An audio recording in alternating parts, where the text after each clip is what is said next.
And we re-kicking things off with a massive brawl breaking out in the Great Kingdom. The last line of defense at Aore Fortress was getting forced back by the orcs. Oh, the soldiers were trying everything to stop them from scaling the castle walls. There were soldiers scattered everywhere, screaming to hype up the fallen, and begging them to kill every last one of those damn orcs. On the other side were the green guys screaming something in their own dialect, probably the same thing. These little monsters were winning the battle, mainly because they had all kinds of skills, both magic and combat. Suddenly, a red aura came down from the sky, wrapping around all of them. The vice commander said this aura was a sign the orcs were entering berserk mode, and it was just a matter of time before the gates fell. Sure, the amount of orcs already there was doing some damage, but the real problem would be when the Orc Lord joined his soldiers. He was an aura master, different from all the old lords, and if he used his skill, it would be the end. With the orcs already taking the castle walls, a soldier in the middle of that crowd and totally desperate, begged everyone to try and make the monsters retreat, no matter what. It was an order, protect the castle with your own life. In that same instant, he met his end. He got stomped by an orc that crushed his body into the ground. A blue aura started wrapping around the bodies, and as it moved across the battlefield, it made the corpses stand up. Some soldiers, totally freaked out, started asking what that light was that made the dead fight again. From soldiers to orcs, everyone was coming back to life. Guys, it was a necromancer, obviously. But who could be behind this? The Orc Lord was having a blast, destroying everything and everyone around him. However, that party was about to end. Our protagonist started stepping onto the scene, saying, "It won't be easy to beat you with just these regular bodies." As expected, the Orc Lord, being an aura master, was different from any other lord that ever existed. In that same instant, the protagonist summoned some monsters to help him in the fight. Now it was his turn to attack. An army of the undead started advancing toward the orc. The wild beast was running over every single one of them with his gigantic aura. He raised his sword, and when it hit the ground with full power, it sent everyone flying. Suddenly, a skeleton attacked him from behind, but no luck. Pissed off, the Orc Lord grabbed almost the entire summon in his hands. However, another summon that looked like a leopard charged from the front and grabbed the orc. At the same time, the skeleton took the opening, readied his sword, and attacked, forcing the Orc Lord to retreat a bit. It was enough for the kitty to land a punch that threw the Aura Master far away. Taking advantage of the moment, the protagonist was taking on other orcs in hand-to-hand combat, wielding his sword. While his summons were making space for him, a giant summon started using all its energy to land a two-handed slam on the ground, sending the orcs flying. Meanwhile, the Dark Fairy, taking advantage, started using her magic, turning the enemies into minced meat. The soldiers, who were watching everything, were surprised. The MC had managed to turn the tables on the battlefield practically alone, even using necromancy, a practice prohibited in the kingdom for being considered black magic. The Orc Lord, furious, had never imagined that mere corpses could force him to retreat. He, however, made it clear that this wouldn't be a defeat. The MC, on the other hand, had ulterior motives. He realized the Orc Lord had great talents that could be added to his collection of summons. Then the MC drew his sword and, practically screaming Bankai, transformed his sword into a kind of spine whip. He stared down the enemy and charged. Throwing the sword like a whip, the Orc Lord managed to catch it in the air, pulling the MC up and shattering the whole weapon. Realizing the advantage, the Orc Lord raised his sword, trying to hit the MC. However, with agility, the MC defended himself with his second sword and summoned a creature that popped up to intercept the blow. A huge summon made of bones. At that moment, face to face with the enemy, the MC started using his magic. Bones started emerging from the ground, trapping the Orc Lord's feet. The MC muttered to himself, "I must become even stronger for the sake of my survival. For the sake of those who are precious to me in this world, and to keep living as Adrius Cromwell." The protagonist, now covered in armor made of bones, charged against the Orc Lord. On the other side, the Lord, satisfied with the challenge, declared, "Entertain me in this battle one last time." The MC, now looking badass and summoned samurai style, went right at the Orc Lord. The fight got so intense it was impossible to follow what was happening. All the soldiers and summons around seemed to be impressed. The MC's sword started catching fire while the Orc Lord was also getting ready for his next attack. When suddenly, we were left hanging. The story takes us to the most prestigious and inspiring academy in the Empire, where those considered promising came to study. It was also the place where people hiding their identities gathered. In a mysterious room was our MC.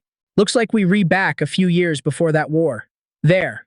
An old man standing next to our protagonist asked him something. Adrius was in a room full of chopped-up bodies that looked like they were from experiments. The monster doctor, as he was called, told the protagonist that not even he remembered. The bodies he had worked on the week before, both were researchers of the forbidden black magic, necromancy. If anyone found out what they were doing, they'd be executed on the spot. That's why they did their experiments in secret. The old man, holding a skeleton head, started using magic. The body on the floor grunted loud as it stood up, but it looked like something had gone wrong. Discouraged, the old geezer said that they'd finished the experiment for today and ordered the MC to clean everything up before coming up. Poor Protagonist, who seemed like just an intern and wasn't happy about it at all.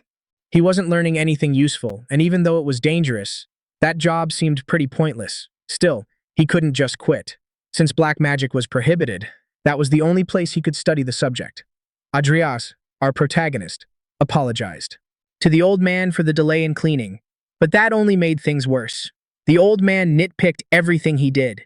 This time he was complaining that the MC had taken half the day to clean. How could he trust Adrius with a serious gig if the guy struggled with even the simplest crap? The old geezer was fed up, making it clear he wouldn't take another screw-up.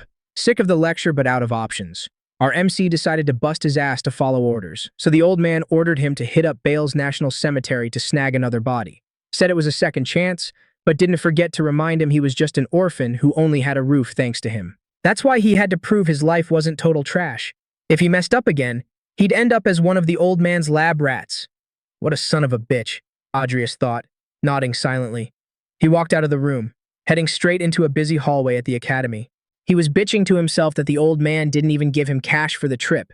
As he stepped into the hall, everyone started staring at him. Was his rep as the monster doctor's lackey spreading or what? Pissed off, he shoved past people in his way, muttering, "This is such a drag. I don't even know how I'm going to get out of this."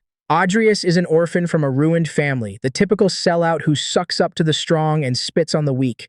He was the worst student in the academy and a D-list villain, the kind of character nobody would want to play. But he still had to keep living as Adrius. His real name, though, was Makoto Kaniro, and he didn't belong in this world. Makoto was ex-special ops, a guy who couldn't fit into normal civilian life. For him, the world of Picata was the only emotional crutch he had. He forgot everything else and dove headfirst into the game. When he finally beat it, on the 12th week, he got a call from someone who knew way too much about his personal life and gaming habits. Freaked out, he tried to kill the power on his PC, but before he knew it, he got sucked into the game. Now, Makoto was living as Adrius, about 6 months before the main story kicks off. In the game, Adrius was always shadowed by death. All the characters would eventually figure out who he really was and kill him. That's why, if Makoto couldn't steer clear of Charon, one of the main characters, before the story started, he was doomed to the same messy end. Sitting outside, our protagonist was brooding over his mission and whether he could actually pull it off. But he didn't have a choice. He had to get stronger before the real shit went down. Since he played for 13 weeks, Makoto had unlocked 2 special traits. The first one, picked randomly by the game, was Dual Core, which let him use both magic and swordsmanship. To survive, he'd have to grind in both areas. But what was the second trait? Deep in thought, Adrius looked at a ring, some kind of game device, and decided he needed a trait that vibed with necromancy. Opening the selection screen, he saw a flood of options. Since he'd already beaten the game, he recognized a few, so he started checking out the ones he didn't know. That's when one caught his eye. Evolution. This trait adapted the user, letting them break limits and reach new levels. Without a second thought, he picked the skill.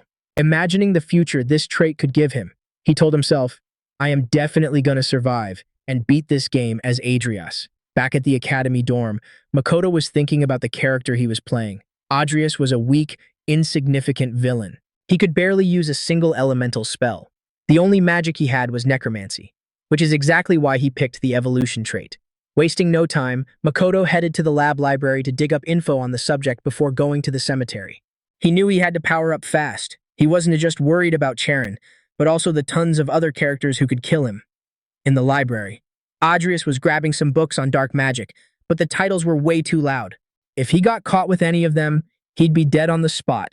But there was something even more dangerous in that room that could end him in seconds. Inside a cage was a woman, trapped, clearly a vampire. The vampires in this game were immune to direct sunlight and could use insane magic. She didn't look like the kind of creature Karen could capture easily. She was probably as strong as a mid-level boss. Putting the book back on the shelf, Adrius heard the leech calling out to him, trying to charm him.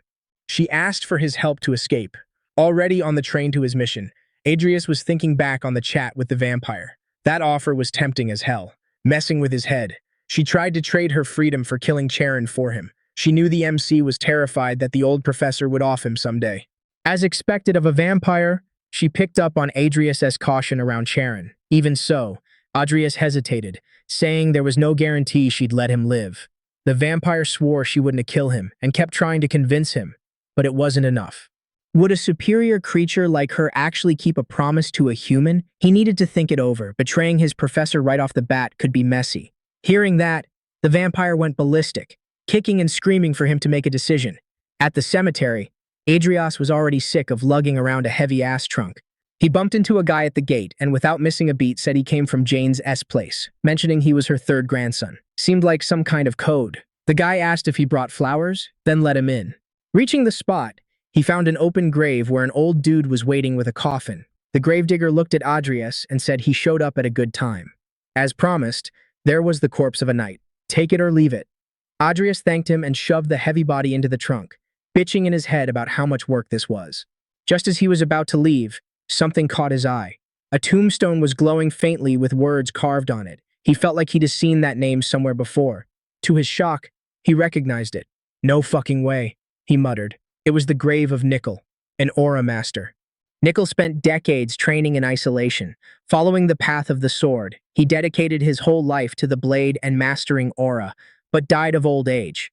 He was one of the game's Easter eggs, and in the world of Picata, nobody knew he had become an aura master in the end. Adrius started plotting. If he turned that body into a death knight, his level would go through the roof. Hell, even Charon couldn't pull off something like that. But after evolving, that changes the whole game. Made up his mind, Adrius hit up the gravedigger who was still burying the guy and told him he had his eye on another body. The gravedigger shut him down though, said he needed Charon's permission first. Hope you get where I am coming from, the guy said. Adrius wasn't going to take no for an answer. He ripped his family ring off his finger and offered it up. That thing had a count's crest on it, super valuable. You could make a fortune selling it. It's all I got. But look, as a mage, results matter way more to me than cash. And I want to snitch to the professor about this, Adrius said, trying to sweet-talk him. The gravedigger hesitated but finally took the deal, even though the crest was from a ruined bloodline. That ring was just too shiny to pass up. Once it got dark, they dug up the grave. Adrius cracked open the coffin and checked out the knight's body. The future he pictured was finally coming together. He thought, the second I get back, I'm starting my necromancer training. No wasting time. I'm counting on you, my first minion. The body actually seemed to impress the old professor, but Charon, never missing a beat to be a jerk, ordered Adrius to handle the reagents and clean up while he was gone. Wiped out from the trip, Adrius cursed in his head, but he knew he had zero choice.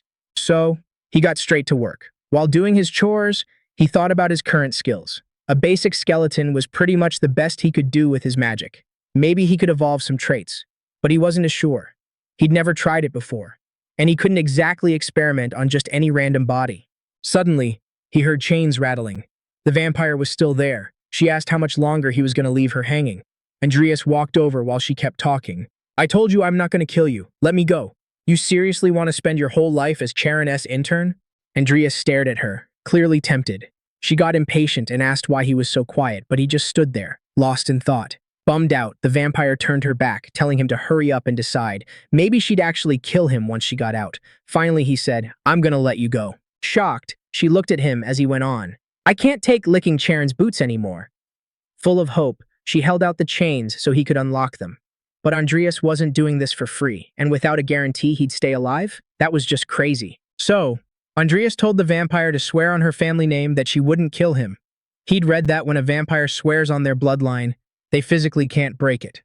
Seeing the shock in her eyes, Adrius knew the info was legit. Out of options, the vampire swore on the name of Lucifer that she wouldn't kill him. Right then, a notification popped up. You met the conditions. An evolving specimen has been detected. Evolution probability of Angela Lucifer, 55%. Adrius was shook. It happened because she swore the oath while he was reading the notification. The vampire just stared at him, totally clueless.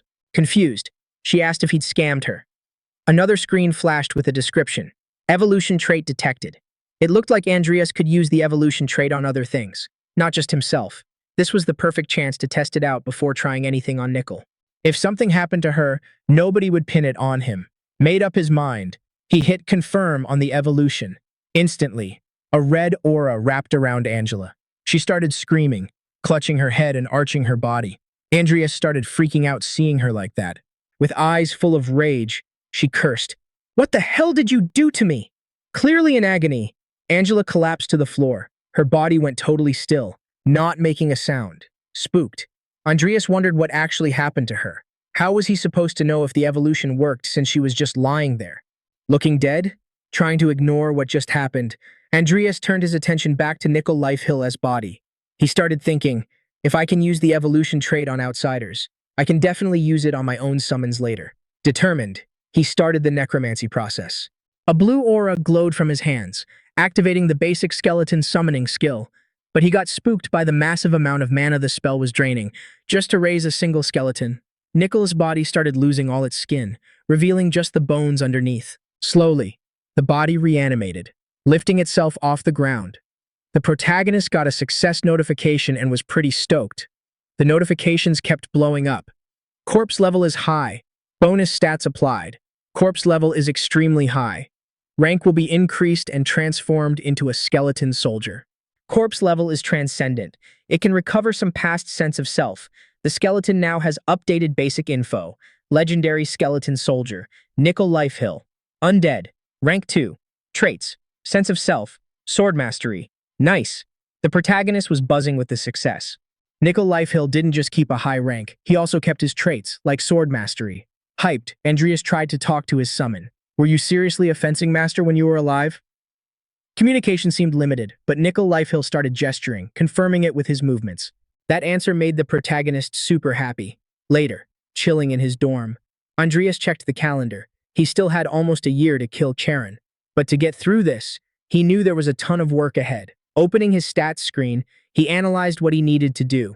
He got up and said, I'm gonna let Nickel Lifeline come out and play for a bit. Touching the skeleton soldier, Nickel Lifeline appeared in the room like he was stepping out of a portal. Adrius realized it could be sketchy if anyone saw his summon looking like that, so he tried to disguise him, dressing him up in clothes.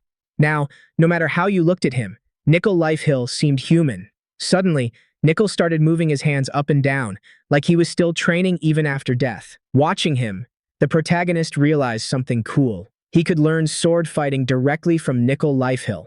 With a satisfied grin, he asked, Nickel Lifeline, can you teach me? In the world of Picada, talents just like rank are the real deal. The shorter a skill's name, the more OP it is. Like, movement is the top-tier physical skill, while movement prowess is just some low-level trash. Nickel started training the MC practically, making him spam basic moves. It was basically that famous wax on, wax off scene, but the intense pace started wrecking Adrius's weak body, making his muscles shake like crazy from exhaustion. While training, the MC started spacing out, thinking about other game characters and their skills. His mind was drifting way off. If he learned it right, he could use aura later, switching between aura and mana in battles. Thanks to his dual core trait, he wouldn't have to pick just one energy type. He could be a magic swordsman, mixing mana and physical strength, but he knew going down that road would take a ton of grinding and dedication. To evolve, it was essential. But if Adrius got past the noob stages, he could end up stronger than anyone, even that great Emperor Edmund dude. Right then, Nickel pinches the MC, snapping him back to reality. Bro was zoning out way too much and not focusing enough. Feeling cringe, the MC asked, how can a pinch from you hurt so bad if you're just a pile of bones? Maybe the MC never heard that getting poked by bone hurts like hell. Even though Makoto used to be special forces where physical training was routine, he realized that as Adrius, he'd have to start from scratch. The MC went back to tripping on thoughts about his past life and what he needed to teach Adrius about strength and guts. Once again, Nickel had to pinch him to make him focus. Seems like the MC seriously needed to learn to keep his head in the game. Sun was already coming up and the MC had skipped class to train with Nickel. While eating breakfast, he started checking his stats. He'd already leveled his summoning magic to 3, His 5-hour grind gave him 2 stat points, which for him was faster progress than expected. Of course, he knew as he leveled up, the progress would slow down. While thinking, the MC realized Karen hadn't hit him up for anything in a while. That vampire chick is still the same, Angela Lucifer. If she hasn't changed, the old man probably hasn't found anything out yet, but was the evolution taking too long or did it just flop? In the middle of his thoughts, Andreas got a jump scare seeing the skeleton training again. He doesn't tire, huh? He's already dead, he muttered. If Andreas had energy potions, he could train without fatigue too, but buying them would be pricey. He thought crafting his own potions would be cheaper, but he knew it wasn't as easy as it seemed in the game. Huh? He's already dead, he muttered. If Andreas had energy potions, he could train without fatigue too, but buying them would be pricey. He thought crafting his own potions would be cheaper, but he knew it wasn't as easy as it seemed in the game. Knowing ingredients was one thing, but nailing the measurements was another. Deciding not to waste time, Andreas grabbed his robes and got up, figuring hitting some classes wouldn't hurt. Arriving at the room, he immediately caught eyes. The students' whispers weren't even low-key, and Andreas could hear comments about his broke family, but he focused and let it slide. After all, he wasn't there to start beef. Looking around, he noticed a student seemed really bugged by his presence. Class started, and the prof explained intermediate medicinal herbology. As usual, Andreas tried to stay focused, but couldn't help thinking the prof's content wasn't much different from what he'd seen in the game. He just wanted to speedrun the theory and get straight to practice. Then, the prof announced the next potion would be physical reinforcement, and said muon leaves were right for the mix. But that didn't make sense to Andreas. The game content and class were different. He knew the mix would have side effects and stood up, asking, why not add hompit extract and matarata root bark?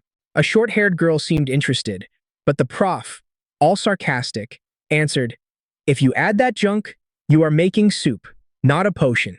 The whole room burst out laughing. Andreas was confused.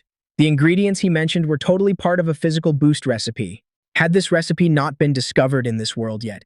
Even feeling awkward, Andreas kept thinking about what he'd learned. Leaving the room, he realized that despite the embarrassment, his knowledge was superior to what was taught.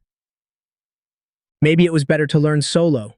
While reflecting, Andreas caught the attention of a young girl from the campus research department. He was trying to do experiments, but his attempts kept failing, which made him frustrated. Even knowing the recipe, he needed to produce potions reliably, and the materials were more expensive than he imagined. Who would help someone as useless as Andreas? Angela Lucifer? Suddenly, the short-haired girl from class appeared, opening the lab door. What are you doing here? She asked. She was Lucia Everlast, a playable character written as a potion genius. She shouldn't be close to Andreas. So why was she here? Lucia, trying to approach, commented, you're failing a lot, and honestly, the smoke smell here is gross. Andreas decided to ghost her, hoping she'd leave. However, Lucia Everlast was pushy and asked, what kind of experiment are you trying to do? Again, Andreas ignored her, lost in thoughts about his problems that only seemed to grow. You are really salty. Huh? Said Lucia Everlast. But that was expected. I know you want to propose anything, so I will. She leaned on the table, getting close to him, and asked, why not study with me? Wouldn't that be a good idea? Andreas got suspicious. What could she want in return? Lucia, however, acted natural and explained, it wouldn't be weird for me to just want a research partner. I don't want anything but your gratitude. Seems like the MC might have some talent for creating amazing things, and he wanted to advance the creation of meds that didn't exist in that world yet. He began to reflect on the reasons driving him to try making a potion. It was something for himself, but Lucia's reason for being so good at potions wasn't just talent. It was necessity. If she didn't find a cure for her illness, she could die any moment. Famous doctors and pharmacists had already tried to cure her without success. With no other choice, Lucia started studying on her own. That gnarly disease was slapped on her by the system itself, but if Andreas wasn't a total nerd who knew the game inside out, there's no way she'd ever find a cure. The MC was totally freaked out by playable characters. Some of them could waste him without breaking a sweat, and Lucia was definitely on that list. Smart as he was, he couldn't let her figure out his real deal.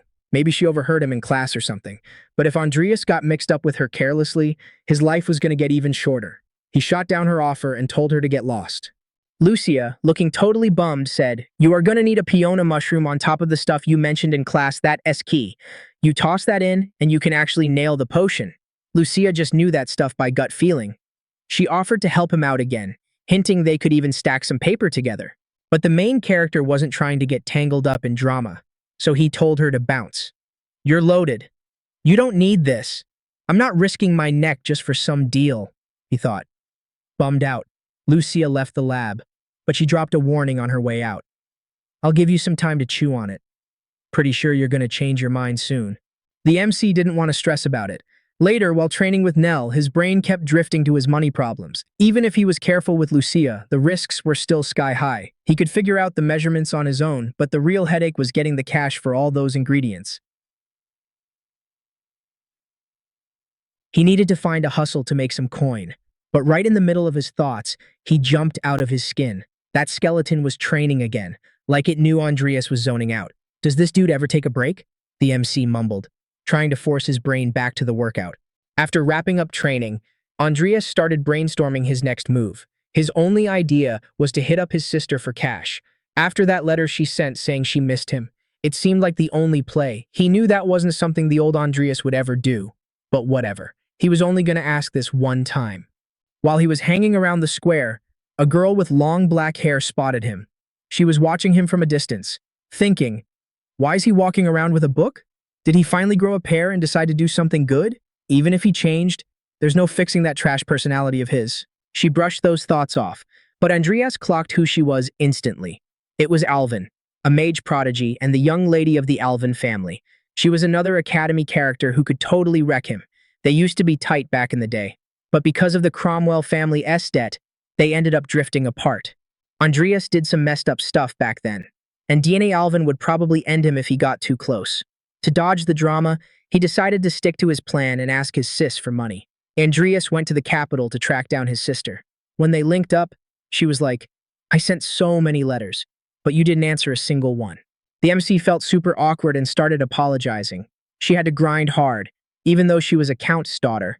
Shocked by the apology, she commented, that doesn't sound like something you'd do, but it wasn't your fault. Realizing he was serious, she asked, this is about money, isn't it?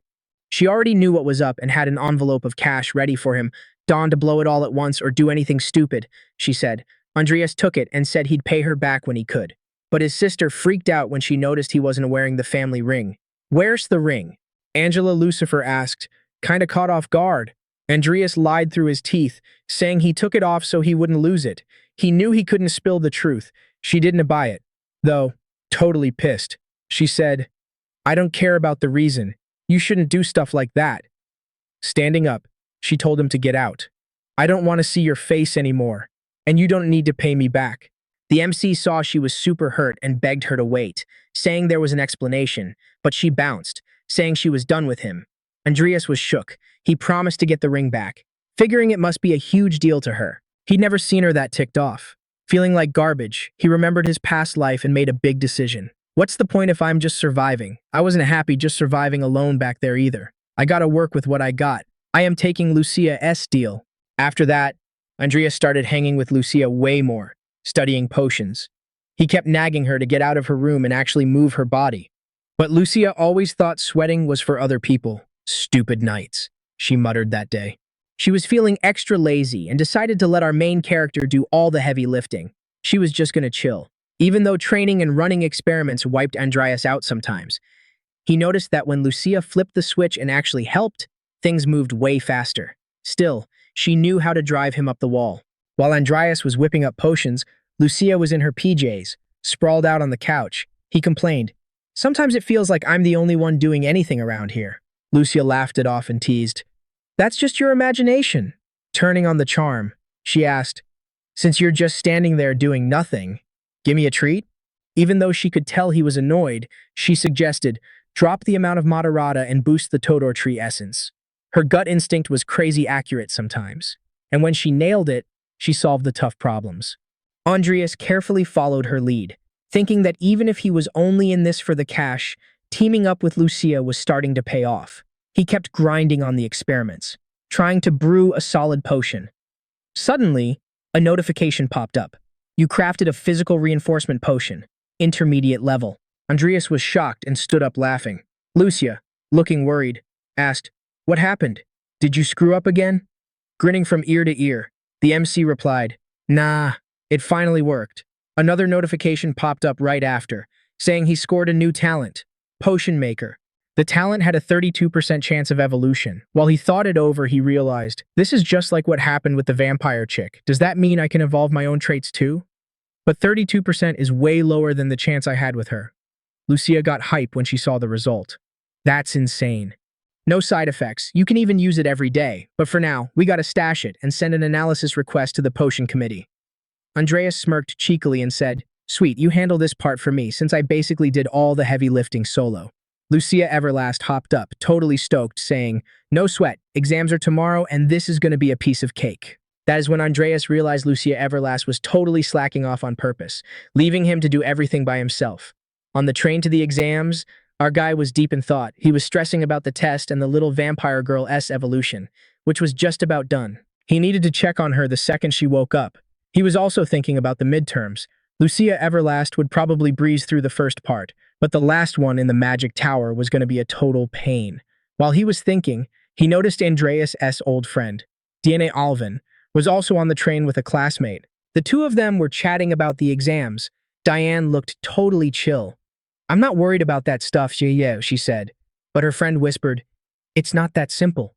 What if you end up on the same team as Andreas?" That thought freaked Diane out. That would be a psychological nightmare. Just my luck. When the train pulled into the York Clan training station, an instructor showed up and told everyone to follow him. Once the students were gathered, he announced, "The third-year midterm exams will be in random groups. Each squad gets 3 students from the warrior department, 1 from the magic department, and a supervisor. You guys have until Monday to finish the mission. Good luck, everyone." They started calling out group names, and Andreas could only think, "Oh crap, I've got a seriously bad feeling about this." And he was right. The academy was full of villains besides him and Charon, but 2 of them were in his freaking group. First, Hazar Gapri, a player who fought against some fanatical cult. The second was Vivian Belcam, a ruthless assassin from the academy. What rotten luck. Why did I have to be stuck in a group with them? Andreas thought, totally desperate. While he was staring at the list, someone called him out. A blue-haired dude walked up and introduced himself as Christopher. He seemed hostile and just bluntly said, "You are a disgusting person. Don't get in my way. Why are you training like a warrior if you're a mage?" Geez, why so aggressive? Andreas thought. Then the other group members arrived, and Hazar Gapri introduced himself too, all friendly and kinda awkward. He commented, "Being a hostile warrior can be a huge problem." That made things awkward since Christopher, still salty, didn't get who was being hostile. The vibe got heated and ended up sparking a fight over nothing. Apparently, just because our guy was training his physique. But whatever, right? Everyone needs some exercise, Andreas thought while trying to ignore the drama. In the middle of the argument, another group member showed up chewing on something. But the biggest problem wasn't just having these people as teammates. The group supervisor was also going to be a controversial figure. Ivy, known for her difficult personality. This is the worst possible group, thought our guy. When the whole squad was gathered, the instructor told them, "Now that the group is complete, you can go get your mission. Please, try to come back alive." "Come back alive with this group? Feels like they were trying to pull a prank," Andreas muttered, already resigned to his fate.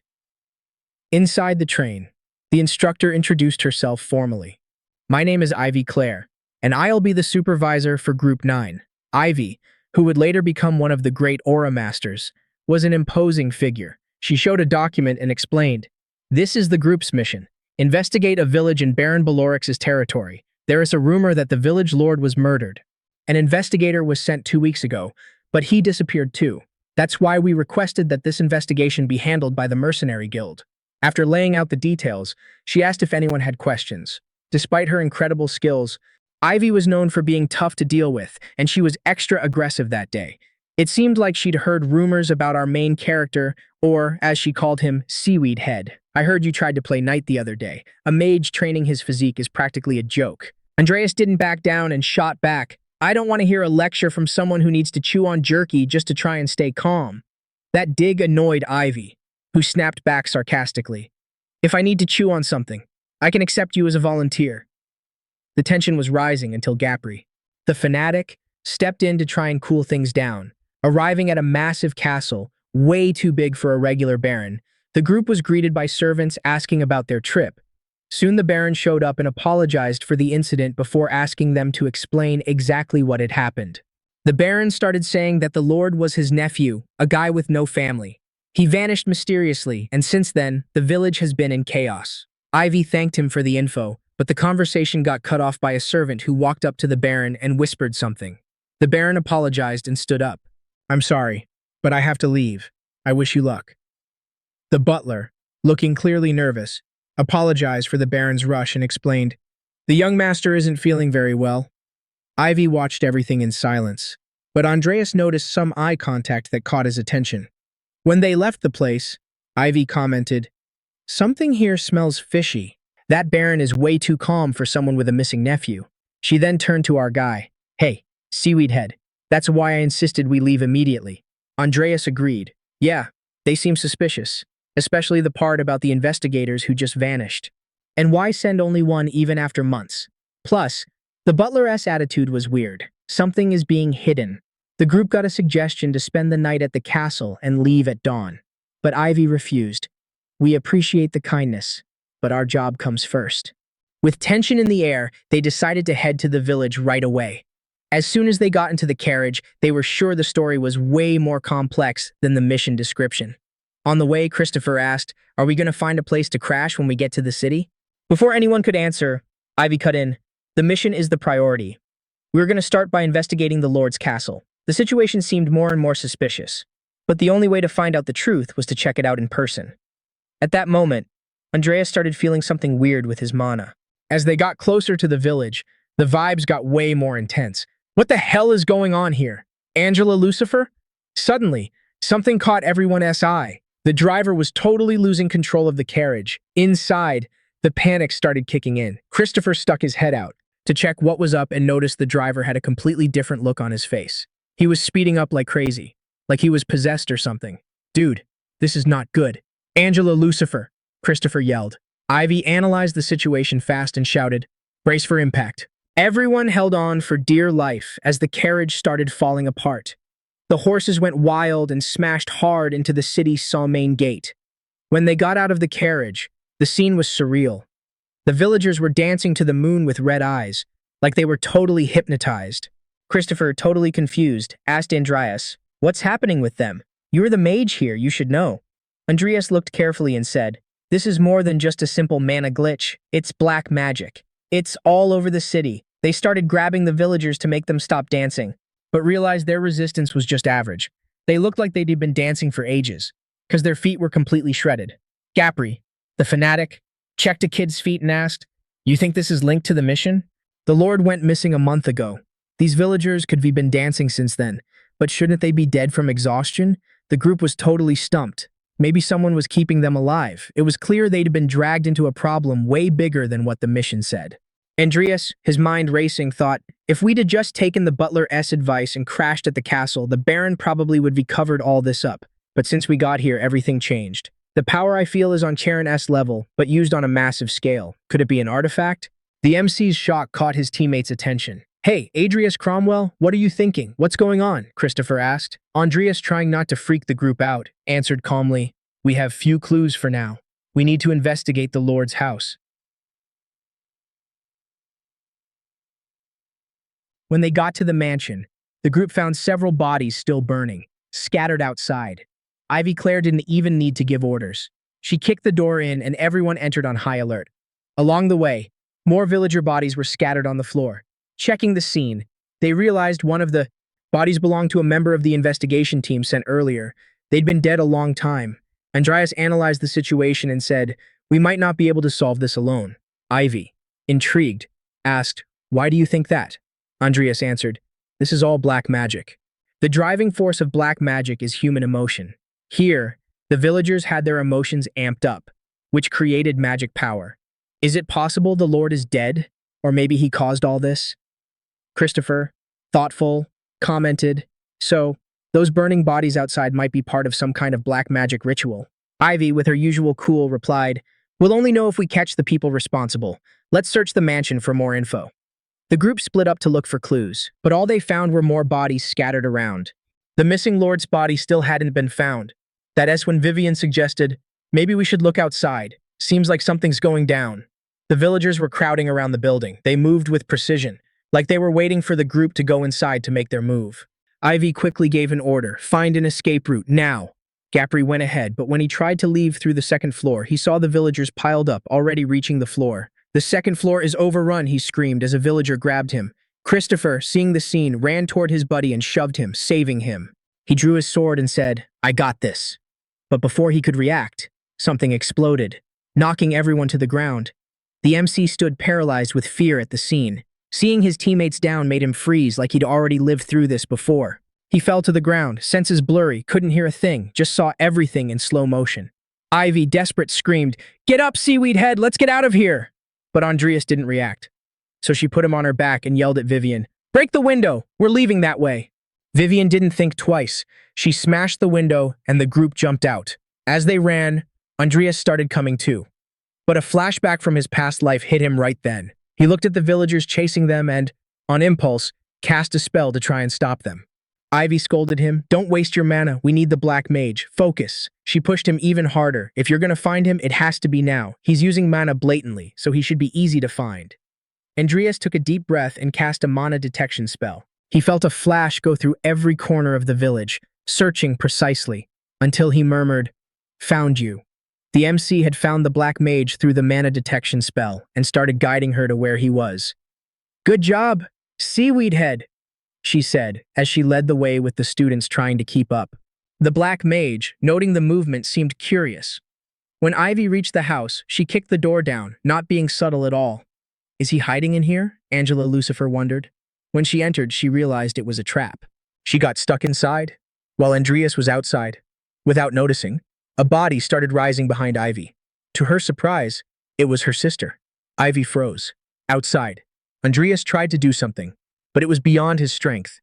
Then he heard a dark voice that freaked him out. How pitiful, just like a moth flying straight into the light. Andreas looked up and saw the sky closing with a purple shield wrapping the whole village. The voice spoke again. Don T. Rush. All of this was ordered by a god. Kneel in the name of Sloth. Andreas couldn't believe what he was hearing.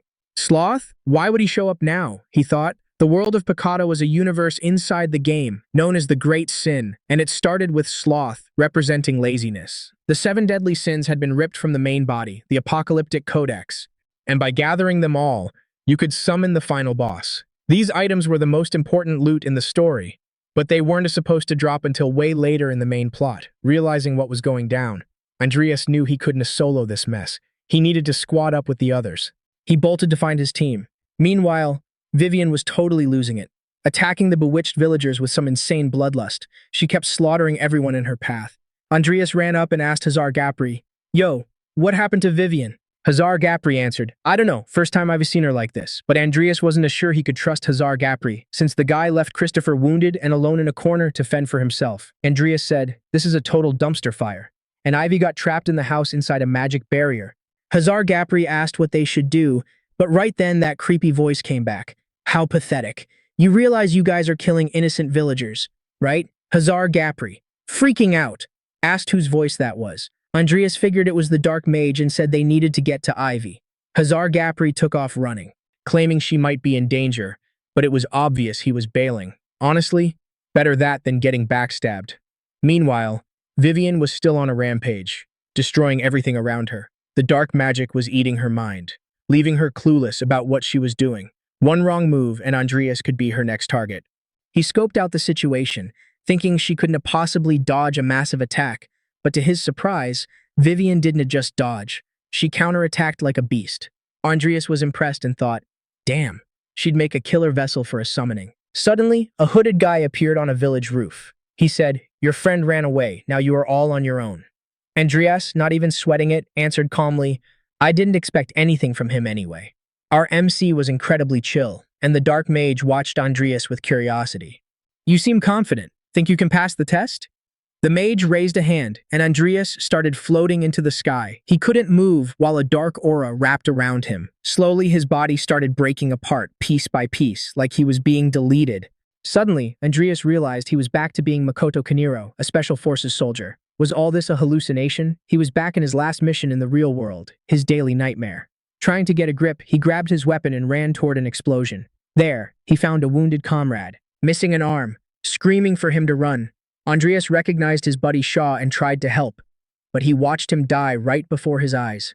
Desperate, Andreas saw the scene glitch out again. Shaw had hair just like Andreas, and totally confused. He screamed, "Dad!" That face, blurring between memories, raised a hand and said, "Take this, Andreas. As long as you have this ring, you'll be recognized as the true lord of House Cromwell. Be happy with your sister." With tears in his eyes, our MC replied, "Don't worry, Dad." With that, Andreas realized, this isn't a real. Wake up. With insane strength, he ripped through the dark mist trapping him. The dark mage's jaw hit the floor. He couldn't believe it. How was he doing that? The MC, waking up from that nightmare, used all his power to blast through his prison. The illusion cube shattered, and he managed to escape the sloth curse. Pissed off about having to relive that whole moment again, he opened his notification screen. Adrius Cromwell, synchronization rate reached, combat talent acquired. Still staring at the screen, Andreas commented with conviction. The sloth curse is just a twisted game that makes you relive your own trauma. It was easy to figure out none of it was real.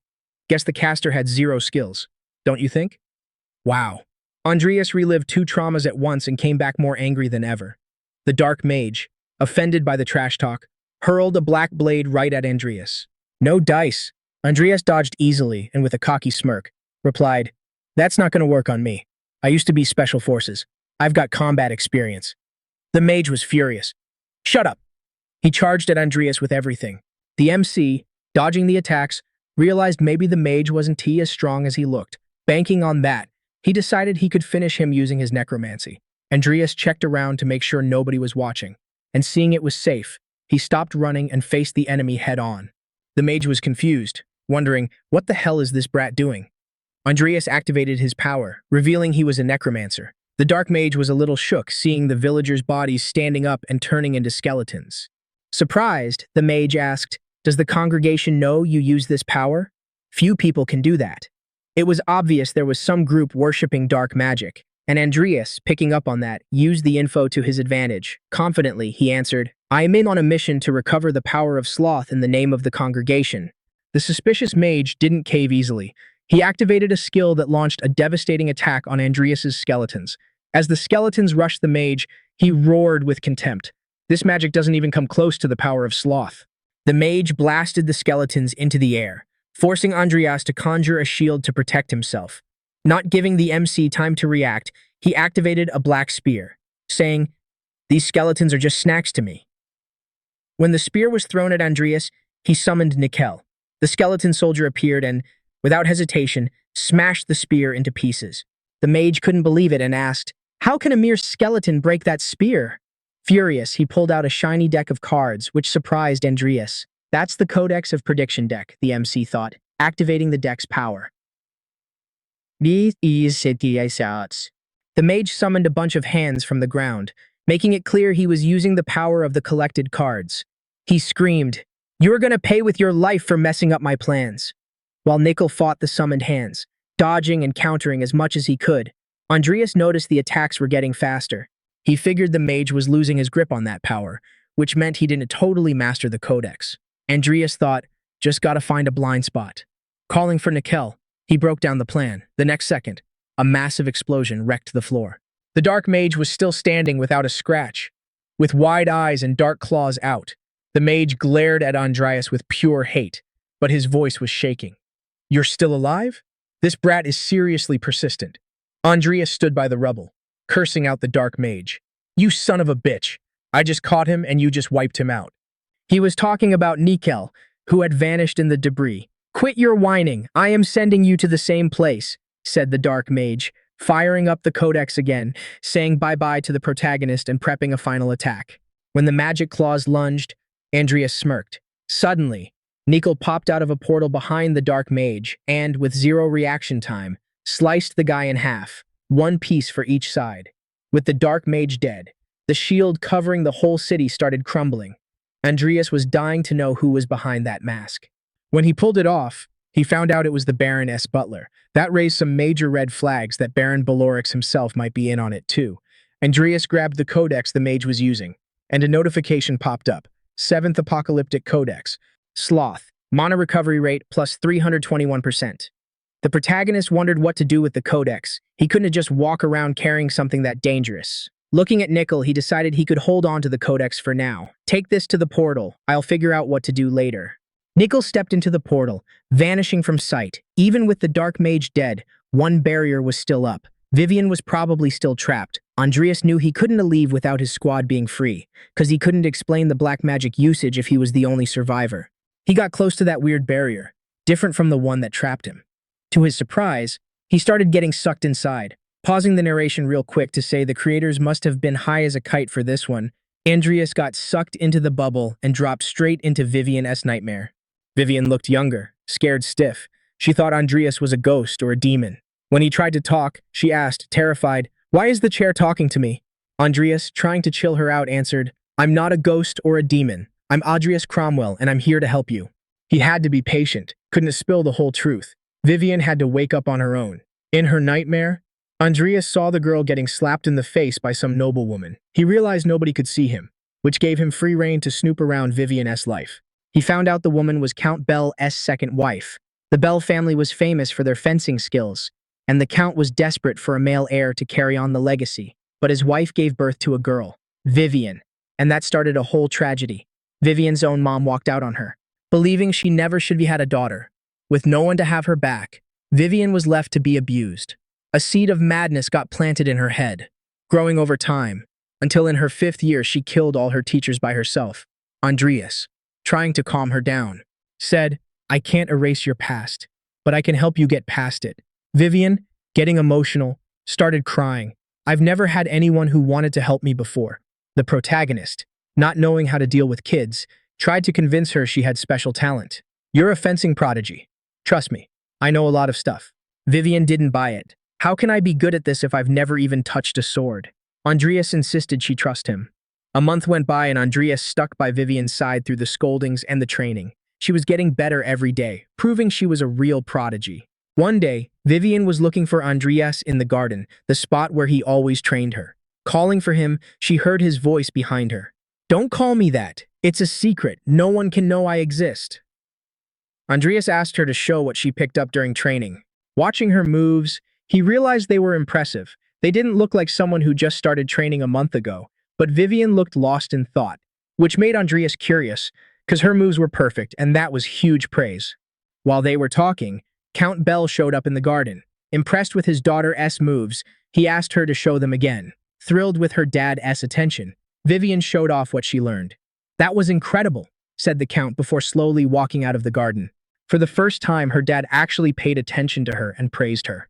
With tears in her eyes, Vivian told Adrius, "It's time for me to wake up. Because of you, I managed to find my way back. It's time to move on and stop looking at the past." As she spoke, the shield around her nightmare started breaking apart.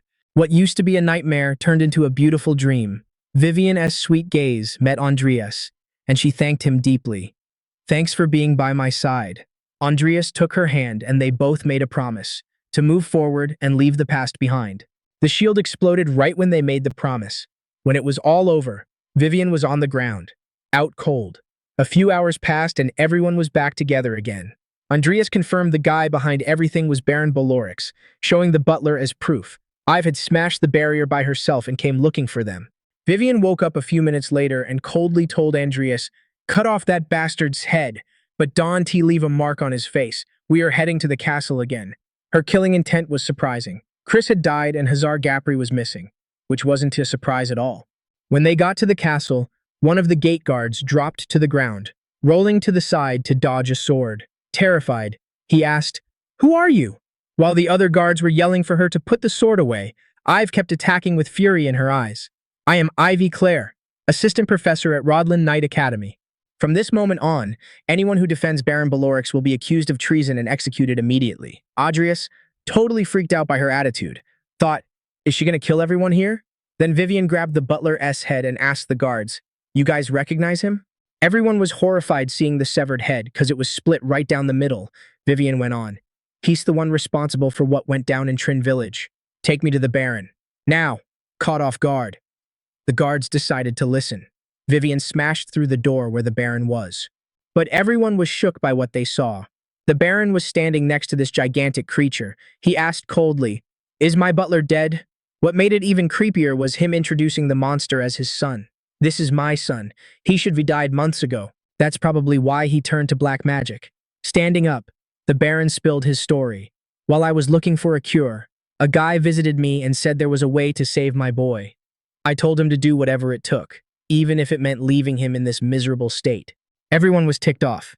Even with a broken heart, the Baron apologized to his son, Vivian, totally losing it, grabbed the Baron by the collar and slammed him to the ground, screaming, "Save those words for the people you and your butler destroyed." The soldiers were lost, not knowing what to do. Vivian, gripping her sword, yelled, "Why are you standing there like idiots? Call the investigation team and end that creature right now." Then Adrius, without hesitating, conjured a stone spear and chucked it right into the creature's eye. Everyone's jaw dropped. The Baron ran to his son, while Vivian looked at Adrius and said, "Hey, Adrius Cromwell, why'd you do that without my orders?" Adrius answered calmly, "Creatures born from black magic gotta be stopped immediately before they do something stupid. Besides, any important info would be with the Baron, right?" When the Empire's investigation team showed up, the Baron got arrested and taken away instantly along with his son's body. Back at the academy, Adrius and Vivian were called in to testify. It was clear black magic was involved, but the Baron would need another hearing. After the testimony, Adrius got all reflective. He was thinking about Baron Ballarix and the heavy consequences of messing with black magic. Still, he knew the Baron should be grateful he killed the son. Otherwise, he would be ended up as a guinea pig for insane mages. Suddenly, Vivian called out, "Mr. Adrius Cromwell." Adrius jumped, reminded of the dream, and replied, "Trying to play dumb? What do you mean by that?" Vivian smiled. "You helped me get over my past, didn't you? But it's fine. You two just look alike." Their chat got cut off by Lucia, who came in yelling, "Adrius, you done with your stuff yet?" Check this out. She showed him a tablet, all excited. "You are blowing up. Rodrin Academy students defeat Dark Mage and score max points. 2 promising nights." She was totally hyped, especially after they discovered a new potion. But honestly, all Adrius wanted was a little peace and quiet. Of course, Lucia didn't give a damn what he wanted. Even more excited, she brought up the reward and how he owed her lunch. Adrius, killing her vibe, grumbled that the reward money should be split. Lucia, as always, insisted, saying he wasn't escaping dinner to celebrate the potion's success. As she walked away, she said they'd meet at the Magic Tower the next day. Side note, the Magic Tower is a group of mage engineers who contribute big time to civilization's progress. It started with developing the mana levitation train and expanded to all sorts of products, like mana lamps and fertilizers. The more famous the product, the bigger the tower's contribution, getting funding from the government and nobles. The next day, there was Adrius carrying Lucia on his back to the Magic Tower. Being who she is, she didn't seem to care about his grumbling, since he already expected it. "I was a sucker for trusting you'd actually walk," he complained. Lucia, sleepy, just mumbled, "Walk slower." With the superpower of laziness, Lucia would be beyond amazing. When they got to the tower, the evaluator called them over and asked them to follow. While going up, he warned, "Watch out for the stairs. They are always changing." Adrius turned to Lucia and asked, exasperated, "Please, wake up and walk properly so we don't have issues." Lucia took the chance to ask about Vivian, curious to know more about the relationship between those two. Adrius, not getting the vibe behind the question, answered distractedly that it was no big deal. Clearly frustrated, Lucia blurted out, "I just wanted to go out for dinner." He didn't get why she was insisting so much, since she's rich and could pay for whatever she wants. Before they could argue more, a voice cut in. "You guys really don't seem nervous at all." They almost jumped out of their skin. Before they could react, someone grabbed them from behind, like an eagle hunting prey. It was the Magic Tower director, Bart Alvin. With a majestic eagle perched on his shoulder, the director stared at Adrius and said with disdain, "You never change that face, do you?" Bart Alvin, head of the Alvin family and director of the Rodrin Magic Tower, was an imposing figure. His presence there seemed like overkill, considering the tower's prestige. Even though the tone was familiar, Adrius felt the sting of the insult, annoyed it came from someone like Bart. Turning to Lucia, Bart asked, "You are Viscount Hollington's daughter, right?" Lucia, polite, said yes and introduced herself formally. But he shot back with an arrogant tone. "If you want people to remember your names, you need to build a reputation to match." That comment made them feel awkward. Anyway, wasting no time, Bart said he'd be in charge of them for now. Then he summoned a magic circle. Adrius, nervous, couldn't hide his discomfort at the spell. Lucia, noticing his face, whispered, "The director's a monster. He can use spatial magic like it's nothing. It's absurdly hard and complex, but he makes it look so simple. Of course, he's showing off on purpose right now." Bart Alvin, clearly hearing the comment, just gave a slight smirk before finishing the spell. In a flash, they were teleported to the presentation spot. The director's sudden appearance shocked the judges, leaving them speechless. Ignoring the reaction, Bart got straight to the point. "Yo, are you guys done checking the potion yet?" Everyone, still shook from that dramatic entrance, answered they had just finished the tests. Wasting zero time, Bart Alvin grabs the potion and says he just has a few questions about how they made it. Then, shocking everyone, he just chugs it straight up. While giving it the thumbs up, he starts listing off the ingredients like moi leaves, essence of the toter tree, some fruits, and peona mushrooms. "Am I missing anything?" Lucia humbly jumps in like, "There is still the hong pit extract and matarata root bark." Bart thinks that's interesting and goes, "I heard rumors you were good at potions, but making something new at your age? That's actually impressive." Then he turns to the examiners and says it was safe to taste. But then he suddenly asks, "But what is Cromwell's kid doing here?" That dig totally bugs Andreas, who knew he couldn't just walk away. Bart keeps going with this sarcastic look. According to the report, this was a team effort. Bet you just rode her coattails. Andreas can't even defend himself. But Lucia sees what's going down and steps in. "Actually, he did most of the work. I wouldn't have even got halfway without his help." Director Alvin, clearly not buying it, snaps his fingers, warping them both to a potion lab. He points at Andreas and orders, "If that is true, prove it.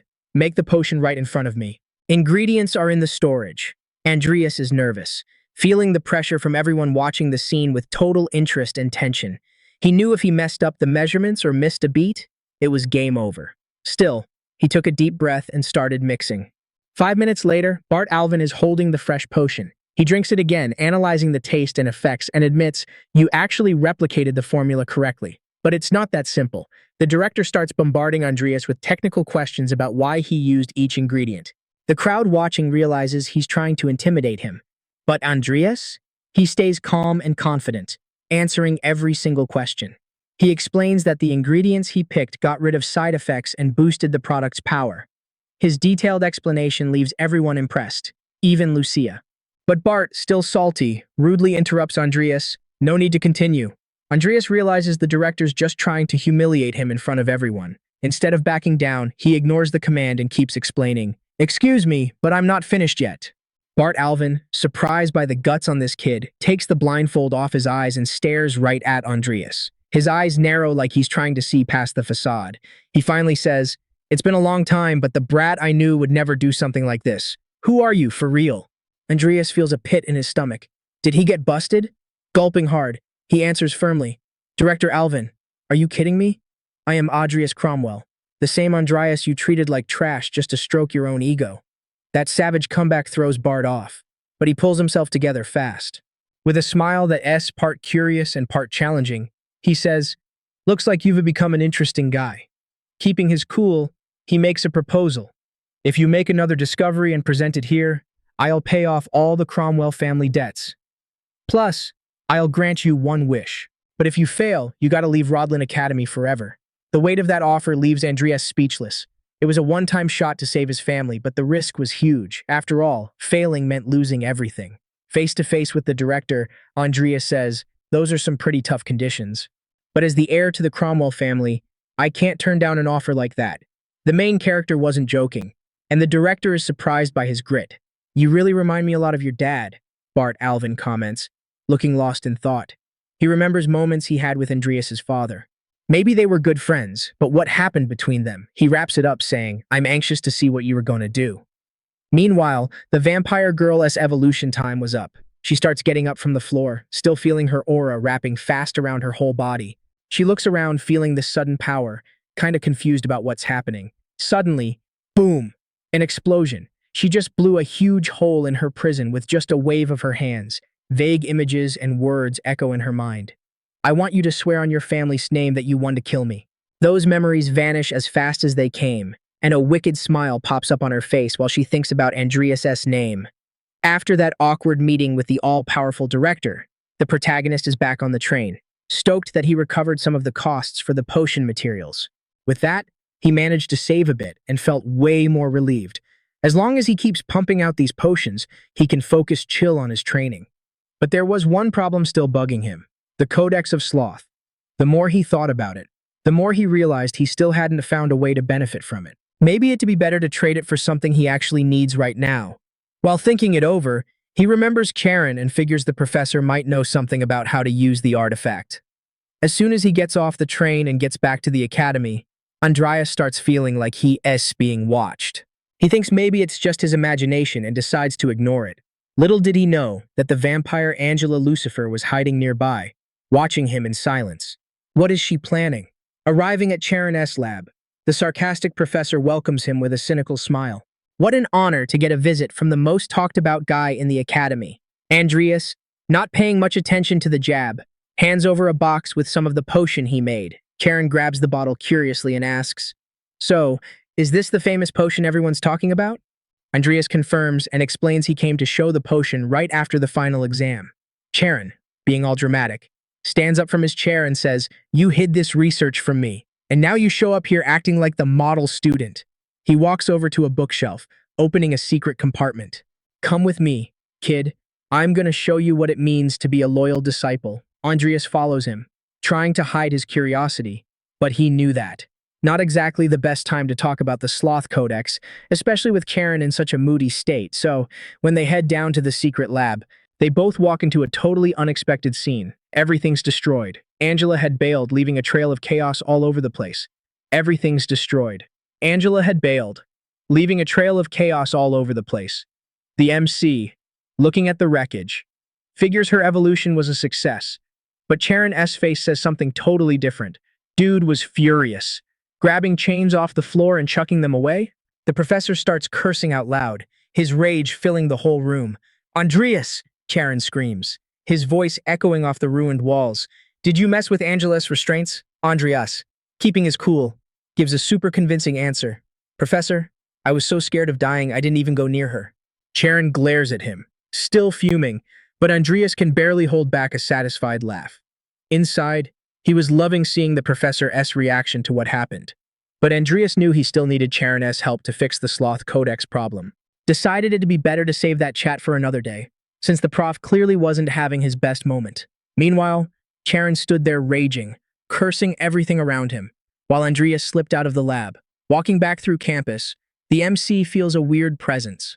Then, like a classic cartoon scene, her hair creeps over him like a snake, which scares the crap out of Andreas. She was waiting for him, setting up an ambush. "I've been wanting to ask you something since I woke up. You want to answer?" "Hey, look at me, Andreas. I don't bite." She stares him down and asks straight up if he knows anything about the power flowing inside her. He hesitates a bit, suspicious, and asks why she's asking that. "Remember, I kept my word and set you free." "You should know the price of breaking an oath made on your family's name." She knew damn well, but couldn't help questioning him. Angela explains she couldn't break the chains on her own, no matter how hard she tried. So she had to go another route. Getting even closer, she asks, "Do you know what method I had to use?" As she moves in, Angela catches a super strong smell. Intrigued, she thinks, why is this guy giving off that scent? It's like the great sin of. Before she could even finish her thought, her eyes flash bright, like she finally got it. This is actually really interesting. The MC, confused, asks, "What are you talking about?" Suddenly, Angela gently cups Andreas's face, leaning in closer. Then, out of nowhere, she grabs his neck and slams him against a tree. "There's a lot of stuff I want to ask you, but since this place is too open, I'll let it slide for now." With crazy strength, she keeps holding Andreas and says, "We are going to meet again soon. For now, I'm gonna put this power to good use. Since you helped me out, I gotta say thanks." Her voice turns all seductive but threatening at the same time. "Don't worry, I won't make you suffer. After all, you're destined to be my partner." Her tongue slides over her lips, practically drooling just thinking about it. Somewhere in the academy dorms, Diane and her friend were sipping tea and enjoying a chill moment. Diane was showing off a book full of pictures telling some night story. Her bored friend told Diane to stop talking for a sec. "Enough with that book. I want to spill some tea," the friend said, all excited. Diane sighed, closing the book carefully. Gossip. What is it this time? So the girl goes. Lucia Everlast passed the Magic Tower S potion exam. Diane's eyes went wide with surprise. That's insane! Considering her age, I don't know if I should be happy or jealous. Thinking about Lucia's talent, Diane remembered the rumors about the girl being lazy, but looks like those rumors were total BS. Diane smiled a bit bitterly and muttered, "Amazing. Wish I could have done something like that my freshman year." Her friend, though, was way more hyped about another part of the story. She grabbed a magic device that looked like a tablet and showed a pic. But you know what's more surprising? Her partner. Diane frowned. Curious. Adrius Cromwell? Can you believe someone with zero talent managed to help create that potion? She stared hard at the photo. Something clicked in her memory. After the Cromwell family fell, Andreas seemed like total human trash. But could he have actually changed? The friend said, intrigued. Diane stood up abruptly, leaving her friend talking to herself. Determined, she thought. I'm gonna find out personally. Side note, Tempest, a high-intelligence spirit monster that can control lightning and wind. Even in the game, getting one as a pet was an insanely hard task. Everyone was back in class and Andreas was covered in layers of clothes. Lucia asked why Andreas was wearing so much stuff today. He answered that he wasn't feeling too good and was only there just to catch the classes so he could graduate. But the truth was, something went down last night and he couldn't have let. Anyone see the huge scar on his neck? What was she even talking about back then? Andreas thought about Angela's words. She said something about my scent and me being her partner. Then she just bit my neck and vanished. The professor walked into the classroom ready to start. When he noticed the kid all bundled up, he remembered it was the same Andreas from the news. Looking right at him, he asked, "Why are you wearing so many clothes? Are you sick?" The MC replied he caught a cold, but the professor pushed it. "Maybe you are tired from the potion research. I suggest you leave. I've already marked your attendance." Andreas thanked him and started packing up. But the professor suddenly spoke again. "Your research must have been pretty lonely. I remember you came to ask me for advice. But for me, a mere medicinal botany professor, it must have been hard to include my name in the research." The MC was shocked. What he was saying made zero sense. After all, the professor didn't contribute a thing, but he wasn't going to let that slide. "Oh, I'm really grateful for your advice, Professor. Especially that bit about the Hong Pit extract and the Matarata tree bark. Remember telling me that if I added that stuff, I'd be making soup instead of a potion. But as you can see, the soup turned out delicious." Teach's reaction was freaking hilarious. He didn't see that coming. "Are you crazy?" His face said it all. All the students were shook by Adrius' comeback. The MC just walked off, leaving the professor grumbling about how he crossed the line. But Adrius just ignored him because there was nothing left to say. But when he got to the door, the teacher yelled his name. The MC stopped, wondering what it was this time. "Back when I was younger, everyone used to clown on me. And now they want to be friendly? Whatever. Just shut up. If you want, I can switch classes if it is just for the credits." The professor was already super ticked off about being ignored for so long. But Lucia broke the ice, calling out to him. "Professor, can I ask you something? How can someone co-create a potion?" Everyone in the room tuned in to what Lucia was saying. She went on. "We learned the basics of potions in this class, and then put those basics into practice. But our conclusion is that doing your own research without help means a lot. I mean, isn't that our duty as mages?" The professor was charmed, totally under Lucia's spell. The MC realized the guy was dumb enough to fall for her smooth talk. Lucia finished, still polite. "But don't worry, we'll ask for your advice next time. Of course, if you aren't too busy with your own research." It was a polite slap in the face for the teacher, telling him to focus on his own work and stop meddling in the students' research. The professor, totally thrown off, turned to the MC and said, "Stay safe."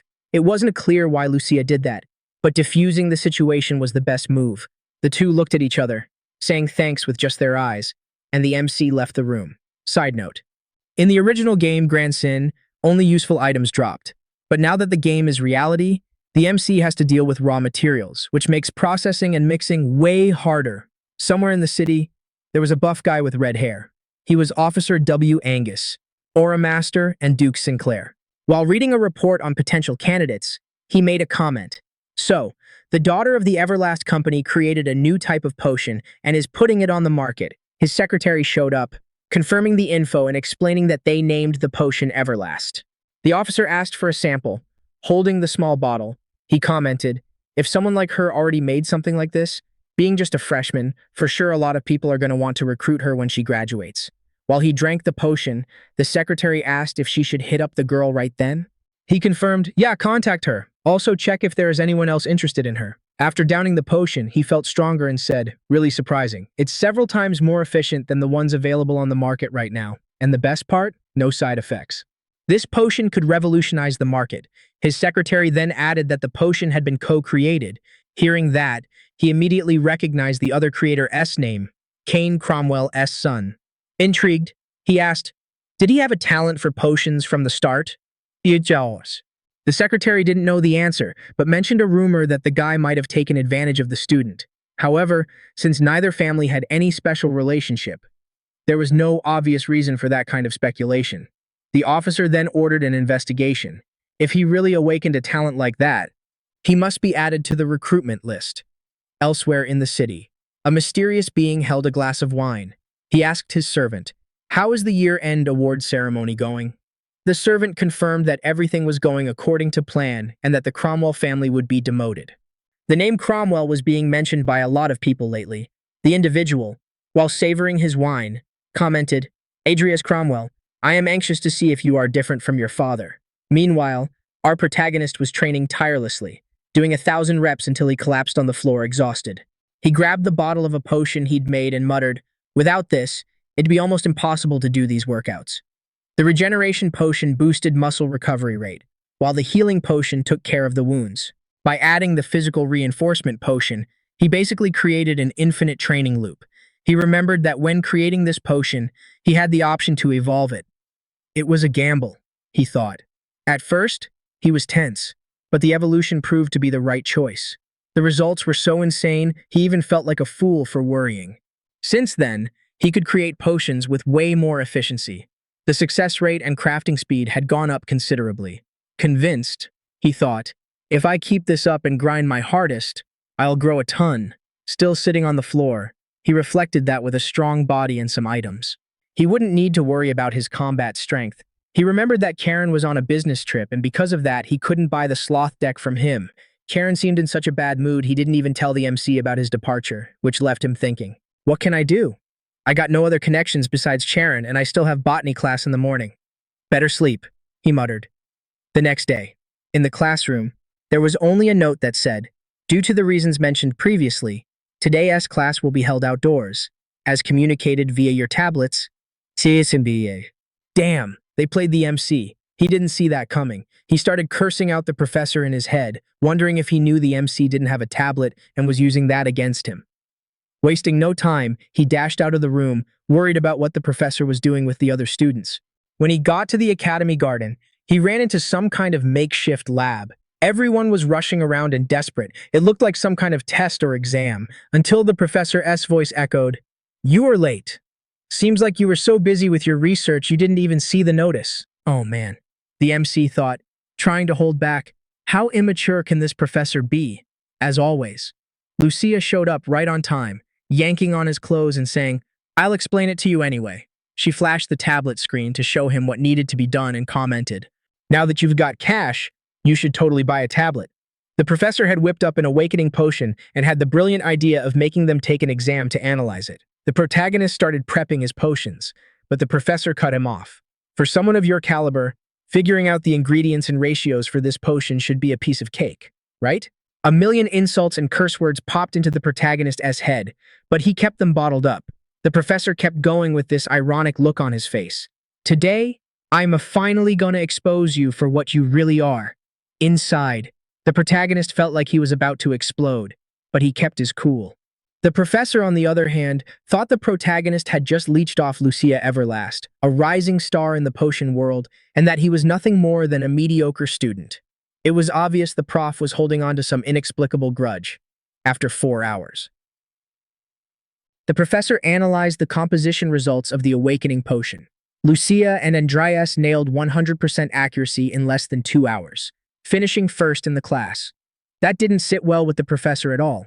Plus, there was zero evidence of cheating on the exam, proving Adrius actually had a knack for potions. Some students were shocked, others were bummed out. They couldn't believe someone like Adrius could outdo them. Lucia teased, Mr. Seaweed Head, you did a good job. Andreas, totally fed up, corrected her. I am Adrius Cromwell. Suddenly, a student barged in screaming Professor Valbus' name, accusing him. Why did you claim the potion as if you made it? Holy crap, the students thought. The situation was about to fall apart. The student kept going. You, more than anyone, should know how much effort I put into this. The other students were floored. They never imagined a professor could be accused of something so serious.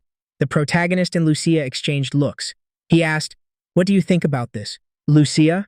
She answered without hesitating. That professor would totally have the nerve to pull something like that. With that, the protagonist decided to act. He got up and walked over to the argument, but Lucia tried to stop him. "You shouldn't get involved in this. Just yesterday I was the one who had to save you from a fight." Andreas, however, ignored her and said, "Ivy got a question related to the potion, Professor." And the professor snapped back, "This isn't a good time for that." Andreas insisted, "But this is related to the situation, Professor. If this is really your work, you should be able to prove right here and now that you were the one who made it, right?" The professor clearly didn't like that idea, and as the protagonist watched, he realized that the student who had made the accusation seemed to like the proposal. The student asked, "Is it like the exam at the Magic Tower?" The protagonist confirmed, if he really made the potion, he should be able to easily explain why he used each material. Or is the professor not that confident? The man adjusted his glasses and answered, totally offended, "This is insolence. I am a prestigious professor at this academy." However, the protagonist wasn't willing to let it slide. With a challenging tone, he said, "Then answer the question. Why did you swap the Priver Hyacinth for Sidamina petals?" The professor, looking nervous, got visibly uncomfortable. Inside, he could only think about how distracted he was on the presentation day and how he forgot to check that part. The student, noticing the hesitation, pressed on. "Why is it taking you so long to answer, Professor?" While the professor tried to justify himself, an eagle watched everything from a distance, like it was spying on someone. The questions kept coming, stressing the professor out more and more, mainly because only the Magic Tower had the capability to run such precise potion exams. But the students didn't seem to care about that. The protagonist asked his final question, "Why did you use the Julie beetle, which is way more expensive, instead of poppy powder?" The students were baffled seeing the professor stay silent after that string of questions. Did he really steal a student's research? Finally, the outraged professor answered, "The poppy has a hallucinogenic effect. That is why I used the beetles, even if they are more expensive." However, the situation got even tenser when the student shot back. "That is not the real reason for not using poppy powder. The real reason is that when heated for a long time during the potion creation, the powder can cause stomach pain for whoever consumes it." Now, the professor was visibly shaken. He tried to defend himself. "That's not true. It's because of the hallucinogenic effect." The student, however, didn't back down. "But even you said there were side effects. You never mentioned anything about hallucinogenic effects." At that moment, the students started pointing fingers at the professor, booing him. Someone yelled, "Imagine stooping so low you steal credit from a student." Others started calling him a thief and a cheater. In response, the professor said, almost screaming, "You two set this up against me. I'm going to report you to the disciplinary council." Meanwhile, the protagonist thought, "This professor really hit rock bottom. Looks like a kid throwing a tantrum. No choice but to let the adults handle this."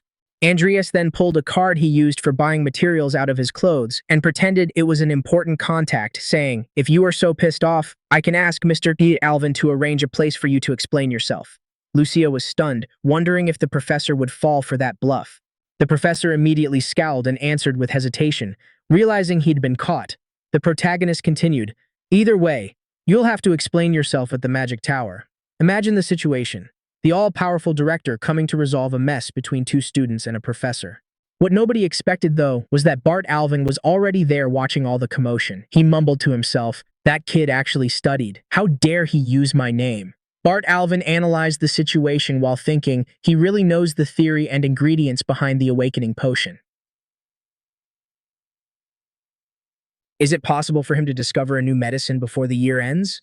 Looks like I'll have to keep an eye on that Cromwell kid. After that mess in the classroom, Andreas, Lucia, and Vivian were having dinner together. Lucia was thinking he wouldn't even invite her to eat, especially at the college cafeteria. But Andreas, playing the innocent card, was like, "You not gonna eat?" This food slaps. Lucia grabbed a piece, but it was blazing hot and she burned her hand instantly.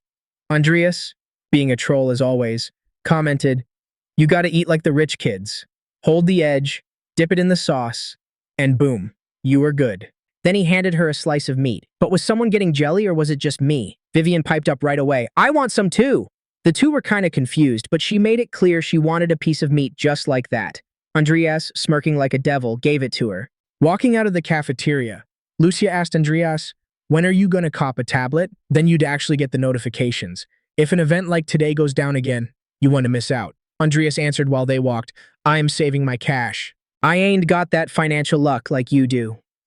While those two kept roasting each other, Vivian seemed lost in thought about that piece of meat he gave her. Suddenly, she turned around all flustered and asked, "Do you want my share of the reward, Mr. Adrius Cromwell?"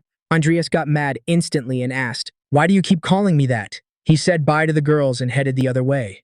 Walking down the hall by himself, he bumped into Charon, who finally came back from his trip. Crossing paths, Charon just said, "Meet me in my lab at noon tomorrow." What was going on?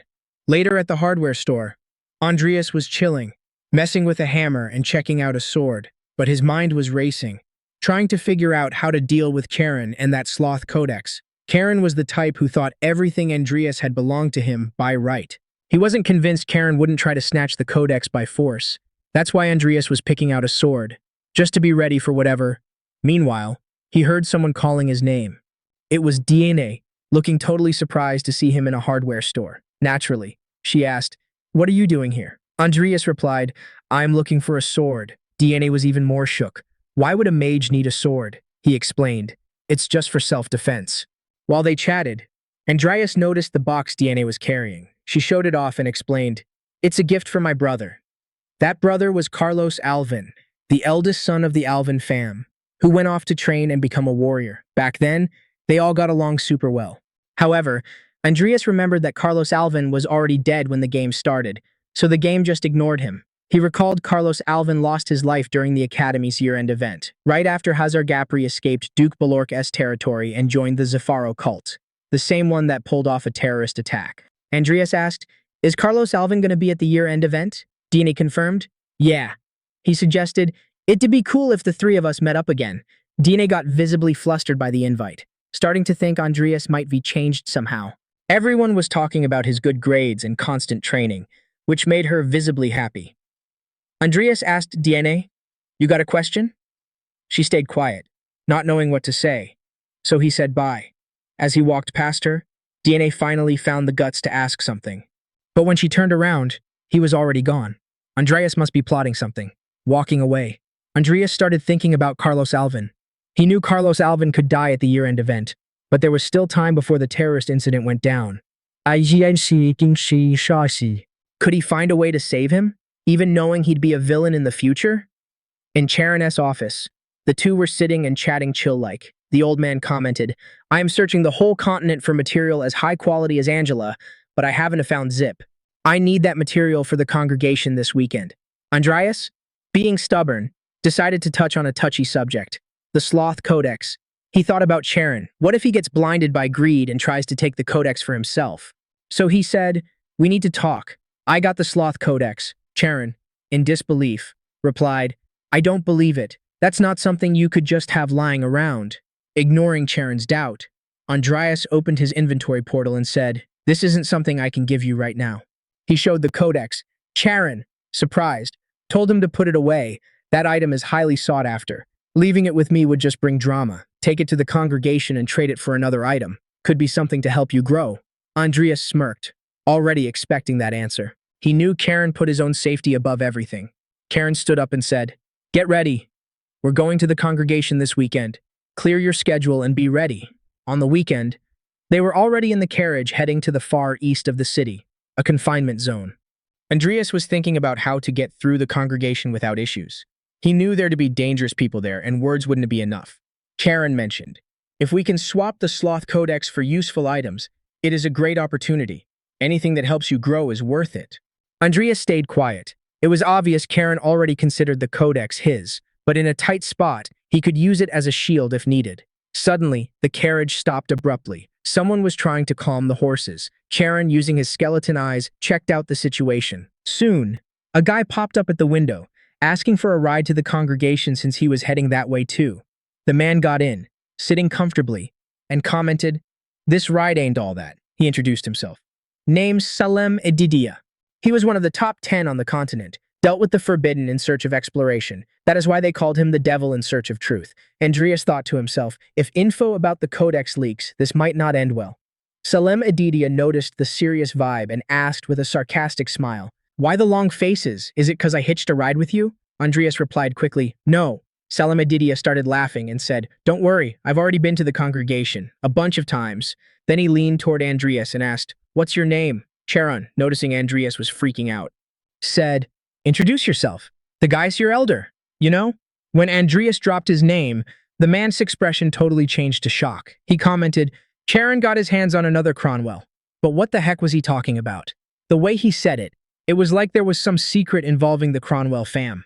Andreas shot a serious glare at Charon, but the guest caught on and spoke openly. "Maybe you don't know anything, but I'm going to give you some special advice."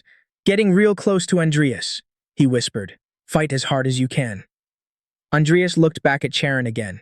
The way he was acting, it definitely wasn't the time to ask questions. But seriously, what was Charon hiding? The carriage stopped again. Using his enhanced vision, Charon asked the guy popping up in the middle of the road, "What do you want? If you got something to say it to my face." The figure started to materialize, revealing a weird-looking person. The stranger apologized and greeted Charon. "Sorry for the interruption. Long time no see. Mr. Diprim?" Everyone hopped off the carriage and headed into the forest. The stranger commented, "Didn't imagine Charon would be hanging with old man Salem Edidia." Salem Edidia interrupted, all pissed off, "Shut your trap, your breath smells like death." While the two were trading insults, Andreas stood in the back thinking to himself, "This guy probably showed up out of nowhere because he's trying to steal the prediction deck. Bet he didn't expect Salem Edidia to be rolling with us." Charon pointed ahead and announced, "We were here."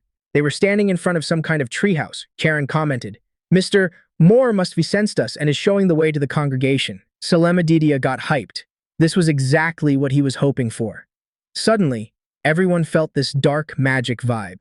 Salem commented, "Some greedy dark mages must be nearby." Right then, our protagonist thought it was pretty stupid, thinking they could snatch the codex while Salem Edidia was right there. Salem raised his staff and said, "Let us see where these cowards are at." Salem slammed the staff on the ground, unleashing a blast of power. It revealed the aura of 7 mages hiding in the area. He grinned like a maniac and said, "Hide and seek is over." The hidden mages were surprised, but the real terror hit when Salem started channeling his power from above. A green aura radiated from his staff. Without giving them a second to react, he caused a huge explosion with his magic, wiping out the dark mages in the area. Inside the congregation, a round table was already set up with 3 people gathered. The doors swung open for Salem and the crew. Walking in, he said, "Been a long, long time since we've seen each other." The hooded man, known as Morn Dorsky, greeted Salem coldly. "Surprising to see you here, too." Salem, looking satisfied, replied, "No need to be so cold to me. Thanks to me, the codex is safe and sound." He then told Andreas, "Open the bag." Andreas, reluctant, tipped the bag over. To everyone's shock, a bunch of mage heads rolled out. The people there were stunned, not getting what was going on. Morn said, "This is an emergency meeting. We didn't need a pointless massacre." He explained that the dark mages were mid-level, but they were still a pain to deal with. Salem Edidia, on the other hand, had wiped them all out just by unleashing his magic power. He laughed and declared, "Without me, you wouldn't even have the chance to see the codex here."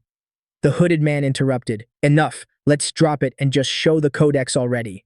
Andreas started opening the inventory portal while Salem watched thoughtfully. He was reflecting on how Andreas was a really interesting kid. The guy hadn't he flinched at the massacre Salem pulled off moments before, and definitely didn't he hesitate when asked to chop off all the enemies' heads. But of all the curiosities, what intrigued Salem most was the dual core he'd seen when revealing everyone's aura there. That was just like his own. The moment Andreas activated the portal, Salem Edidia got close to him and blew gently, distracting the guy. Andreas, confused, asked, "What are you doing?" Salem Edidia, with a weird smile, replied, "I've taken a liking to you." Is Salem gay or something? Andreas wondered. In the game, that scene always left players guessing.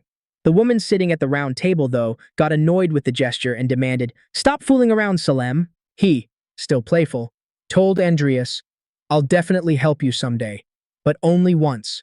Consider it a favor, since I've got a soft spot for the Cromwell family." Andrius was surprised by the promise. Salem was known for never breaking his promises. In the game, he always kept them. Didn't matter the situation.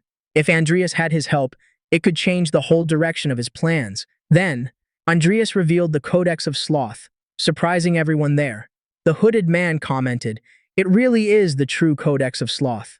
The tension in the room spiked.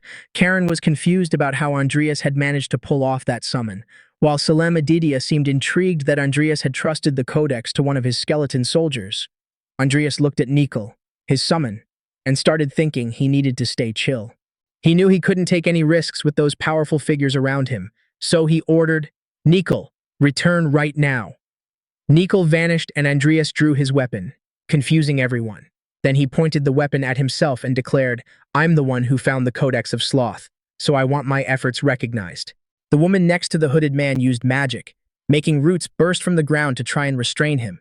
However, she was forced to stop when Andrius stated, "The Codex is in my storage with my summon. If I die, you guys will never get your hands on it." The room went silent. The hooded man looked on in disbelief.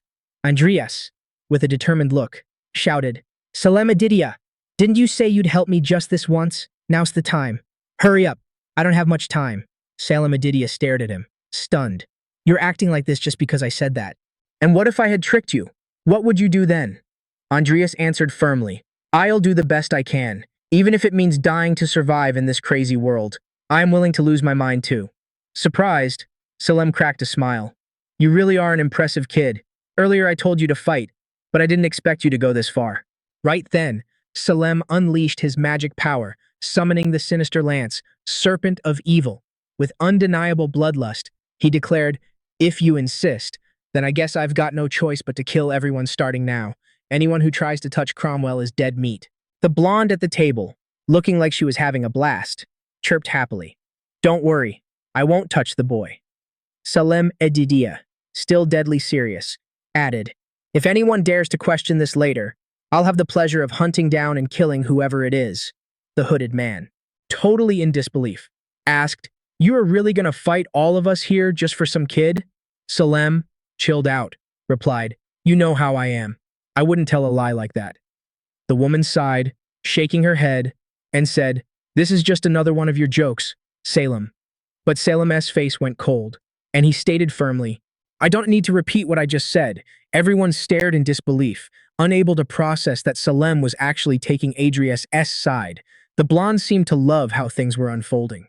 Chuckling softly, the guy who seemed to be leading the negotiation just took a deep breath and said, "This all could be avoided if Karen's disciple just said what he really wants." Finally getting everyone's attention, Adrius thanked them with a slight bow and asked, "What could I get in exchange for the Codex of Sloth?" The leader laughed, finding it ridiculous. To him, Adrius was just a rookie, clueless about what he really wanted. Still, he pulled out a list and handed it to the kid. "Choose 5 things from the list." Carefully. Adrius read it intently and was surprised by the options. Among them was the chance to get bodies. The congregation seemed to have valuable corpses, and he noticed names of top-tier materials. Like the former fairy queen Malene and the Timur, he knew these bodies would be insanely useful, but while he analyzed the options, he noticed the leader's buddies getting restless. One of them whispered, "Those corpses were already sold to Morndorsky. If we give them to the kid, Morndorsky might get furious." Morndorsky in the flesh, he was the leader of Necromancy, and clashing with him wasn't something anyone wanted. Adrius started to reconsider, almost giving up on asking for the bodies, when suddenly Morn appeared. His silent entrance left everyone in shock. With a calm and steady voice, he said, "I don't mind, he can take them."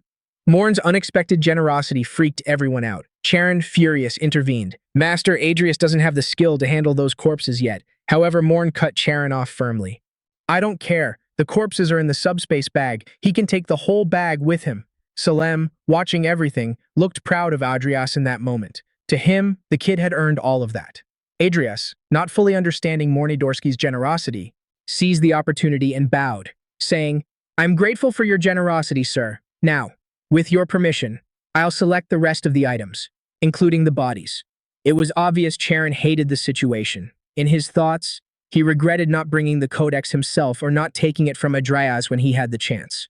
Adrius received the promised items, the bodies of Melaine and Timur, plus the Moon S Blessing, Adrius Tear, Blue Kananga Flowers, and Keaton S Eola Root. While he organized everything in his bag, Salem asked, "Are you sure you want these ingredients? There are better things available." Adrius shook his head. "To me, these items are extremely valuable. I can create 4 potions with them, and each one is worth hundreds of millions of coins. Plus, these ingredients can be used to heal Lucia." The negotiation leader, agreeing, declared, "Deal. Now hand over the codex." Right then, Adrius opened his inventory and pulled out the codex, handing it over to its respective owner. Salem, wasting no time, walked up to Adrius and asked, "You ready to go?" Without waiting for an answer, Salem grabbed Adrius, pulling him out of the place immediately. The people present shouted, ordering everyone to go after them. Adrius was surprised and asked, "Were they planning to get rid of me as soon as I handed over the codex? Is that why they were so generous?" Salem, smiling mischievously, replied, "I made you a promise, didn't I? You're under my protection. I can take you somewhere safe. Where do you want to go?" Adrius answered after thinking for a second. "I want to go back to the academy or the nearest train station." Salem was surprised. "To the academy? You know Bart will find out you're becoming a dark mage, right? If he knew, you'd already be dead." Adrius gulped but stood by his choice. Salem, looking at Adrius, commented, "You really are a curious thing, but you all understand when the time is right." Adrius didn't really get what he meant, but Salem just dropped the subject, saying, "Keep fighting while you can survive. That way, you will be ready to discover who you really are." Back at the dorm, Adrius started organizing the bodies. They were huge, really, but luckily the subspace bag was incredibly useful.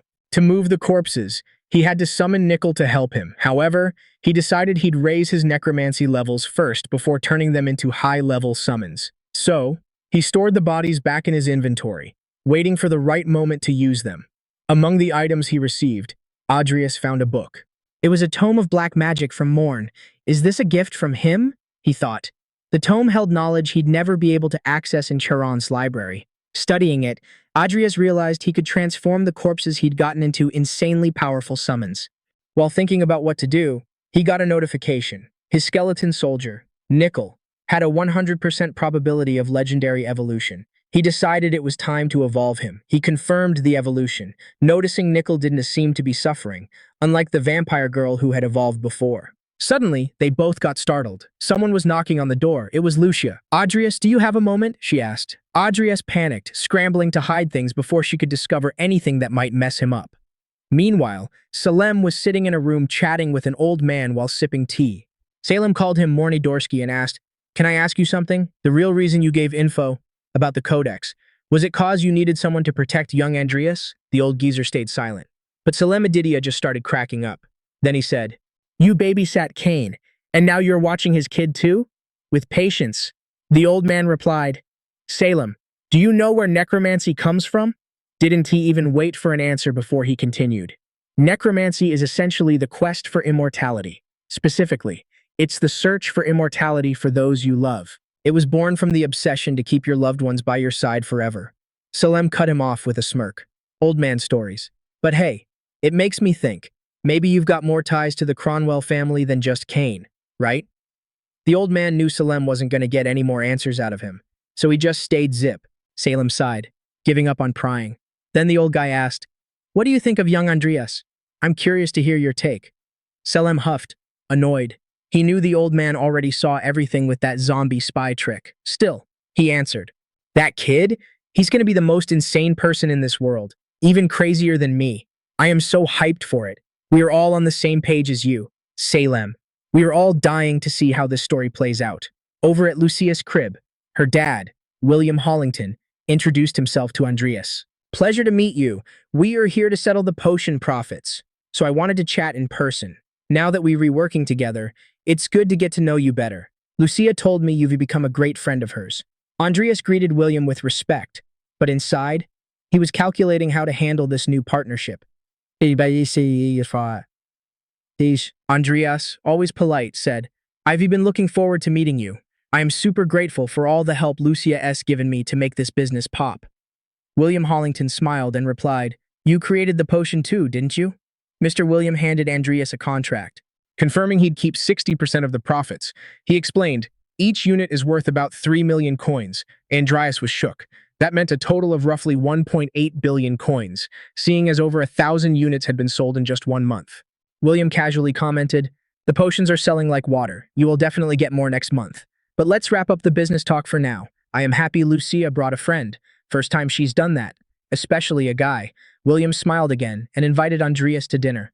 A month later, thanks to all the gossip, the potion had totally blown up. Not just for combat, but in high society circles too. To keep up with the crazy demand, the company decided to expand its suppliers and production facilities. Andreas thought to himself, "Never imagined I'd sell over 2,000 units in a month. If I knew that, I would have bought a tablet sooner." He couldn't stop thinking about how the potion's hype raked in about 6 billion coins. So, he started plotting. "I really want to get the seal properties back.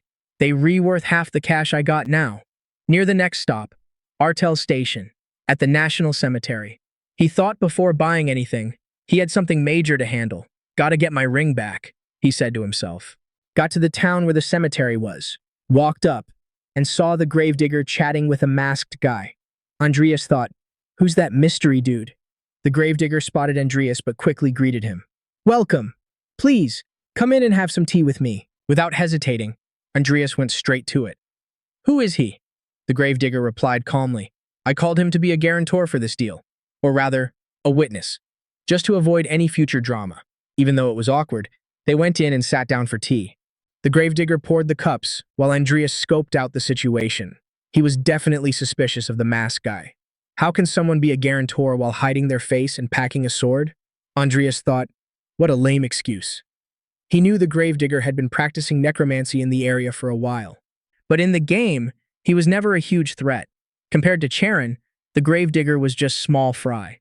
Still, Andreas wasn't a totally chill. Checking his own stats, he realized how much he leveled up. Double trait, necromancy skills, and dark magic at elite levels. Plus his mastery in potion crafting and combat. Now, with Nickel evolved and able to use aura, he was confident he could take on the gravedigger no sweat. Unless the masked guy was insanely strong. While Andreas watched the masked dude, he thought to himself, maybe I should unleash my Dantean energy. Thought holding it back before would be enough, but now I am not so sure. His thoughts got cut off by the gravedigger offering, "Try this tea. Ordered it from a merchant I met at the congregation. It's really good." Andreas ignored the invite, getting straight to the point. "I'd rather talk about the family ring." The gravedigger replied sharply, "You are very impatient, boy." Andreas kept talking. "The body I bought from you is weak and mediocre, but since you were kind, I'm willing to trade the ring for 5 million coins." The gravedigger was stunned, then instantly cracked a smile. He seemed impressed with Andreas' vibe, thinking, this kid's become so grand he doesn't even realize it, and generous too, even if he's broke. After all, he's still a noble count. Andreas kept a serious face, but stayed chill, nodding. However, the old man wasn't there to be nice. With a greedy look plastered on his face, he replied, "The price of silence ain't that cheap." Andreas didn't even blink, classic villain move, and asked, "You implying I should pay more?" The gravedigger commented with a sly tone, "No need to worry. Can we trade for what you got at the congregation meeting?" He stared hard at Andreas' bag, knowing the young guy had scored a lot of valuable loot. Kept trying to sound friendly. "Would that be a bad deal for you?" Andreas didn't hesitate, answered calmly while sipping his tea. "Yeah, thanks for the offer. But let me be clear. I'll give you 5 million coins. Nothing more." The old man got super pissed, calling him a brat. But Andreas cut him off firmly. "I know exactly what you were getting at. You never meant to cut a fair deal from the get-go, did you?" Suddenly, the masked guy next to him piped up, "I think this little chat should be ended a while ago." Andreas, stone cold, he summoned Nickel. That caught everyone off guard. He sounded super cocky, like, "I am sick of this charade. I am actually curious. Do you seriously think you can take me?" Seeing Andreas summon a tier 5, the gravedigger looked totally shook. Trying to play it cool, he turned to the masked dude and said, "I'll pay you extra, more than we agreed on. Just finish this brat off and take his stuff." Nickel, ready to throw down, charged straight at the gravedigger, but the masked guy blocked the hit, which totally shocked Andreas. This guy isn't too normal, he thought. Right after that, Andreas realized the masked guy had planted explosive bombs all over the place. He jumped back instantly, using his sword to swat the devices away. I remember this fighting style from the game, he thought. While Adrius dealt with the bombs, Nickel went head-to-head with the masked guy. The fight between them was intense. Masked guy wasn't just holding Nickel back, he was totally controlling the fight. Adrius watched, confused, like, who the hell is this guy? The masked guy tried to slash Nickel and managed to nick the skeleton's face, but he didn't notice Nickel grabbing his leg until he hit the floor. Without missing a beat, Nickel unleashed his energy and covered his sword in a powerful aura. Adrius was shocked, but he got it immediately. After evolving, Nickel gained the power to use Dantian. It shouldn't be that surprising that he can manipulate aura, but is this enemy seriously strong enough to force him to use it? They fought like crazy, trading blows and landing hits, neither giving an inch until the masked guy finally landed a strike right in the middle of Nickel's head. But the masked guy was stunned when he saw the skeleton didn't stop. Instead, he countered with a hit that knocked him right out the window. Meanwhile, the gravedigger watched the whole thing, terrified, having no clue what just happened. Suddenly, two hands popped out of a tunnel behind the masked guy and grabbed him. The gravedigger, freaking out even more now, yelled, "If you actually want the money, then put some effort into it." While talking, the gravedigger took the chance to cast his magic. Adrius noticed the move and started getting worried. A bunch of portals opened up all around, and skeletons started pouring out of them.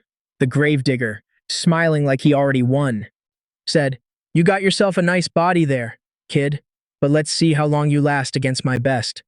Undead started rising from every corner of the cemetery, surrounding them. Adrius realized things were getting critical. He looked at Nickel and gave an order. "When the time is right, attack the gravedigger from behind." Then, Adrius jumped out of the house, facing down the swarm of bodies around him. He summoned a stone shield to block the corpses coming from the front, but enemies were coming from behind too. With no other choice, Adrius started conjuring stones and launching them at the skeletons. But some of the undead had bows and arrows, making it way harder for him to defend himself. The battle turned into a total mess of bodies everywhere. The gravedigger, pissed off, screamed, "You useless trash! You can't even hold down one bastard kid." Right then, Nickel attacked the gravedigger from behind, but got blocked by the masked guy again. The masked guy, obviously annoyed, cursed Nickel out like crazy, but Nickel wasn't empty-handed. He was holding one of the explosive bombs and detonated it at the perfect moment, causing a huge boom. On the other side, Adrius was struggling to hold back the skeletons, complaining to himself, "I don't have time to use a recovery potion. At this rate, things are going to get really ugly." He was starting to get tired. Every hit felt heavier, and he couldn't dodge like he did before. His muscles were numb, feeling like they were tearing with every move. He tried to stand his ground, but his energy was running out. While he fought, a skeleton with a huge double-bladed axe charged at him. Adrius tried to block it with his sword, but the undead wouldn't give him a break. The skeleton's hit knocked him to the ground, and before he could recover, he took a violent headbutt, followed by a brutal combo of punches. Lying there all bloody, Adrius thought, "This is it. I'm gonna die here at the hands of some lame skeleton knight." As he stared death in the face, flashes of his sister popped into his mind. He thought about Lucia, her sickness, and Vivian too. He felt the pain, not just physical, but emotional too. Gritting his teeth, he muttered, "I finally have a reason to live. I can't die like this." Suddenly, a small aura of mana around his body exploded, turning into a massive red aura. A system message popped up right in front of his eyes. "Through continuous training, talent, and fierce combat, your aura has been unlocked. Dantian activated. You can now use both mana and aura." Thanks to the dual core trait, the glowing aura wrapped around Adrius, and his strength started coming back. He stood up, more determined than ever, staring down the enemies around him. Even though he was exhausted and hurt, Adrius held his sword tight. He raised it up, declaring, "I am going back to where I belong." A system message appeared. Achievement, Second Awakening. Reached. The scene around him was a total disaster zone. Undead bodies were scattered all over the ground, and Adrius, beat up as hell, was still standing. He looked at Nickel, who was pointing his sword straight at the gravedigger. Adrius asked with a solid voice, "Where's the ring?" The gravedigger, clearly sweating bullets, begged Adrius to put the sword away. "Can we just talk about this?" Trying to buy time, the gravedigger suggested. "With the dead guy, we could negotiate something way better." Andreas realized he was talking about the masked guy. He thought about it for a second and made his move. Grabbing the masked guy's dropped sword, he walked toward the gravedigger and repeated, "I'm gonna ask you again. Where is the ring?" Desperate, the gravedigger begged, "Wait, Dante do it." But Andreas, showing zero mercy, attacked and sliced the gravedigger's arm right off. He spoke coldly. "I am done talking. Just tell me where the ring is." Screaming in pain, the gravedigger finally spilled the exact spot where the ring was hidden. Still, he mumbled something about planning to ditch the ring, but before he could finish, the gravekeeper started choking on his own blood. He grabbed his throat, twisting in agony until he collapsed right in front of Andreas, who was totally confused about what just went down. Andreas stared at the sword in his hands and thought, was it poisoned? That masked guy had serious skills. Who the hell was he? Right then, our main guy remembered that when the gravekeeper opened the portals, he dropped the name Dan. Andreas instantly connected the dots to the legendary Blood Dan. He crouched down, ripped the mask off the guy, and just out of curiosity, put it on. Instantly, a blue aura wrapped around him. The system confirmed it. Mask of Blood Dan. Appearance alteration artifact activated. Andreas thought to himself, this is actually Blood Dan, the Bloody, the dude who started the war in the game by kidnapping the northern barbarian chief S-Kid. He knew that in the game, this whole mess triggered a massive war between the North and the Empire, spreading across the entire continent. "Thanks for the mask," Andreas said, taking it off. Then he barked out new orders to Nickel. "Find the ring. I'm gonna clean up this mess." Later on, Andreas got hauled off to the hospital to patch up his wounds. While he was chilling there, he scrolled through the news. Terror at the National Cemetery, Necromancer and mercenary swordsman clash. Even though the headline was super dramatic, Andreas figured the news wouldn't blow back on him directly. It was time to focus on something way more important. He started digging into his family's old estate. He decided to buy it for 2,500,000,000 won. While he was imagining his sister's reaction to getting the property back, he felt a hand cover his eyes. It was Lucia, asking, "Guess who?" Andrea stayed quiet for a few seconds, making things totally awkward for her.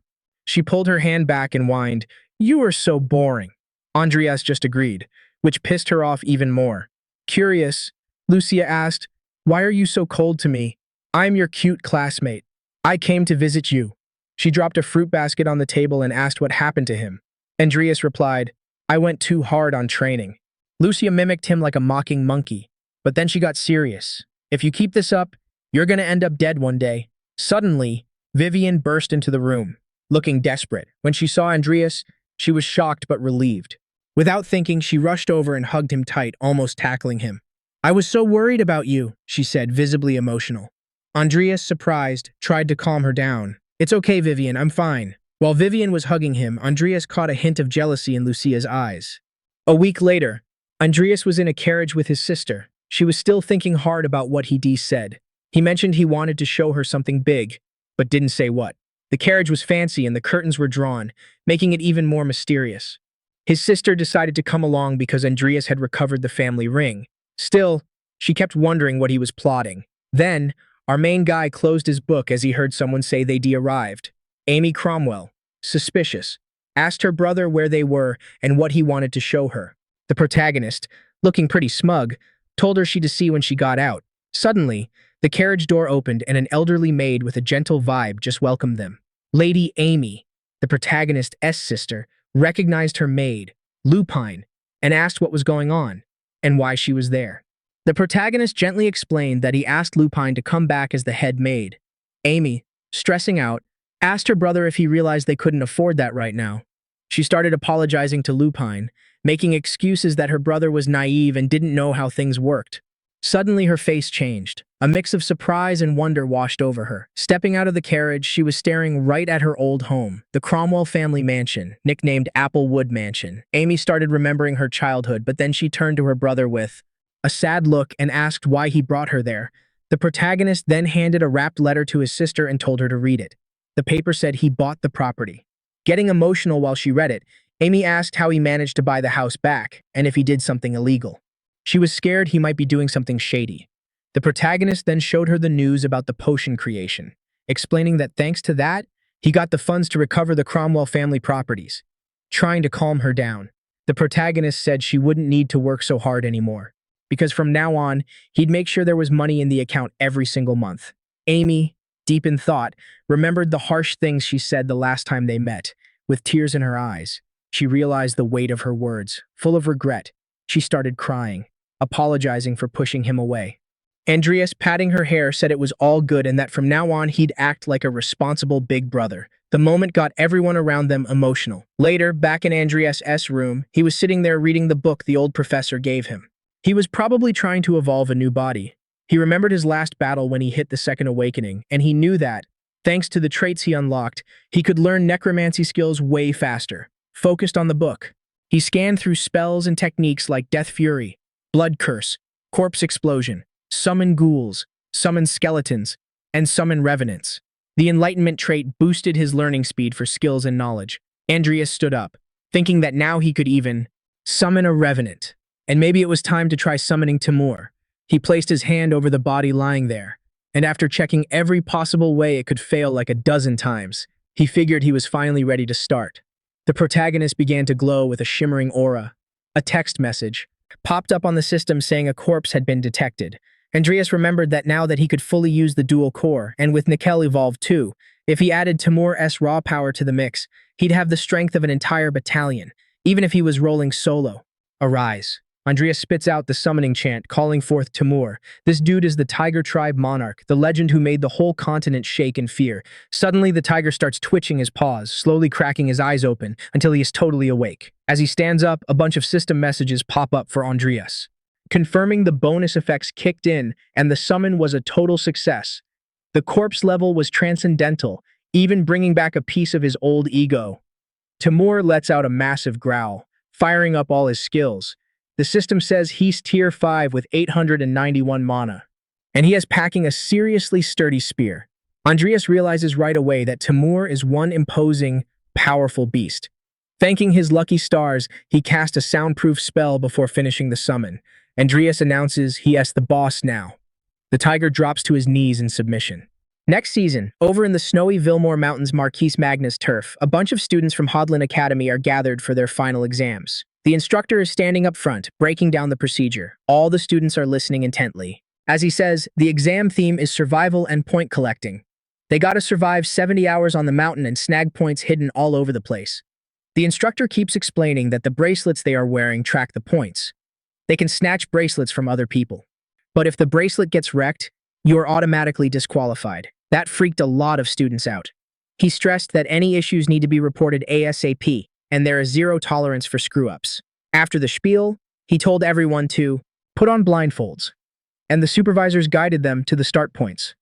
46 hours later, Adrius is on the slopes of Mount Vilmore, struggling up the climb. When he hits the top, he's relieved to find a flat spot, perfect for setting up a base. The place looks sweet for both defense and attacking. But then, he spots a magic shield right in front of him. He recognizes it instantly. It's DNA Alvin, who was using wide area search magic and a barrier at the same time.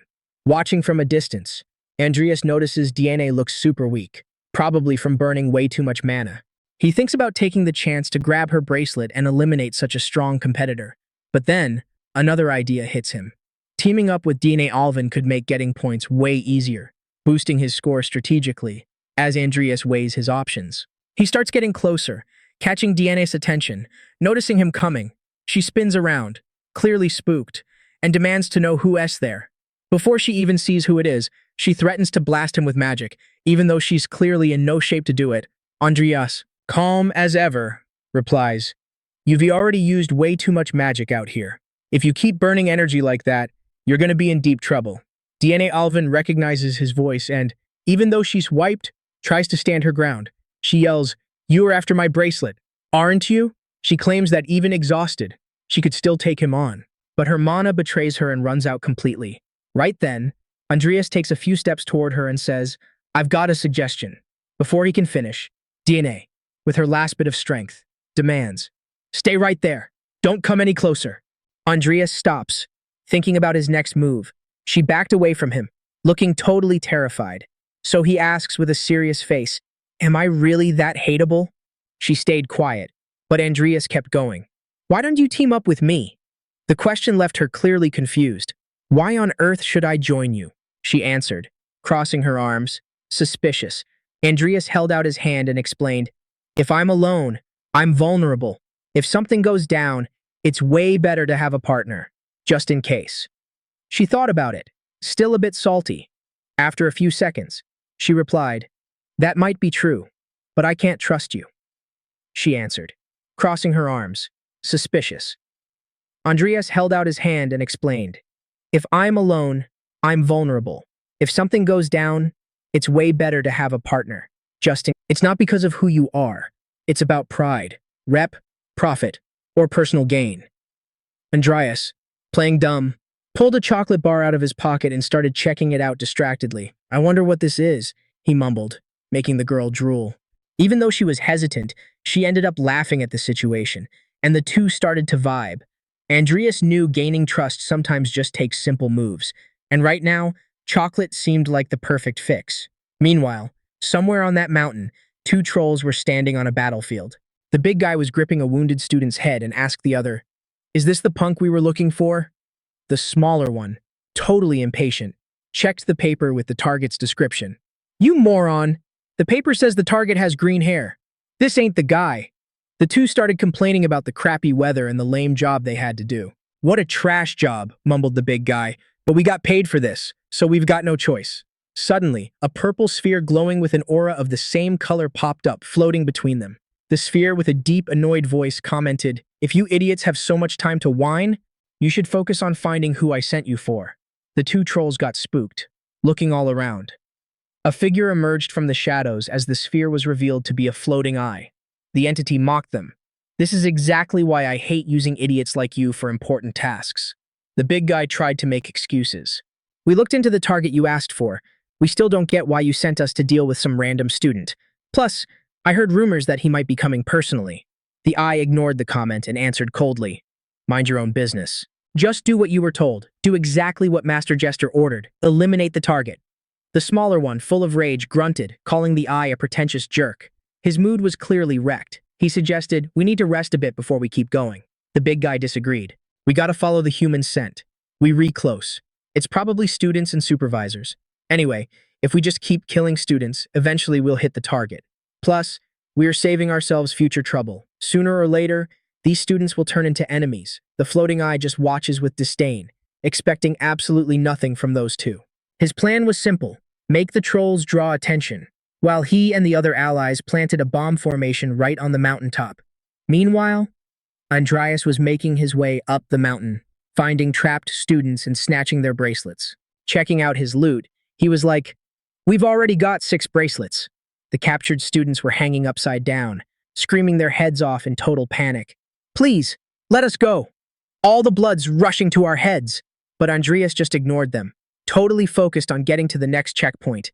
As they kept walking, he said to Diane, "You guys were supposed to be some elite squad." Dini Alvin was walking right next to him, carrying all the bracelets they dejacked. As they moved forward looking for more, she was thinking, when the heck did he learn to track like this? And how is he moving so fast on these crazy rough mountain trails? To her, it felt like Andreas was a totally different person. Being the suspicious type, Diane just followed him quietly for a bit, but she couldn't keep her thoughts to herself anymore. Finally, she broke the silence. "What happened to you? You were always such a total scumbag in the past." Andreas just smiled. To him, Diane was exactly the same as always, straight to the point, zero filter. He stopped, turned to face her, and answered, "If I'd kept going down that path, I would have lost everything. You're right. I was a jerk who never paid any attention to what my sister needed, even though she's the only family I have left. When I realized that, I decided to change." He paused, and then, with a serious tone, he kept going. "While I was working on myself, I realized something. I had a gift too." Andreas bowed slightly to Diane and said, "I am sorry for all the horrible stuff I did." Diane was obviously shocked and stayed quiet for a second before accepting it. "Fine. Let's just put it behind us." At that, Andreas smiled and suggested, "Let's focus on getting to the top." As they climbed, the topic changed. They started talking about the competition rules, knowing that even if they were partners, there could only be one winner in the end. Meanwhile, hiding behind a tree, a supervisor was watching them. She was thinking to herself, "He didn't even blink when he killed someone. Back with Baron Balorix. Andreas was a piece of trash, but lately, he's changed. But is it for the better? How can someone who lived like a total fool change like that just because of a shift in attitude? The supervisor muttered quietly, Adrius Cromwell, you're a pretty interesting guy. As they raced to reach the next spot marked on the map, Andreas and Diane knew they only had 3 minutes left. According to the rules, they could score points by snatching bracelets from other students or grabbing objects at the checkpoint. Andreas, alert to his surroundings, started suspecting they weren't alone. He whispered to Diane, get ready, we might get jumped. Suddenly, a creature came at them, making Diane jump back in fear. Andreas, on the other hand, immediately got into a fighting stance. It was the dwarf troll and his giant buddy. The two of them started mocking them, having a great time. Check it out, brats, said the dwarf. The giant laughed and said, good thing my axe missed the target. Your axe? Your throw was even worse, the dwarf shot back. Diane ran over to Andreas, asking, are you okay? Andreas answered firmly, I am. But this doesn't look good at all. The scene around them was a mess. There were several dead students and others seriously messed up right there. Diane was horrified by the scene and whispered, what happened here? One of the guys looked happy to see Andreas. He shouted, look at that, green hair, exactly like in the job description. That comment left Andreas and Diane confused. Andreas asked, do you guys know us? The giant replied with a creepy smile. I wouldn't say we're strangers. We came here specifically to see you, the dwarf added, licking his knife with a twisted grin. We're here to kill you. Andreas, confident as ever, stepped forward and said, if you want something with me, let the others go safely. How about we talk somewhere more private? Diane was shocked by the suggestion and shouted, are you crazy? Why can't we fight them together? Andreas turned to her and said calmly, some students here are still alive. I need you to look after them until the supervisors get here. Trust me, I can handle this. Diane hesitated, but seeing the determination in Andreas' eyes, she nodded. He then walked toward the two trolls, moving away from Diane and the students. Before leaving, he looked at her and said, it's gonna be fine. The dwarf, with a demonic look on his face, started laughing. You're a complete idiot. You don't stand a ghost of a chance against us, but that just makes our job easier. Andreas kept walking further away from Diane, luring the trolls. When they were far enough away, he asked, are we far enough now? No one will hear the noise, right? The big guy smiled and confirmed, yeah, no one's gonna hear a thing out here. The dwarf with a nasty grin added, all we gotta do is chop off your head to finish the job. The big guy raised his axe, provoking Andreas. Show us what you've got, kid. Both of them charged at the same time, but Andreas dodged the dwarf's attack at the very last second. The big guy tried to strike next, but his attack got blocked. Both of them were totally stunned to see that Andreas had pulled out a sword to defend himself. The big guy asked, totally confused, aren't you a mage? How are you fighting hand to hand? Andreas, with a cocky smile, put the sword away and answered, you guys are Mantos and Glau, right? You better ditch the stereotype that mages can to use swords. The two trolls were surprised and wondered how Andreas knew their names. At that moment, he activated his magic and declared, I might even tell you how I know, but only if you tell me who from the congregation sent you. The two of them started to panic, looking visibly scared. They said, we were tricked. We didn't know you were like this. Andreas, showing zero mercy, started calling up his summons. He said, even if you don't want to talk, you will be forced to soon enough. Nickel was waiting, ready to attack. Andreas turned to him and ordered, hold on a sec. Just take down anyone who tries to run. The two trolls, realizing there was nowhere left to run, started cursing at Andreas, calling him an arrogant brat. The big guy yelled, this isn't over yet. He charged with full power, trying to hit Andreas, who started dodging like a pro. Meanwhile, he was thinking, maybe I can combine my mage skills with my combat moves. Let's test it out. Andreas started putting on a real show. Andreas was dodging the big guy's attacks and clapping back with precision.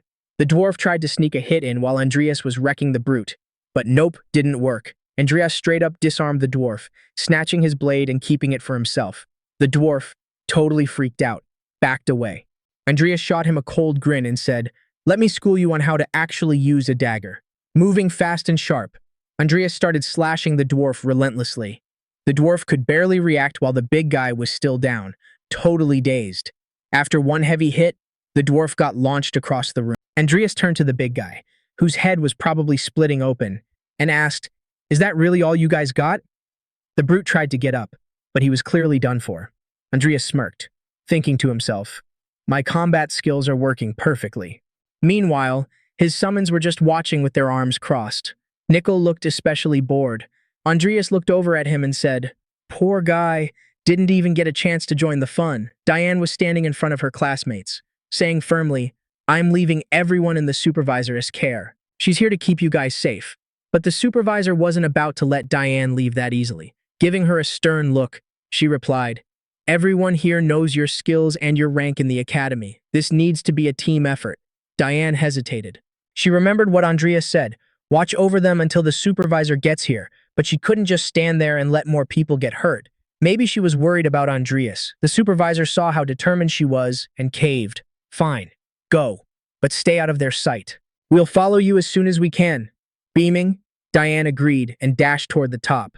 Meanwhile, Andreas was staring down his defeated opponents. He looked at the fallen brute and said, "You better start talking.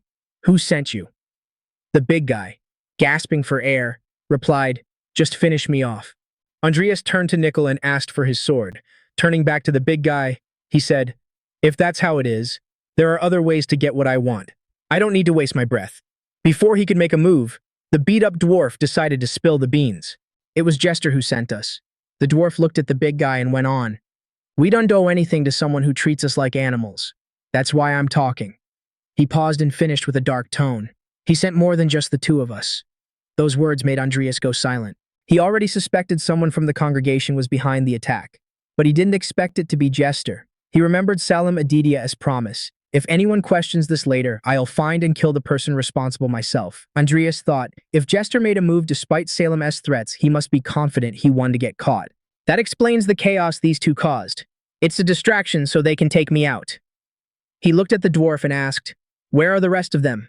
The scared dwarf replied, "I don't know. Maybe they were setting something else up. We don't want to make enemies with Rodlin. Maybe a landslide. Something to make it look like an accident." Andreas figured Jester was trying to create an alibi so Salim Adidia and Rodlin wouldn't come after him. The dwarf begged the big guy, "Mantos, try to get up. We gotta get out of here before we get dragged into this." But Andreas cut him off with a menacing voice. "You think you can just walk away after killing all those students?" He took a step forward and finished, "I am not letting either of you leave here alive." Not far away, Diane was climbing up looking for Andreas. She wondered where he was, since she was almost at the top and still hadn't found him. Suddenly, she felt something weird under her feet. When she looked down, she realized she'd stepped on a magic seal. Before she could react, the seal exploded. Diane tried to block it with the shield she already had up, but she got blasted back. From the top of the mountain, she saw a bunch of figures with their hands out. They were mages. Diane looked at them, confused and scared. The mages, though, started arguing with each other. One of them said, "This isn't the right person." Another one, looking annoyed, muttered, "What kind of rat snuck into the ritual site?" After thinking for a second, he answered himself, "It's just some random rookie." Diane, showing some serious guts, activated her magic as she stared down the enemy. She shouted, "You attacked me out of nowhere and didn't even answer my questions. Don't to blame me for having to kill you now." Her magic started to take shape as an icy whirlwind, covering the whole area and blowing some of the opponents away. The guy leading the mages watched, impressed, recognizing her magic as a rare combo, snowstorm and ice magic. "An interesting dual nature spell," he muttered. Diane channeled all her energy and launched another powerful attack, screaming, "Get lost!" The man activated his magic shield to protect himself while ordering the others to dodge. Even though she was tired, Diane summoned her own shield, blocking the attacks while keeping a tight grip on her mana control. The man was surprised. She has scary mana control for her age and experience, but in the end, she is still just a girl. He grabbed the magic eye he always carried and placed it on his forehead. A sinister smile spread across his face. "This is gonna be fun. I'll play with you until my plans are ready." Suddenly, the eye started consuming the man's body, turning him into something monstrous. Diane recognized the dark energy immediately and thought, "That's black magic." Further away, the supervisor, who had evaluated Andreas in the last exam, sensed the black magic and started heading over, intrigued by where that power was coming from. Meanwhile, the magic eye, now with gross tentacles, started attacking Diane. Using her shield to defend herself, she thought, "My mana is running low. I won't last much longer like this." She was surrounded. In front was the guy with the monster eye, and on the sides were two other mages spamming spells. Diane was forced to attack and defend at the same time until a really strong hit nailed her, launching her backward. The three-eyed man laughed loudly, mocking her, and that is the difference between us. Experience. But Diane, even while down, wasn't scared. She yelled back, "The only difference between us is you got an extra head, but that don't make you any smarter." The dude, totally ticked off now, grinded his teeth and yelled, "I'm gonna end you, you little brat." Diane fired back, barely flinching. Getting threatened by a freak like you just makes this whole thing look even more ridiculous. But her mana was basically running on fumes, and she knew she couldn't keep this up much longer. The guy, noticing she was weak, took his shot. He aimed those creepy shadow tentacles from his eye right at Diane, about to finish her off. Suddenly, something sliced right through the tentacles, saving her butt. Both of them were totally shocked. She asked, all confused, "Who the hell are you?" Standing there was Adrius, wearing that mask he swiped when he got the ring back. He spoke up, sounding super sure of himself. "I'm a merc hired by Rodlin. I'll handle this mess from here. Run." Diane, still hurt, wiped the blood off her face and shot back. "You can't just pop up out of nowhere and think you're gonna take on all these guys solo." Adrius smirked and said, "I ain't here to wipe them out. I got a different goal." He thought to himself, "I can summon Nickel or Timur right now. That D draw way too much heat." So he told Diane, "I want to trigger a landslide right here. Get lost. As fast as you can." Diane was confused, but before she could say anything, the three-eyed guy Adrius dubbed Giant Squid Head cut in, clearly pissed. "How do you know about me? Who are you to have that info?" Adrius, staying cocky, replied coldly, "Why would I tell that to someone who's about to croak?" That diss made the guy furious. He charged into attack, but Adrius charged right back. Drawing his sword, he started slicing up the monster eye's tentacles while dodging the hits. At the same time, the two mages with the guy were throwing spells at Adrius, but he was moving fast, dodging and hitting back with crazy precision. His sword skills were legit. He slashed the mages like a pro, leaving them hurt and clueless. Diane, still watching, was impressed. "He's so fast." Adrius kept pushing forward, cutting down everything around him. But then the eye started glowing red, meaning the real trouble was just starting. Diane tried to warn Adrius, "Watch out!" Right then, boom, an explosion went off. Everyone got spooked by the loud bang, and a hole opened up in the middle of the ground. Some of the monster Ias lackeys, still in shock, asked, "Is the master okay?" Others, totally clueless about what happened, looked around. When the dust started to clear, they could see Adrius with his sword stuck right in the creature eye's throat. The monster looked confused, like it didn't get how that happened, and stared deep into the masked guy's eyes. Suddenly, one of the tentacles smacked Adrius, knocking him back and making him lose his balance. He recovered fast, but realized things were getting super sketchy. He yelled at Diane, "Get out of here! Stay right behind me!" While thinking to himself, the host should be dead by now, but he's still moving. Did the monster take total control of the body? The monster eye let out a loud grunt, while its tentacles completely took over the host's body. The thing seemed to be growing, its corneas stretching out and getting a life of their own. The giant tentacles came at Adrius, but he grabbed Diane and bolted, getting as far away as he could. "Stay back," he ordered firmly. "I'm gonna open a path, but I gotta be quick." Adrius got ready to fight again, holding his sword and charging the monster. Diane, watching from a distance, thought, "I don't know who he is, but he saved my life. I can't just ditch him here." Determined, Diane started focusing her energy, refining it until it turned into some kind of magic spear made of condensed mana. She knew she had to be precise, even if she was tired and almost out of mana. Meanwhile, Adrius was fighting desperately, thinking, "If only I could summon Nickel or Timur, I'd end this in seconds." Suddenly, he noticed Diane moving and yelled, "You stubborn girl! Why haven't you run yet?"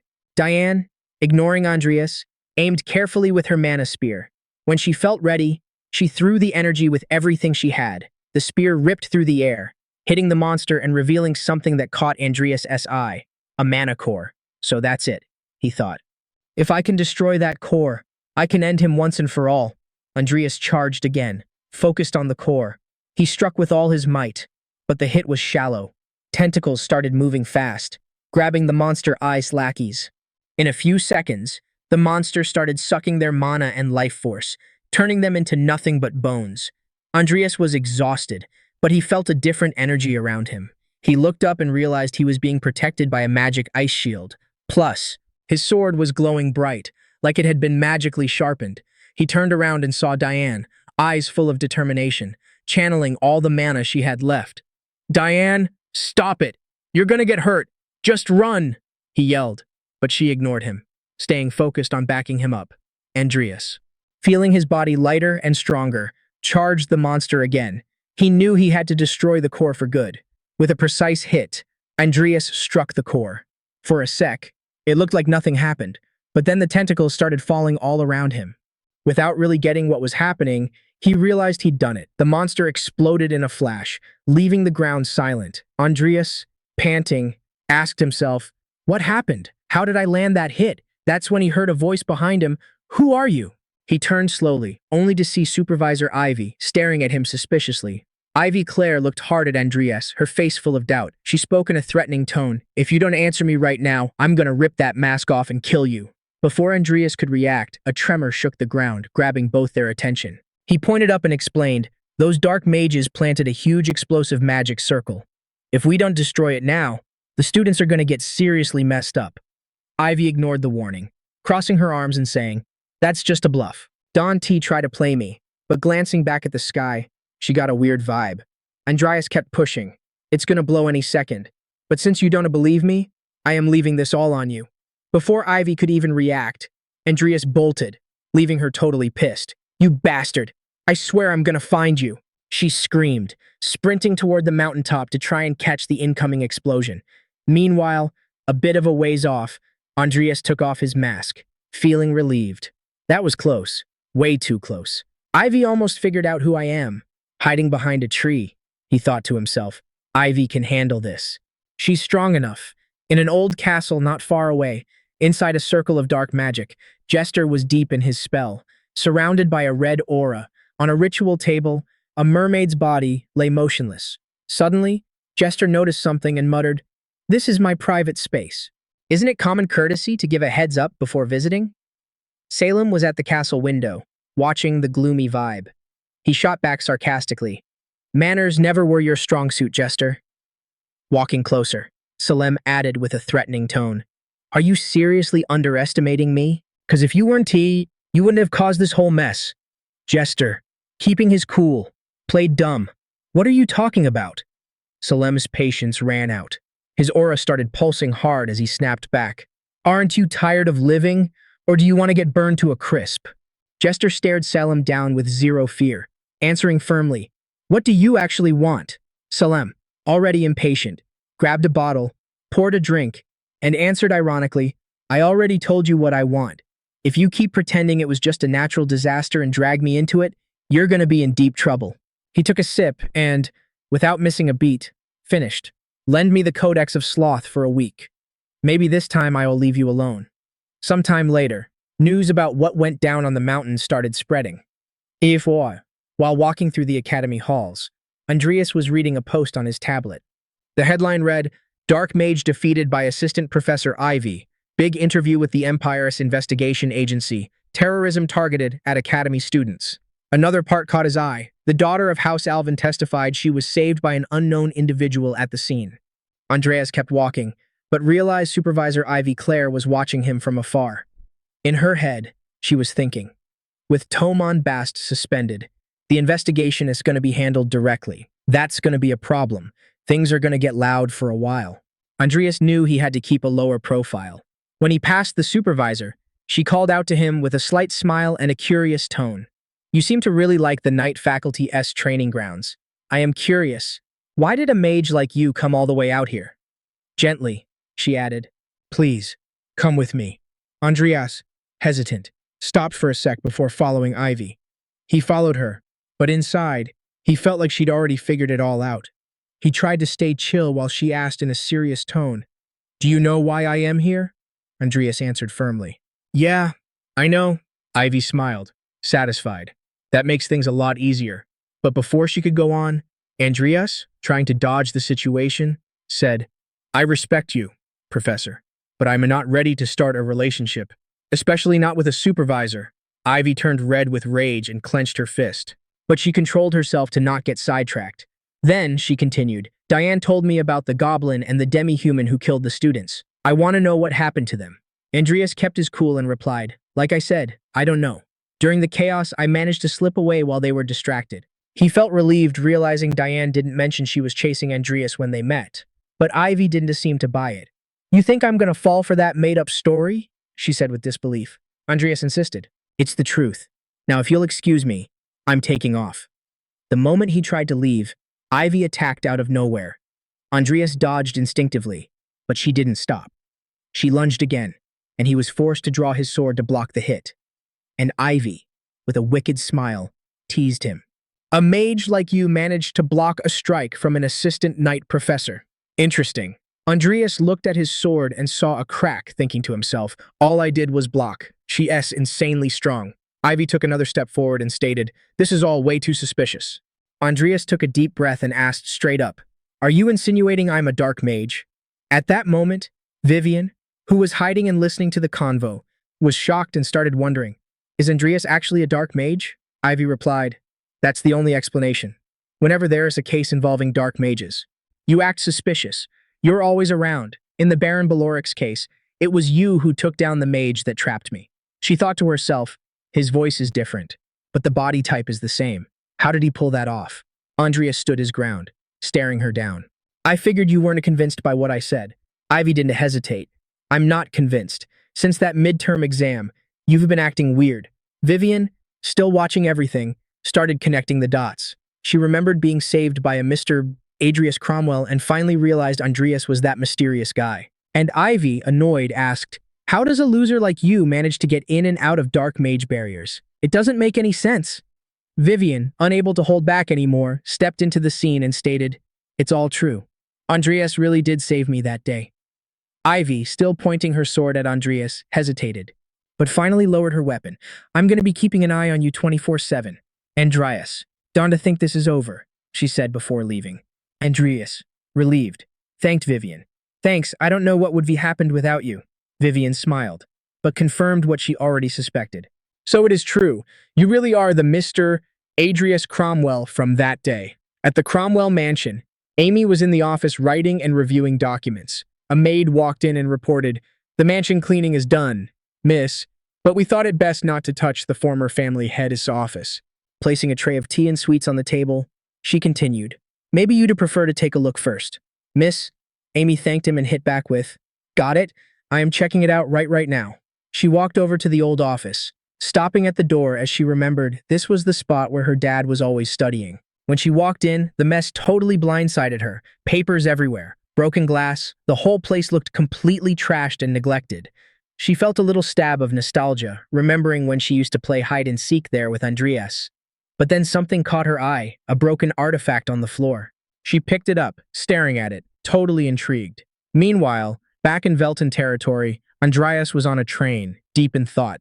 He muttered to himself, "Master Salim isn't exactly keeping a low profile. The biggest dark wizard on the continent in a public spot like this? That's some serious nerve." Even though he thought that, he didn't complain. Since Salem was there to teach him a major lesson, sitting right across from him, Salem said, "You know the aura in your Dantian and the mana in your heart are basically the same thing, right? Theoretically, you can swap them and use them interchangeably." Adrius listened close as Salem went on. "Of course, that's only possible for someone with a dual core like you, but I'm going to teach you a method I came up with called transfer." 10 minutes later, Adrius had his eyes shut, locked in on his practice. He thought to himself, the technique and activation are insanely simple. Never imagined I could convert heart mana into aura this fast. He was totally blown away by the sick technique developed by Salem Edidia. Salem, watching him, commented, "You're getting the hang of it. Keep grinding." The dark wizard stood up and slid the train window open, but before he could bail, Adrius cut him off. "I got a question. You know anything about my dad and House Cromwell?" Salem paused for a sec, checking out the curiosity in Adrius' eyes. With a serious face, he answered, "Cain Cromwell was an apprentice to your grandfather and Morn Dorsky." That reveal left Adrius in total shock. He never guessed his dad would have a connection to Morn Dorsky. Salem Edidia kept going. "Like I said before, you gotta figure out the details on your own. I don't have the patience to explain everything." Without saying another word, Salem Edidia jumped out the train window, leaving Adrius lost in thought. Cain Cromwell, a dark wizard. Never saw that coming. Not in the game or since I got to this world. He decided he needed to dig deeper. Good thing I am heading home. Maybe I'll find some dirt there. When they got to the Cromwell family mansion, Andreas walked in with Amy. She looked around and said, Lupine did a killer job cleaning this place up. Andreas, curious, asked, was this the spot where our dad used to study? Amy confirmed it, saying, yeah, but it was a total disaster zone.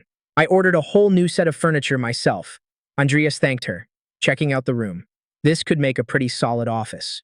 Amy added, I made sure to keep all the important stuff in place. She grabbed an old family photo and showed it to Andreas. Look at this. Remember? Back when we were kids. Andreas smiled, but felt this weird vibe looking at the photo. He thought, it's nostalgic, but at the same time, feels like these feelings aren't exactly mine. When he touched the photo, a bright light blasted from the frame. Amy took a step back, freaked out. What the hell? She muttered. Andreas realized a magic circle had just activated, opening up a secret passage in the office. Both of them stared at the new entrance. Andreas thought, a magic circle that only activates when you touch the photo? This has got to be Kane's inheritance, or maybe his will. His face got serious. He told Amy, I'm going to take a look first. You should wait out here. Still surprised. Amy tried to argue. You can go alone. It's dangerous. Andreas explained firmly. This is an advanced magic device. It's too much for you to handle. Please, trust me and wait here. Reluctant. Amy agreed. Okay, but watch your back. Going down the secret stairs, Andreas was stunned by what he saw. In the middle of the room stood a glowing tree surrounded by rare fairy flowers. He felt an aura similar to what he felt when he found the Codex of Sloth. Is this a dark magic item? Andreas got close to the tree, seeing a bunch of rare Cromwell flowers there. Suddenly, a notification popped up saying, Apocalypse Codex, Chapter 0, the purest original sin, waiting to bear fruit. Eyes still wide with shock, he asked himself, is this the main part of the Codex? Why did I never hear about this in the game? Getting closer, he saw a scroll tied to the tree. Curious, Andreas grabbed the scroll and opened it, wondering, did Kane leave this here? Suddenly, a powerful force wrapped around Andreas and the letter started fading from his hands. Something touched his head gently, like it was petting him. He was completely floored, his eyes popping out. A vision started forming in front of him, like he was being dragged into a memory. In the memory, he saw Kane bowing to an old guy who looked like the Emperor. Kane was holding a mystery seed that got planted in a pot. Over time, the seed sprouted, turning into a small tree that radiated insane power. The Emperor and Kane were terrified, but, at the same time, consumed by greed. Then, Andreas saw another scene, his mom getting stabbed with a dagger while Kane held her. Desperate, the old man, wanting to capture Kane's kids, ordered a magic circle placed in the mansion so only they could activate it. Andreas finally got it. The Empire and the Dark Wizards were conspiring together. Kane realized it too late. His wife was murdered, his health crashed, and his family fell into ruin. Salem was right. The Emperor had put Kane under Morndorski's care, and that's where Kane learned dark magic. He sprouted the original sin, but once he reached that power, he was discarded. In an act of revenge, Kane hid the original sin in a place where only his kids could get to it. Suddenly, a voice cut through his thoughts. So did you get a good look at the memories your father left behind? Andreas turned and saw a man with green hair just like his who finished with, Welcome, Adrius Cromwell. Andreas spun around immediately and saw Kane standing there. Before he could say anything, Kane started talking. Should I call you Makoto Kaniro? Then, Andreas drew his sword and pointed it straight at him, asking firmly, Who are you? Kane, keeping his tone calm, answered, It's a shame you haven't figured it out yet. I figured a total gamer addict like you would be clocked this way faster. Kane's words dragged up old memories for Andreas. He started flashing back to when this whole mess kicked off. The link between that world and the game. Then Kane asked, Does the phrase, thanks for playing our game, ring any bells? Andreas' eyes went wide as he shot back. Are you the dev who dragged me here? Kane grinned and confirmed, Bingo, that's me. So, how's the world of the deadly sins treating ya? Isn't it just a fantastic fantasy world? Andreas stared him down and asked straight up, Why the hell did you bring me here? Kane answered like it was no big deal. It's nothing crazy. Honestly, I just wanted you to beat this game. Super simple wish. Then he kept going. I'm sure you've already seen how this world ends, like a million times. Lucia Everlast, Vivian, and all the rest. In the end, everyone winds up in an apocalypse. The world gets wrecked by the outbreak. That swallows up all the deadly sins and their owners. Confused, Andreas asked, "What are you talking about? In the game, when you collect all the deadly sins and beat the final boss, isn't the end of the world supposed to be avoided?" Kane gave a creepy smile and explained, "That's just what you saw. But as long as the original sin as consciousness exists, the world is going to get destroyed eventually. To stop that, you got to take total control of it. Only the flesh and blood of Kane can pull that off." Right then, a notification popped up in front of Andreas' eyes. The original sin demands the blood of a contractor. Offer your blood and sign the contract. Kane kept explaining. The original sin sensed your presence. You might be a talentless scumbag, but barely anyone has access to this place. You are one of the few. After 6 months, when the original sin wakes up, it's going to break out and hunt for a host on its own. Andreas finally understood why he'd been reincarnated into such a lame background character. That was exactly why. Kane hid the original sin right here. Only you and he can get to it. Now, what are you going to do? Andreas asked. What exactly do you want from me? Kane answered, It's simple. I want you to sign a contract with the original sin, become the host, and feed it the deadly sins. You have to totally dominate it. If you screw up, they'll eat you alive. But that's the only way. If you pull it off, both you and the world survive. As Kane started fading away, he apologized.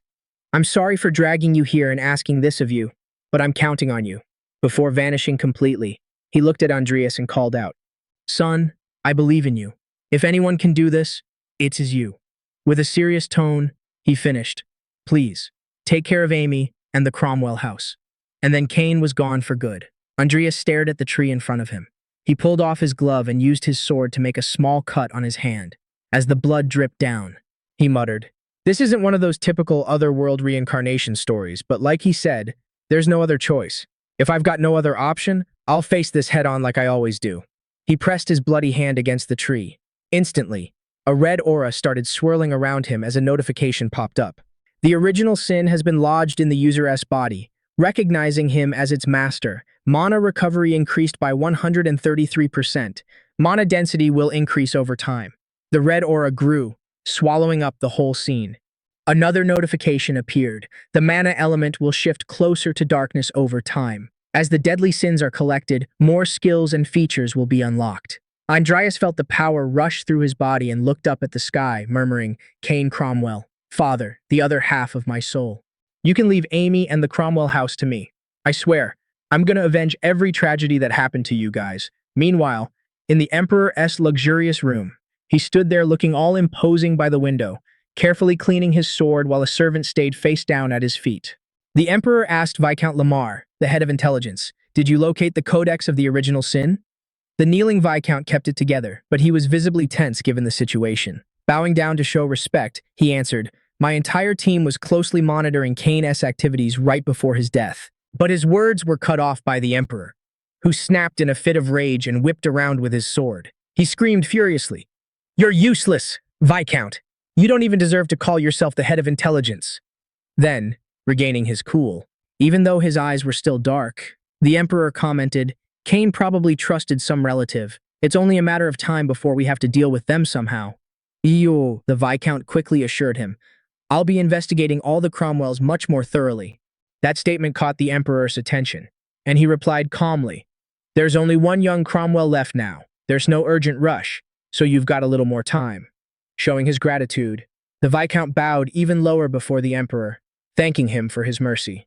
But almost instantly, he was startled by a shadowy voice coming from behind. It would be wise to start with the codices of the original sins. That remark sparked the Emperor's curiosity, and he asked, The Zephyr sect? They have a codex to summon their god, don't they? The Viscount confirmed, We've identified some highly suspicious activity. We believe the cult is going to gather a huge number of people soon for the summoning ceremony of Zephyr.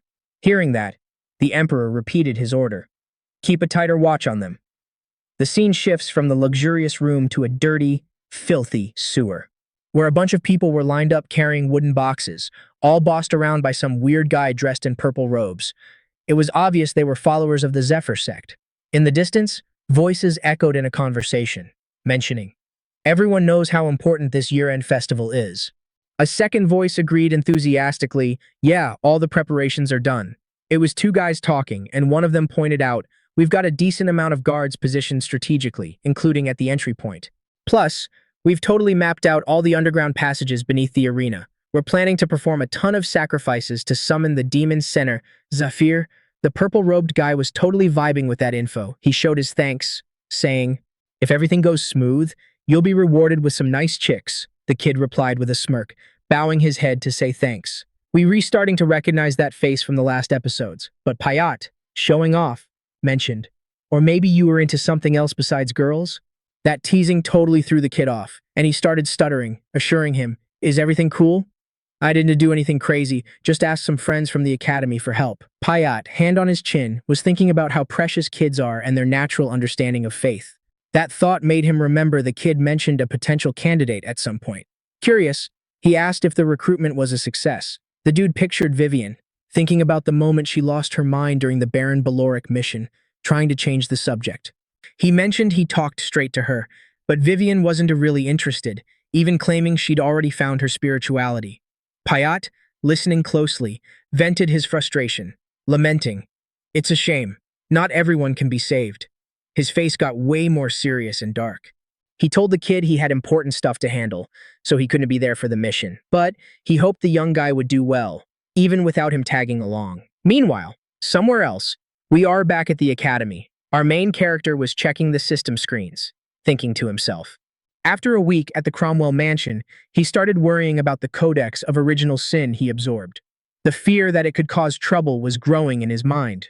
Walking up to the window, he was internally thankful that no messes had happened so far. He opened the window feeling a sec of relief, but the anxiety stuck around. Now that he knew the Cromwell's secret, the worry was getting worse. Staring out at the huge city where the academy is, his thoughts kept hammering in his head. If it wasn't for what is about to go down at the academy, I could have stayed by her side, he thought. He knew something serious was about to happen soon, on the last day of the academy festival. In the massive arena, the Zafir sect was planning a terrorist attack. The protagonist wondered how many lives would be wiped out in their pathetic attempts to summon a demon. Images of Diane Alvin, Lucia, Vivian, and Diane Alvina's older brother flashed through his mind. He understood he had to act before it was too late for these people. Determined, Andreas was convinced he needed to protect these playable characters if he really wanted to beat the game. But that wasn't all. He also suspected the Zafir sect had the other codexes of sins, making a deep investigation essential. Since getting the original codex, there was a huge list of tasks to finish. With that in mind, Andreas summoned Nickel from his subspace, telling him, "Time to restart your training." As soon as he finished talking about training, a purple aura wrapped around Andreas and Nickel, surprising the MC. His eyes went wide with his hand reached out and the aura swirling around him. A notification popped up revealing that the Apocalypse Codex detected the sin of diligent sloth. Right after, another notification showed that extra resources and skills were generated, plus a boost to base stats. Both seemed confused by the info on the Sloth Codex, especially considering that in the previous parts we knew this codex was sold at the Dark Mages sect meeting. When the notification said the original codex was starting to evolve, a heavy feeling filled the place, bringing a vibe of tension and mystery. The purple aura filled the room as the protagonist realized the codex recognized Nickel as the Sloth Codex. His eyes locked on his summon, scared, and he started wondering if this was happening because his minion had carried the codex for a long time. Remembering that Nickel held onto it the whole time before it was sold. A new notification popped up saying the original codex finished its evolution and that it and the Sloth Codex weren't linked anymore. This evolution brought some major changes for Nickel, who now shared the Sloth Codex effects, resulting in a boost to 188 in mana recovery and a mana sensitivity of 66%. Plus, the codex stored skills that could be used every 7 days, leaving the protagonist jaw-dropped with this surprise evolution. After it was done, Andreas suggested celebrating Nicholas' power-up by canceling his training session, a proposal the minion shot down real quick. Later, the protagonist was walking around the city low-key, wearing a mask covering half his face. He remembered that some cultists were recruiting new members in that spot, but as he passed by people, he started second-guessing himself, believing so much time had passed that maybe he was wrong, because he didn't recognize anyone who could be recruiting. Suddenly, his eyes shifted to the side and he got spooked. A familiar face crossed his path. It was Hazar Gapri. The conclusion was obvious. If that dude who vanished in the fight with Baron Baloric's Dark Mage showed up before the terrorist attack, it could only mean one thing. Deciding to tail Hazar Gapri, the protagonist noticed he was heading to the Academy arena and saw him go into some alley. Without hesitating, Andreas followed him, going down the alley stairs, but watching out for what was below. An orc was passing by and, as soon as she noticed him, she barely had time to react. Andreas was already on her, his sword ready to strike. The surprise attack hit the orc, knocking her out cold. Opening his summon portal, the protagonist was sure Hazar Gapri and the rest of the cultists were there prepping a terrorist attack. He didn't just summon Nickel, but Timur too, giving orders for his skeleton to follow him while Timur stayed there to keep watch. They both took off running with swords in hand, ready to jump anyone who was there. Not too far from there, you could see some people sitting, others busy with different tasks, and some hanging by their arms, naked. Hazar Gapri was eyeing his goons like a hawk while they messed with the bombs for the attack. He knew dragging those explosives there was a total pain, but setting them up shouldn't take more than a day, tops. Dude was relieved it wouldn't mess up the ceremony tomorrow. He was just daydreaming about that sweet promotion he'd been busting his hump for. Out of nowhere, Andrea shows up and bam!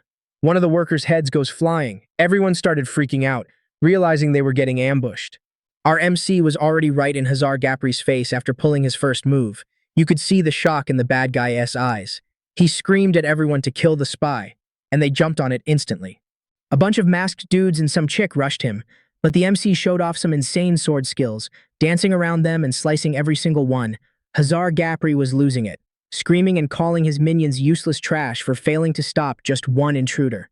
In a fit of rage, Hazar Gapri drew his sword, yelling about how it was just one guy, but he shut up real quick when his head got chopped right off his shoulders. Our loyal sidekick, Nickel Lifehill, had just stepped in to save Andreas, his eyes blazing with fury. Even though Andreas was shocked, he had to admit his summon handled that sword like a pro. It was always impressive to watch, standing in that nasty sewer surrounded by chopped up bodies. The MC confirmed they were done, and it was time to grab the explosives. He called for Timur to come back. But surprise, Timur was already there, crashing into the water and splashing that gross stuff everywhere, and the shocks kept coming. Payat was standing right there, crying over Hazar Gapri's death while holding his severed head. He said he finished his missions early and decided to drop by for a visit. The MC stared with wide eyes and got ready to fight. But Payat cut him off, his voice getting super angry. "Did you kill this poor kid?" Slowly, Payat took off his hat and cloak, revealing a savage look, an evil grin, and a vein popping on his forehead. He stared him down and said, "You crossed the line, kid." Payat, one of the top cult leaders, just shows up boasting power like an aura master. As soon as he dropped the cape, his whole vibe changed. This huge dude, wearing basically nothing but a loincloth, warned them that this fight was gonna hurt. That was definitely bad news, especially with how weak they were right now. Andreas figured this guy might even be stronger than Professor Ive. The MC started wondering if Nickel Lifehill and Timur could even take him, since their evolution levels were still pretty low. Payat got into his stance, ready to throw down. His bloodshot eyes were intense, and veins were throbbing all over his head. Without the cape, he revealed a massive body, kind of like a sumo wrestler. His skills were all about buffing his physical strength, making Andreas' attacks totally useless. This was a nightmare scenario for the MC, feeling the pressure against Payat's insane power. He was trying to figure out a plan while Payat went through a total transformation. His skin and face started looking all demonic and shadowy. Talking to Andreas, he said, "I don't know who you are, but I respect your strength. I promise to go all out." On the flip side, Andreas stood still, watching everything go down and waiting for the fight. It didn't take long for Payat to charge at him, splashing sewer water everywhere. The three of them got into battle stances, with Timur jumping in front of the MC to protect him. The fight kicked off with Timur and Payat grappling each other with crazy strength. They were locked in a stare-down, until Nickel Lifehill moved fast, pulling his sword to help his buddy and slashing Payat from behind. You could see the fast flashes of Nickel Lifehill the Faithful-S attacks. But it looked like they did zero damage. The enemy just laughed at them, saying their attacks felt like tickles. That trash talk left Nickel Lifehill the skeleton speechless. Andreas decided to join the party and charged in to attack Payat. But he was shocked when his attacks didn't do a thing. His sword didn't even leave a scratch. Then Payat asked for a timeout and, resetting his stance, landed a perfect hit on Timur, telling him to back off. The demonic monster took the chance to land a massive kick, knocking Timur way back. With the path clear, Payat didn't waste a second and went straight for the MC. Meanwhile, Nickel Lifehill was still behind him but couldn't even react to the Gaius moves. The MC got ready to fight, pulling out his sword which was now glowing with a bright purple and blue aura, facing his enemy and ready to counter. Adrius watched as Nickel Lifehill managed to block the attack with his sword, stopping the hit meant for Adrius.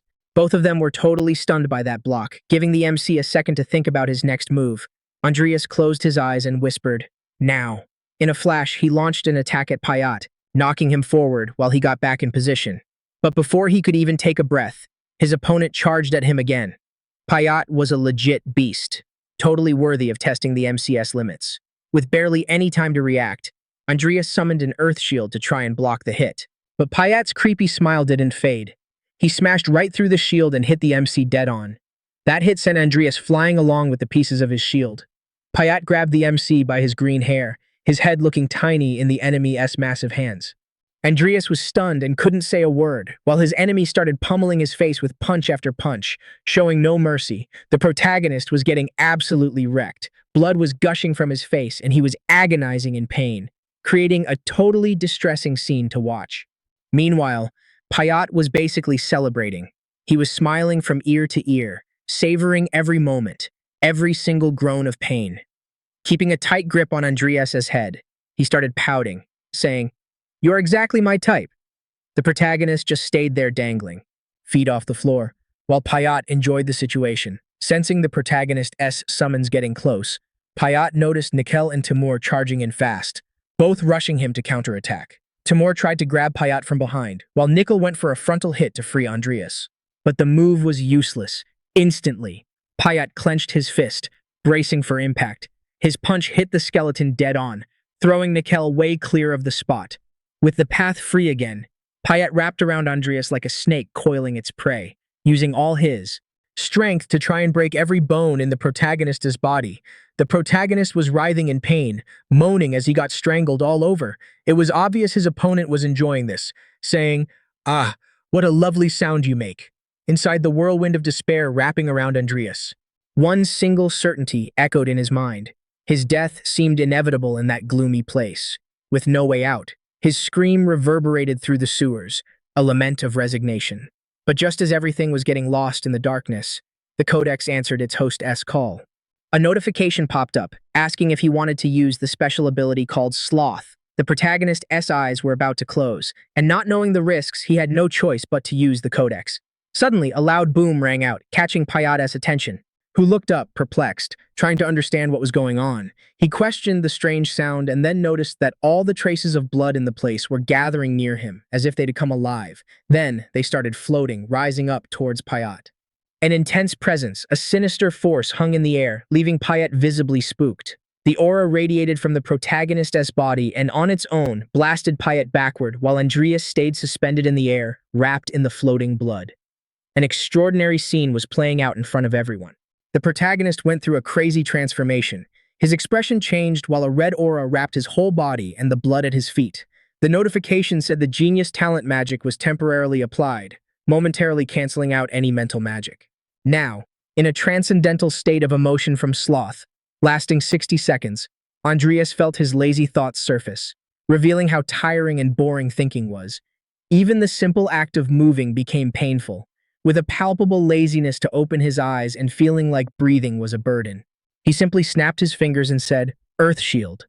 That attitude left Payat baffled and surprised. Suddenly, his hand was severed from his arm, leaving him truly shocked. Andreas was in front of him, arms extended, and the debris of his shield floated around the place. The question hung in Payat's mind. Who the hell is this guy? Both Timur and Nickel were also surprised and speechless at what they witnessed. An explosion hit and all the shield stones flew towards Payat, who tried to defend himself by crossing his arms over his face. The pressure was intense, and little by little he was getting hit.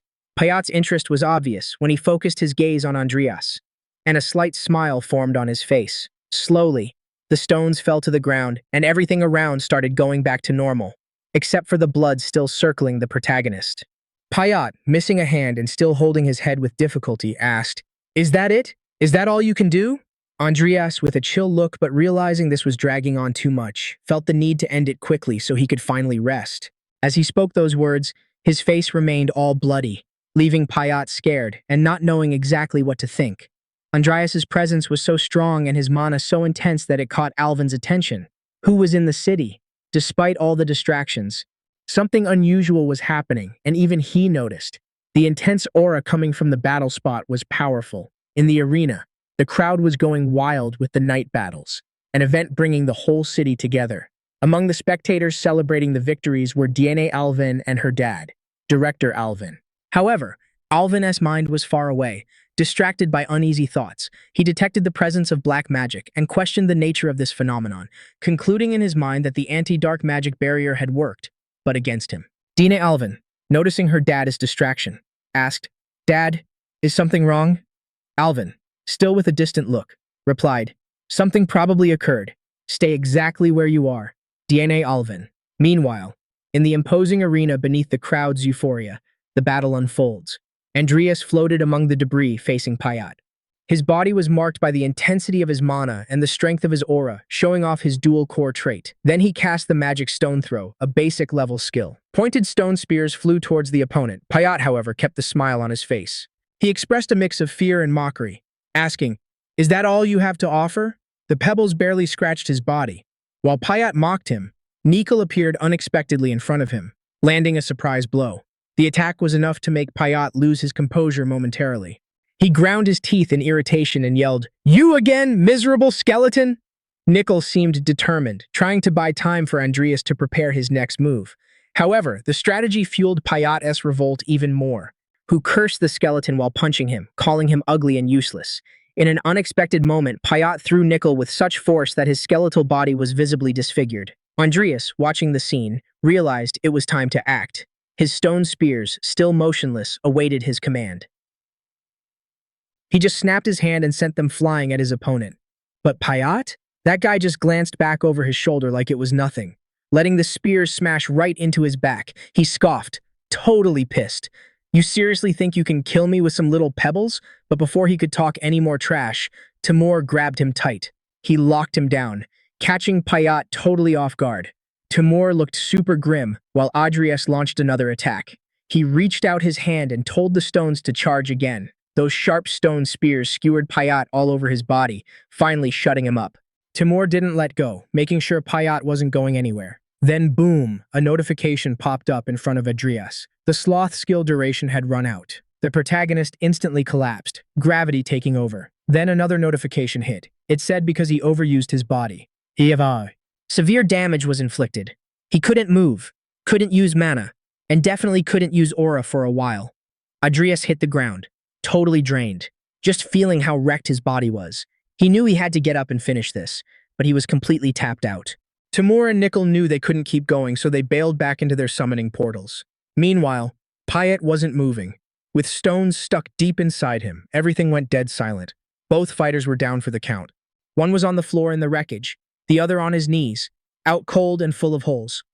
Adrius was so wasted he could barely twitch. In that pathetic state, a notification window popped up. Evolution requirements met. An individual with evolutionary potential detected. Adrius Cromwell has a 33% chance of evolution. Divergence option available. But honestly, Adrius was just thinking about dying and wondering what the point of all this crap was. He joked to himself, "Is this just something to carve on my tombstone?" Even though he wasn't as sure, he mumbled a yes to the evolution offer. Meanwhile, not too far away, Alvin stumbled across the bodies down in the underground. His face went dark when he realized they were from the Zephyr sect. "What are they doing in the Rodland sewers?" he muttered to himself. He figured that intense black magic vibe he felt earlier was connected, but he knew he had to check the area before jumping to conclusions. He threw up his protection shield and started searching the sewers carefully. That black magic aura was weaker, but it was still leaking out. It was coming from a specific spot, so he had to investigate. When he got there, the director was totally shocked by what he saw. Bodies were scattered everywhere, lifeless, and right there were Adrius and Payat. Alvin walked over, scanning the place like a hawk. Those stacks of boxes near the bodies caught his eye. The smell of gunpowder coming off them was intense, and there was a ton of it. It meant an explosion here would have killed a massive amount of people, especially since this was right underneath the stadium. The director felt his chest tighten thinking about the danger. He pictured DNA Alvin and Carlos Alvin, terrified that his kids might be nearby. They would have been sitting ducks. But seeing Adrius bothered him even more. The green-haired kid was still totally out of it. Walking up to the body, Alvin gasped, "This is Adrius Cromwell." Wondering what the guy was doing there, his brain started connecting the dots. This black magic trail is the strongest I've ever felt. The director's eyes went wide. "No way," he mumbled, looking totally stunned. Did he inherit the original Sin Codex from Cain? Right then, he remembered Adrius' dad. After thinking for a sec, a notification popped in the air. Evolution process complete. Adrius Cromwell evolved. Epic dual-core trait replaced by unique vessel. Adrius slowly opened his eyes. He realized he wasn't in the sewer anymore. He was lying in a bed. His body still felt beat, but it was healing. "I finished the evolution," he thought, still trying to figure out where he was. Then a voice interrupted him. Alvin looked at him, curious but kinda annoyed. "Your wounds were so bad you should be dead," the director explained. "Luckily, in just 2 weeks you are pretty much fully healed." Realizing it was Alvin, Adrius shot up, looking totally freaked out. The director crossed his arms, staring him down, and asked him straight up, "So tell me, what exactly were you doing there?" The question threw Adrius off. "There where?" he mumbled, confused. "Alvin didn't play games. In the sewers. I want to know what you were doing down there." An awkward silence filled the room. Adrius knew he had to keep his mouth shut about the truth for now. After getting it together, he explained, "I was walking near the waterway when I saw this sketchy group. They were fighting. And while I was trying to get away, I got dragged into it." Alvin looked unconvinced. "Dragged in right until the end of the battle?" he asked with a serious face. Then he pressed on. "And the others? When I got there, you were the only one left." Adrius shut down. "I don't know," he answered firmly, sticking to his story. They stared each other down, the tension thick in the air. The moment broke when the director lost his patience and asked him point blank, "What are you actually hiding?" Adrius took a deep breath to sound convincing. He tried to act like he wasn't hiding a thing. He had to sell it, considering the risk. Meanwhile, the director was fighting a war in his head, remembering his promise to Cain to protect his kids. That conflict made him decide. Alvin, realizing the kid wasn't gonna spill, sighed and switched gears. "I doubt someone who barely made it out alive has anything useful to say anyway. I'll hunt down the Zephyr sect cultists in the city myself." That surprised Adrius, who asked, totally shocked, "You're giving up that easily?" Turning to leave, Alvin said, "The interrogation is over." He stopped at the door and added, "Oh, and about that potion bet? I am looking forward to the result." In a blink, he was gone, leaving Adrius totally confused. Sitting there, Adrius thought, "How the hell does he know who I am? And he's seriously just letting me off the hook? No punishment?" That question was echoing in the main character's mind. Bart Alvin's attitude, plus Salamadidia's total indifference about revealing he is a dark mage to Bart, left Andreas even more confused. He flashed back to the vision he saw at the Cromwell mansion about the original codex and realized Bart was totally in on it too. The protagonist was absolutely sure that Director Bart knew exactly who he and his dad were. Just then, his thoughts got interrupted when DNA Alvin and her brother Carlos showed up. DNA looked super worried, and you could tell she was genuinely stressed when she asked, "Are you okay? I heard you got hurt pretty bad." "I couldn't just sit around with all those rumors flying." Carlos, on the other hand, was waving warmly, stoked to see him again. "Andreas, long time no see. Dude, glad to see you're actually standing." Still confused about why they visited, Andreas felt like asking what was up. But DNA quickly explained, feeling a bit awkward.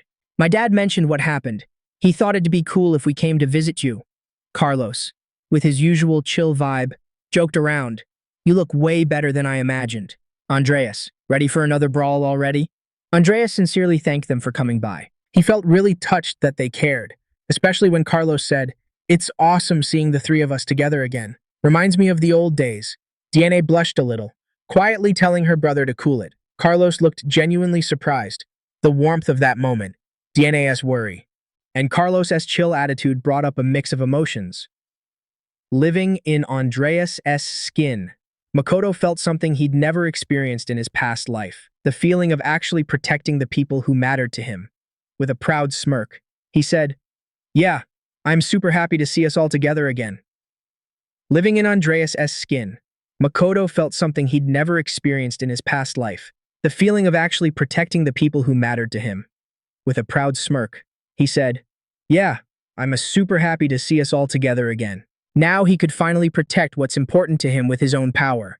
Later on, Andreas was in the middle of the street, zoned out reading news on his tablet. The info was all about the end-of-year parties at the academy. He was thinking about the crazy tight control Bart Alvin seemed to have over the news. On the screen, a picture showed young Carmen Regaff proudly holding up the championship trophy. The headlines were hyping up the event's success, talking about the perfect setup and all the big shots showing up. Andreas was legitimately shocked to realize the complete lack of any mention of the Zephyr cultist terror attacks in the news. Putting the tablet away, he figured that silence wasn't actually that surprising, considering the threat had crept right into the heart of the academy. Still, he realized that, at least for a sec, his worries about the original sin were chilled out. Since things were quiet on that front, before he could get too deep in his head, a brown-haired guy walked up, interrupting him. "You early?" But Andreas, keeping his cool, said yeah. And then the guy spoke up. "Mr. Cromwell, Bart Alvin is waiting for you. Please, follow me." The guy led him to the magic tower. While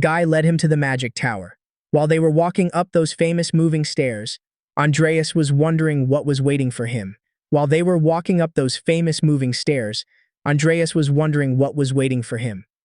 reached the door, the guide announced, "Adrius Cromwell is here, Master."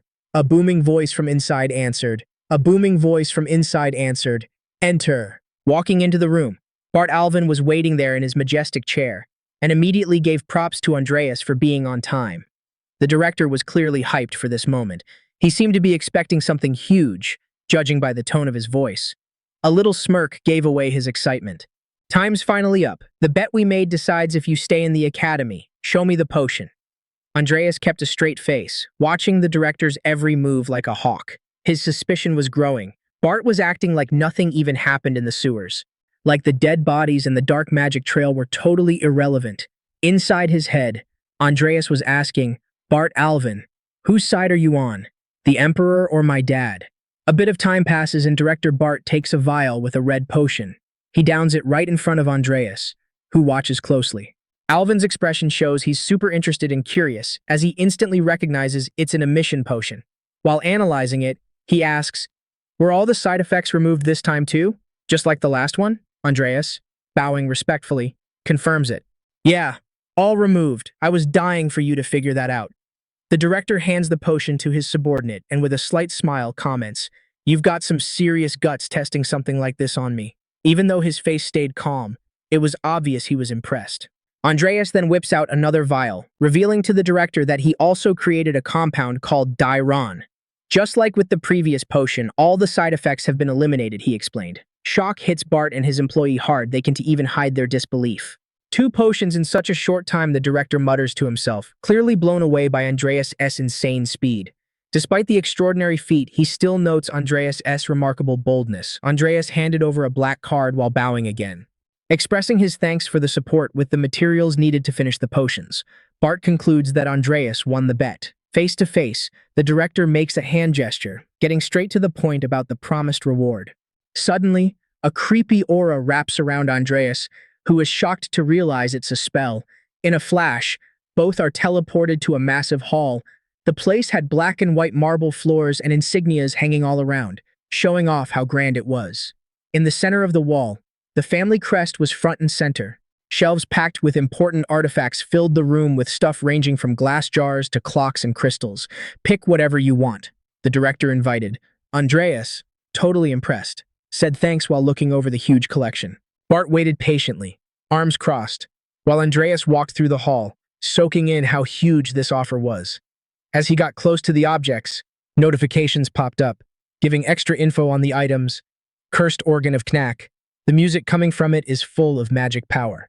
The more you listen, the more helpless you feel. Another flashy item was this mithril pocket watch, totally capable of storing a total of 500 mana. A bunch of notifications popped up, hyping up the value and use of every artifact. Plus, each of these things was worth a fortune, making his choice a super intense deal. But then, one item caught his eye. Andreas muttered to himself. Galaxor was a sealed sword with 73% mana conductivity. He stared at it hard, recognizing the item from the game. Never imagined a relic like that would be stashed here. Gripping it tight, he said, "I choose this sword." The director was intrigued. You're a weird one, being into something like that. Bart remembered how he snagged that sword in the Shire dungeon. A dry place. Looked like a desert with a bone graveyard, he explained. I checked out this sword personally and even sent other people to do it. But we never found anything special about it. You sure this is what you want? Andreas answered without hesitation. Yeah, I want to take it as my reward. The director, crossing his arms, eyed Andreas and said, You are stubborn, just like your dad. There are way better items here, you know.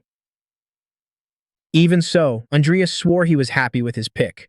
Bart Alvin then handed a fancy envelope to our protagonist. The gold edges gave the envelope a classy vibe. Take this, said the director. What is it? Asked Andreas. A letter from His Imperial Majesty about the Cromwell family's merits, Bart explained. I waited for you to wake up to give it to you. The news totally surprised Andreas. His eyes went wide as the director went on. The other paper in the envelope is a recommendation. Since you are into swords, I suggest you visit the place listed there. Later, back in his room at the academy, Andreas read the letter while Nicol Lifehill did his daily training. The message made it clear that Adrius Cromwell, heir to the Cromwell family, was about to get a demotion thanks to some inappropriate behavior. However, following the recommendation of Alvin, Duke of Clausels, and others, there's room for improvement based on his recent rep at the academy. So the change will be withdrawn next time. As he read, Andreas recognized it as a veiled threat from the Emperor, because a merit ranking is nothing but an empty title. He thought, I need AM to hit me up ASAP if they notice anything weird. Driven by rage, he tore up the letter, frustrated with the whole mess. Director Bart, though, seemed cool. He then opened the second letter, which had a map and a warning. Give this letter to an old friend at the location. He'll know what to do. Andreas put a hand to his face, saying the map looked weirdly familiar. Who's this old guy they're talking about? Andreas thought, lost in his head. Then he was shocked to realize it was Darum, one of the 10 grandmasters of the continent, supposedly retired. No doubt, the map would lead him right there. Without Bart's recommendation letter, Andreas knew he would have been rejected instantly, but thanks to the director, he now had a shot at studying under one of the greatest swordmasters. Confident, Andreas stood up and, leaning on the table, declared out loud, We leave as soon as we get a break.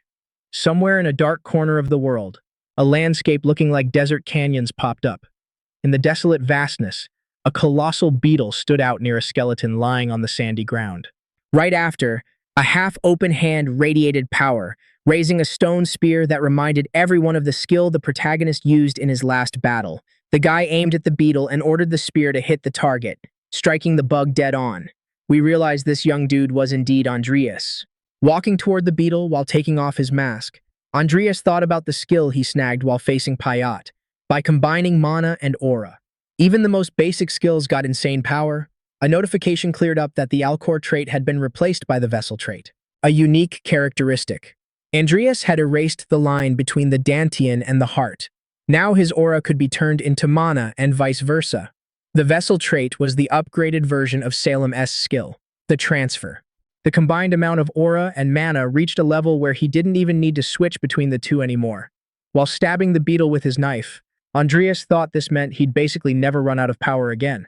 He sliced up the bug, deciding to take a piece of the monster's loot just in case. Looking at the mountain, he looked tired, mentioning that the mount was the highest peak of the infested Crates mountain range, that S where he defined Darum. But before reaching that spot, hidden in a corner of the mountain was the giant lair, the giant S den, where he could get a Titan S body. Carefully, he put the fragment of the dead beetle in a container and stashed it in his subspace bag. Summoning Nicol, he handed him the bag, telling his skeleton to hold it while announcing, We got all the materials we need. We ready to roll. Just then, a loud boom caught his attention. Quickly, Andreas put his mask back on and jumped over a sand dune to check out the situation. Reaching the top, he found a tiger-like humanoid lying on the ground, totally out cold. He walked up to the Leopardian, offering him some pink liquid while whispering, Can you talk? Can you tell me what went down? But all he heard were grunts of pain. Andreas started thinking that because of the Empire's oppression of different races, every Leopardian was a skilled warrior, specialized in hand-to-hand combat. He wondered who in the world could pull off something nasty like that. Suddenly, something behind him grabbed his attention. Some kind of giant bug was coming. Without hesitating, Andreas pulled out his new sword and struck a perfect blow, slicing the bug in half. It hit the ground, dead. Confused, Andreas wondered, How can a monstrous insect creature fly at high speed? Sheathing his sword, he remembered that only an old guy named Hanox had the skill to control bugs like that. He was an insect manipulator. His army of creatures was powerful enough to wipe out a whole village in broad daylight. Hanox was a treasure hunter working for Jester. His presence there could only mean one thing, but those thoughts got cut short by the leopard humanoid asking where the hell those bugs came from. The leopard's fierce look showed he was absolutely furious. He explained that those bugs had attacked the village of Urk. The leopard's fierce look showed he was absolutely furious. He explained that those bugs had attacked the village of Urk. Instantly, Andreas figured the bugs might be after the Luna P crystal, the only real treasure those leopard folks had. Wasting no time, he summoned Timur and Nickel through his portal, asking the leopard if he could guide them to the village and assuring him he could help out. The leopard paused to think for a sec, roaring mentally. Even if it's an emergency, is it worth the risk of bringing a mysterious human to the village? Noticing the leopard's hesitation, Andreas cleared things up, telling him to consider the fact that if he was an enemy, he wouldn't have offered to help right from the start. That logic seemed to convince the leopard, who agreed and asked for the protagonist as help to save the village. It didn't take long for everyone to rush toward the village, leaving nothing but dust clouds behind. The humanoid was on Timur's back, charging full speed toward their destination. Andreas wondered if this wasn't the same path he should have taken earlier, but whatever, he'd find out sooner or later.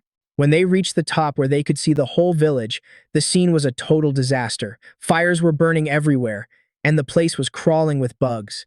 That was the moment Andreas realized this was definitely where he needed to be. His eyes locked onto a cave at the edge of the village, where a titaness corpse was hidden away. The fight was brutal, a straight-up war zone. Bugs were swarming all the villagers. Some couldn't even fight because they were carrying their cubs, while others were battling with everything they had. This was the Leopardians' village. As the protagonist watched everyone fighting, he remembered that historically, this village disappeared because of a bug attack. The leopard beside Andreas was shaking with rage and a mix of feelings that had him in tears. Andreas, totally confident, activated a skill in his hands and promised he'd get rid of all those creatures. Just like that, the skill spread like the wind, hitting every single bug. It was a little taste of necromancy. Using the summoning skill, Andreas detected 63 corpses, but since his level was still kinda low, only 24 summons actually worked. After the summon, a strong green aura wrapped around some of those bugs, forcing them to head right to where their master was standing. As they got close to Andreas, he stared them down and said, "Corpse explosion." That caused an explosion that sent nasty green bug blood flying everywhere, blowing some of them to bits. The Leopardian with Andreas was left jaw-dropped at the scene, totally speechless. The bugs exploded almost all at once, giving some of the villagers a moment to catch their breath. But the battle was far from over, because other bugs kept tormenting a female Leopardian trying to run away with her kid in her arms. She held him tight, terrified for his safety. Just when one of those bugs was about to reach them, Timur popped up behind her, stopping the threat in its tracks. The great Tiger King had his jaws sunk into one of the bugs, his eyes showing pure, intense fury. It didn't take long for other bugs to charge back in, making Timur smash them one by one with powerful punches. On the other side, Nickel was swinging his sword everywhere, landing perfect hits on every bug left. So, a new war zone took shape with Timur, Nickel Lifehill, and Andreas fighting to save the Leopardian village. Not too far off, a man was hiding, watching someone mess up his plans. He wondered, who the hell is this guy? It was the old man from the protagonist's memories, Hanox, a bald dude with burnt blonde hair and beard, reddish eyes, and clearly not loving Andreas meddling in his business. Hanox was there looking for the mortal sins on orders from his master, Jester. Frustrated, he said he needed to get out of there. While he watched the village and looked for his bugs, something surprised him. When he looked back ahead, he found the tip of a sword pointed right at him. None other than the protagonist, Andreas' sword, who said, "I knew you were nearby, Hanox." Veins were popping on Hanox's forehead while his red eyes gave off a scary shadow. Enraged, he cursed at the protagonist, demanding to know who he was and how he knew him. Andreas kept the sword pointed and calmly replied, "Silence. I ask the questions here." Staring his opponent down, Andreas asked straight up if Hanox was there on Jester's orders to find the mortal sins. The question freaked Hanox out, because how could he know that, showing zero patience? Andreas took a deep breath and warned the old man to answer his questions or get his arm chopped off. In his head, the protagonist felt something was off and decided to dig a little deeper. He mentioned that, judging by the situation, It looked like Hanox was after the Luna P crystal, which clearly stressed the old man out. He started sweating. Andreas kept talking, asking if Hanox attacked them, because he thought the crystal was one of the mortal sins. With his sword still pointed and a threatening tone, Andreas said the old guy better think carefully before answering, because he could die right there or just spill everything he knew. Andreas's arrogance made Hanox absolutely furious, leaving him speechless at the whole situation. The old man's long silence ramped up the tension. Andreas warned that if Hanox chose not to answer, he'd take it as a choice to die right there. Desperation took over Hanox, who begged Andreas to wait, promising to spill everything. He explained that the info he had wasn't exact, and he handed the protagonist a paper with a list of possible mortal sins, confirming his confidence. Andreas said he'd check the info and snatch the papers from Hanox's hands. Analyzing them, he found out the first artifact was a mysterious treasure from the deep sea that was going to be sold at the Muriel auction. He folded the papers and put them away, thinking that, yeah, these items really could be mortal sins. So, Muriel. That port city was next on the list. Just when Hanox thought he was finally off the hook, thinking he'd been spared, he didn't even get time to say his last words. Andreas' sword flashed out in a blur as he sheathed the blade. He just thanked the guy for the useful intel, but no way was he letting Hanox live. With the body hitting the floor, Andreas decided to keep it for some experiments later. Knowing the clock was ticking for the auction, Andreas decided he'd bail for Muriel the second he got back to the village. The smoke started clearing out, meaning they were already dealing with the fire those bugs caused. A leopard lady bowed to thank him for saving her village, saying she was too broke to pay him back properly right now. But she offered up the Luna P crystal as a thank you. Andreas stood there and played it humble, saying he didn't need thanks and didn't care about the crystal. Then she asked what he actually wanted. Pointing at the cave behind him, our MC said he wanted to check it out. Asking the leopard folk for permission, everyone stared at him like he was nuts, not believing he actually wanted to go into the mine. Whispers started spreading a mix of shock and rage, asking if he was planning to raid the mine too, and wondering if humans could ever be trusted. The village chief closed her eyes, looking totally let down without saying a word. After taking a deep breath and thinking it over, she turned to Andreas. She gave him the green light to go in. Her people immediately backed her up, saying that no matter how much they owed him for the save, the guy couldn't just do whatever he pleased. That's when the woman turned around and cut them off. Getting real, she said if it wasn't for his help, the whole village would have been wiped out. Without him, there wouldn't be a mine or anything else left. Andreas, getting where they were coming from, tried to chill them out, confirming he wasn't after the Luna P crystal. That got the woman curious about what he was after. He looked at the cave glowing green inside and said he'd show them the reason once they were in there. 'Cause what he wanted was right there. They went into the cave and followed the path until they hit a wall that looked frozen solid. Andreas touched the wall, signaling this was the spot. The woman was confused. I mean, it was just another hard rock wall. Our MC told Timur to smash the barrier, growling. The summon took the order and slammed a massive punch into the wall. The impact made it crack, sending shards flying everywhere. The leopard lady realized just how strong Timur was, and it totally blew her mind. Her soldiers begged them to get out right now, warning it was dangerous. But then something caught everyone's eye, leaving them stunned. Tons of green crystals were stuck everywhere, all over the walls and ceiling. The elder asked Andreas if this was what he was looking for. But our guy said that even though he knew those crystals were worth a lot, they weren't what he was after. In front of them, a massive kneeling statue covered in crystals stood out. The elder asked what the heck that was, and Andreas explained it was exactly what he came for.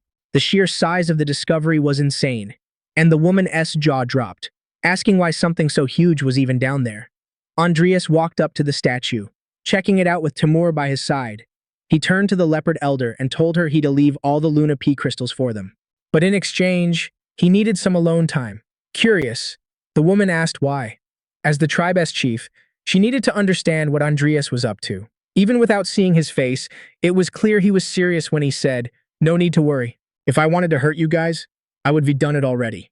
The arrogance in his voice pissed off one of the leopard guards, who thought Andreas' attitude was totally out of line, even if he did save the village. However, the elder stepped in, putting her arm out to stop her guy from starting a fight. Calling his name, she put a hand on his shoulder out of respect and said, "Since Andreas didn't take the crystals by force, he deserves a shot." The soldiers couldn't believe what they were hearing. The elder went on to ask Andreas a favor. He listened up as she told him he was the first human they'd ever made a deal with, so he better honor it. A while later, Andreas was standing alone in front of that massive Titan statue he'd been looking for. Worried that the Titan had been turned to stone for way too long, he started thinking about turning it into a golem, getting ready to cast a spell. He formed a sphere in his hand, kicking off the Necromancy. When he popped the summoning skill, corpse detection triggered, but he was totally shocked when a notification popped up saying his summoner level was too low, meaning the golem summon failed. Frustrated, Andreas threw his mask on the ground and sighed, knowing this wasn't going to be a walk in the park. He started stretching, confident that no matter how long it took, that Titan was definitely going to be his. Full of determination, he cast the spell again, only to be told one more time that his summoner level wasn't enough. Time flew by and Andreas kept trying over and over, failing every single time. Looking wiped out, he wiped the sweat off his face and started wondering if he should just quit. Exhausted, he hunched over, letting his frustration show. It'd been a week already, and he still hadn't nailed it. He locked eyes on the Titan again, knowing he couldn't just bail. The location wasn't a secret anymore. No guarantee the giant would still be there next time he came back. Despite the grind, Andreas wasn't going to give up that easy. He started focusing his mana and energy into his hands, pushing his limits way past normal.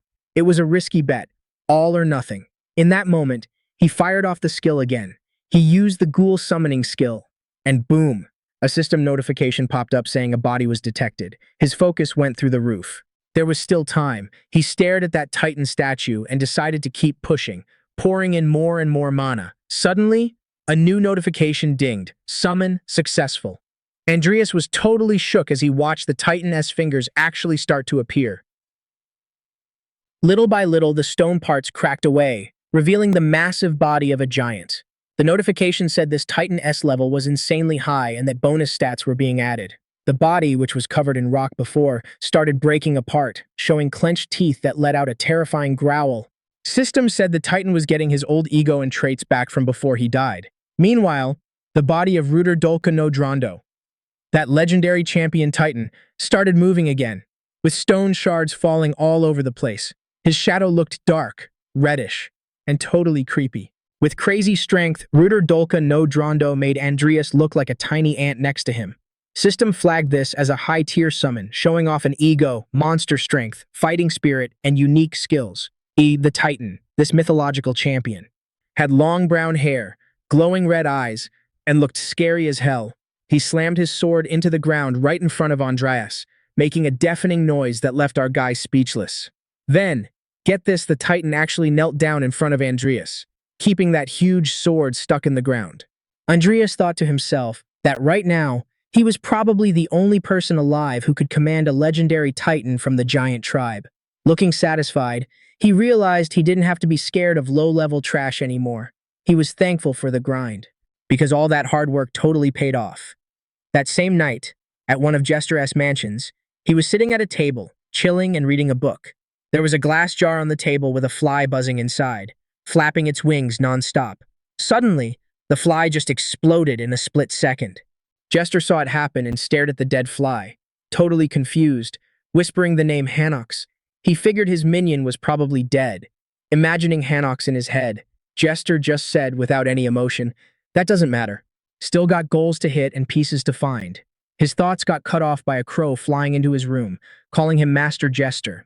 The crow brought a message. The Imperial Majesty wanted to see him. Jester's face didn't change much, but his tone. Ken confirmed he'd go answer the call right away. Looking at a paper with info on the same artifacts Andreas had, he told the crow he had something big to tell the Emperor. Meanwhile, way out in the middle of nowhere, there was a small house. In the mountains with a side deck and a garden. An old man was on the deck, back turned, and right after he finished eating, he sensed someone was there. "Did the Emperor send you, Cromwell?" the old man asked without turning around. But the presence he felt was Andreas, hiding behind a tree. The old guy finally turned around. Seeing the kid, he watched Andreas pull out a letter. "I'm here 'cause Duke Alvem sent me," Andreas said. That shocked the old man. He frowned, muttering to himself, Bart Alvem sent this kid?" A bit later, Andreas was ready to fight on top of that huge mountain. Raising his sword with determination, he felt the intense pressure coming from the old man watching him. Andreas was hyper-focused, eyes locked on, thinking that this guy's power felt even stronger than Salem Adidia's. He couldn't believe it, wondering if this was all just some meticulous test. The old man gave off a killer aura, filling the whole place with his presence. He looked serious but asked, "What's wrong?" Letting Andrius take the first shot, the old guy looked relaxed, planning to fight him with just a stick. No hesitation, Andrius launched his attack, swearing he'd beat the old man no matter what. Facing the old guy, Andrius threw a combo of attacks, but the opponent dodged everything easily. No matter how hard he tried, every move got read and shut down. On his last rush, Andrius got counterattacked out of nowhere. His eyes went wide when the old man showed he knew exactly what Andrius could do. Suddenly, the old man grabbed Andrius' hand and criticized him, saying sword fighting wasn't what he should be training. He said Andrius' fighting style was weak, relying too much on cheap tricks. Then, without warning, the old man did a full 360 spin around Andrius, leaving him totally confused. "Moves are way too obvious and you rely too much on speed," the old man said while spinning, ending with a hit that slammed Andrius to the ground. The impact was so hard our guy could taste the metallic blood in his mouth. Standing over Andrius' body, the old man said with a smirk, "Don't worry, you'll get better, naturally, as we play together." And that is how Andrius' training started with the legendary Deshrom on Mount Cat. Day 1, Andrius kept trying to attack, but the mentor blocked everything like a pro. Day 7, they shared a simple meal, eating potatoes together. It was actually kind of funny and chill. By day 15, Andrius had to deal with tree trunks moving super fast around him. He dodged and hit back with precision. The whole place turned into a crazy training ground, testing not just his physical skills, but also how he adapted and strategized under Deshrom. Day 22, the old man had him trapped. Andrius was in trouble, desperately looking for a way out. You could see the panic on his face. But by day 27, you could totally see his muscles getting stronger. He got ready to slice through rocks, looking determined. With just over a month of training, Andrius was already moving way faster. He rushes his mentor full tilt, but the old man fights like a pro, dodging with just one hand. As Andrius keeps pushing without stopping, Darun starts noticing his moves are way sharper, actually getting surprised by his student's growth. But when the old geezer pivots to dodge, he sees an opening to clap back. An elbow to Andrius' gut hurts like hell, and Darun instantly unleashes a rapid-fire punch combo, finishing with a wicked kick that launches Andrius away. "Your moves are better," Darun notes, but thinking mid-fight is still a rookie move. "Still, I gotta respect your guts to fight and the fact you didn't whine a single time." Suddenly, Darun gets caught off guard by a shot he can fully dodge. Bam, right in the face. Andrius, back in his fighting stance, grips his blade with a smug look, saying, "Even a swordmaster can slip up. Next time won't be such a cakewalk." Andrius totally crashes and hits the dirt. Darun, standing back a bit, watches the whole thing. He's shook, realizing Andrius actually managed to gather his aura and blast it right at him. It makes him wonder if Andrius did that on instinct. Thinking about it, his whole vibe changed. Could this kid actually be more talented than anyone expected? Right then, the old man remembers someone. A mental image of a kid named Luis pops up. He also said he was going to enroll in Helene soon. Maybe it'd be fun to pit Andrius against that guy, Darun thinks. When Andrius cracks his eyes open, he sees clear sky. It's still daytime, but the trees and everything around look all blurry. He snaps his eyes wide, trying to remember what went down, and jumps up. Spinning around, he spots Darren sitting at the base of the mountain. "You are finally up," Darren says, looking curious. The old guy asks if Andrius could pull off that move he used right before blacking out. Still recovering, Andrius rubs his head in confusion and asks if that was something he did while getting his butt kicked or just pure desperation. While they hanging out on the mountain, Darren says he's going to use this chance to teach him some sword techniques. During this, Andrius can also pick up basic aura control. The main character is totally down for that. A bit later, in front of this massive tree, Darun explains that when using sword arts, Andrius got to imagine the aura wrapping the blade like a sheath. Showing how it's done, the old man draws his sword and flicks the aura out. A bunch of sharp cuts slash up the tree without the blade even touching it. Andrius' jaw hits the floor, totally stunned by what he just saw. Darun, while wood chips rain down around him, explains that even though the basic form is just a sharp slash, aura technique can be used in tons of ways, like explosions or shockwaves. Suddenly, Darun flashes in front of Andrius, moving so fast he's just a blur. He explains that if Andrius could use aura to juice up his own body instead of the sword, he'd be able to move at super speed. Before he can even finish talking, He's already behind Andreas, leaving the main character completely confused. Andreas whips around, totally freaked out, and asks, "Since when is that even possible?" Old Daerun laughs out loud and explains, "That's the mystical aura technique. The peak of energy application is built on the same theory as the moves I just showed you." Daerun goes on, "You just gotta wrap the aura around your body or the sword and tweak the power as needed. But you're still miles away from pulling that off. For now, focus on the sword technique to start training." Without hesitating, Andreas starts grinding the technique Daerun showed him, launching his aura forward and smacking the tree next to him. "Very nice," Daerun says, praising his work. "When you get the hang of it, back up a bit and crank up the intensity." Mid-training, a notification pops up in the system. Evolution conditions met. Combat talent 30% evolved. Andreas is surprised, but he decides to ignore the alert for a sec. He figures this type of hands-on training is way better and actually fun, plus it's essential for his personal growth. Focusing even harder. Andreas keeps blasting his aura at the trees, ramping up the power and precision every second. It totally shocks Daerun.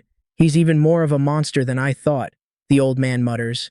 With his eyes glued to Andreas' intense moves, Daerun thinks back on other big shots he has trained, like Volg and Luis, and even a mysterious guy just called him, realizing none of them stood out like Andreas. After watching the kid get totally wiped out, he realizes Andreas could crush it with clear instructions, letting him level up on his own. Daerun finally steps in. "That's a wrap for today. Let's go eat."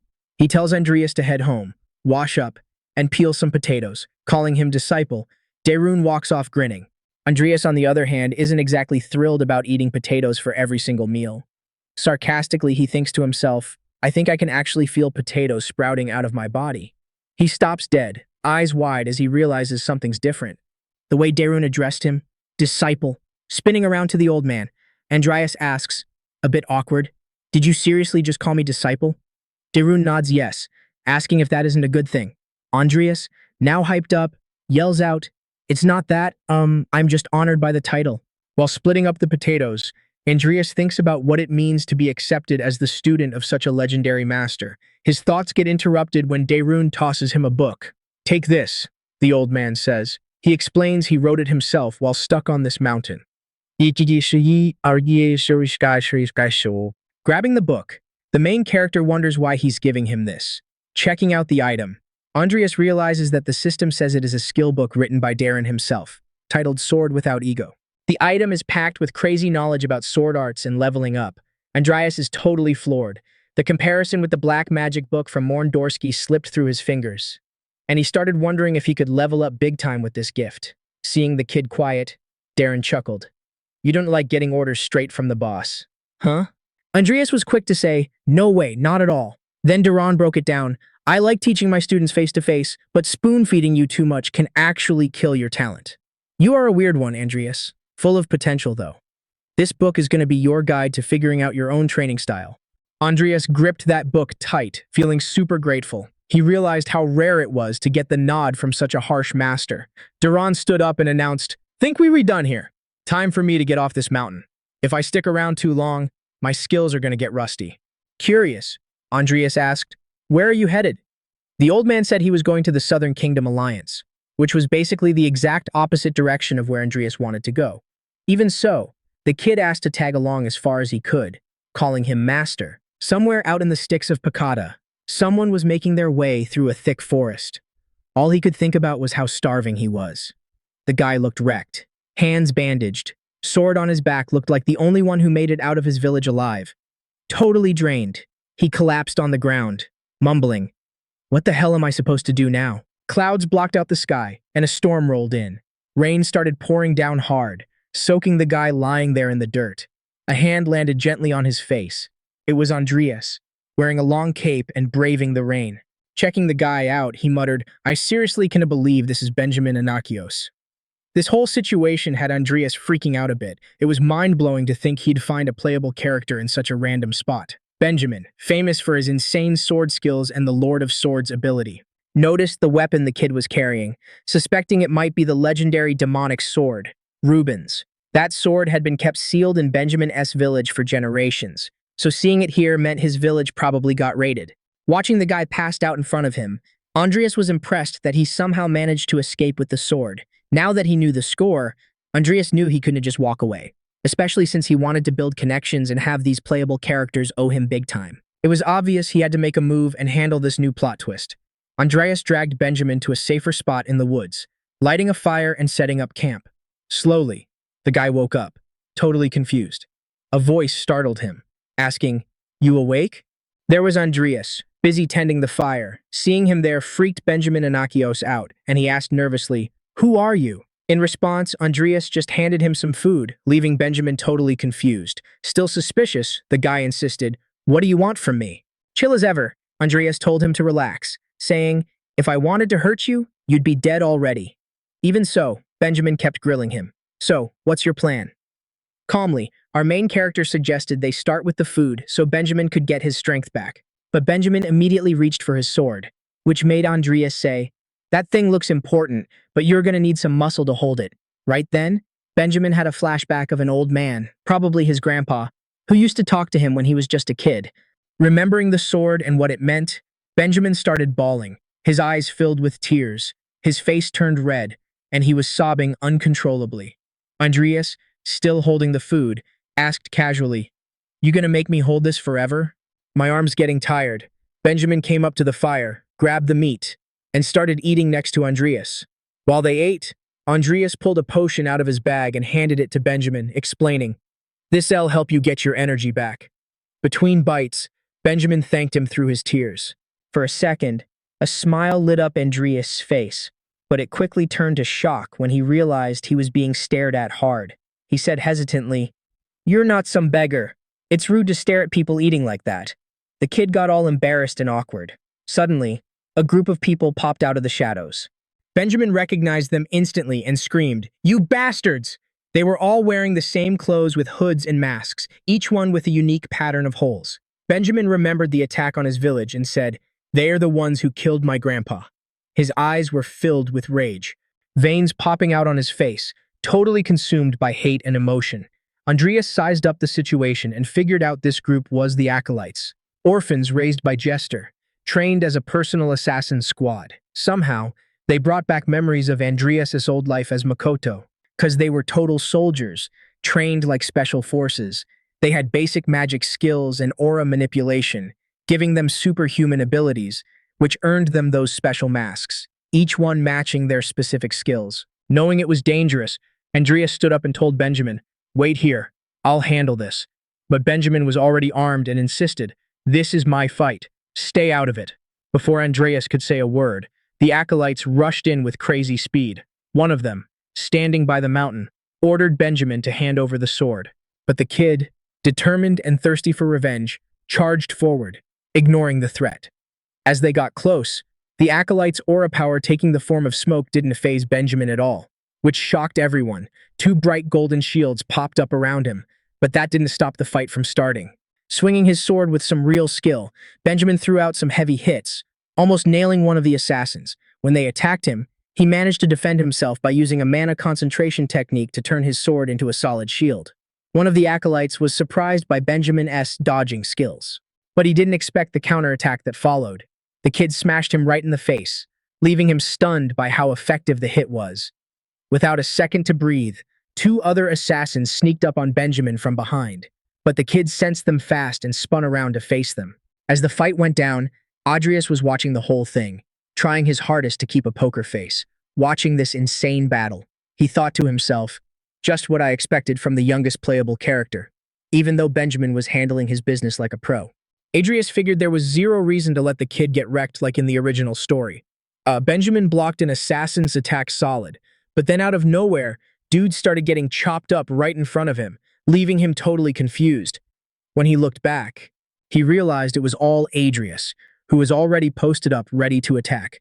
Things were about to get crazy, and he had to deal with it fast. A split second later, Adrius just vanished right in front of those assassins. Blink and you'd miss it, he was already somewhere else, clutching his sword.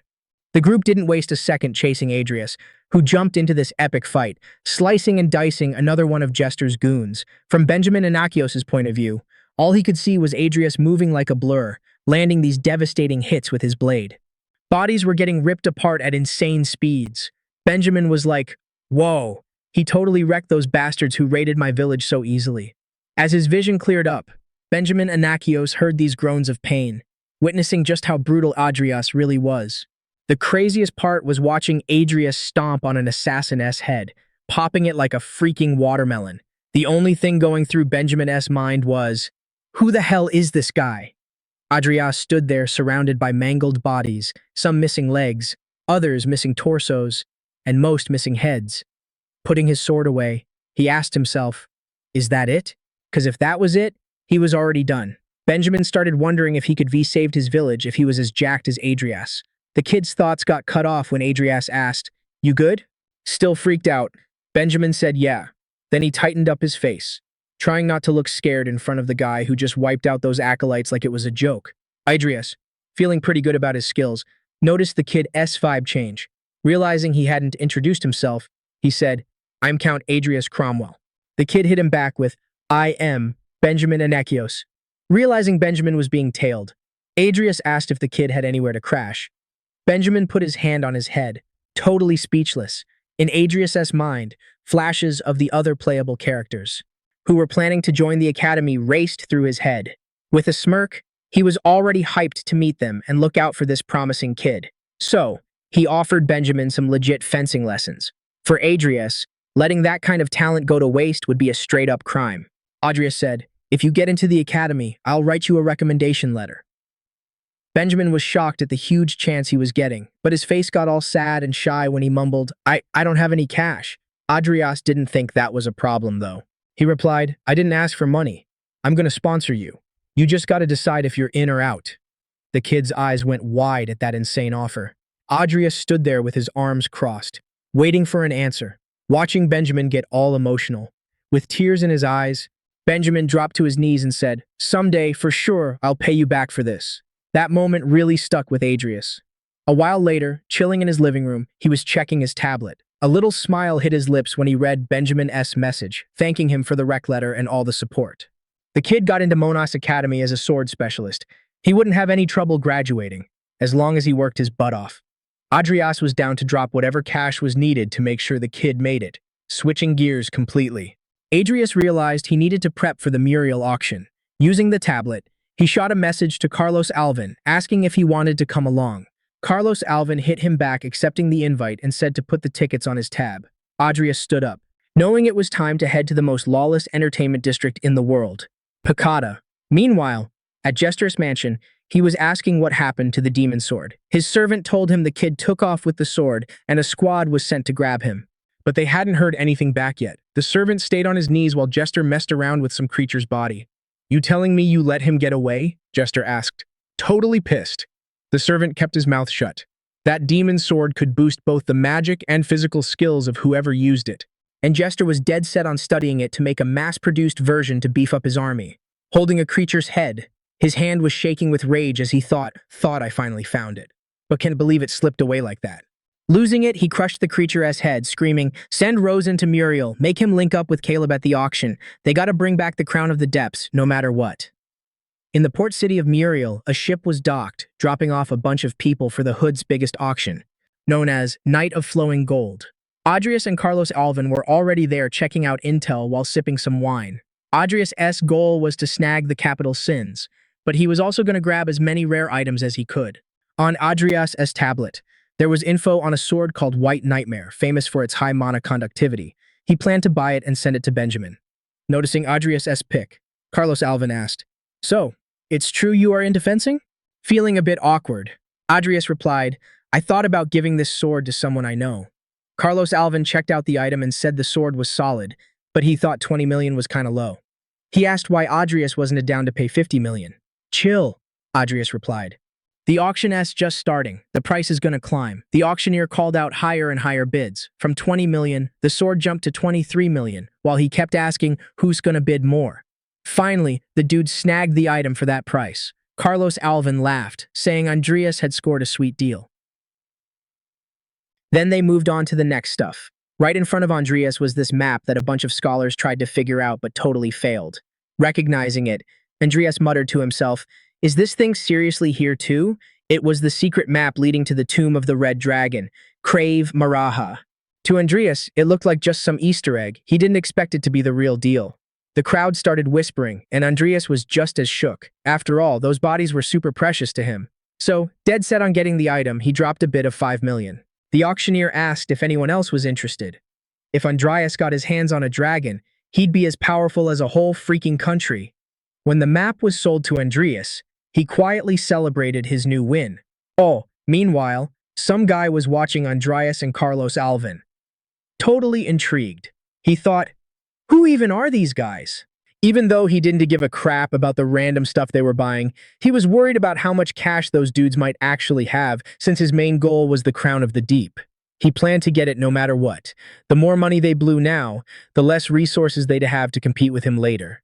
Then the auctioneer announced the next item, a rechargeable portal scroll that could warp the user anywhere up to twice a day. Without hesitating, Andreas threw in another bid. Next up was an ancient alchemy tool. Once again, Andreas made a bid, making Carlos Alvin wonder if he was actually thinking before buying. Finally, the event hit its climax with the final item. The auctioneer told everyone to hold their breath and brought out an item salvaged from the bottom of the sea, the Lord of the Seas, a gold crown that rose up on the display stand. Instantly, Andreas' system detected the purest original sin, benevolent greed. Andreas' eyes lit up, but the starting price was 1 billion, with minimum bids of 10 million. That totally shocked him, thinking, unless I had the profits from next month's potion sales, I wouldn't be able to compete. Noticing his buddy's hesitation, Carlos Alvin asked, "You want this too?" Andreas didn't deny it, but knew he had to weigh his chances. If there was no hope, he'd have to bail. That's when Carlos Alvin dropped the bomb. "I'll buy it for you." That left Andreas stunned for a sec. He asked why Carlos Alvin would do something like that. Before Andreas could even finish his sentence, Carlos Alvin replied, "My dad told me the gist of the story. He said the reason you got hurt in the sewers was because you were trying to save us." The young villain got all flustered, claiming it just happened by chance, and asked how much Carlos Alvin had offered. Showing off, Carlos Alvin replied, "Let me show you how loaded House Alvin really is." Then he flashed a super sinister grin. Meanwhile, Ab, Jester's goon, watched from afar, thinking furiously, "These punks have cash to burn, but I'm gonna shut them up with my master's wealth." He started raising the bids, and the tension got real. The artifact S price shot up fast, and the frantic tapping of tablets echoed through the room. The auctioneer announced that the starting price of 1 billion had quickly jumped to 7 billion. Andreas was tense, thinking the amount of money was insane, but the competition was savage. Before long, the auctioneer shouted, 10 billion! We've reached 10 billion wills. Carlos Alvin was having a blast, finding the whole thing amusing. By that point, his nerves and hype even made him stand up, leaving Andreas totally speechless. Watching it all, the protagonist just smiled, thinking, now that we're in this mess, you better win, and I'll for sure pay you back. The auctioneer threw his arms up happily. They had already blown past the expected value, and the profits were huge. He yelled out, "Unbelievable! The bid is at 50 billion wills. Anyone else?" Carlos Alvin looked confident, humming like that amount was nothing, while Andreas was sweating bullets from the tension, realizing how massive his debt would be. Then a scream echoed through the hall. 90 billion! The room went dead silent for a moment. Ab, Jester as chubby goon, was sweating nervously with veins popping out while letting out laughs of pure panic. The auctioneer then announced, "Gentlemen, we've reached 100 billion wills." Chaos took over Ab's mind. He wondered if he should go even higher, remembering his master Jester's words. "Make sure you win the auction, no matter how high the price is." Sweating like a pig, he was biting his lip in rage and scratching his head. No matter how rich his master was, he knew 100 billion was way too high and didn't know what to do anymore. He even thought he should have asked his master what the limit was.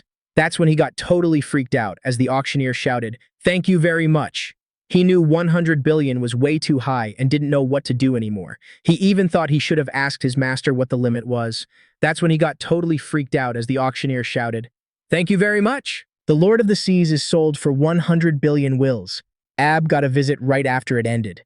Roseanne, a creepy-looking guy who resembled the Joker, walked up and mocked him. "I bet the master sent me here because he knew that you, being the idiot you are, would screw everything up. Even if you had won the auction with over 100 billion, you would have been killed for it. Go home and wait."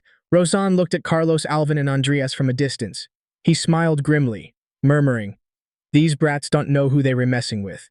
Let them enjoy the taste of victory before they die."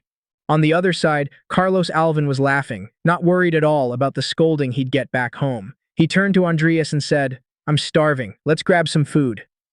At the local restaurant, Andreas was super embarrassed. He was sweating with shame and looked impatient while wearing the King of the Sea's crown on his head.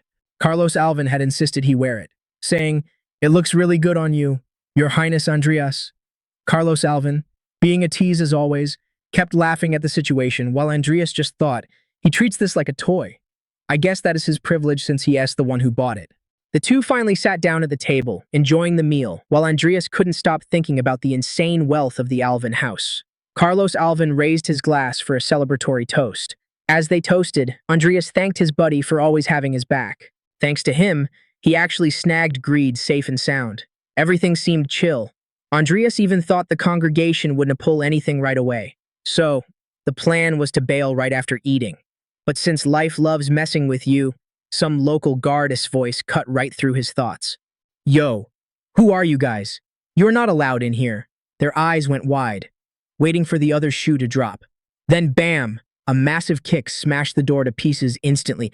Rozan showed up with a bunch of jester-esque goons. Like, "Oops, did we interrupt your dinner date?" Carlos Alvin jumped up, demanding to know who the hell they were, while Andreas just gritted his teeth. He realized he totally spoke too soon. Rozan stepped inside, looking straight up terrifying. His voice echoed, "Hand over the crown and back off. Do that and I'll kill you without it hurting a bit." Andreas knew this was going to be a huge problem.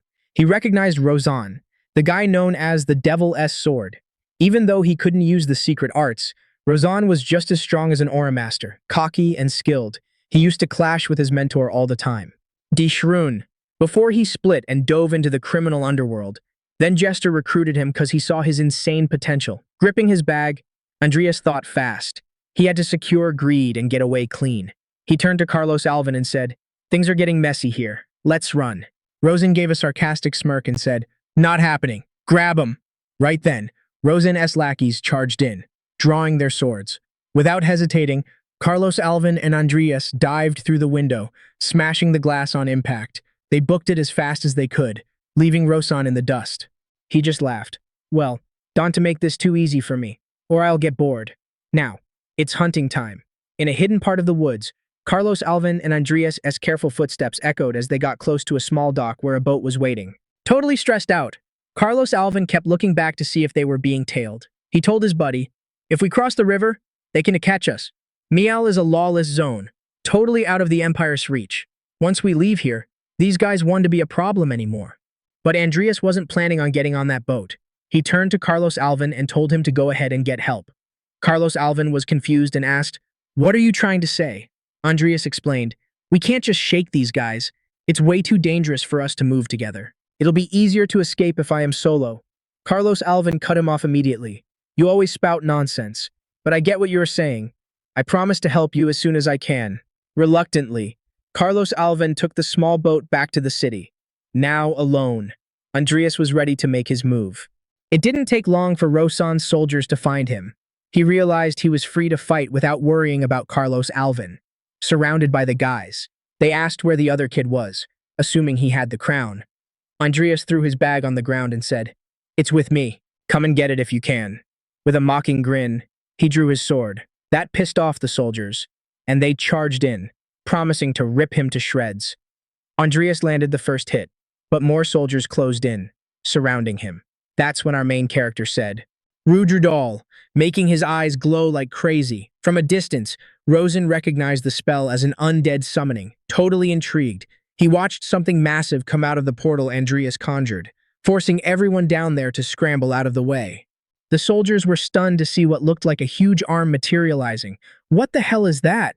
they asked, confused, watching the giant figure take shape right in the middle of the field. With everyone distracted, Andreas took the chance and, looking super happy about it, drove his sword into the soldiers.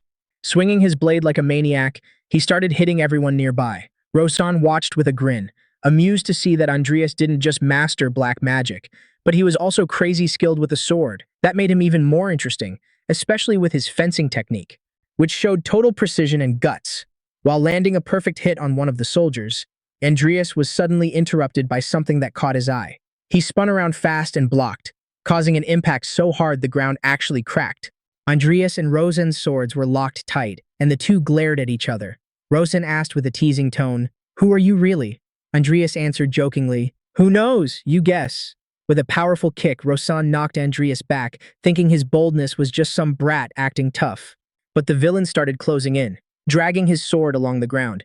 He eyed Andreas' blade with interest, saying, "That sword. I've seen it in a book somewhere. Seems like a waste of potential in your hands." Andreas started to realize Rosen was stronger than his dad and that beating him without using sloth was going to be tough. But the fallout from using that would be a total mess. Rosen, with a calculating smile, said, "I'll be adding that sword of yours to my collection too." Mocking him, Andreas shot back, "Collection? What a pretentious thief." That answer totally enraged Rosen, who gritted his teeth and cursed all of Andreas' descendants. Standing his ground, Andreas summoned Timur and Nicol Lefay, his loyal summons, and declared again, "Like I said, try it if you can." In Andreas' head, if Rosen relied on artifact power, he'd use numbers to overwhelm him. Rosen got alarmed when he realized that, on top of the summons, Andreas had revived the fallen soldiers, who were now turning against their own master. Even so, Rosen kept smiling and commented, "Interesting. A necromancer who uses a sword," drawing his weapon. Rosen shouted, "Demon Slayer sword Ganos!" His sword started glowing with golden dust, which made Andreas pretty worried. He knew that was an anti-undead sword. Rosen, with a cold look, went on, "If I take your corpse with me, I'm sure Master Jester will be satisfied," he said, while Andreas wondered just how many swords the guy had in that sheath. Andreas ordered his undead to attack. He declared, "Here starts the war of attrition." The revived soldiers threw themselves at Rosen, who just asked, "You think you can stop me?" He greeted them with one devastating blow, slicing the whole squad instantly. Andreas tried to play it cool, but his eyes went wide when he saw that. Then Timur charged in like a beast against his opponent, who was totally cocky, thinking undead are easy pickings, because they are usually brainless. But Andreas's undead were built different. They regained their past selves and were actually coordinating their attacks. Nicol came from above for a sneak attack, while Timur charged the front. The impact kicked up a ton of debris. Rosen was too slick, though, weaving right through their attacks. Andreas saw an opening, channeled his magic, and summoned his newest corpse, the Titan, Rudodrol, the scary giant from the giant tribe. A massive portal ripped open behind Rosen, and Rudodrol's colossal figure stepped out, ready to smash. Rosen looked up, actually surprised for a sec, but that smirk came right back. He pulled out a new blade, the legendary Fang, which sucks up the enemy's strength and buffs the user. When the Titan attacked, boom, huge explosion, once the dust settled. Rosen was blocking Rudodrol's sword with Fang like it was nothing. Purple light glowed from the blade, and the system pinged Andreas, energy absorption in progress. The guy's face said it all. Everything was going according to plan. Watching this, Andreas cursed, realizing his opponent was going to drain his summon's massive power. Gritting his teeth, our protagonist clenched his fists and hissed, "Damn it, he's the worst possible match for me." The portal started fading above Rosen, who was already powered up. He laughed sarcastically. "A corpse from the giant tribe. Ha! Thanks for the power boost." Next second, an undead soldier rushed him, but Rosen sliced him in half with one clean hit. Zero mercy. He scoffed, "I only brought these guys because they worked for my client, but all they did was whine." It was a pleasure killing him. Now that the trash is gone, let's get to the fun part. Things were getting messy. Andreas gritted his teeth, knowing Timur and Nicol Lifehill were toast if Rosen landed a hit. Nicol tried a sneak attack, but the guy dodged it like a pro, jumping to high ground. Rosen, holding a new sword now, shouted. That red blade was glowing like straight fire. Rosen was definitely looking for a good time. They called that thing the Swordbreaker, a weapon literally built to wreck an opponent's gear. Andreas started panicking when he saw how fast the guy switched swords. He screamed, "Nicol, don't tank that hit head on!" Sparks started flying, kicking up a massive dust cloud while Nicol and Andreas tried to fend off Rosen's dual blades. Then Timur crashed in, fists raised high. He slammed the ground so hard it wrecked the whole area, leaving a massive crater. The three of them gritted their teeth. Rosen had managed to dodge the attack again. With a creepy grin, he scoffed. "What a shame!" Nicol and Andreas almost got sliced in half. Andreas realized Nicol's sword and his arm had been chopped clean off. Things were getting messy. Rosen glared menacingly and said, "Time to end this little game." It was fun fighting an undead who can use aura, Out of options, Andreas tapped into the Sloth Codex. He mentally ordered Nickel to fall back for a sec, but his summon wasn't listening. Andreas insisted, "Yo, I said get back here," but Nickel stood his ground. Roseanne watched and mocked. "He's got more guts than his master. Not turning your back on the enemy, huh?" Right then, a system notification popped up. Did he want to use the Sloth Spectre? Golden energy wrapped around the skeleton, signaling they could share the cooldown time. Andreas was totally shook. He'd completely forgotten that Nickel could use the Sloth Codex too. A shimmering purple light started wrapping around his summon. Andreas flashed back to the agony he felt the last time he used this skill. Figuring Nickel's undead and wouldn't feel pain, he let the summon use the Spectre. Rozan noticed and scoffed. "Still got tricks up your sleeve? Doesn't matter. I'm ending this now." Suddenly, the whole vibe of the room shifted, grabbing Rozan's full attention. Wrapped in golden energy, Nickel raised his broken blade. Rozan lunged, but Andreas shouted, "What are you planning this time?" Raising his sword to strike, he growled, "Don't you dare interfere." The two clashed in a brutal melee. Their swords were moving so fast they were kicking up dust trails. Rozan admitted, "Impressive fencing for a mage, but," he quickly added, "though way too sloppy." Catching Andreas off guard, Rozan threw a dangerous strike, but Timur jumped in to defend his master, forcing Rozan to leap back. Pissed off, Rozan shouted, "What an annoying rat! I'll deal with you first." Meanwhile, Nickel continued charging up some insane energy. The skeleton's intense glare actually intimidated Rozan. He muttered, "What the hell? An undead with an aura like that?" Nickel's energy looked ready to be unleashed in a single strike. The setup spooked Rozan, who started realizing the plan. Rozan thought, "No way. Are those secret aura arts?" A dust cloud swallowed the battlefield, blinding everyone. Andreas had to cover his face. When the dust finally settled, his eyes went wide. He couldn't believe what he was seeing. Wrapped in golden aura, Nickel's skeleton had taken on the form of his living self, but then he faded back into his old skeletal form. With just his white hair scattering in the wind, the portal had opened for his return, sending him off with Andreas as gratitude. He was fully back to being a skeleton. Meanwhile, Rozan was in the rubble, barely standing, holding two broken swords. Andreas thought, that guy, he actually survived Nickel's secret arts? Over on Rozan's side, the dude was staring in disbelief at his busted swords, including the farang. He was mourning his lost weapons while trying to get a grip. Timur jumped in like a beast, trying to finish him off with a killer punch, but Rozan dodged again, slickly sliding to the side to miss the hit. Then he grabbed this new shiny sword called Ganos, sparkling with gold dust, and yelled, "You damn corpse!" He rushed Timur, but Andreas cut in right away to cover his summon. Timur took the shot and grabbed Rozan with his bare hands. But the guy just flashed this crazy manic grin, mouth full of blood, eyes wide open. Timur didn't waste a second and chucked him as hard as he could. Andreas knew it was time to wrap this fight up.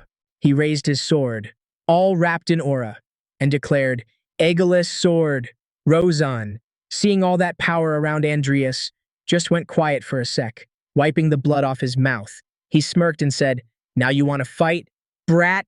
All right, let's keep going." Andreas knew he had to move fast before Rozan got his breath back. Both of them charged, swords sparking in the air, zero hesitation. Then a memory hit Rozan. The sky was super clear, just like that day when he was just a confused kid. Eating potatoes with Daerung and another student. The master was saying, "You are half wrong, half right.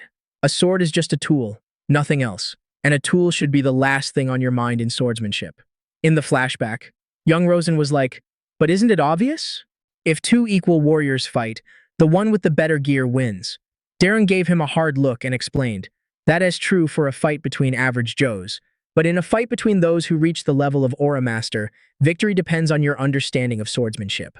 If you don't get it, even if your opponent is using a tree branch, they can still kill you. You both have the talent to become Aura Masters. If you rely too much on tools, you'll just ruin your own potential." The memory faded as Rozan coughed up blood. Right then, he finally got what Daerung meant.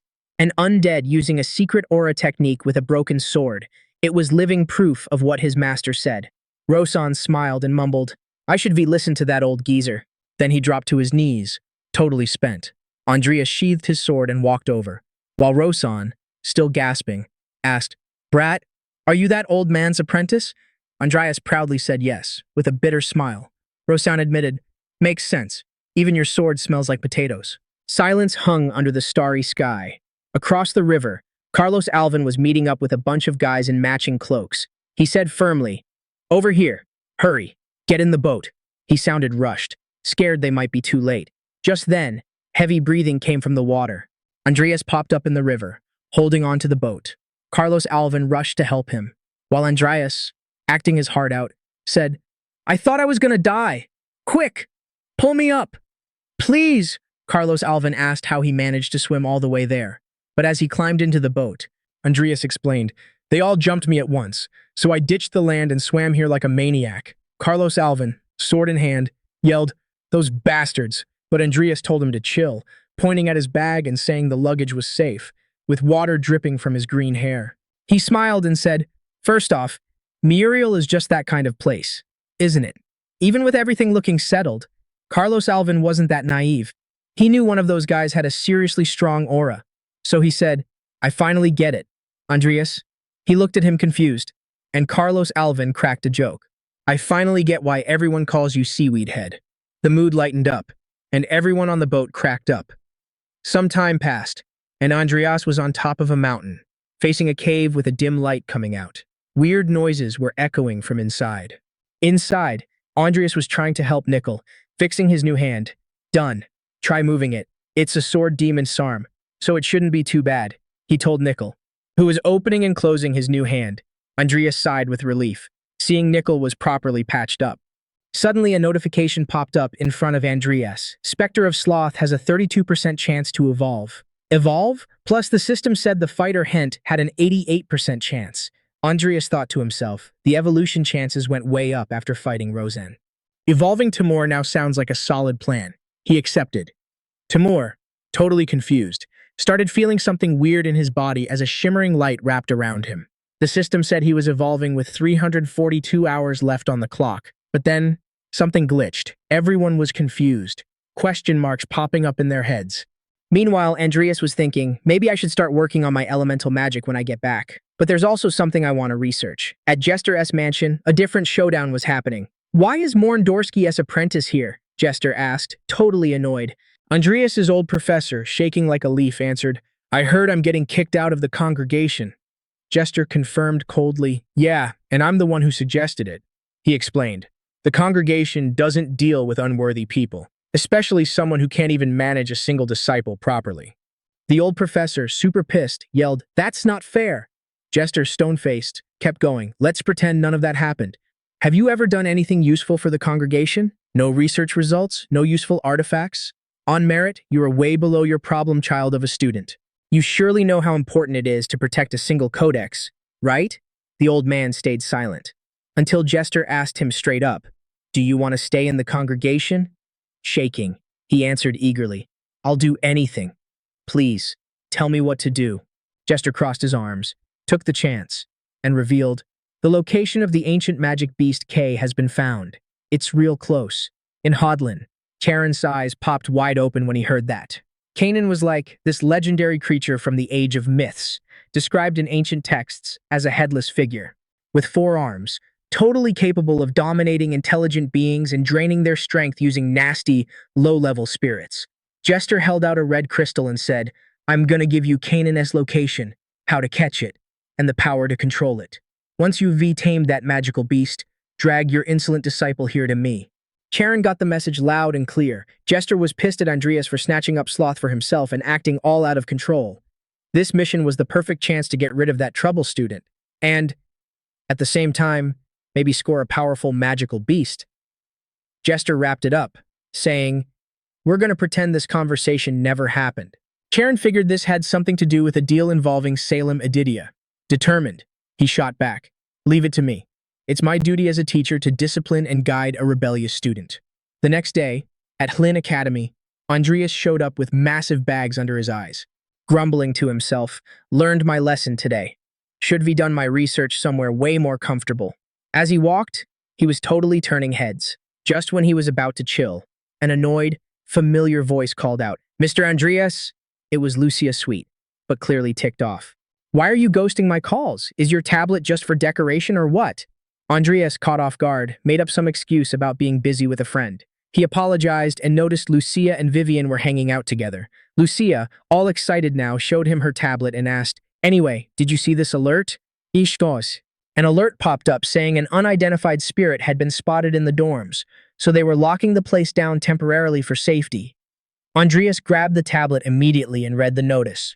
Lucia commented, "Now we can finally say goodbye to that damp, gross dorm." Vivian, on the other hand, was thinking, "I just want to be in the same dorm as him." Reading the notice, Andreas realized this could only mean one thing: the ancient magic beast sealing event. He wondered, totally confused, why the hell is this happening now? In the game, this isn't supposed to go down until 6 months in. Lucia noticed his face and asked, "Why do you look so gloomy? Stop wasting time and tell me which dorm you are going to be in." So he replied, "Well, I got put in the De Leon dorm." Lucia, blushing a little, claimed our protagonist was a super lucky guy because he'd get to live in the same place as a beauty like her. But grumpy Andreas just asked, "What are you even talking about?" "Anyway, I'm going to head back to my dorm for a bit. Gotta pack my stuff and check out the situation over there." Vivian immediately volunteered to go with him, while Lucia told him to get moving. Andreas didn't turn down his friend's help, which made her super shy, and left Lucia looking pretty salty. In the hallway on the way to the dorm, Andreas asked, "Did you see it too?" So she answered, "I only saw it briefly, so I don't know all the deets, since it was going down in the magic department. All I know is that a professor named Charon Chipre started an investigation on it." Andreas bit his lip, intrigued, knowing his intervention might change the whole storyline. Suddenly, they froze, surprised to see a girl leaning against the wall.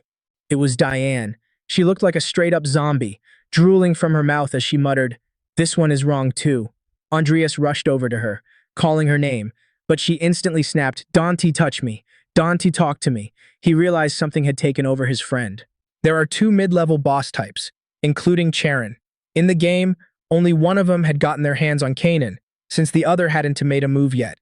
That meant the culprit was probably Charon. Andreas looked seriously worried about Diana's state. He told her, "This isn't something you can handle. I suggest you leave quietly." But Diane turned around like she had zero control over herself and asked, "What are you talking about?" Analyzing the situation, Andreas figured he should try saying her master's real name, sure that it would give him an opening. But when he said the name Keisha, Diane's eyes went wide like she was terrified of it. Our protagonist took the chance and struck her from behind, hitting her so hard she collapsed right into Vivian's lap. Slowly, she started coming back to normal, feeling the pain from the hit while Andreas asked, "You back with us?" Diane, still dazed, asked, "Where am I?" Just to check if she was okay. Andreas asked, "Do you know who I am?" She answered right away, "Why are you talking nonsense?" "Of course I know who you are." That's when he explained. "It was a dangerous situation. You were possessed by a spirit." Vivian added, "You were saved by him." The young girl, stunned, started to vaguely remember things, saying she had seen something, but Andreas suggested they all get out of the building for now. "Sorry for always causing trouble," Diane said as they walked. Our protagonist insisted, "Don't worry about it. By the way, did you volunteer to be an assistant investigator?" She answered, "Yeah, because I was curious. I mean, it's not every day you get to research spirits." Then, she dropped a bomb. That's when Professor Charon invited me to join him. Hearing the story, Andreas got lost in thought, because that explained a hell of a lot. Charon's offers were just bait, and he probably lured Diane in to get possessed by the spirit. Diane, probably so focused on her magic, let her guard down, allowing Charon to summon the spirit that possessed her. All this showed that old man Charon was getting bolder by the minute. Thinking about that, Andreas asked, "Do you know where the professor went?" Diane was a bit confused, but answered anyway, "If I'm not mistaken. He said he was going to look for the main body." This info made Andreas panic inside, because he knew she was talking about the sealing site. Off in the distance, strange energy was gathering at the top of a mountain, and Andreas' gut told him he needed to hurry the hell up.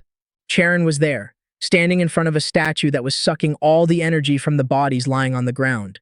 A smile was plastered on Charon's face as he told himself he'd finally done it. That energy was starting to take the shape of a massive magical beast. Charon had this terrifying look on his face, knowing the only option left was to get rid of Adrius Cromwell. You could hear the hurried footsteps of Adrius and Vivian, racing toward the sealing site. Adrius glanced back and thanked Vivian for tagging along. But obviously, it wasn't a bother for her at all. She was just happy to be near him and help out. However, having her there was messing with Adrius' head. He asked himself, Was this actually a good idea? He didn't really have a valid excuse to ditch her anymore. At this rate, he couldn't use his summon. And if he screwed up, Vivian might figure out his connection to Charon. He was worried that his exhaustion was clouding his judgment. He figured it might be better to make up some excuse and send her back right now. Suddenly, they stopped in their tracks. The wind was blowing way harder, ripping yellow leaves off the trees and swirling them through the air. Their path was blocked by a group of students grunting non-stop, clearly completely out of their minds. Vivian, sharp as always, asked, "Is this Karen S. doing too?" Adrius nodded, confirming all those students were his. Seeing that, she asked why a teacher would act like this. But Adrius didn't have an answer. Instead, he seized the chance and said, "You can take them down without hurting them. Time is running out. I gotta go stop the professor." She gave him a weird look but agreed, promising she'd catch up with him soon. Adrius didn't look too thrilled, since he'd honestly prefer if she didn't follow him at all. Still, he started running again, leaving her to deal with the mess. As he took off, one of the students lunged at him, totally freaking out the determined Vivian. She drew her sword, stepping in to block the attack. Her gleaming blade intercepted the hit perfectly. She managed to clear a path for Adrius while the smoke from her sword was still clearing. Adrius was relieved to be separated from her for now, but he was worried about the students and hoped Vivian wouldn't hurt anyone too badly, but right now, he just had to trust her. So, he kept running toward his real target. The sun was already setting, giving way to the night, when a fierce roar ripped through the air. The magical beast had finally appeared before its master, Charon, who was grinning like a maniac about having it under control. But then, he sensed something coming and quickly threw up a wall of bones to block whatever it was. Charon was still confused, until a voice interrupted him. "You actually pulled it off, huh?"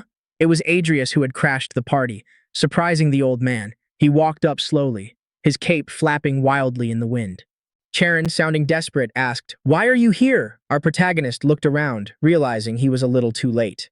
The portal opened way too fast, and the creepy energy in the air meant something darker was going on. Jester was definitely behind this. Charon was clearly pissed off, saying, "You've got some nerve coming here to mess up my plans, but it doesn't matter anymore, 'cause I was gonna come after you anyway." Adrius, with a cocky grin, replied, "I'm surprised, honestly. I didn't think someone like you could catch Diane. Not to call you small fry or anything. Master." Those words hit Charon hard, leaving him speechless for a second, but soon his frown twisted into a deep laugh, leaving our villain completely confused. Charon then said, "That cocky attitude. I knew I was right to take you in a long time ago. I eavesdropped on a conversation between your dad and Master Morndorsky. While hiding behind the wall, Karen heard Kane say, 'If we cultivate this, it'll change the basics of black magic, or maybe even the entire world.'" Charon suspected the reason Adrius's personality and attitude flipped was because he now possessed or knew how to use whatever they were talking about. Adrius remembered Salem Adidia in the carriage mentioning he'd gotten his hands on another Cromwell. Realizing even someone like him knew about it, Charon, now master of the beast, told our hero, "Now, whether you can use it or not, show me the legacy Kane left behind." Adrius started laughing, finding the whole thing boring and exhausting. He said, "I was wondering what you were going to say. But turns out you're just trying to rob a kid." Charon's eyes flared up with intense rage. But Adrius summoned Timur and Nickel Lifehill, deciding it was time to cut the chatter and settle this. Charon was shocked to see his summons. Especially Timur, the Tiger Lord Adrius got from the assembly. Plus, Charon was freaked out that Adrius could already control high-level undead. Charon didn't let it shake him, though, since he had the Pelderini crystal. He said, "Remember who your master is, Adrius." But Adrius replied coldly, "I didn't learn a thing from you, but like they say, the student surpasses the master." Charon activated a magic circle in his hands, calling Adrius nothing but an insolent brat. His magic ripped open several portals, spewing out corpses, soldier skeletons, and even headless paladins, along with other hideous creatures. Buffing all his summons, Charon was determined. Adrius paused for a sec, sized up the situation, and started drawing his sword. Wrapping himself in his aura, he declared he was finally free of this old man's burden. Then he said, "I'm cutting my ties here and now, Charon." The old teacher just grinned with huge satisfaction. He taunted back, "We'll see if you've got what it takes. My goal now is to kill you and take Kane's legacy. Then, I'll reanimate your corpse and make you my slave for the rest of time." While Adrius dealt with those threats, Vivian was fighting off a group of possessed students. She dodged one of them, tripping him so he smashed into the rocks. Her mind was on Adrius. She wanted to catch up to him. But those students were a real pain. Getting back up without getting tired, they kept rising over and over, their eyes soulless and empty, letting out these indescribable groans. Vivian gripped her sword tight, thinking she could wrap this mission up real quick if she just killed everyone. But she couldn't shake Adrius's request to take them down without hurting them. With students crowding her, one charged up and fired a blast her way. Vivian dodged it like a pro, but they weren't letting up. Then, something clicked. She remembered the name Adrius mentioned to Diene, but she wasn't sure if it was some kind of spell. With an angelic smile, she leaped into the air and decided to risk it.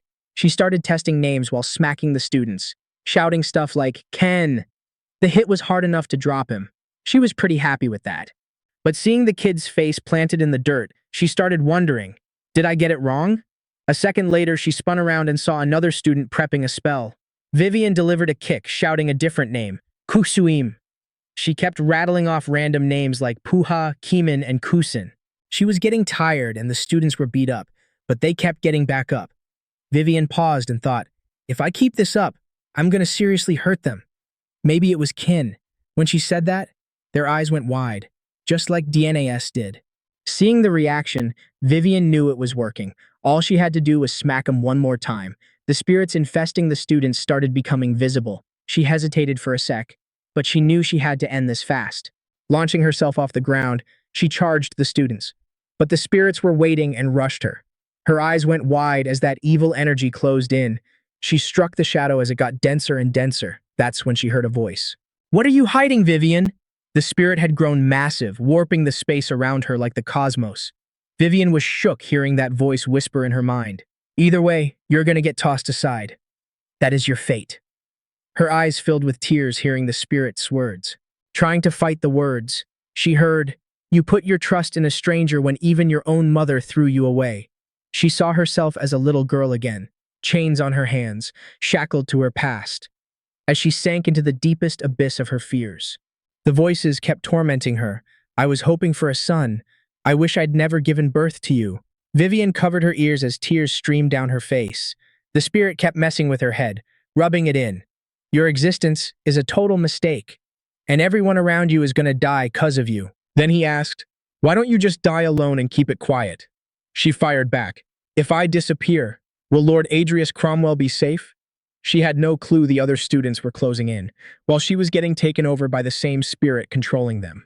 The spirit swore to her it was for the best and that nothing bad would happen to her friend. As she started to give up, the color drained from her eyes, like she couldn't control herself anymore. That's when she remembered a promise she made to Adrius Cromwell, a pinky promise.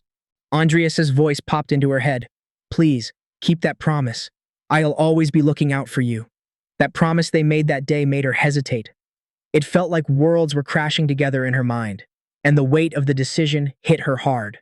Her eyes went wide, torn between which promise she should keep. Meanwhile, Andreas was in a crazy fight against a bunch of monsters, with Nickel right beside him, hacking off limbs left and right, his killer sword. Timur was there too, always watching his back in the sketchiest situations. Karen just mocked Andreas' moves, asking, "How far do you think you'll get with just those three?" Messing with the crystal, the magic beast opened its huge mouth, getting ready to launch a massive attack. Andreas tried to dodge, then whipped up a summoning circle to call on Rudroll. The portal opened right over the beast, and the titan landed a solid punch on the creature's head. Before it could even fire, Karen looked back, freaked out, and asked, "What the hell is that?" As Rudroll's fist pulled back into its dimension, it was Timur's turn to charge in, following Andreas' orders, who mentally let him know the big guy was all his. A massive creature came at Andreas, getting ready to attack, but Timur let out a savage growl, grinding his teeth and taking control of the situation. Andreas backed off, working out a plan with Nickel, who immediately shouted as he got the idea, "Clear out all the goons and hide," so Andreas could take on Sharon one-on-one. Timur was busy with the bulky, stitched-up creature, while Andreas panted, totally winded. Thinking fast, he decided, instead of wasting my mana using Rudroll on Drondo, which is a total energy drain, I'll go straight for Charon and swipe his Paimon crystal. Andreas got ready, feeling cocky, knowing he had to end this fight before anyone noticed anything. Timur had a tight grip on the creature as Andreas jumped over them, ready to put his plan into action.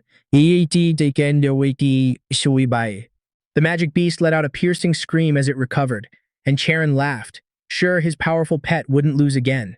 But Adrius was closing in, making things way more tense for Charon. He threw a sword strike that almost hit his old master. But the magic beast blocked it, throwing an arm in front and pulling Charon close, staring down the main character. Charon laughed like a maniac, saying, "You really think you can take on an ancient magic beast?" They stared each other down. Adrius couldn't help thinking that if he used the deadly sins, everything would be way easier.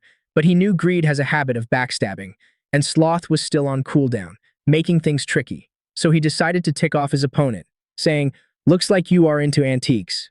If we re-talking ancient magic beasts, I've got one too. Remember that big arm from before?"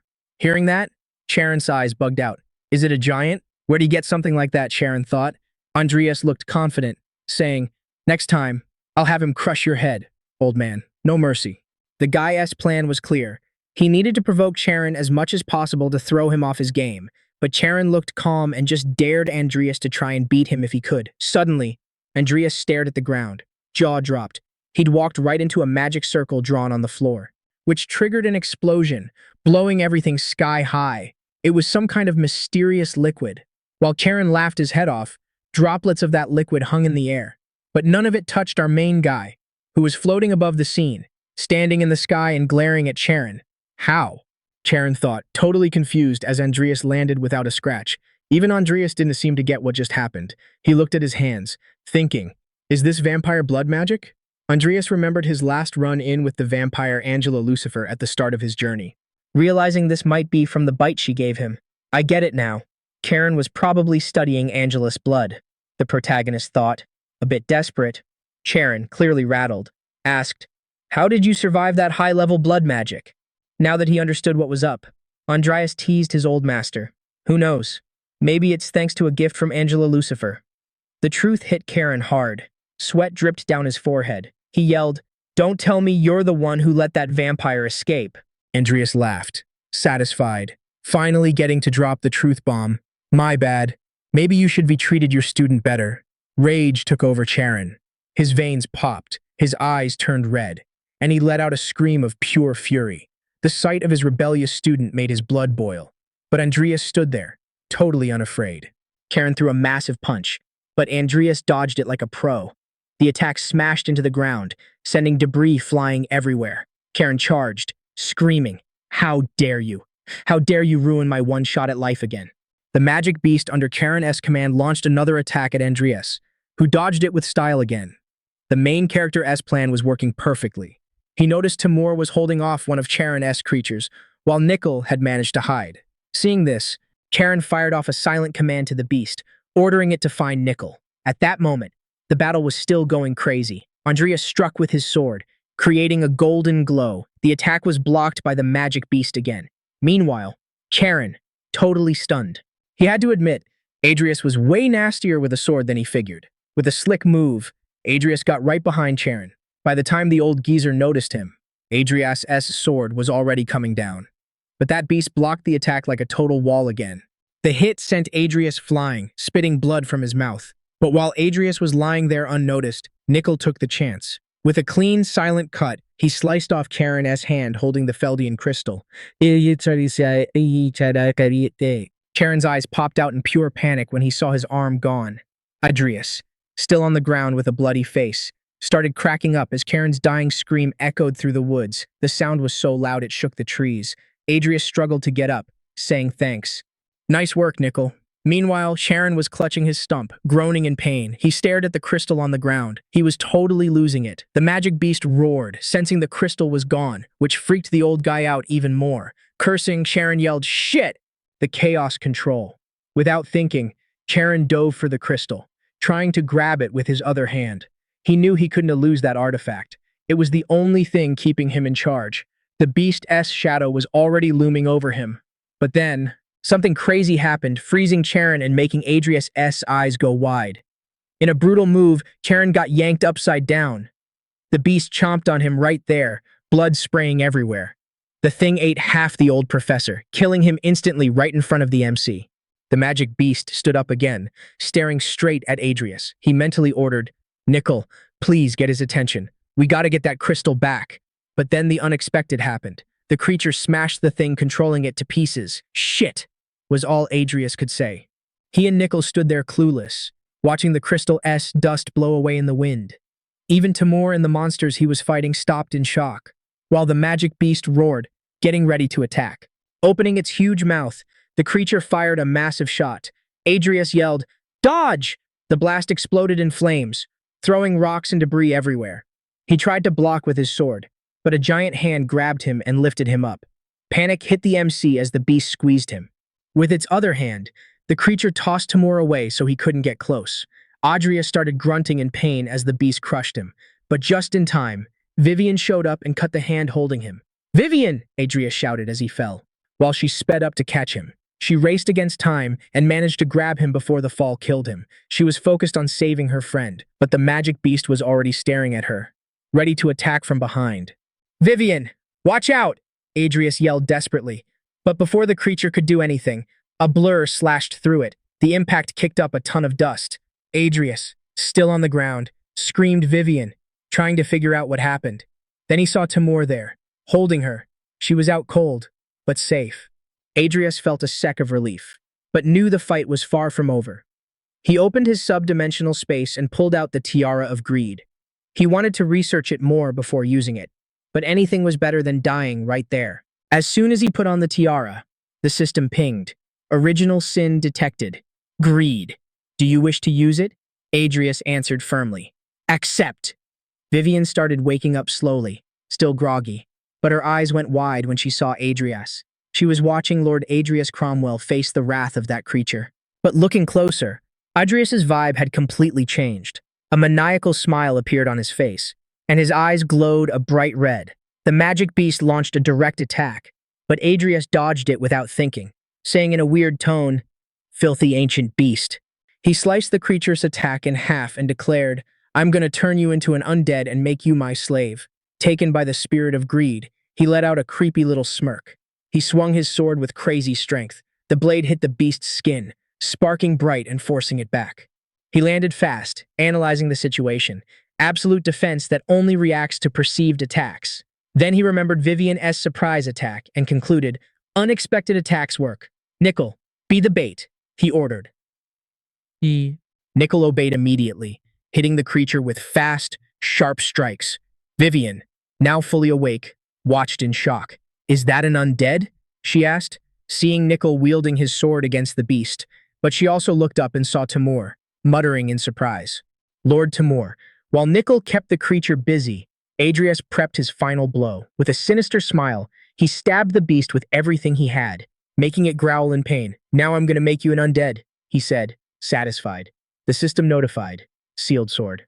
Galaxer detected the blood of an ancient magic beast. To his surprise, the sword started sucking up the blood, but the greed effect was wearing off and the side effects kicked in. Blood dripped from Adrius's mouth as his eyes slowly went back to normal. He heard Vivian scream his name before he fell from a massive height. But he left his sword stuck in the monster. Vivian ran to help, but Adrius was already on the ground. The weakened beast started falling apart, letting out its final grunts. Vivian held Adrius in her arms, letting him see the end of the fight. The ancient creature's blood had unlocked Galaxer's first seal, something Adrius didn't see coming. On the ground, everyone watched the scary monster dissolve. Vivian asked, "Is it over?" Adrius coughed before apologizing. "Sorry for putting you in danger and hiding who I really am." But Vivian answered sweetly, "Doesn't matter. As long as you're safe, nothing else matters. To me, you'll always be Lord Adrius Cromwell." Adrius's sword was jammed in the ground, and then it just started shifting. The blade snapped, morphing into something totally new. Eyes shut tight. Adrius thought, "Has anyone ever actually trusted me like 100%?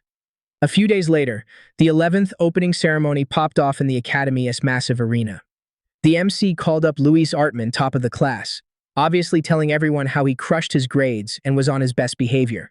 Adrius was watching, remembering that this was the exact moment the game's major events were finally kicking into gear. So far, he'd somehow managed to stay alive, even though he was totally flying blind. Even though the number of people he had to protect kept going up. That actually gave him strength. He knew the big stuff was coming, but he was dead set on facing it all. I mean, The war for the 7 deadly sins was just getting started, and he knew one thing for sure: Vivian would be right there with him.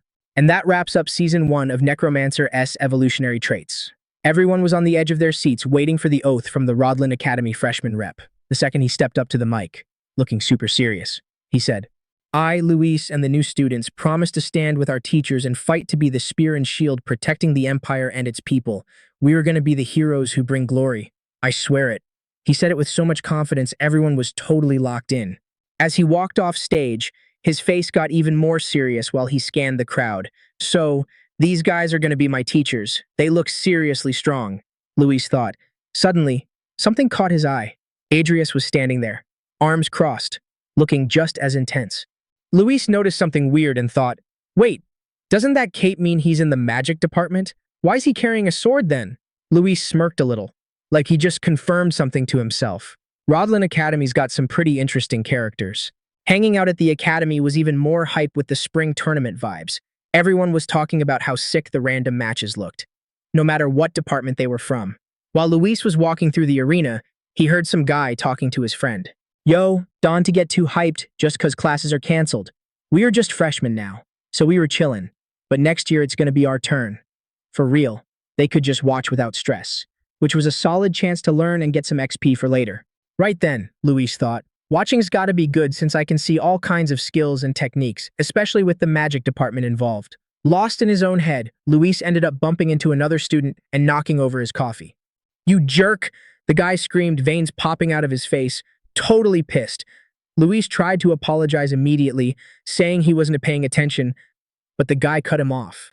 He barely had time to react before he saw a punch flying right at his face.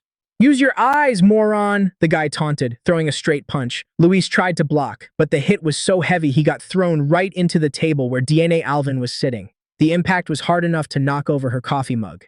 The guy looked satisfied, but the vibe in the room got super tense. The guy smirked arrogantly, blocking a punch from a top night department student. "Huh? Guess they weren't lying about you being the strongest freshman."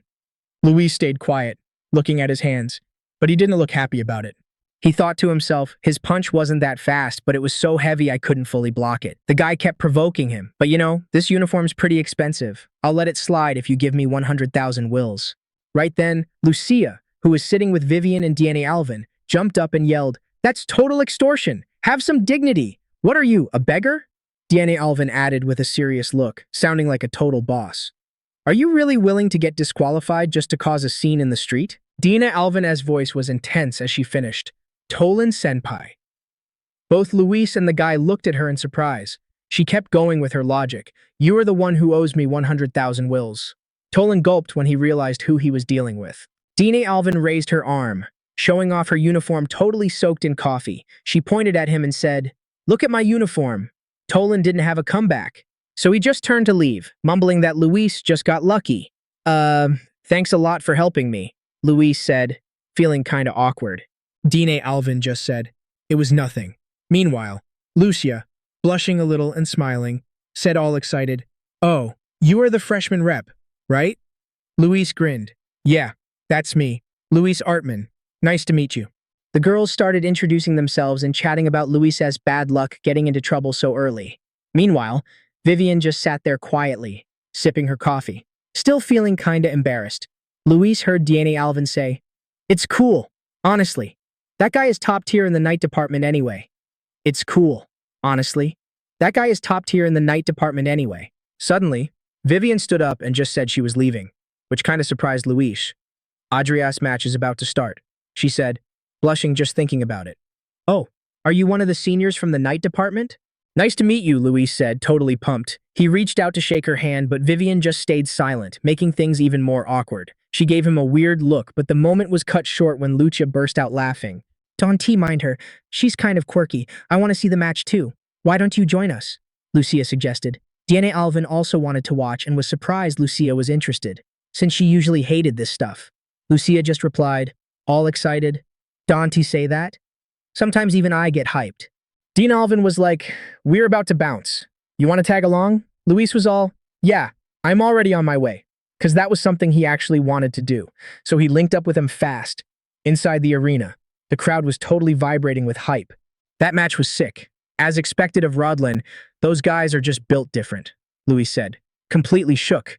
But DNA Alvin, she was just like, meh, wasn't that impressive. Then the commentator hopped on the mic. What is next? Here come the fighters for the next round. Luis's jaw dropped when he saw who was stepping up. In the blue corner, it was Tolan Terry from the Night Department guys, basically the MVP over there. Everyone was expecting him to crush it. But in the red corner, it was just Adrius Cromwell from the Magic Department. The protagonist had a little bit of clout, cause of that new potion he invented. Luis instantly flashed back to seeing him looking super serious during his speech at the entrance ceremony. Wait, that's the dude I saw at the ceremony. Is he seriously going to fight the top student from the Night Department using a sword? Tolan started tapping his blade, sneering. It's you. Aren't you that Magic Department loser playing pretend swordsman? Adrius just dead-eyed him and went, I ain't pretending. But hey, if that's what you think, knock yourself out. That answer made Tolan snap. He gritted his teeth, looking furious. You arrogant bastard. The second they announced the battle could start, Tolan rushed him, screaming, I'll teach you the true weight of a sword. Up in the stands. Lucia asked DNA Alvin, Hey, did you hear the news? DNA looked surprised and didn't really know what was up. So Lucia spilled the tea. I heard there's going to be an exchange meetup with Mirko Academy right after this tournament. DNA Alvin was like, oh, that thing. They said students with top grades gotta go if they can, but let's be real. I'm probably gonna get dragged there anyway. Then a line from Bahat Alvin popped into her head. DNA, if you go, you can show Mirko Academy exactly how much better we are than them. So, just go. Lucia felt kind of bad for her, imagining being in her shoes and how boring that sounded. Meanwhile, the fight was going down with Adrius casually dodging every single one of Tolan's attacks. The girls kept chatting about how the student with the highest ranking in the tournament also gets a shot at the exchange trip. DNA immediately glanced at Vivian. If that's the case, she's totally going. I think after she wrecked Yuner, yesterday's favorite, she's got a solid chance. Tolan was starting to get ticked off because Adrius kept slipping past his hits every time. He tried to bait him, yelling, You punk, stop dodging and fight me. Then Tolan stopped, raised his sword, and said, Never thought I'd have to use this technique on someone like you. Adrius side-eyed him, staying quiet. But suddenly, Tolan vanished, trying to blitz him head-on. But nope, the protagonist managed to dodge it again. Tolan switched it up fast, getting behind Adrius and forcing him to keep his guard up high. The commentator yelled with excitement. What a savage attack from Tolan Terry. Adrius Cromwell is in big trouble. Adrius dodged a flurry of attacks so fast he was leaving after images in the air. Vivian watched the fight with a smirk, totally confident in Adrius's potential, thinking, the way he moves. I remember seeing this before. Vivian couldn't hold back the comment. The victory belongs to Lord Adrius Cromwell. Tolan, absolutely losing it, slashed the empty air in front of Adrius and screamed, Your sword is just a decoration. Show me that magic you're so proud of. Instantly, Adrius slipped past the strike again, positioning himself behind Tolan in a blur of motion. He grabbed Tolan's head and slammed him into the floor so hard the ground cracked all around them. The crowd went silent for a sec, then the whole arena exploded with hype. Adrius took the win, short and sweet. He replied, That's because there's no need to use my magic or even my sword on a guy like you. Unbelievable. Tolan Terry, the favorite to win, got folded by a fourth-year student from the Magic Department. The winner is Adrius Cromwell, the commentator shouted. While everyone was going crazy over the fight, Luis was standing there completely shocked. He took out one of the top night students with just his bare hands. Who is that guy? Everyone was cheering. And Vivian, totally unsurprised, exclaimed, That is my lord, Adrius Cromwell. Lucia, also shook, commented, No freaking way that just happened. DNA Alvin finished her sentence, looking just as stunned. A sorcerer just used Knight's mana to strengthen his body. From high up, Bart watched with his arms crossed, realizing immediately what was going on. A dual core. To think he'd use it here, guess he's done hiding it. Looks like a storm is brewing. The last match had ended, and the round of 16 was set to start the next day. The commentator told everyone to check the lists on their tablets while Adrius dipped out of there. His squad rolled up on him fast, with Lucia, hyped as always, calling out his name. You were amazing, congrats! Surprised, Adrius asked, Why are you all here? What kind of weird group is this? DNA Alvin, with a faint smile, replied, Who knows? We just kinda linked up by chance and ended up together. Adrius figured they might have stuff in common, but the question he couldn't shake was, why is Luis here? Right then, Luis bowed respectfully, introducing himself. My name is Louis Artman. It's a pleasure to meet you, not knowing what else to do. The protagonist just recited his name, Adrius Cromwell. Adrius was actually moved and a little nervous. He was seeing the first character he ever played in Picada standing right there, live and in person. But his thoughts? However, were quickly cut off by Diana Alvin talking about his performance. That was pretty surprising. Didn't know you could use aura.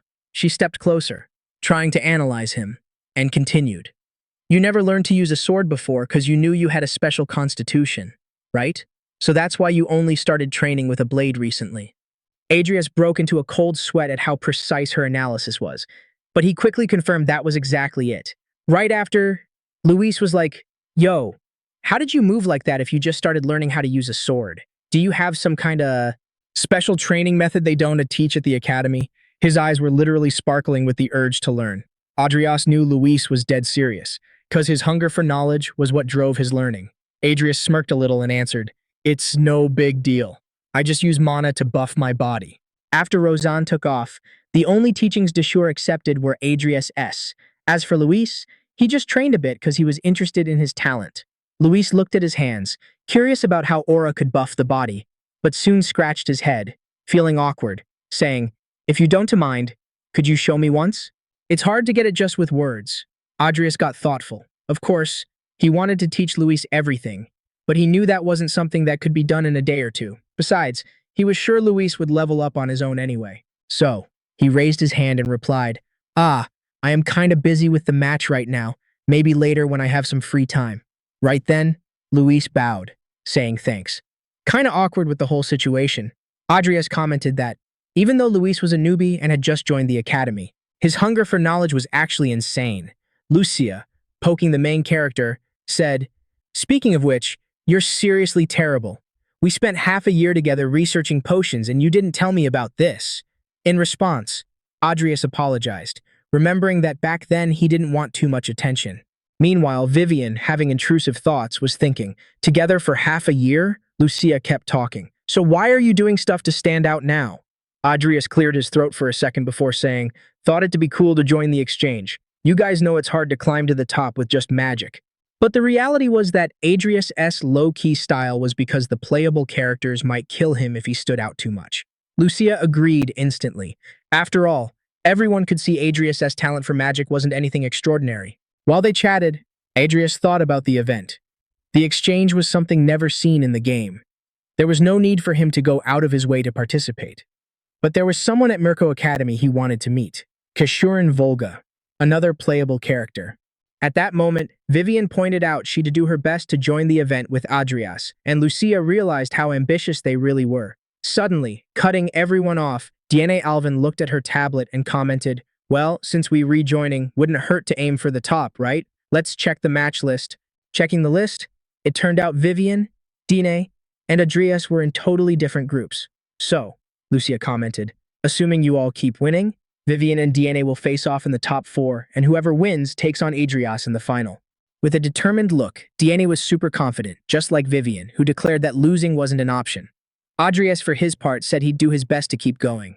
Lucia turned to Luis and commented, 2 rookies who popped up as favorites to win the championship, and one who was the original favorite. When I think about it, all the favorites are right here.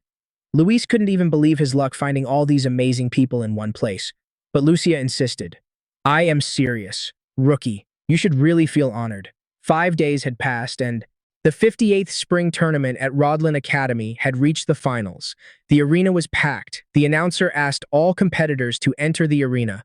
While some took their first steps, he kept talking. There were tons of surprises in this year's tournament, but the most spectacular was this person.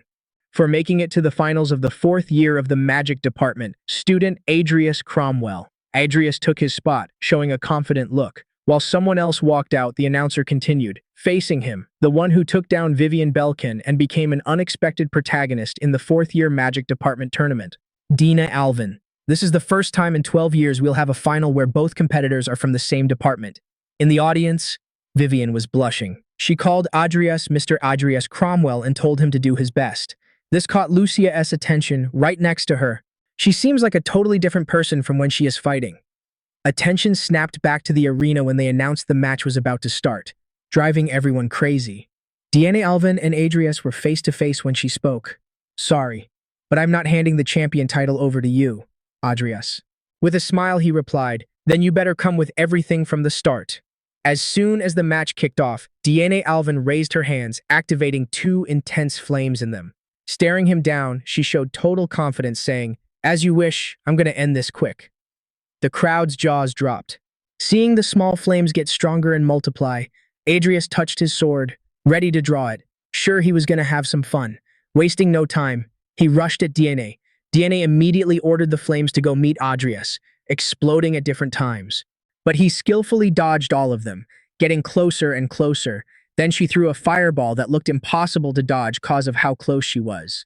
But Adrius sliced it in half with his sword. What the heck? Exclaimed DNA with wide eyes, not getting what he had done. In a quick move, Adrius struck the spot where she was. But suddenly, a sparkling purple glow popped up, making the hit strike thin air. Adrius wasn't expecting that. Even silently, he showed surprise. She can already use spatial magic. Dean had teleported behind him, repositioning herself in the battle. Adrius gave a beaming smile. This goes way beyond my expectations. When Deanna Alvin landed on the ground, she could only think, what's the deal with that monstrous speed? Adrius, steadying his sword, turned to look at her from the side and said, but entertain me more, DNA. Dread took over the girl, who couldn't believe he was enjoying the fight. Her expression changed, and she thought, is he saying he's not scared of me? Gritting her teeth, filled with fury and rage, she raised her hands high, channeling even more of her mana into the magic, and screamed, you annoying pest! Don't look down on me! The crowd was totally shook. Lucia was like, that mana power is insane. DNA Alvin is way beyond a student level, right? Vivian agreed, thinking DNA Alvin was seriously OP. But Diane, feeling nervous, knew she hadn't actually nailed that move perfectly yet. But she felt like she had to use it right now. She was sure this was the moment. Her flames started taking the shape of spears, tons of them, just like her fireballs. Adrius smirked and charged in, saying, a flame spear with an explosive effect. Huh, nice idea, but what if I dodge? What nobody expected was the combo. A spatial teleport opened up right behind Adrius, and the tip of a fire spear started poking out. A massive explosion took over the arena, blocking everyone from seeing what went down. But when DNA Alvin looked over, there was Adrius, skidding to a stop with his body, still in one piece. With his clothes all scorched, he wiped off some sweat and thought, if I hadn't covered my body with mana, that would have been really bad. Just using spatial magic is hard enough. But to think she actually combined the attacks. Her growth speed is blowing my mind. DNA Alvin, panting hard, couldn't believe he tanked her attack with just physical strength and wondered, is he even human? As the spears popped up in front of her again, Adrius smiled. Watching these playable characters grow is so exciting. Soon, another explosion took over the arena, and nobody could see a thing. Even if it's Adrius, getting hit by that as Lucia yelled out, surprised.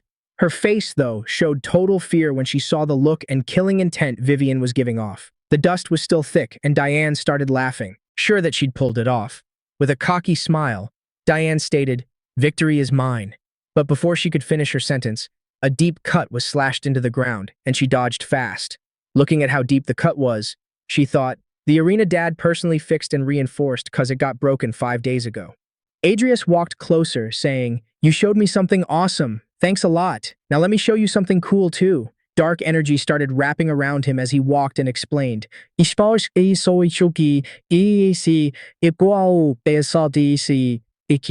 First of all, wrap your sword in aura, and then, by shifting the aura's mana, apply a spell to it. Check out what you can do with this. You can cast a spell using aura instead of magic. This is my own method, mixing sword and magic. Screams could be heard from outside the arena. Inside, the whole vibe was soaked in Adrius's out-of-control dark energy. DNA Alvin had put up a shield to try and stop him from getting close, but that took a huge amount of strength from her. Adrius held his sword tight, still wrapped in that crystal-like darkness.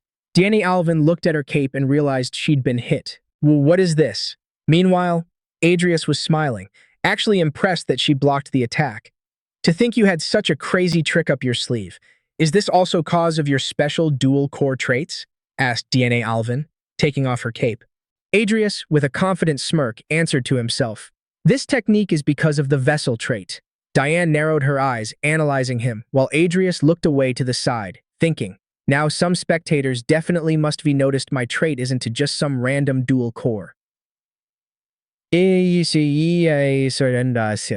From up high, Bahat gritted his teeth, totally pissed. Arms crossed, he thought, how dare he? He hurt my DNA Alven with the sword I gave him. Next to him, a bald, bearded guy commented, surprised, Adrius used aura to cast a spell.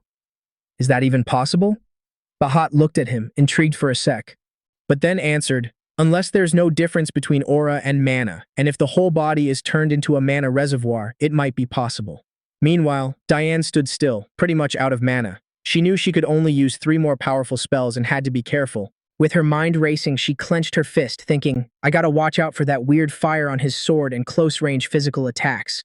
My chances suck in hand-to-hand combat, so I gotta dodge and land a critical hit.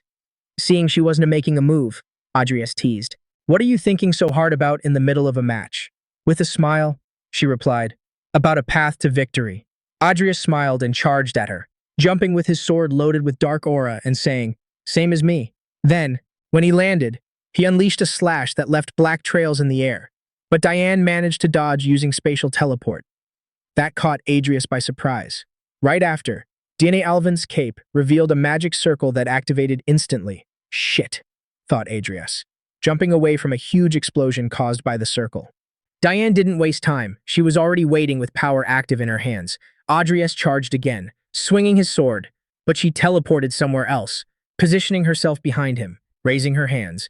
DNA Alvin made lightning sparks jump from her fingers. Lightning snakes. She screamed, directing the power to the ground. The attack raced across the floor, forming an electric serpent. Adrius smiled confidently. Lightning element magic doesn't work on me. You forgot my strongest element is earth. He moved his hands and raised an earth shield to block the attack. But suddenly the shield shattered into pieces, leaving Adrius completely stunned. I screwed up, he thought. I wasn't able to fully conjure the earth shield. Adrius got hit head-on and started getting electrocuted. He needed to focus hard to keep up the physical and magical enhancement. But the attack left him vulnerable. DNA Alvin, with a satisfied smile, started laughing.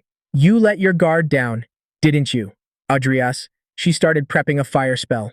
Adrius, still feeling the pain from the shock and watching the fire get closer, thought, damn it, am I gonna lose this easily? Diane clenched her fists and smiled. I won. Soon, the whole arena exploded with cheers, something never seen before. Outside, you could feel the hype from the fight. The match was over. Smart move, DNA Alvin pushed Adrius out of the arena, securing her win. She was exhausted, while Adrius, kneeling on the ground, was propping himself up just with his sword. Even though she had enough strength to knock him out, DNA Alvin preferred to just secure the victory. Andreas gave a gentle smirk, thinking he totally made the right call. Looks like that snow mountain trip really left a mark on her. Dina Alvin, looking a bit awkward and sweating buckets from the intense fight, cracked a smile when the announcer called her the champ of Rodlin Academy's 58th spring tournament. Soon enough, everyone was up on the podium. DNA was clutching the first-place trophy, with Andreas and Vivian right behind her. For second place, Andreas scored a full scholarship, while DNA got the scholarship plus an elixir to boost her mana reserves. Vivian got a grant to finish her senior year. A bit later, Andreas set up a small potion lab. Checking the place out, he said, looking pretty pleased. It's a bit smaller than Charon's lab, but I guess it's totally usable. Plus, it's safe. Makes fixing up my undead minions way easier. Building this spot was only possible thanks to the stash he saved from the tournament prize. Andreas was filthy rich now, sitting on 9 billion WS even after paying all the bills. While checking payments on his tablet, he grumbled, I would be totally preferred the mana elixir over the scholarship. Looks like I gotta get even stronger. He thought about the original Sin Vessel trait, which massively boosted his mana capacity. But, knowing what was coming, Andreas figured he needed to pump up his reserves even more. He remembered some crazy incident from last season when he was with Vivian. He got a system notification saying the Apocalypse Codex detected benevolent greed and that it had surrendered to the host. They both freaked out when something burst out of his chest, pulling out a tiara and announcing he'd be temporarily possessing greed. At that moment, Andreas had no clue what was going on, but a new notification popped up. The purest original sin is now linked to benevolent greed. Basic stat upgrade and additional skill generation initiated. Completion in 126 hours and 40 minutes. Andreas thought, with greed synced up, the amount of mana I can use shot through the roof. The first time I summoned Nickel, I burned like 25% of my total mana. Now it's just 1%, maybe even less. Considering Nickel isn't just some basic skeleton anymore, I can summon 100 normal skeletons at once at my current level. With that, I could build a whole army, use magic and sword fusions, and still activate my original sin. With stats like these, I probably don't need to sweat future scenarios. The only thing bugging me is that my meddling messed up the timeline and triggered an exchange meeting that wasn't a part of the game because Charon croaked. On his tablet, news about a dark mage disguised as a teacher caught his eye. Charon Deeprin had been doing dark magic rituals on Academy students, and the discovery totally shocked everyone. Tossing the tablet aside, Andreas thought, the big deal isn't that it changed, but why and for who? Even if the scenario shifts, I'm the one holding all the cards. If it's me, I can steer this to a winning ending. Later, Lucia's face went red when she realized Andreas was in the same class as her. You're a professional slacker, but you always show up for potions class, he commented. Lucia's humility was nowhere to be found. It's 'cause the teachers want geniuses like me here. She leaned in close to his desk and asked if he had time after class. I am working on a new potion and wanted your help, she said, sitting down next to him. Andreas side-eyed her with a smirk. What kind? She answered. The other day I mixed frog tongue slime with Adrius Cromwell dust, added some yttrium solution and a slime core. Guess what happened? Andreas' eyes went wide. The solution nullified all the specific properties. It just dissolved and vanished, she explained with a clever look. Andreas looked at her seriously, thinking, no way. I didn't say a word to her, and she still found the clue for her own treatment, both her and DNA Alvin. How talented are these playable characters? Lucia stretched and claimed that after that experiment, things didn't go so great. How can I help? Andreas asked. It's hard to find time right now, but I promise I'll help you later. Lucia tried to turn on the charm, but not even being the cutest freshman got her what she wanted. Guess I'm just a stranger to you, she huffed, turning her face away. Andreas thought, there's time because Lucia is determined to survive until her chronic illness hits her. Sorry, but others are in bigger danger. Selena and Chris, Luis' teammates. I gotta make them stronger before the first scenario in the midterms. The teacher walked into the room, interrupting Andreas' thoughts. He slammed his book on the desk hard, greeting the students. Good morning, everyone. I'll be in charge of the mixture and potion making class. My name is Kyler Schutzman. The middle-aged guy had brown hair and deep frown lines. With a sadistic smile, he finished. It's a pleasure to meet all these young minds. Andreas froze when he recognized him. That teacher was the first boss of that scenario. The teacher was speaking while showing everyone in class a pipette with boiling red liquid. As you can see, when this Platis potion is mixed with refined Kel water, a red sediment and black bubbles form. Andreas watched, but his mind was on Selena and Chris. Can I find them at the night training grounds? He was sure both of them would be training hard to try and catch up to Luis. The teacher looked at our protagonist in a weird way, which made Andreas think, he must already know I am a dark mage thanks to that mess with Slot. And yet, he doesn't seem all that interested in me. The teacher turned back to the board, facing away from the students. When classes ended, Kyler was alone in the room. He grabbed a mirror and said, I got something I want to discuss with you, Master Jester. On the other side of the mirror, Jester showed up asking what happened. Kyler, recalling Bart Alvin S. face, stated, Bart S. on to me. I am afraid I'll have to bounce from the academy soon. Jester asked if this was all because of Sharon S.'s death, and Kyler confirmed. Maybe some clue about me leaked from her private office. Jester was surprised and mentioned Hanox and Rawson, who were also dead, plus the missing crown. With all the drama involving Charon, Kyler looked like he wanted to bail. Is he scared or something? Jester wondered. Plus, the acolytes took a huge loss too. Nothing is going to plan. Kyler was messing with a potion when Jester asked when he was going to head out. The professor replied, soon. An exchange meet between Milko and Hodlin Academy is about to start. Jester, totally confused, asked what that had to do with anything. And Kyler added, before I dip, don't you think it'd be better to crush these promising brats before they start causing trouble? Jester agreed that wasn't a bad idea. Kyler planned to leave during the chaos and report back to Jester later. The second the call ended, Jester started pacing back and forth, complaining, all the people I planted in the academy are leaving. What am I supposed to do now that we are at this point?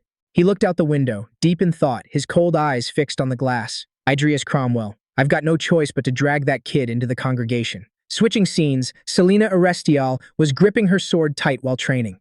Suddenly, she jammed the tip into the ground and started gasping for air.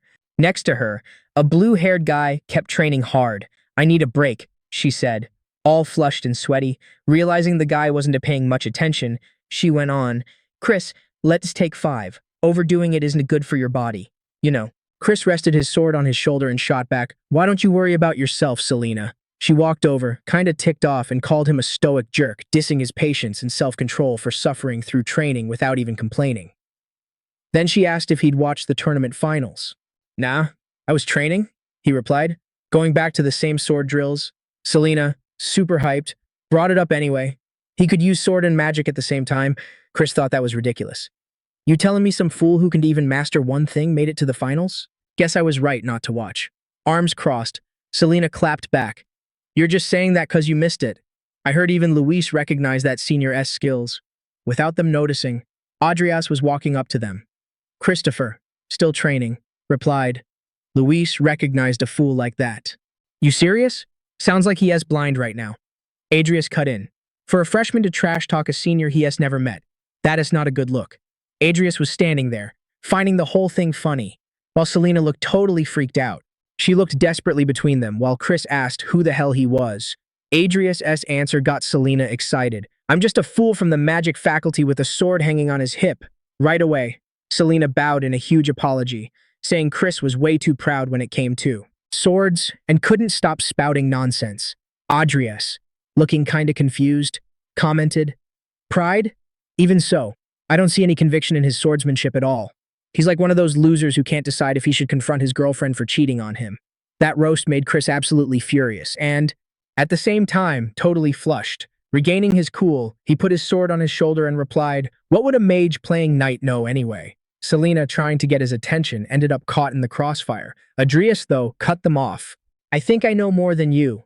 This was all part of Adrius' plan." Seeing the bait worked, Christopher answered immediately, "If you say so, then show me." It was obvious Christopher was a sore loser. Adrius smirked, sure that he'd hit his mark. As they stared each other down and the tension spiked, Selena tried to calm things down. "You guys, chill out. You'll get suspended if you fight in the academy." Chris turned around, claiming it was just a sparring match. He mentioned training in the arena and told her not to worry. Adrius grabbed a nearby sword, saying it wouldn't be a problem at all. Christopher smirked and admitted, "For a mage, you've actually got some guts." The protagonist raised his sword and said, "All right then, come at me, rookie." Chris got ready, full of confidence, and taunted, "Hope you don't regret this." Suddenly, Selena got hyped about the situation, and even though she was shy, asked if she could join too. Being able to fight a fool who can use aura and mana at the same time? I mean, fighting someone else is a super rare chance, she said, all excited. Adrius smiled and told her to get ready, because her turn was coming up soon.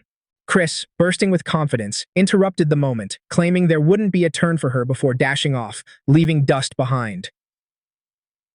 When Chris reached Adrius, his strike got blocked by the protagonist's sword. The block was so strong, Chris got shoved back, widening the gap between them again. Gritting his teeth and face dripping with sweat, Chris jumped, trying to attack Adrius from above, but the hit got blocked again. Smirking, Adrius thought, "He's definitely fast, but the Eonor style, one of the 5 great sword styles of this continent, is far from being like this." From a distance, Selena watched the swords dancing in the air, flashes and sparks flying as they moved. Her path in the game is to specialize in this swordsmanship. But the way he is right now, he's not using the style at all. A style that uses speed to draw constantly changing sword strikes, Adrius thought. While keeping up the fight against Chris, Adrius took advantage of an opening, dodged Chris, and got in position to kick him. The kick landed right on the rookie's ribs, and he quickly rolled away from the impact. Watching Chris get up and dust himself off, Adrius analyzed his moves. He tried to do too many things at once, but he ended up making his moves messy because he was in such a rush to beat Luis. Adrius decided to use this chance to set Chris on the right path. He gripped his sword tight, letting a blue aura surge along the blade. Raising it in front of him, he said, "Quit playing around and give it your best shot, Chris." The freshman grit his teeth in rage, readying his sword, and yelled, "Those words, I'm gonna make you regret saying them." That's when he finally used his Eonor-style swordsmanship. Like a howling sword, Chris charged at Adrius with insane speed. His sword was moving so fast it looked like a blur of 1,000 blades. Then boom, a huge crash, and it was obvious Adrius just totally wrecked Chris's sword. Even though Chris was totally shook, He had to listen to Andreas. You really call that Eoner-style swordsmanship? You think just picking the cool parts makes you strong? Andreas gave him major side-eye and added, just keep doing your own thing. Obviously. That's the real way to do it. Chris gasped, face totally burning, paralyzed and speechless. Then Andreas turned to Selena, who was standing there with her jaw on the floor, and called her up next. She gripped her sword tight and said, I'm ready. Now, Selena's style? It was the total opposite of Chris's. Her family's style needed raw muscle, which totally killed her actual strengths. Basically, that technique was trash for anyone who didn't have the brute force for it. Still, Selena hyped herself up and charged in. Andreas just smirked and thought, good, bring it on. I've got a ton of stuff to school you on. The impact from Andreas's hit made Selena lose her balance, and she landed flat on her back. She scrambled back, trying to get her stance back together. Christopher was watching from the sidelines, looking totally freaked out. He couldn't believe Andreas spotted Selena's weakness that fast. Even she looked like she didn't believe it. No way. Even when I hit you with everything I've got, senior, Selena muttered, still in shock. Andreas put his sword away and answered, super chill. That heavy sword is messing you up more than it's helping. Selena got up, shaking her head. She always thought lugging that heavy thing around was like her main strength. Christopher, though, actually admitted it and agreed with Andreas. He's right. Just like he was right about me. Selena looked at Christopher like he was speaking alien. Then Andreas asked, still totally calm, why did you two even pick the sword as your weapon? They both froze, totally stumped. Andreas kept going. And what made you stick with sword training for this long?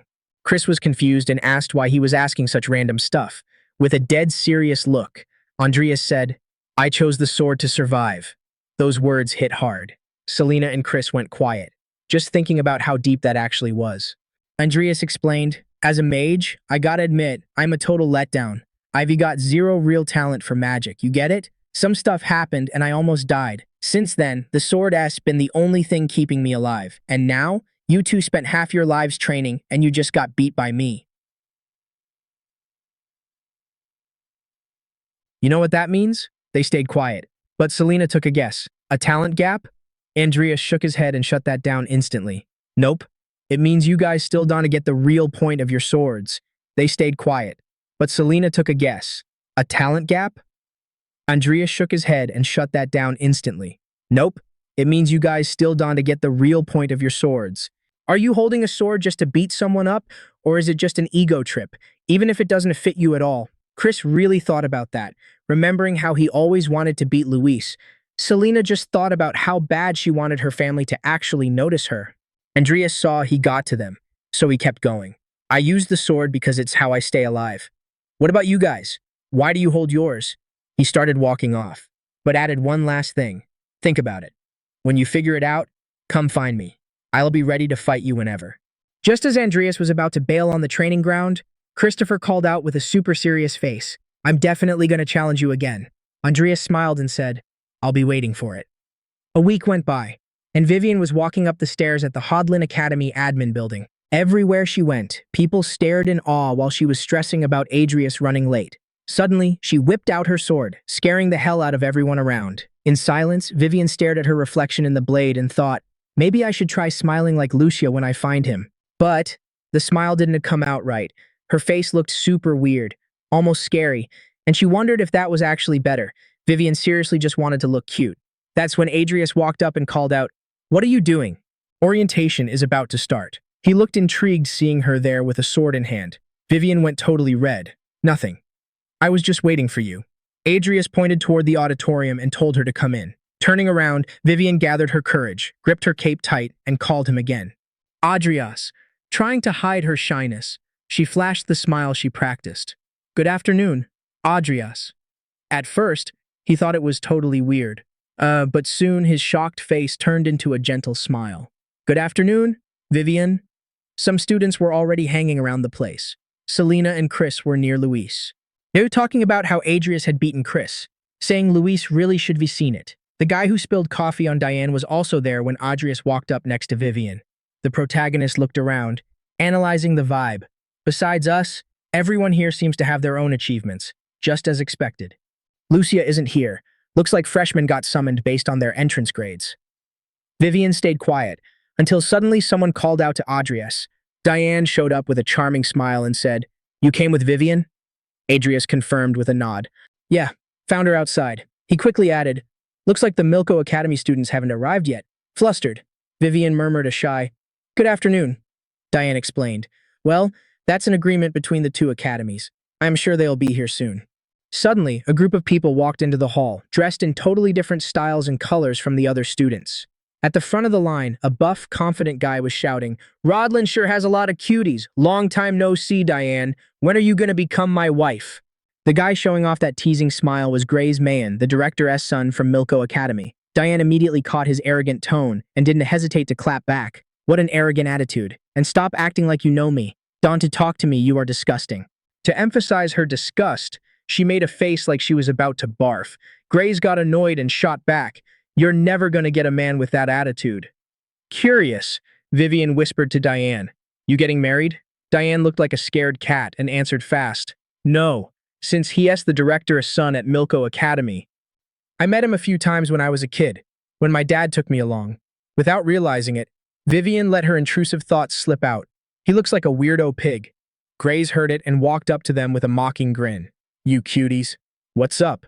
Interested in me? How about tonight we?" He started getting way too close, making Vivian clearly uncomfortable. Without hesitating, Vivian grabbed her sword, making Diane worry that things might get out of control. Right then, a voice came over the speaker, calling all Milko students. Grace grumbled something about how that person ruined his grand entrance. Diane, however, thought the interruption was a lifesaver, because it probably saved Grace from a worse situation. The voice continued, "Over the next week, we will hold a series of exchange meetings where you will have the chance to develop your skills in friendly competitions with each other. To start, please line up according to your department, regardless of affiliation. Night Department, please line up on the left, and Magic Department on the right." Hearing that, Vivian made a disappointed face and commented, "I wanted us to stay together." Her comment made Adrius blush with a small, contained smile. The next day, the exchange meeting and event Adrius had never heard of officially started. A professor was manipulating a magic circle while explaining, "If we apply a reverse spell to rotation-related spells, this is the result." A mix of vibrant colors appeared on the table, forming something like a spinning globe decked out in arcane symbols. The professor continued, "Now, everyone try drawing this magic circle yourselves." He watched the students with expectation. Adrius was paying attention patiently while thinking, "Magic circle. That means this is an area where Keshlung is a specialist." Curious, he looked at a student in a red cape next to him. Keshlung Volga was a mage known for his mastery in support magic and magic circles. Keshlung all flustered. "Huh? Is something wrong?" Adrius stared intensely without realizing it, which made Keshlung asked, kind of awkward. Adrius, caught off guard, answered quickly, I am Adrius Cromwell. Let's get along during this week." They exchanged a cordial handshake and Keshlung introduced himself, setting a friendly vibe between the two. Adrius looked at Diane, who was sitting at a desk further down. Boy, and thought, with the stage set, looks like I might see a showdown between Keshlung and Diane. Both are renowned geniuses. Maybe they'll even inspire each other with their magic. Wait a sec. If it's inspiration, maybe I can give them some. I might not have natural talent for magic. Yeah, but that doesn't mean I don't know how to create magic circles. With that in mind, Adrius started drawing something in his notebook while an air of determination surrounded him. He talked to himself in a low voice. "I've played this game tons of times and drew every type of magic circle. I am confident no one beats my knowledge on this stuff. Plus, I've got several ideas in mind." His drawing was almost done when he stopped to reflect, putting his hand on his chin. "But it wanted to be very impactful if I just reverse the rotation. I want to show something different, a type of inversion they've never seen before. It's a bit complicated, but maybe I should try something related to life." While Adrius pondered, a bright gold aura popped up near the students, grabbing everyone's attention. "Whoa, how many spells are in that?" Classic Diane Alvin. "She's totally next level, not just a student," some kids gasped. Diane finished the spell the teach asked for, and ancient runes were floating above her, glowing gold and purple. The magic circle was actually flipped, and the runes were floating there, surrounded by something that looked like moving water. Typical Diane, always showing off. Just like I thought, geniuses are scary freaks. Just then, Kesherin announced he was done too. On his desk, there was a fully drawn magic circle ready to go. He said super casually, "Bummer, if the paper was bigger, I could be done something way cooler." The second Kesherin touched the paper, a crazy bright cyan light filled the room, wrapping the students nearby in energy. Everyone was totally tripping out on the show. Andreas watched with his jaw dropped, thinking, "Are you freaking kidding me?" The teacher was impressed, eyes totally wide at the demo. Kashurin, still totally chill and humble, explained, "This is an illusion circle using rotation and reversal. It doesn't last long, so everything will go back to normal in a sec." While the students felt like they were hanging upside down in some twisted world, Andreas was just stunned. Kashurin was even more of a genius than he thought. When things snapped back to normal, Kashurin raised his hand. "Looks like I need to research more to make it last longer." Diane looked at him, totally impressed, and said, "That was seriously awesome." Kashurin, looking kinda awkward, thanked her and returned the compliment. "Yours was really charming too." Andreas watched from the side, thinking, not even Diane can touch him when it comes to magic circles. Well, the cool thing about this game is that every character has their own unique talent. Lucia, who's cured now, is a beast at magic combat. Kashurin is unbeatable with support magic and circles, and Diane, with her space-time magic, she's definitely no slouch. Because of that skill, she is famous as one of the most OP characters in the game Picada. The teacher got the class back under control and praised them both, saying they showed off some killer magic circles. Then he told everyone else to show what they made. Andreas, feeling kinda awkward, tried to hype himself up to show his magic circle. He put his hand over the drawing, and with a cyan glow, a little flower sprig started popping up, glowing delicately. Then a loud laugh burst out in the room. It was the bulky guy, Grace, mocking how basic the spell was. Andreas looked back, shooting a disgusted glare at Grace, but he kept his cool, determined not to let the comment rattle him. "Yo guys, look what he made. Where did the rotation and reversal go? And that flower you grew is so trash it didn't even bloom," Grace said, laughing and roasting the protagonist. The big guy even rubbed his chin, acting all provocative. "So weird. How can a moron like this even participate in this exchange?" Andreas took a deep breath, annoyed that Grace was back on his bullshit, but didn't make a sound. He thought, when I played as Kashurin, Grace was always looking for a fight. Since everyone avoided him, he never had any followers. Still, he is way too annoying to ignore. Kashurin, on the other hand, was genuinely surprised and hyped. "This is magic I've never seen before." Grace, trying to annoy them even more, shot back. "Huh, you are blind. Anyone can see it's just a lame, mundane flower." Diane, clearly fed up, stood up and shouted, "You are the one who needs to look closer. Not that you have the brains to understand the shape or type of spell being used there." Anyway, Andreas frowned slightly, realizing he might need to reach the same level of understanding as Diane and Kashurin to figure out completely how that magic circle worked. Kashurin, all excited. "Andreas, you mind if I break it down for everyone?" "Not bothered at all." Andreas nodded. Kashurin started explaining. "At first glance, it looks like just a flower created with nature and life formulas.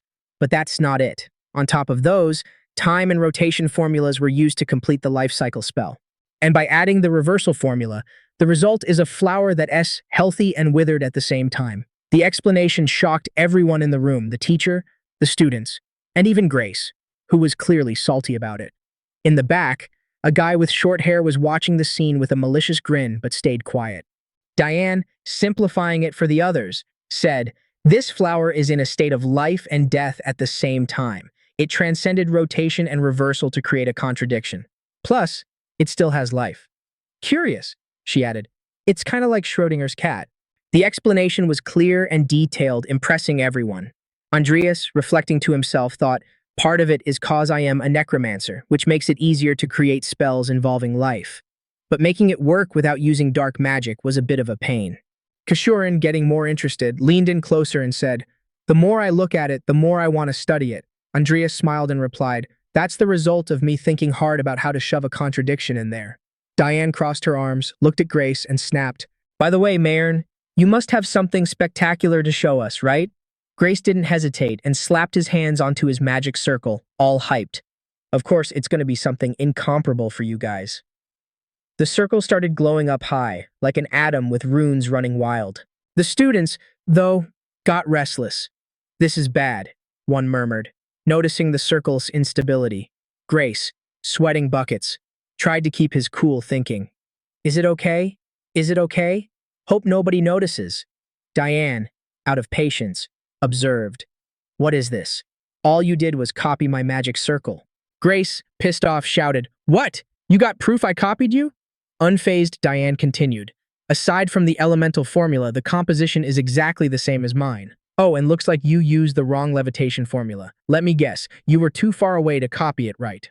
Grace jumped up in a fit of rage. That makes no sense. His frustration made the circle even more unstable. Suddenly, he screamed in panic, "Fire! Fire! Someone help me!" Diane narrowed her eyes and frowned slightly, commenting with disdain, "This guy is hopeless, seriously."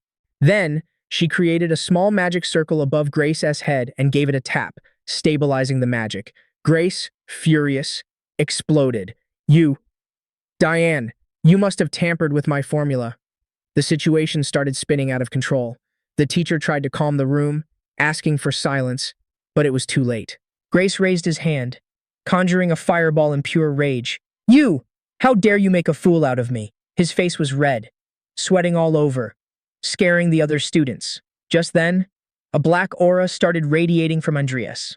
His eyes got intense and piercing, as he said in a firm, dark tone, "Put that hand down unless you want to lose it." Kashurin watched him, surprised and a bit alarmed, while Grace, paralyzed, thought, "Am I gonna die?" Adrius took a deep breath and, keeping control, explained calmly but firmly, "Stay out of trouble during this exchange. And even after you go back to Milko, stop playing the bully and behave yourself." Grace gulped, visibly full of rage but also fear, sweating cold and biting his lips. He couldn't hold it back anymore. Cursing under his breath, he got up and ran out, slamming the door hard. The room went silent for a few seconds as everyone processed what just happened. At that moment, Adrius thought, "No chance that idiot behaves just cause of that. I'm gonna have to teach him a lesson another way later." Suddenly, the man watching the room suspiciously stood up and told the teacher he was going after Grace. This made Adrius suspicious. That guy, he looks really familiar. Meanwhile, outside, Grace was venting his anger. Shit. Man, it's all their fault. They made a fool out of me. I'm gonna destroy them. I swear I'm gonna end them. This pisses me off so much," he shouted while pacing back and forth. Just then, the other student appeared behind him, calling him. Grace, startled, turned quickly and stammered, "All that was a misunderstanding. You get it." The guy scratched his head and replied, "I think you are confusing me with someone else." Grace, still confused, asked, "Who are you?" The young man introduced himself. "I'm Antonio Hart, a student graduating this year from Rodlin. I am Professor Kyler S., personal apprentice, specializing in potion making.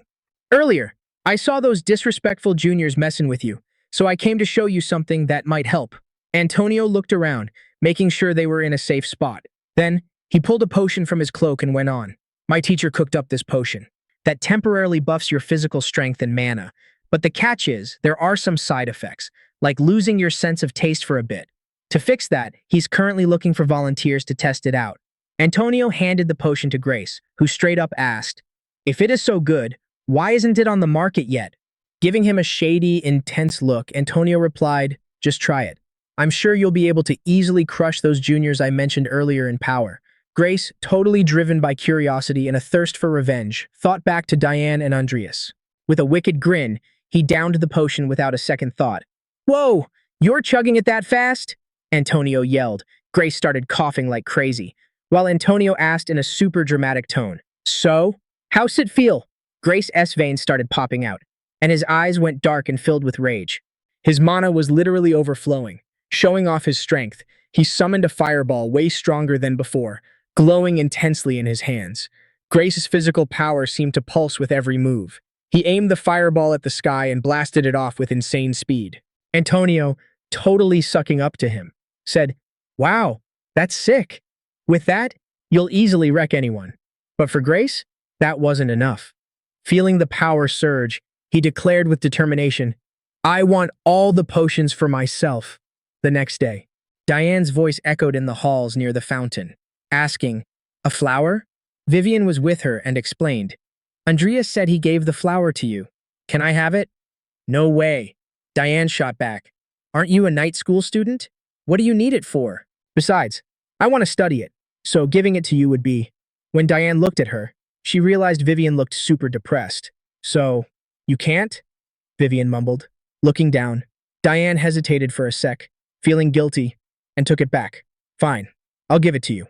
Lucia was walking down the hall and overheard them. Getting closer, she heard Diane say, "Anyway, I can get another one, but to use the flower, you're gonna need your mana." Diane started explaining how Vivian should use it. Vivian grabbed the paper, totally enchanted. The flower was still, materializing from the drawn circle, surrounded by a thin cyan mana aura. Lucia, curious as ever, joined the chat. "Oh, is that the rumored flower?" She got closer, checking it out. "Did Seaweed Head come up with this contradiction?" She teased. Diane took the chance to ask, "You headin' somewhere?" Lucia explained classes were over and she was on her way to the lab, but decided to stop and analyze the flower. "Looks like something's missing there. Isn't this part a little crooked?"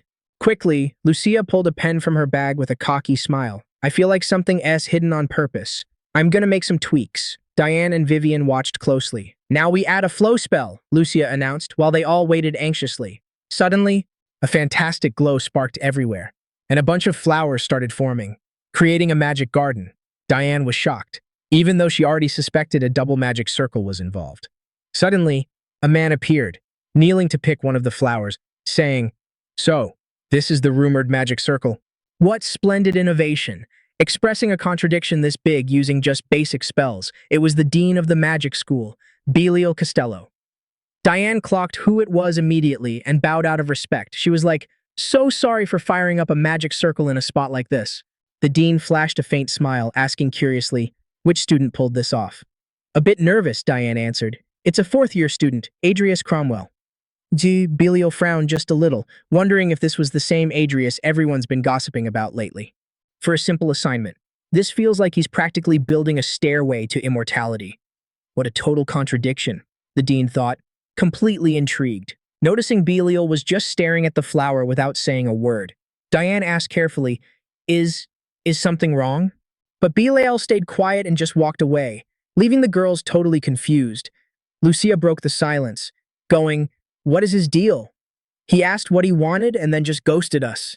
Diane panicked and whispered hurriedly, "Keep it down. He's still around here somewhere." Belial, though, was deep in thought. Fascinating. I never imagined a student's work would actually inspire me. Adrius Cromwell.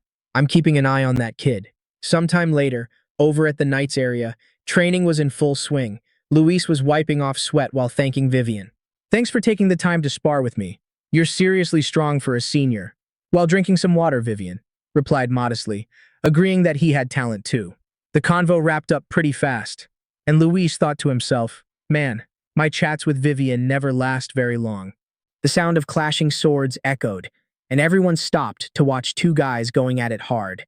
A hyped-up voice shouted, "You're supposed to be the second best in your year? And that's all you got?"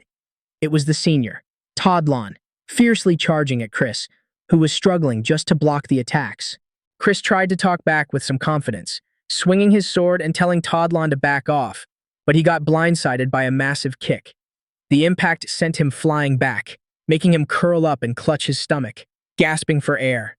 With my crappy sword skills, taking him down is going to be rough, Chris thought while trying to get it together. Right then, he remembered Adrius's advice. Follow your own path without doubting yourself. Hyping himself up, Chris muttered, just like Adrius said, I can doubt my own blade, because the essence of the Uner style is already carved into my body.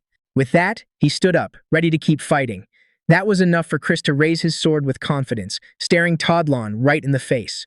Todlon, ignoring the guy's resolve, sneered with total disdain. Doesn't matter what you try, nothing's gonna work.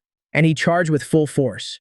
The sound of swords clashing rang out like a thunderclap. Chris blocked the hit with his blade, gritting his teeth as he told himself, the Uner style is a technique that confuses the enemy, always switching up attacks. Deflect the opponent's sword, break their stance, and aim for the kill shot.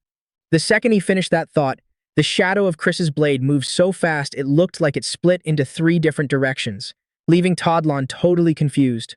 Not getting what was happening, Todlon tried to react. But Chris switched positions with crazy agility, getting right behind him. Todlon spun around fast, clenching his teeth. You bastard. Squirming around like a worm before I can even move. His thoughts got cut off by Chris's blade, which stopped dangerously close to his neck in a clean, perfect move. Holding the sword steady, Chris stared him down and said, looks like I won. But Todlon, he wasn't exactly a gracious loser. Pissed off, he slapped Chris's sword away, telling him to screw off. He threw his own sword on the ground and stormed off in a rage. I lost to this piece of trash? What a joke! I'm done with this crap.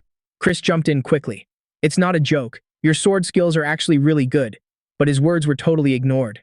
Todlon refused to listen, making Chris yell, "Hey!" Todlon spun around aggressively with rage in his eyes. "Don't you open your mouth!" He tossed another sword near Chris, taunting him. "Isn't that a real sword?" Chris asked, confused. Todlon, clearly ticked off, popped the cork off a potion bottle and ordered, "Shut up and pick up the sword. I'm gonna make you regret disrespecting me." Luis, watching things spiral out of control, tried to step in. "Chris, just say sorry and end this already." But Chris was locked onto one thought, a potion. Everyone tensed up when they saw Todlon chug the whole bottle in one go. The second he finished, his expression changed drastically. His eyes turned red and intense. His veins popped out against his skin, and a loud growl escaped his throat. "The teacher, why is a student like you even in this exchange program? And is that a real sword?" Realizing Todlon was holding a sharp, real blade, noticing the chaos, rushed over to Todlon, asking. The teacher raised his eyebrows, his face turning aggressive. With authority, he ordered, "Hand over that sword immediately." Suddenly, everyone there just dropped their jaws. Chris kept his eyes wide open, unable to believe what he was seeing. Luis let out a scream so loud it echoed through the room, while Vivian, head down, stayed in a heavy, thick silence. Todlon had attacked the teacher without hesitation, his aggression shocking everyone. The teacher hit the floor, clutching where he got hit, pain and shock stamped all over his face. "Monster!" someone whispered in the middle of the horror. Someone whispered in the middle of the horror. Todlon's sword still showed traces of the hit, while he, taken over by a nearly insane rage, pointed at Chris and roared, "Come on, first-year brat, it's time for round 2. His look and behavior made it obvious he was completely twisted by that potion.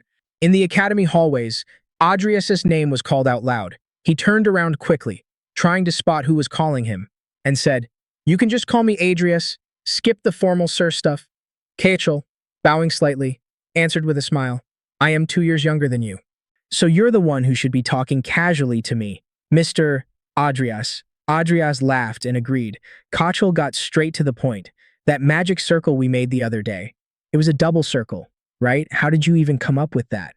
Walking beside him, Andreas answered casually, "Isn't it more fun if there's a hidden element?" While chatting, Andreas remembered an argument with Lucia about discovering that circle. He thought, "I really tried to hide it, but in the hands of those two, Lucia and Diane, they figured it all out in just one day. What still puzzles me is why Vivian is hanging out with them." Killian continued, "I just remembered. I heard the Eternity Potion was created by you. So, what are you going to show us in potions class today?" Smiling discreetly, Andreas replied, "I plan to keep it low-key. Can't exactly show my cheat tools to the whole class, can I?" Truth was, he wanted to avoid drawing attention, especially in front of Kyler. Suddenly, a violent crash interrupted them. The explosion kicked up debris and dust, leaving both of them in shock. When the dust started to settle, they saw Diane protected by a mana shield, her cold stare fixed on whatever was popping out in front of her. "It's a monster!" someone screamed, seeing a gross hand gripping the wall. Out of the dust came Grace, totally taken over by the potion's effects. His body was deformed, and he grunted with a guttural voice, "Diane, how dare you trick me like that?" Andreas' eyes went wide, realizing it was Grace, now looking totally unrecognizable. Beside him, Killian, sweating bullets, whispered, "It's Marlin." The two kept staring at each other. Grace's body kept getting bigger, his form more gross and inhuman. His eyes, taken over by a creepy blackness, reflected the side effects of the potion created by Professor Kyler. With a twisted voice, Grace screamed at Diane, "I'm gonna show you what happens when you mess with me." Diane, tense but ready, replied firmly, "Have you lost your mind? Think you can get away with this in another academy?" Andreas gritted his teeth, analyzing the scene while thinking to himself, to think an incident that was supposed to happen during midterms is happening right now. This is the problem with relying too much on game info. I should be kept an eye on him since the start of the school year. While chaos took over the academy, Kyler was just walking chill through the grounds, pulling a suitcase. Hearing the sound of destruction, he stopped for a sec and with a smile thought, "My farewell party must be already started." Inside, Grace raised his hand, conjuring intense fire, claiming he was going to shut Diane's big mouth. "Take this," he yelled, launching his magic at her. Before the attack could hit her, Andreas stepped in front, slicing the magic with his sword in a quick, clean move. Grace froze, totally clueless on how to react. Diane wasn't expecting him to step in either. The protagonist stood his ground and said, "Hey, dumbass, no take-backs now. Remember?" Grace, foaming at the mouth as his rage boiled over, growled, "You're that smirking bastard from yesterday." Those words proved to Andreas that Grace still had a shred of sanity left, meaning it hadn't been long since he downed the potion. Grace clenched his fists tight and screamed, "Perfect, I'm gonna kill both of you!" Killian rushed over to Andreas, looking worried, but the protagonist answered fast, "I am fine. You two back off for now." Diane, still in shock, yelled, "That guy killed a student from Mirko," as Grace kept growing. His bulging muscles ripped right through his shirt, looking like a monster transforming. Andreas turned to Diane and Killian and ordered, "Leave cleaning up this mess to the teachers. I'll buy you guys some time. Diane, prep a powerful spell, something that can take him out in one shot." Diane, still frozen, wondered how Andreas could stay so chill in such a chaotic situation. After a beat, she nodded and said, "But his body looks crazy tough." Andreas replied with confidence, "No sweat. With Killian's help, you should be able to gather enough power." Killian, surprised by the sudden responsibility, took a deep breath, steeled himself, and agreed to Andreas's plan. He followed Diane, both ready to give it everything they had. Grace wasn't going to let them off easy. He prepped another fire spell, screaming, "Where the hell do you think you're rerunning?" Launching a massive fireball forward, he roared, "Die!" Andreas blocked the attack with his sword, shouting, "You're too loud! You pig! If you can even talk right, just shut your trap." Swinging his sword with precision again, Andreas cut through the air, but a loud boom echoed as a bright light flashed. Grace had conjured a magic shield to protect himself. Behind him, Killian and Diane kept building the magic circle, prepping the heavy hitter spell Andreas asked for. Shit, spoiled or not, he's still a mage, and thanks to that potion, his shield is way stronger, Andreas thought, frustrated seeing his attack blocked. Grace let out a gross laugh, baring his teeth and drooling everywhere. But Andreas didn't give a damn how strong Grace had gotten. He was determined to smash through any obstacle. His sword started glowing a deep gold, surrounded by a luminous aura, and he charged at the monster. Diane, watching him, thought, "He's coating his sword with magic even faster than he did in the tournament." Andreas's blade clashed with Grace's magic shield again, causing a crazy reaction. Gold and purple sparks started flying everywhere. As Andreas pushed to break the barrier, it was a race against time, since Diane and Killian's magic circle was almost done. Suddenly, Killian yelled to Andreas, "Andreas, look out!" Grace had cast another spell, launching golden blades straight at the protagonist. Without hesitation, Andreas threw up an earth shield to cover himself, blocking the attacks as they slammed into the barrier. He's really losing it. He just used attack magic while keeping his shield up, Andreas thought, baffled. Grace kept growing, his muscles exploding out and shredding what was left of his shirt. Now he looked like a giant, making Andreas look like an ant. Not good. "We gotta stop him before he hits the final stage," Andreas thought, sprinting toward Grace. He jumped and tried to drive his sword into the enemy. Grace ground his teeth, grunting ferociously with saliva dripping from his mouth. "Damn it, he's as tough as his old man," Andreas thought, feeling a drop of sweat roll down his face. Diane screamed, "Andreas, get back!" Hearing that, Andreas felt a huge weight lift off his shoulders. Klung and Diane were locked and loaded with the magic circle. Taking the cue, Andreas jumped back, sticking the landing perfectly while Diane prepped her attack. Eyes glowing like crazy, Diane unleashed her magic. Iron impalement. Suddenly, a bunch of black blades popped up, stabbing Grace all over the place. Andreas whipped around, eyes wide in shock. High-level magic, even with help. Thinking she could pull off a spell like that, strong enough to pierce his skin, just what you'd expect from a totally broken playable character. At this rate, she might even whip up some original magic before graduation. Still, he let out a sigh looking at the scene. Turning the director of Milko's kid into a mess like this is going to cause us major drama. Diane couldn't believe how out of hand things got either. Even if he did turn into a monster, this is definitely going to be a headache, she said, sounding worried. Klung nodded, looking determined. "No choice then. I'll back you guys up as a witness however I can." Andreas stayed quiet for a sec, thinking about how Diane was mixed up in this and figuring Bart would probably handle the cleanup behind the scenes. Then he spoke up. "If anyone shows up, just explain the situation. I'm gonna go grab the homeroom teacher, Professor Kyler. Elsewhere in the school, an explosion rocked the hallways, followed by desperate screams. A monster! Don't try to fight it! Just hurry up and get the teachers! Andreas bolted toward the chaos, thinking, Kyler must have slipped away to his hideout in all this confusion. I gotta stop him right now before he causes even more trouble. That potion could be a massive pain in future war scenarios. While hunting for the prof, something caught his eye. Someone moving fast, carrying a suitcase. Andreas clocked him immediately. It was Antonio Hart, Kyler's lackey. I almost forgot about that guy. He doesn't stand out much, but I remember him leaving the room to check on Grace. He must be spread those potions everywhere. If I tail him, he'll definitely lead me straight to Kyler, Andreas thought, sneaking into an alley to get a better look. But just as he was getting ready to follow, a familiar voice screamed, Run! Lucia! Andreas' eyes shot open and he spun around immediately looking for her. Lucia was holding up a protective circle, trying to stop another student also messed up by Kyler's potions from charging at two other kids. The creature opened a mouthful of razor-sharp teeth while Lucia yelled at her classmates, Run as fast as you can! She was struggling hard to hold the barrier. The impact was so heavy the circle flared with a metallic purple light, and the energy blast sent the two students flying. Lucia, sweating bullets with her skin burning from the light, thought in desperation, Am I gonna die here? If I knew this was gonna happen, I wouldn't have tried looking for a cure. I should have just lived my life without giving a damn about anything. Suddenly, Andreas showed up, leaping at the creature and landing a killer kick that sent it flying across the room. Lucia, looking weak, recognized him and mumbled, That's Seaweed Head Sr. Selena lost her balance from the impact of Andreas' blow, falling flat on her back. She scrambled back, trying to regain her stance. Christopher, watching from the side, looked totally shocked, almost in disbelief, seeing how fast Andreas spotted Selena's weakness. She couldn't even believe it herself. No way. Even attacking you with everything I've got.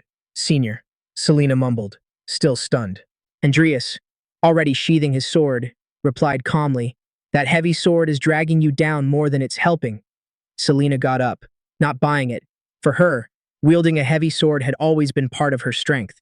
Christopher, on the other hand, swallowed his pride and agreed with Andreas. He's right, just like he was when he talked to me. Selena looked at Christopher, confused, not getting what he meant. That's when Andreas asked, still chill, Why'd you two pick the sword as your weapon? They both looked stumped, not knowing how to answer. Andreas continued, clarifying, And what made you stick with fencing training all this time? Chris, even more confused, questioned the point of these random questions. With a serious look, Andreas answered, I chose the sword to survive. Those words hung heavy in the air, leaving Selena and Chris stunned and silent, thinking about the deep meaning behind them. Andreas explained, As a mage, I gotta admit, I'm a total flop. I got zero real talent for magic. Get it? Because of some stuff that went down, I came real close to dying. Since then, the sword became my only lifeline. And now you two, who dedicated half your lives to the sword, got beaten by me. You know what that means? They both stayed quiet, but Selena risked an answer. A difference in talent? Andreas shook his head and corrected her instantly. Nope. It means you guys still don't get the true purpose of your swords. Are you wielding a sword just to beat someone? Or are you doing it out of pure pride, even if it doesn't suit you? Chris thought hard about those words, remembering how he always wanted to surpass Luis. Selena, meanwhile, thought about how much she craved her family's approval. Andreas, seeing his words hit home, went on, I swing a sword because it's how I keep on living. What about you? Why do you swing yours? He started walking away, but before leaving, he added, Think about it. When you find your answers, come find me. I'll be ready to take you on whenever.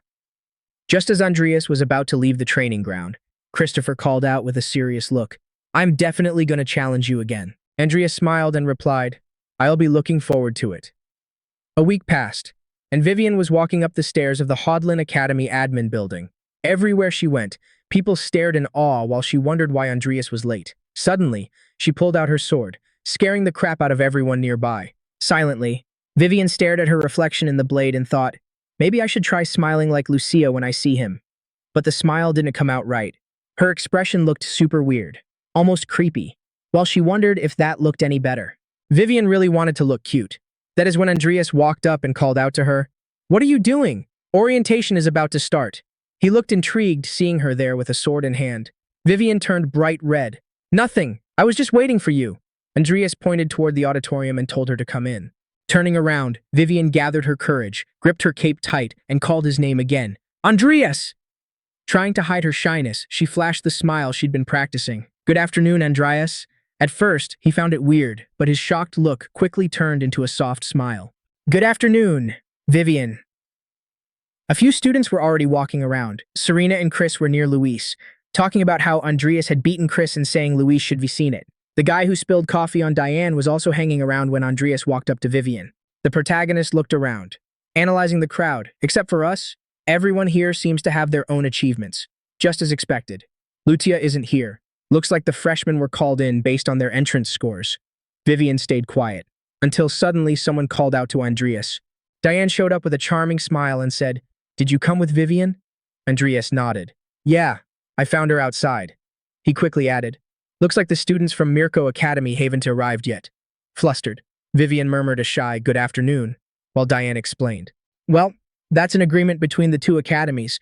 I'm sure they'll be here soon." Suddenly, a group of people entered the hall, dressed in styles and colors totally different from the other students. Leading the pack, a burly, confident guy said loudly, "Rodlin definitely has a lot of hotties."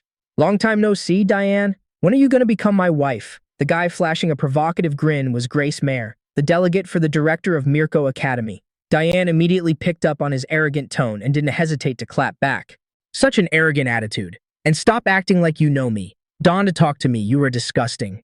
To emphasize her disgust, she made a face like she was about to puke. Grace got annoyed and shot back, "You'll never get a man with that attitude." Curious, Vivian whispered to Diane, "Are you getting married?" Diane, looking like a scared cat, answered fast, "No, just because he's Sid, the son of the Mirko Academy director. I met him a few times when I was a kid because my dad took me along." Without realizing it, Vivian let her intrusive thoughts slip out. "Dude looks like a weird pig." Grace heard that and slid over to M with a cocky grin. "Yo, cuties, what's up? You crushing on me or something? How about tonight? Just us." He started getting all up in her space, creeping Vivian out big time.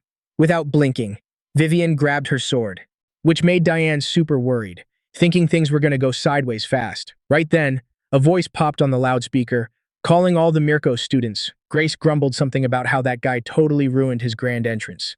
Diane, though, she thought that interruption was a total lifesaver, because it probably saved Grace from getting his butt kicked. The voice kept going. "Over the next week, we were going to hold a bunch of exchange meetings, where you'll get the chance to level up your skills in some friendly matches against each other. To start, please line up by your department. Doesn't matter what school you're from. Night department, line up on the left, and magic department on the right." Hearing that, Vivian looked super bummed and said, "I wanted us to stick together." That comment made Adrius blush and hide a little smile. Next day, the exchange meeting, something Adrius had literally never heard of, officially kicked off. A prof was messing with a magic circle and explaining, if we slap a reverse spell on the rotation spells, this is what you get. A mix of crazy bright colors popped up on the table, looking like a spinning globe decked out in arcane symbols. The prof went on, "Now everyone try drawing this magic circle yourselves." He watched the students, expecting something good. Adrius paid attention patiently, thinking, "Magic circle? That means this is Kashurina's specialty." Curious, he glanced at a student in a red cape next to him. Kashurin Volga was a mage famous for owning at support magic in circles. Adrius didn't realize he was staring super hard, which totally freaked Kashurin out. "Huh? Something wrong?" Kashurin asked, kinda awkward. Adrius, caught off guard, answered fast, "Oh, I'm Adrius Cromwell. Let's get along this week." They shook hands politely, and Kashurin introduced himself, setting a chill vibe between them. Adrius looked at Diane, sitting at a desk further down, and thought, with the stage set, looks like I might see a showdown between Kashurin and Diane. They were both famous geniuses. Maybe they'll even inspire each other with their magic. Wait a sec. If we re-talking inspiration, maybe I can give him some myself. I might not have natural talent for magic, but that doesn't mean I don't know how to whip up magic circles. With that in mind, Adrius started sketching something in his notebook, looking all determined. He muttered to himself, I've played this game a million times and drawn every type of magic circle. I'm confident nobody beats my knowledge on this stuff. Plus, I got a bunch of ideas." His drawing was almost done when he stopped to think, hand on his chin. "But it wouldn't be that impressive if I just reversed the rotation. I want to show something different, a type of inversion they've never seen before. It's kind of tricky, but maybe I should try something related to life." While Adrius was thinking, a bright golden aura popped up near the students, grabbing everyone's attention. "How many spells are in that?" Just as expected of Diane Alvin, she's on a whole other level. Some students shouted in awe. Diane had finished her spell just like the prof asked, and ancient runes were floating above her, glowing gold and purple. The scene mesmerized the students and even Adrius, who smiled while analyzing it. The magic circle itself was reversed and the runes floated, surrounded by something looking like restless water. Classic Diane, always so extra.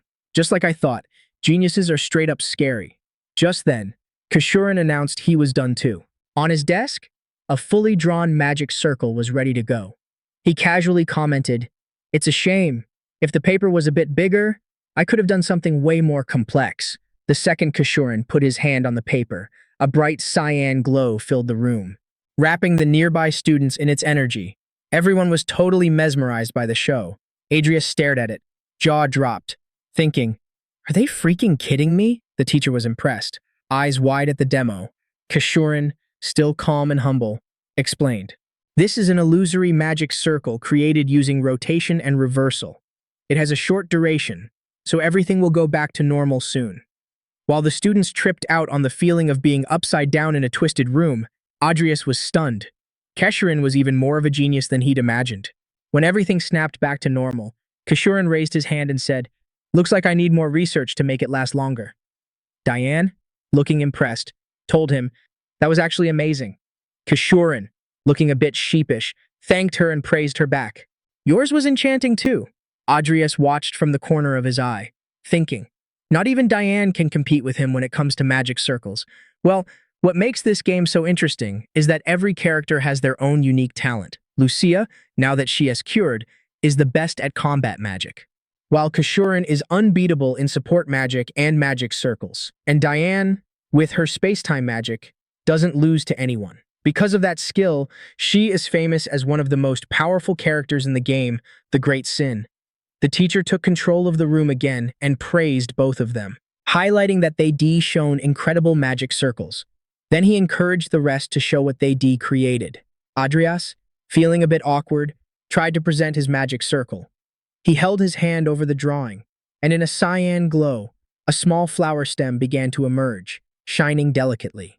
A loud laugh burst out in the room, coming from the burly guy, Grace, who was mocking the simplicity of the spell. Adrius turned around, shooting a glare at Grace, but kept his cool, decided not to let the comment get to him. "Hey guys, look what he did. Where did the rotation and reversal go? And that flower you made is so lame it didn't even bloom," Grace said, laughing and roasting the protagonist. The big guy even put his hand on his chin, using a mocking tone. "So weird. How can an idiot like this even participate in this exchange?" Adrius took a deep breath, annoyed by Grace's teasing coming back again, and without making a sound, he reflected. "When I played as Kashurin, Grace was always looking for a fight. Since everyone avoided him, he never had any followers. Still, he is too annoying to ignore." Kashurin, on the other hand, was genuinely surprised and commented excitedly, "This is a magic I've never seen before." Grace, trying to annoy them even more, shot back. "Huh? You're blind. Anyone can see it's just a mundane flower." Diane, visibly bothered, stood up and yelled, "You're the one who needs to look closer. Not that you have the brain power to understand the form or type of spell being used there." Anyway, Adrius frowned slightly, realizing he might need to reach the same level of understanding as Diane and Kashurin to fully get how that magic circle worked. Kashurin, all excited, asked, "Adrius, do you mind if I explain it to everyone?" Not bothered by the suggestion, Adrius nodded in agreement. Kashurin started explaining. "At first glance, it looks like just a flower created with nature and life formulas, but that's not all. Besides those, time and rotation formulas were also used to complete the life cycle spell. And by incorporating the reversal formula, the result is a flower that is simultaneously healthy and withered." The explanation surprised everyone in the room, the teacher, the students, and even Grace, who clearly looked annoyed. In the distance, a guy with short hair watched the scene with a malicious smirk but stayed silent. Diane, summarizing for the others, simplified it. "This flower is in a state of life and death at the same time. He transcended rotation and reversal to create a contradiction. Plus, it still has life." With a curious tone, she added, "It's kind of like Schrodinger's cat. Part of it is because I'm a necromancer, which makes it easier to create spells involving life." The explanation was clear and detailed, impressing everyone. Adrius, reflecting to himself, thought, "However, it was a bit harder to make it work without using black magic. Kashurin, getting more interested, moved closer and commented, "The more I look at it, the more I want to study it." Adrius, smiling, replied, "That's the result of me thinking hard about how to put a contradiction in it." Diane, crossing her arms, looked at Grace and fired back. "By the way, Grace, you must have something spectacular to show us, right?" Grace, without hesitating, put his hands on his magic circle, all hyped. "Of course, it'll be something incomparable for all of you." The circle started glowing above, like an atom with runes running wildly. The students, though, got restless. "This is bad," murmured one of them, noticing the circle's instability. Grace, sweating buckets, tried to keep his cool while thinking to himself, "Is everything okay? Is everything all right? I hope no one notices." Diane, already out of patience, observed, "What is this? All you did was copy my magic circle." Grace, pissed off, yelled, "What? You got proof I copied you?" Unfazed, Diane continued, "Except for the elemental formula, the composition is exactly the same as mine." "Oh, and looks like you used the wrong levitation formula. Let me guess. You were too far away to copy the formula correctly." Grace stood up in a burst of rage. "That makes no sense." His frustration was making the circle even more unstable. Suddenly, he screamed in panic, "Fire! Fire! Someone help me!" Diane, narrowing her eyes and frowning slightly, commented with disdain, "This guy is hopeless, for real." Then she created a small magic circle above Grace's head and gave it a little tap, stabilizing the magic. Grace, totally pissed, exploded. "You, Diane, you must be messed with my formula." Things started getting out of hand. The prof tried to quiet the room, but it was already too late. Grace raised his hand, summoning a fireball in pure rage. How dare you make a fool out of me?" His face was beet red, sweating all over, scaring the other students. Right then, a black aura started leaking from Adrius. His eyes got intense and piercing, as he said in a firm, dark tone, "Put that hand down unless you want to lose it." Kyler watched him, surprised and a bit alarmed, while Grace, frozen stiff, thought, "I am gonna die." Adrius took a deep breath and, keeping his cool, explained calmly but firmly, "Stay out of trouble during this exchange. Actually, even after you go back to Mirko, stop acting like a bully and behave." Grace gulped, obviously full of rage but scared too. Sweating cold and biting his lip, he couldn't hold it in anymore, cursing under his breath. He got up and ran out, slamming the door hard. The room went dead silent for a few seconds while everyone processed what just went down. At that moment, Adrius thought, "No way this idiot's gonna behave with just that. I'll have to teach him a lesson later." Another way. Suddenly, the guy who was watching the room suspiciously stood up and told the prof he was going after Grace. That made Adrius suspicious. That guy, he looked super familiar. Meanwhile, outside, Grace was venting his anger. Shit, damn it. It's all those two's fault. They made a fool out of me. I'm gonna end them. I swear I'm gonna finish them off. This pisses me off so much." He was ranting while pacing back and forth. Just then, the other student appeared behind him, calling his name. Grace, spooked, spun around fast and stammered, "This was all a misunderstanding, you get that?" The guy, scratching his head, replied, "Think you're confusing me with someone else." Grace, still confused, asked, "Who are you?" The young guy introduced himself. "I'm Antonio, a student graduating this year at Rodlin. I'm Professor Kyler's personal apprentice, specializing in potion making. Earlier, I saw you getting embarrassed by my disrespectful juniors, and I came to show you something that might help."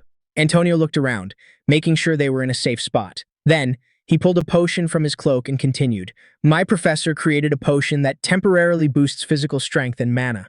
But there are some side effects, like losing your sense of taste for a bit.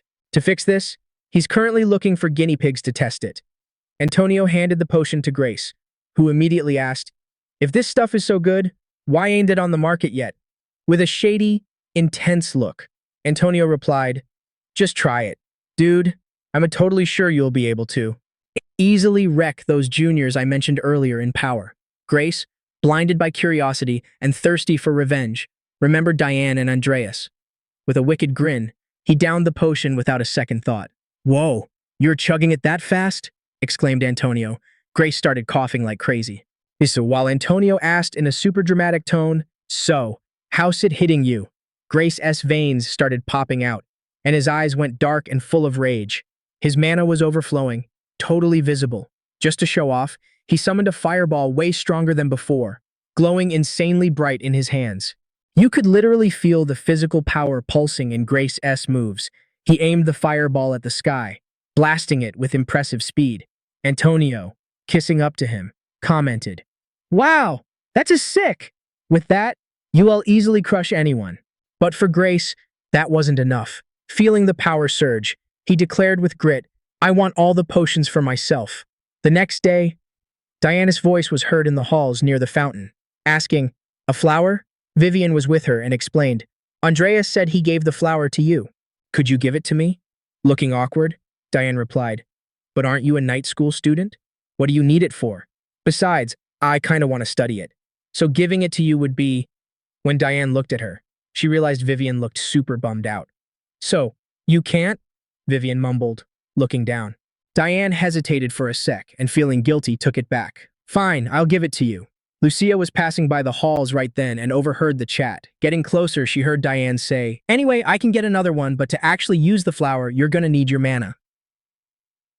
Diane started explaining how Vivian should use it. Vivian grabbed the paper and was totally enchanted.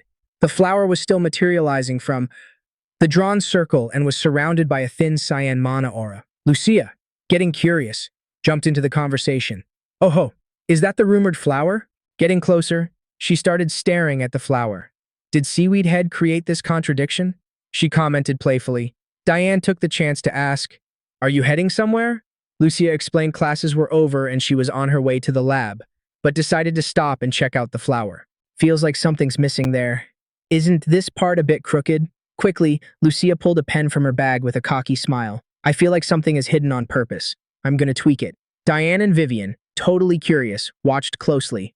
"Now we add a flow spell," Lucia announced while they all waited anxiously. Suddenly, a fantastic glow sparkled everywhere and a bunch of flowers started forming, creating a magical garden. Diane was surprised, even though she already suspected there was a double magic circle involved. Suddenly, a man appeared, kneeling down to pick one of the flowers while saying, "So, this is the rumored magic circle. What a splendid innovation." Expressing a contradiction, this huge using just basic spells. It was the dean of the magic school, Belial Costello. Diane recognized him fast and bowed respectfully, saying, "Forgive us for popping a magic circle in a place like this." The dean, curious, asked with a slight smile, "Which student was responsible for this?" "A bit scared," Diane answered. "It's a fourth-year student, Adrius Cromwell." Belial frowned slightly, wondering if it was the same Andreas everyone has been chatting about recently. For a task's magic circle, it is like he's practically creating a stepping stone to immortality. The ultimate contradiction, the dean thought, totally intrigued. Noticing Belial staring hard at the flower without saying a word, Diane asked carefully, "Is there some kind of problem?" But Belial just stayed silent and walked away, leaving the girls totally confused about what just went down. The silence was broken by Lucia. "What is his deal? He asked what he wanted and then just ghosted us. What's up?" Diane panicked and whispered in a rush, "Keep it down, he's still right here." But Belial was deep in his own thoughts. "Fascinating. I never imagined one of my students' work would actually inspire me. Adrius Cromwell. I am going to keep an eye on him." Sometime later, over at the Knights area, training was getting frantic. Luis was with Vivian, wiping off sweat while thanking her. "Thanks for making time to train with me. You are a seriously strong senior." Vivian, while drinking water, replied modestly, agreeing that he had talent too. The convo ended pretty quick, and Luis thought to himself, "My chats with Senior Vivian never last long." Suddenly, the sound of swords clashing echoed out. Everyone stopped to watch two guys training intensely. A heated voice yelled, "You are the second best in your year and that's all you got?" It was Senior Todlon, charging fiercely at Chris, who was struggling to block the attacks. Chris tried to clap back with confidence, swinging his sword and telling Todlon to stop, but he got blindsided by a massive kick. The impact knocked him back, making him fall and clutch his stomach, gasping in pain. "With my lame sword skills, it's going to be hard to beat him," Chris thought while trying to get it together. Right then, he remembered Adrius' advice. "Follow your path. No doubts." Strengthening his resolve, Chris muttered to himself, "Just like Senior Adrius said, I shouldn't doubt my own sword, because the essence of the Eoner style is already carved into my body." With that, he got up, decided to keep fighting. That was enough for Chris to raise his sword with confidence, facing Todlon head-on. Todlon, ignoring his opponent's determination, declared with disdain, "Doesn't matter what you do, nothing's gonna work," and he charged in full force. The sound of swords clashing boomed like thunder. Chris blocked the blow with his blade, gritting his teeth as he told himself. The Eonor style is a technique that messes with the opponent, always switching up the strikes. Reflect the enemy's sword, break their stance, and aim for a killer blow. The moment he finished his thought, the shadow of Chris's blade moved so fast it looked like it split in 3 different directions, leaving Todlon completely confused. Not getting what was happening, Todlon tried to react, but Chris shifted his position with crazy agility, getting right behind him. Todlon whipped around, clenching his teeth. "You bastard!" squirming around like a worm. Before he could make a move, his thoughts were cut off by Chris's blade, which stopped dangerously close to his neck in a precise, flawless move. Holding the sword steady, Chris stated with a fixed gaze, "Looks like I win." But Todlon wasn't a good loser. Pissed off, he slapped Chris's sword away, telling him to screw off. He threw his own sword on the ground and stormed off in rage. "I lost to this trash? What a joke. I'm done with this crap." Chris jumped in quickly. "This isn't a joke. Your sword skills are really good." But his words were ignored. Todlon refused to listen, making Chris yell. "Hey!" Todlon turned around abruptly with growing anger in his eyes. "Don't open your mouth." He tossed another sword near Chris, provoking him. "Isn't this a real sword?" Chris asked, confused. Todlon, obviously ticked off, uncorked a potion bottle and ordered, "Shut up and pick up the sword." "Issue boom. I am going to make you regret disrespecting me." Luis, watching things spiral out of control, tried to step in. "Chris, just apologize and end this already." But Chris was stuck on one thought. A potion? Everyone got tense when they saw Todlon chug the bottle in one go. As soon as he finished, his expression changed drastically. His eyes turned red and intense. His veins popped on his skin and a loud growl escaped his throat. The professor, noticing the mess, rushed over to Todlon, asking, "Why is a student like you acting up in this exchange? Is that sword real?" Realizing Todlon was holding a real, sharp blade, the professor raised his eyebrows, his expression turning aggressive. With authority, he ordered, "Hand over that sword immediately." Suddenly, everyone there dropped their jaws. Chris kept his eyes wide, unable to believe what he was seeing. Luis let out a scream so loud it echoed through the room, while Vivian, head down, stood in a heavy, loaded silence. Todlon had confronted the professor without hesitation, his aggression shocking everyone. The professor fell to the floor, clutching where he got hit. Pain and shock stamped on his face. "Monster," someone muttered amidst the horror. Todlon's sword still showed traces of the clash, while he, taken by a near-insane rage, pointed at Chris and roared, "Come on, first year brat, time for round 2. His looks and behavior made it clear he was completely changed by the potion. In the academy hallways, Adrius' name was called out loudly. He turned quickly, trying to see who called him, and said, "Can you just call me Adrius? Forget the sir formality." Keslong, bowing slightly, replied with a smile, "I'm 2 years younger than you, so you're the one who should talk to me more casually, Mr. Adrius?" Adrius laughed and agreed. Keslong got straight to the point. "That magic circle we made the other day, it was a double circle, right? How did you come up with that?" Walking beside him, Adrius replied casually, "Isn't it way more fun if there's a hidden element?" While chatting, Adrius remembered a discussion with Lucia about discovering that circle and thought to himself, "I really tried to hide it, but in the hands of those two, Lucia and Diane, they figured it all out in just one day.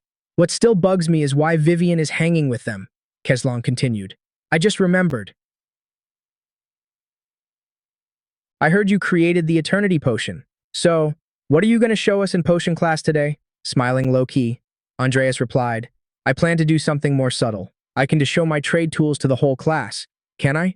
Truth was, he wanted to avoid attention, especially in front of Kyler. Suddenly, a violent boom interrupted the chat. The explosion kicked up debris and dust, leaving both of them in total shock. When the dust started to settle, they saw Diane protected by a mana shield, staring coldly at what was coming out. "It's a monster." Someone screamed, seeing a gross hand gripping the wall. Grace emerged from the dust, completely taken over by the potion-s effects. His body was warped, and he grunted with a deep, guttural voice, "Diane, how dare you trick me like that?" Andreas' eyes went wide, recognizing Grace, who was unrecognizable now. Beside him, Klung, sweating bullets, mumbled, "It's Mayon." The two kept staring at each other. Grace's body kept getting bigger, looking more gross and inhuman. His eyes, taken over by surreal blackness, reflected the side effect of the potion created by Professor Kyler. With a distorted voice, Grace screamed at Diane, "I'll show you what happens when you mess with me." Diane, tense from the situation, replied firmly, "Have you lost your mind? You think you can get away with pulling this stunt at another academy?" Andreas gritted his teeth, analyzing the scene while thinking to himself, to think an incident that was supposed to happen during midterms is happening right now. That's the problem with relying too much on game info. I should have kept an eye on him since the start of the school year. While chaos broke out in the academy, Kyler walked calmly through the grounds, pulling a suitcase. Hearing the sound of destruction, he stopped for a sec and thought with a smile. My farewell party must be already started. Inside, Grace raised his hand, conjuring intense fire, claiming he was going to shut Diane's big mouth. "Take this!" he yelled, throwing his magic at the girl. Before the attack could hit her, Andreas stepped in front, slicing through the magic with his sword in a fast, precise move. Grace was stunned, not knowing how to react. Diane didn't expect this intervention either. The protagonist, standing his ground, said, "Hey, moron, there's no turning back. Remember?" Grace, drooling while his rage grew, growled, You are that bastard with the smirk from yesterday." Those words confirmed to Andreas that Grace still had a bit of sanity left, meaning it hadn't been long since he took the potion. Grace clenched his fist super tight and screamed, "Perfect! I'm gonna kill you both!" Klung stepped up to Andreas, looking all worried. But our main guy shot back real quick. "I am good. You two? Back the hell off for a sec." Diane was still totally in shock and yelled, "That dude just killed a student from Milko." While Grace kept getting bigger, his muscles swelled up and ripped right through his shirt, looking exactly like some monster transformation. Andreas turned to Diane and Klung and started barking orders. "Leave cleaning up this mess to the teachers. I'll buy you guys some time. Diane, get a powerful spell ready, something that can wipe him out in one hit." Diane was still frozen, wondering how the hell Andreas could stay so chill in such a chaotic situation. After a second, she nodded and said, "But his body looks insanely tough." Andreas answered with total confidence, "No sweat. With Klung helping you out, you should have enough juice." Klung was kind of surprised he got put on the spot, but he took a deep breath, got all determined, and agreed to Andreas' plan. He followed Diane, and both of them were ready to give it everything they had, but Grace wasn't going to let them off easy. He prepped another fire spell. Screaming, "Where the hell do you think you running?" He tossed a massive fireball forward and roared, "Die!" Andreas blocked the attack with his sword and yelled, "You are way too loud. You pig, if you can even talk right, just shut your trap." Swinging his sword with insane precision, Andreas slashed the air, but then a loud boom echoed and a bright light flashed. Grace had conjured a magic shield to cover his butt. Behind him, Klung and Diane kept working on that magic circle, getting ready for the heavy hitter spell Andreas asked for. Crap, even if he is a spoiled brat, he is still a mage. And thanks to that potion, his shield is way stronger now, Andreas thought, getting frustrated that his attack got blocked. Grace let out this gross laugh, showing off his teeth and drooling everywhere. But Andreas didn't give a damn about how strong Grace had gotten. He was determined to smash through anything in his way. His sword started glowing with this intense gold light, surrounded by a shiny aura, and he charged right at the monster. Diane saw that and thought, he's coating his sword with magic even faster than he did in the tournament. Andreas' blade smashed into Grace's magic shield again. It caused this wild reaction. Gold and purple sparks started flying everywhere while Andreas pushed hard to break the barrier. It was a total race against time since Diane and Klung's magic circle was almost done. Suddenly, Klung screamed at Andreas. "Mr. Andreas, watch out!" Grace had cast another spell, launching golden blades straight at our main guy. Without hesitating, Andreas threw up an earth shield to protect himself, blocking the attacks that got stuck in the wall. He is seriously going insane. He just used attack magic while keeping his shield up, Andreas thought. Totally confused. Grace kept growing, his muscles popping and shredding whatever was left of his shirt. Now he looked like a giant, and Andreas was just an ant next to him. Not good. We gotta stop him before he hits his final form, Andreas thought, sprinting toward Grace. He jumped and tried to jam his sword into the guy. Grace ground his teeth, grunting like a beast with spit dripping from his mouth. Damn it, he's just as tough as his dad, Andreas thought, feeling a bead of sweat roll down his face. Diane yelled, "Andreas, get back!" Hearing that, Andreas felt totally relieved. Klung and Diane were ready with the magic circle. Taking the cue, Andreas leaped away, landing perfectly on the ground while Diane prepped the attack. With her eyes glowing bright, Diane cast her spell, Iron Impalement. Suddenly, a bunch of black blades popped up, stabbing Grace all over. Andreas turned around surprised, his eyes wide open. Advanced magic? Even if she had help, thinking she could pull off magic like that, piercing right through his skin? Just what you'd expect from a totally broken playable character. At this rate, she might even invent her own original magic before she graduates. Still, he just sighed looking at the scene. Turning the director of Milko S. son into a mess like this is going to cause us so much trouble. Diane couldn't believe how crazy things had gotten either, even if he did turn into a monster. This is definitely going to be a problem, she said, sounding totally worried. Caden nodded, looking determined. No choice then. I'll back you guys up as a witness as much as I can. Andreas stayed quiet for a sec, thinking about how Diane was involved and figuring Bart would probably handle this whole mess behind the scenes. Then he spoke up. If anyone shows up, just explain what happened. I'm gonna go grab the teacher in charge, Professor Kyler, somewhere else in the school. An explosion rocked the hallways, followed by desperate screams. A monster. Don't try to fight it. Just hurry up and call the teachers. Andreas ran straight toward the chaos, thinking Kyler must have slipped away to his hideout in the middle of all this confusion.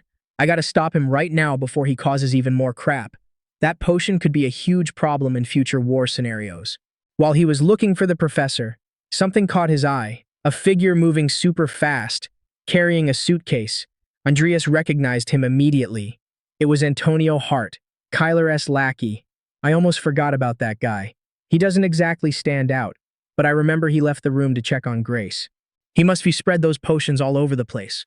If I tail him, he'll definitely lead me straight to Kyler, Andreas thought, sneaking into an alley to get a better look. But just as he was getting ready to follow him, a familiar voice screamed out, "Run! Lucia!" Andreas's eyes went wide and he whipped around immediately looking for her. Lucia was holding up a protective circle, trying to stop another student, who was also messed up by Kyler's potions, from charging at two other kids. The creature opened a mouth full of sharp teeth while Lucia screamed at her classmates. "Run as fast as you can!" She was struggling hard to keep the barrier up. The impact was so intense that the circle glowed with a metallic purple light, and the two students got blasted away by the explosion of energy. Lucia, sweating and with her skin burning from being so close to the light, thought in total despair. Am I gonna die here? If I knew this was gonna happen, I wouldn't have tried to find a cure. I should be just lived my life without caring about anything. Suddenly, Andreas showed up, jumping right at the creature and landing a powerful kick that launched it to the other side. Lucia, looking totally weak, recognized him and mumbled, "That's Seaweed Head Sr." Everyone started scrambling desperately through the hallways. Some were screaming about how hurt they were, while others called for their teachers. Everyone got out. Someone in the crowd said, making sure the gates stayed open. Luis told Selena to leave Chris somewhere safer, but she was worried and asked, "What? But what about you?" He had a plan. He was going to go back to help Vivian because he had a bad feeling about what might happen. It didn't take long for Instructor Ivy to show up. Her expression was intense, and she shouted out asking what that noise was. While everyone was outside, the fight was getting crazy for Vivian. If I don't stop him right now, he's definitely going to go after Andreas, she thought, gritting her teeth. Todlon was absolutely furious. Veins were popping out on his face and his teeth were clenched tight as he pressed his sword against our girl. Suddenly, he backed off to get some momentum and charged at her again. They both blocked each other until, in a desperate move, Vivian pulled her face back, totally overcome by desperation, and headbutted him so hard that Todlon stumbled back instantly. Todlon was consumed by rage. His face was bleeding non-stop while he growled something you couldn't even understand. Vivian stayed calm, a little confused, but still focused on her goal. Her expression only changed when she saw Todlon's clothes tearing apart, while all his muscles bulged out almost instantly. This is dangerous, she thought. Her blood was still running down her face as she thought about it. But that's exactly why. I need to end him right here. She charged at him, drawing her sword and striking. The attack was so strong that the wind followed the path her blade traced, but something surprised her, changing her expression, and then she got blasted back by a flash that sent her body rolling across the ground. Todlon had attacked too. She steadied herself with her sword stuck in the ground, pushing herself up on one knee while she questioned herself. I'm still too weak, the way I am now. I want to be able to protect Andreas. Vivian spit out blood while coughing. But that didn't stop her. She got into position again, gripping her sword tight. Todlon roared loud, daring her to fight. That was enough for Vivian's eyes to go completely white. Her aura started building up, giving off a strong purple glow that surrounded her, while Todlon raised his massive arm against her. At that exact moment, something surprised her. Ivy appeared right next to her and said, "That's enough. Do you want to die?" Todlon brought his arm down, but Ivy instantly blocked it with her own strength. She stared him down and said, "Todlon, tisk. It's a shame, but it's already too late." Using her raw strength, she ripped his arm right off his body, taking his head with it. Vivian was blown away by the instructor's power. So strong, she thought. While Ivy looked at the results of her little effort lying on the ground, Ivy Claire turned to little Vivian and said, "Anyway, congrats on lasting this long." But the only thought going through the poor girl's mind was how she needed to get as strong as her somewhere else in the academy. Andreas had Lucia in his arms, dodging another mutated student. To get away, he put up an earth shield, creating a solid stone wall that blocked the enemy's attack. While he was running, he thought, "Damn it, if I let Kyler get away, the war scenario that's going to happen later is going to be a huge problem. In this situation where I can summon any undead, I've got no way to take that thing down. I gotta get her to safety first and then go after Kyler." As he kept moving, a man suddenly appeared. He had his hands in the pockets of a light-colored suit. That was Belial. Instantly, Andreas gritted his teeth and called him a bastard. His students are getting attacked, and he's just standing there. Andreas ran past him yelling, "I'm leaving this monster to you, Mr. Dean." In his head, he was begging for that psycho to actually do his job. But his attitude seemed to leave Belial kinda confused. He watched Andreas, waiting for him to show off something interesting. But since that didn't happen, he turned back to the mutated student, who got disintegrated by a bright flashing light in a split second. After a while, Andreas was in the infirmary, sitting with Lucia, who was still out cold. The doctor there was trying to chill him out. "She's fine. She just passed out from shock because her mana ran out. But she'll be okay after resting a bit." Slowly, Lucia started opening her eyes, waking up. Right away, Andreas asked how she was doing. Even though she was weak, Lucia answered, "Huh? So it wasn't a dream? I thought I was gonna die." Andreas got real with her, saying she came pretty close to that actually happening, and then asked, "Why'd you even think about fighting that thing?" In response, Lucia just said, "I didn't want to fight either, you know that. But there were people who couldn't escape, so I didn't have a choice." Andreas looked at her sweetly while joking about how she looked like a total hero. But deep down, he knew that if things had gone as expected, he wouldn't have gotten involved in that mess. In the end, it was all his fault. Lucia started getting up from the bed, yelling, "Your cute junior almost died, you know?" Andreas saw that and replied, "Looks like you are fine, since you can throw a tantrum like that." He just watched her, imagining how terrifying all that must have been. Maybe enough to make her want to lock herself in her room and become a hermit researcher. Finally, he turned his back and said he was busy, so he was going to head out. Lucia was shocked. "What? Did you just come here to make fun of me?" Before leaving for good, he looked back at her, trying to help her out somehow. "Oh yeah, as soon as all this is over, let's start working on your potions." She stayed quiet, her face totally blushing, but still surprised. The memories of that incident flooded her mind. The exact moment he saved her, kicking Luna away, the split second her body hit the ground in slow motion.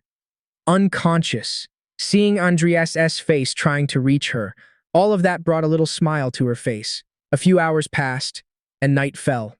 In the woods, you could only hear the sounds of night critters. Adrius was walking toward a small shack, totally lost in his own head. If things go according to the game script, the boss fight with Kyler should happen at this hideout, but the timeline is all messed up. Is he actually glitching into the game here? You usually need NPC teammates to take him down, but the way I am right now. He ripped open a portal and out popped his summons, Nickel and Timur. He instantly told them to charge. Those two completely wrecked the hideout with their shadows and swords, blowing everything up and turning the place into rubble. Hearing all that noise and mess, Adrius made a face like, really? Didn't need to make such a huge mess." Suddenly, Timur grabbed one of Kyler's mutated students by the neck, lifting him way up high. That totally freaked Adrius out. "That's Antonio. Does that mean Kyler is actually here?" Right then, Nickel sliced the guy in half. They just stood on top of the rubble they made, while Adrius was still thinking. Plus, he turned into a super powerful beast after his evolution actually worked. Even the final stage monster got taken out easily. And then there's Nickel, who got buffed by the 7 deadly sins. So, a mid-level boss shouldn't be a big deal. Adrius walked over, crouched down near the debris, and noticed something weird. It was like there was a hidden hideout there. He instantly slapped his hand on the spot, making a magic circle. Suddenly, a door popped open, showing the way to some kind of basement. All right then, how about we pay a little visit to a terrorist? The second he took a step, his eyes went wide with surprise. Then, a crazy sharp wind mixed with dark energy pushed Adrius back, forcing him to retreat a few steps. How do you know about this place? A mysterious guy asked, wrapped in the same energy that shoved our main character back. The three of them immediately got ready to fight. The guy quickly recognized Sharon's apprentice, Adrius Cromwell. Wasting no time, a gate opened up and a huge hand shot out, coming right for the guy. But, sensing the danger, he jumped back to dodge the grab. Floating in the air, he was actually impressed, wondering what on earth that creature was. But he got even more shocked when his hand suddenly got chopped off. The pain was intense, and he let out a sharp scream while trying to fix his limb. When he saw who caused that terrible pain, he noticed a skeleton landing a perfect jump. "Whoops, my bad. That was supposed to hit your neck," Adrius said, just standing there staring at his opponent. Kyler, totally furious, screamed, "You little punk! Now I get it. You are the one who killed Sharon. Time was running out." He barely finished talking when Timur appeared from behind. Now he was a creature 3 times bigger than his enemy. The hit was devastating. The wind picked up and Adrius just stood there, watching his summon S moves closely, finish him in one shot. Timur. The cat understood the orders and let out a fierce roar, smashing the ground with a bunch of punches. But something surprised Adrius. His eyes stayed glued to the scene, but he didn't see a beaten enemy, just a black core and Timur gritting his teeth. That dark aura around the core started spreading like slime clinging to his body. The core was now a mutated being. Kyler had turned into the living version of his own dark energy. His teeth were sharper and his eyes were glowing bright white. As laid back as we dark mages can be. To think you actually killed Sharon, the one who made you. Adrius recognized the form he was in. That's the final stage of the shadow armor, so he can replace lost body parts too. Staring down his opponent, Adrius muttered, "Shadow armor."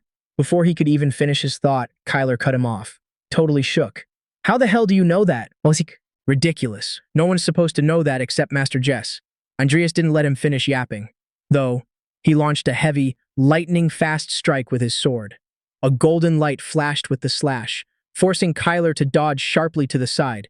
They stared each other down again, as Andreas said, "Oh, I know it well. Like, really well. It's a high-level item, got just as many defensive stats as offensive ones." Kyler decided to flex. "Oh, so you get that you have 0 chance of winning." But Andreas knew all its weak spots, too.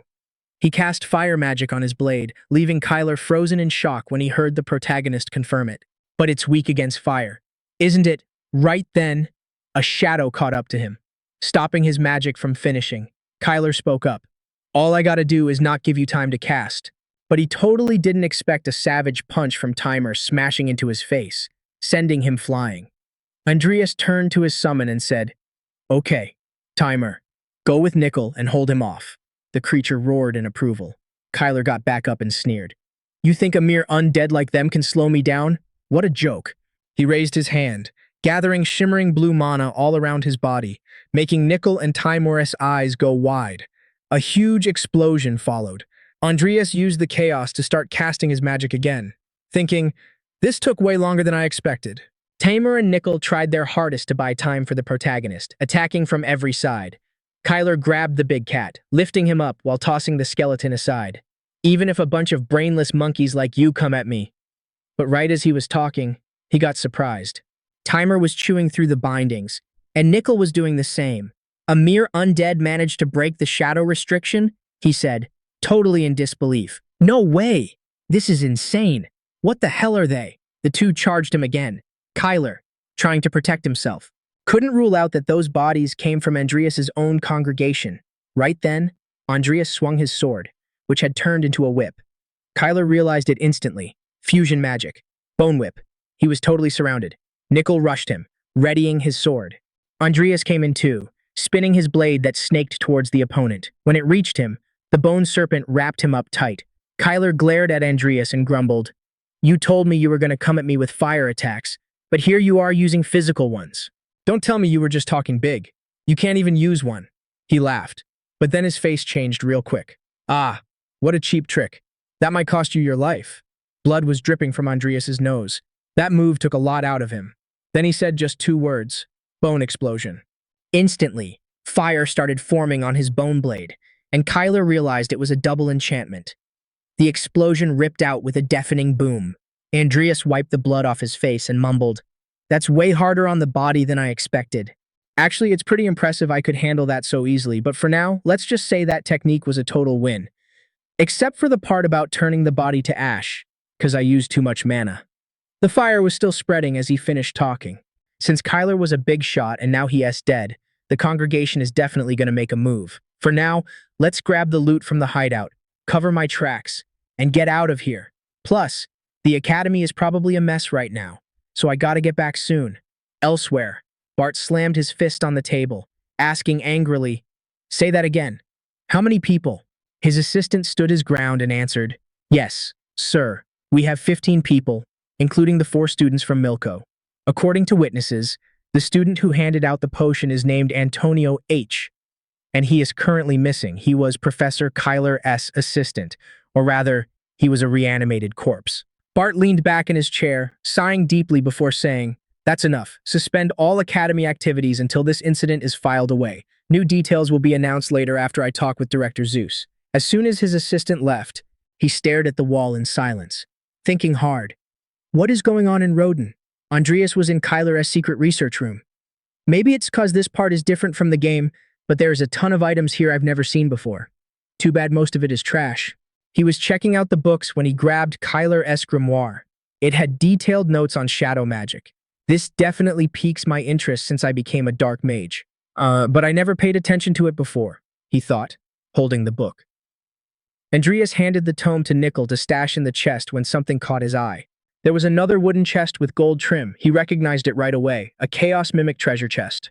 Andrias walked up to it, but nothing happened. Normally there'd be some mana sign, or that creepy hand with the eye and the palm popping out. He explained, "This means someone separated the chest from the Mimic's body, so I can grab the loot without fighting it.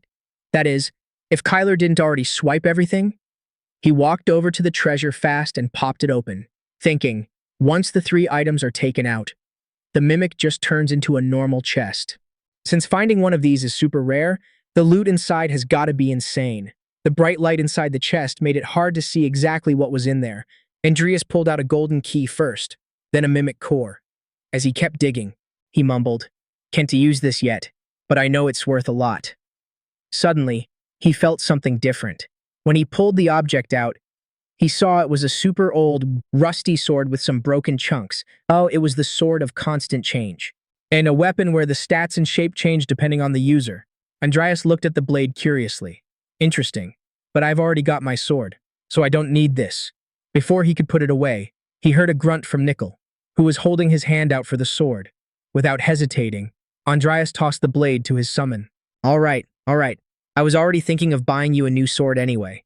The moment Nickel grabbed the sword, a shimmering blue energy poured out of his body, surprising Adrius instantly.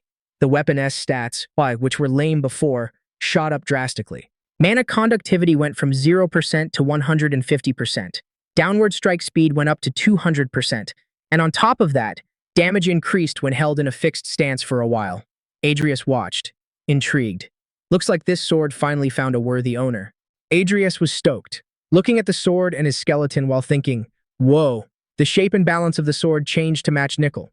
Plus, there are extra traits. That means the item was named after him. Nickel grunted again, signaling there was some noise outside. Right then, Adrius ordered, grab everything and head back to the academy.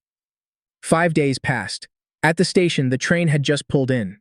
Adrius was walking out when he heard someone yell, "Senior, over here!" It was Lucia, looking totally different. Her face was blushing and she had this huge smile. Also, she wasn't wearing her academy clothes. Adrius went up to her and said, "You didn't have to come pick me up." She answered all excited. "My dad told me to head out because some important guests showed up unannounced." "Yeah," Adrius then kept going. "Let's go to your place right now to start working on your research. We gotta get as much done as possible while school is closed." Lucia, always being playful, pouted while mocking Adrius' words from before. Then she cracked a smile and said, "Come on, don't be like that. Let's have some fun. Your adorable junior here will show you around town. Before she could finish, Adrius cut her off. We won't have much time for that. He walked on, leaving Lucia totally annoyed. While riding in the carriage, they chatted. From what I heard, the Milko director's son was among the victims of the incident. Right. That guy was annoying till the very end, since DNA Alvin was the one who stopped him. Apparently, she had to take the blame for his death. Adrius listened to everything while reading a book, but he still chimed in. No doubt, her dad, Bart, was a duke and one of the top 10 names on the continent, all before he became the master of the Rodin Magic Tower. That said, this incident must have stained the Alvin family name. Lucia kept going happily. It's good DNA Alvin has solid support helping her out. Oh, right. Do you know how Professor Kyler died? Adrius knew exactly what had happened. But obviously, he had to keep it low-key. Heard he got killed by a monster he made himself. Our little Lucia leaned on the carriage window and was like, what a moron, making a monster he couldn't even handle, honestly. Dude was lucky just to be alive in the first place. Andreas kept his mouth shut. People repeated exactly what he said, which made the whole thing sound way more legit. But he knew for a fact they were snooping around, so he had to be extra careful. Before long, the carriage pulled up to Lucia's huge place. While they were getting out, she asked, by the way, why are you suddenly being so helpful? You're always so busy. Andreas didn't skip a beat. Well, I figured I should help you out since I am signing the contract for the new potion. Lucia was totally shook. What? Are you serious? But the vibe got killed by some loud arguing. Hollington, I never thought you'd scam me like this. The guy's excuse was that the orcs in the big forest are super complicated beasts, making it hard to get materials. But the woman didn't want to hear it and kept going. You think orcs are scarier than me? That wasn't really the point. Though, while Hollington was sweating bullets, Lucia immediately called out to her dad, getting both of their attention. The woman turned to Hollington and asked, that's your daughter, right? Hollington was freaked out, not knowing what was going to go down, but before he could react, the woman teleported right next to Lucia. She caught her off guard, saying, come with me. Sweetie, your dad didn't keep his promise. You get it, don't you? Andreas was shocked. That was some insane power, and he had no clue who this woman was. Hollington ran desperately toward his daughter. Please, don't do this, Lady Hagenthal. Right now, she is. Before he could finish his sentence and explain Lucia's situation, the two of them vanished from sight and reappeared on the roof. I'll bring her back the next time I come here, Hollington. Make sure you get the neutralizer by then, said Lady Hagenthal, holding our little grumpy prankster by the waist. While Lucia tried to break free from the woman's grip, she kept wishing everyone luck, but something caught Andreas' eye. He noticed the tattoos on her arms, spells inked right onto her skin. With that new info, he started suspecting he knew who she was. So he yelled, is that you, Salem? The woman froze instantly. She looked at Andreas again, now with this mysterious smile while her aura flared up. It had been a while since they saw each other, but this reveal grabbed Hollington and Lucia's attention too. Andreas kept talking loud. Could you let the girl go, please? But Salem wasn't budging, and replied, you smart-ass brat. Just because I was nice to you once, you think you can boss me around? But Andreas wasn't giving orders. He was offering a deal. I'll give you info worth just as much in exchange. Salem didn't want to accept, since Andreas couldn't approve the trade was fair, but she totally changed her mind when she heard something interesting. The book written by the god of the mythological eras. I'll tell you where to find it. A drop of cold sweat rolled down the protagonist's face. He knew that info would be irresistible.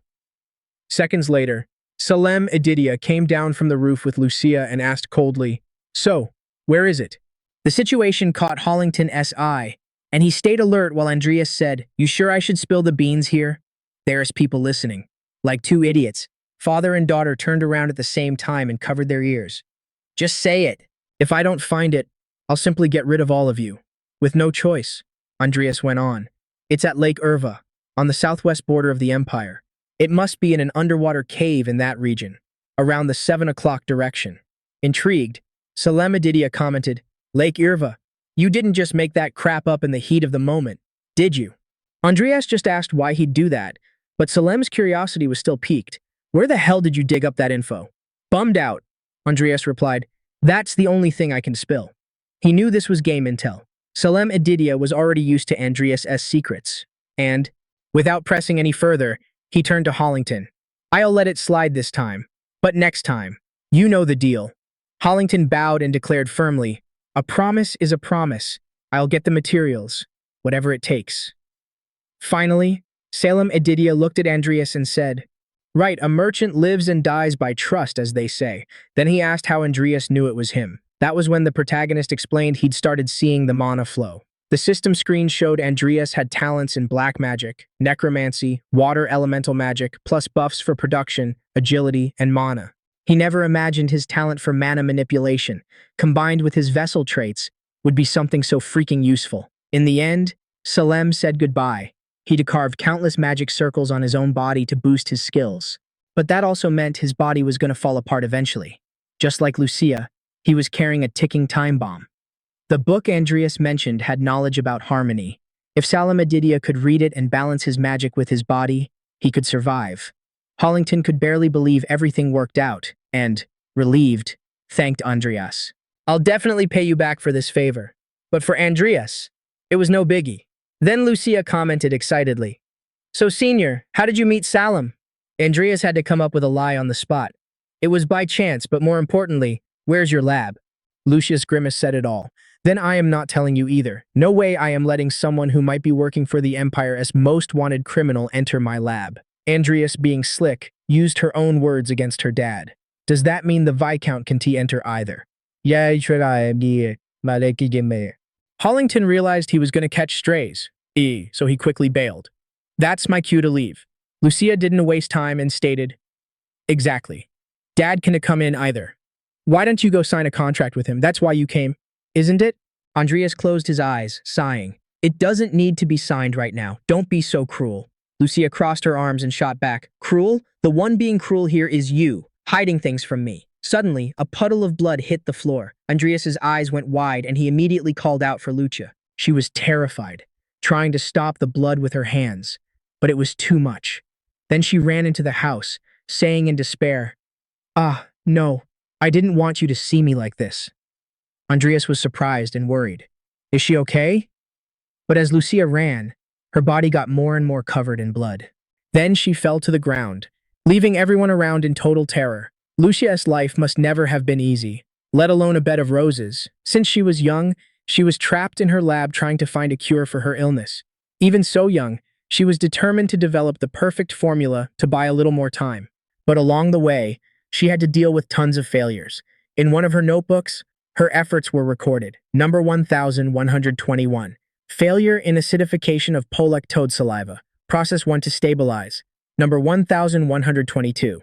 Attempt to diversify a heated environment.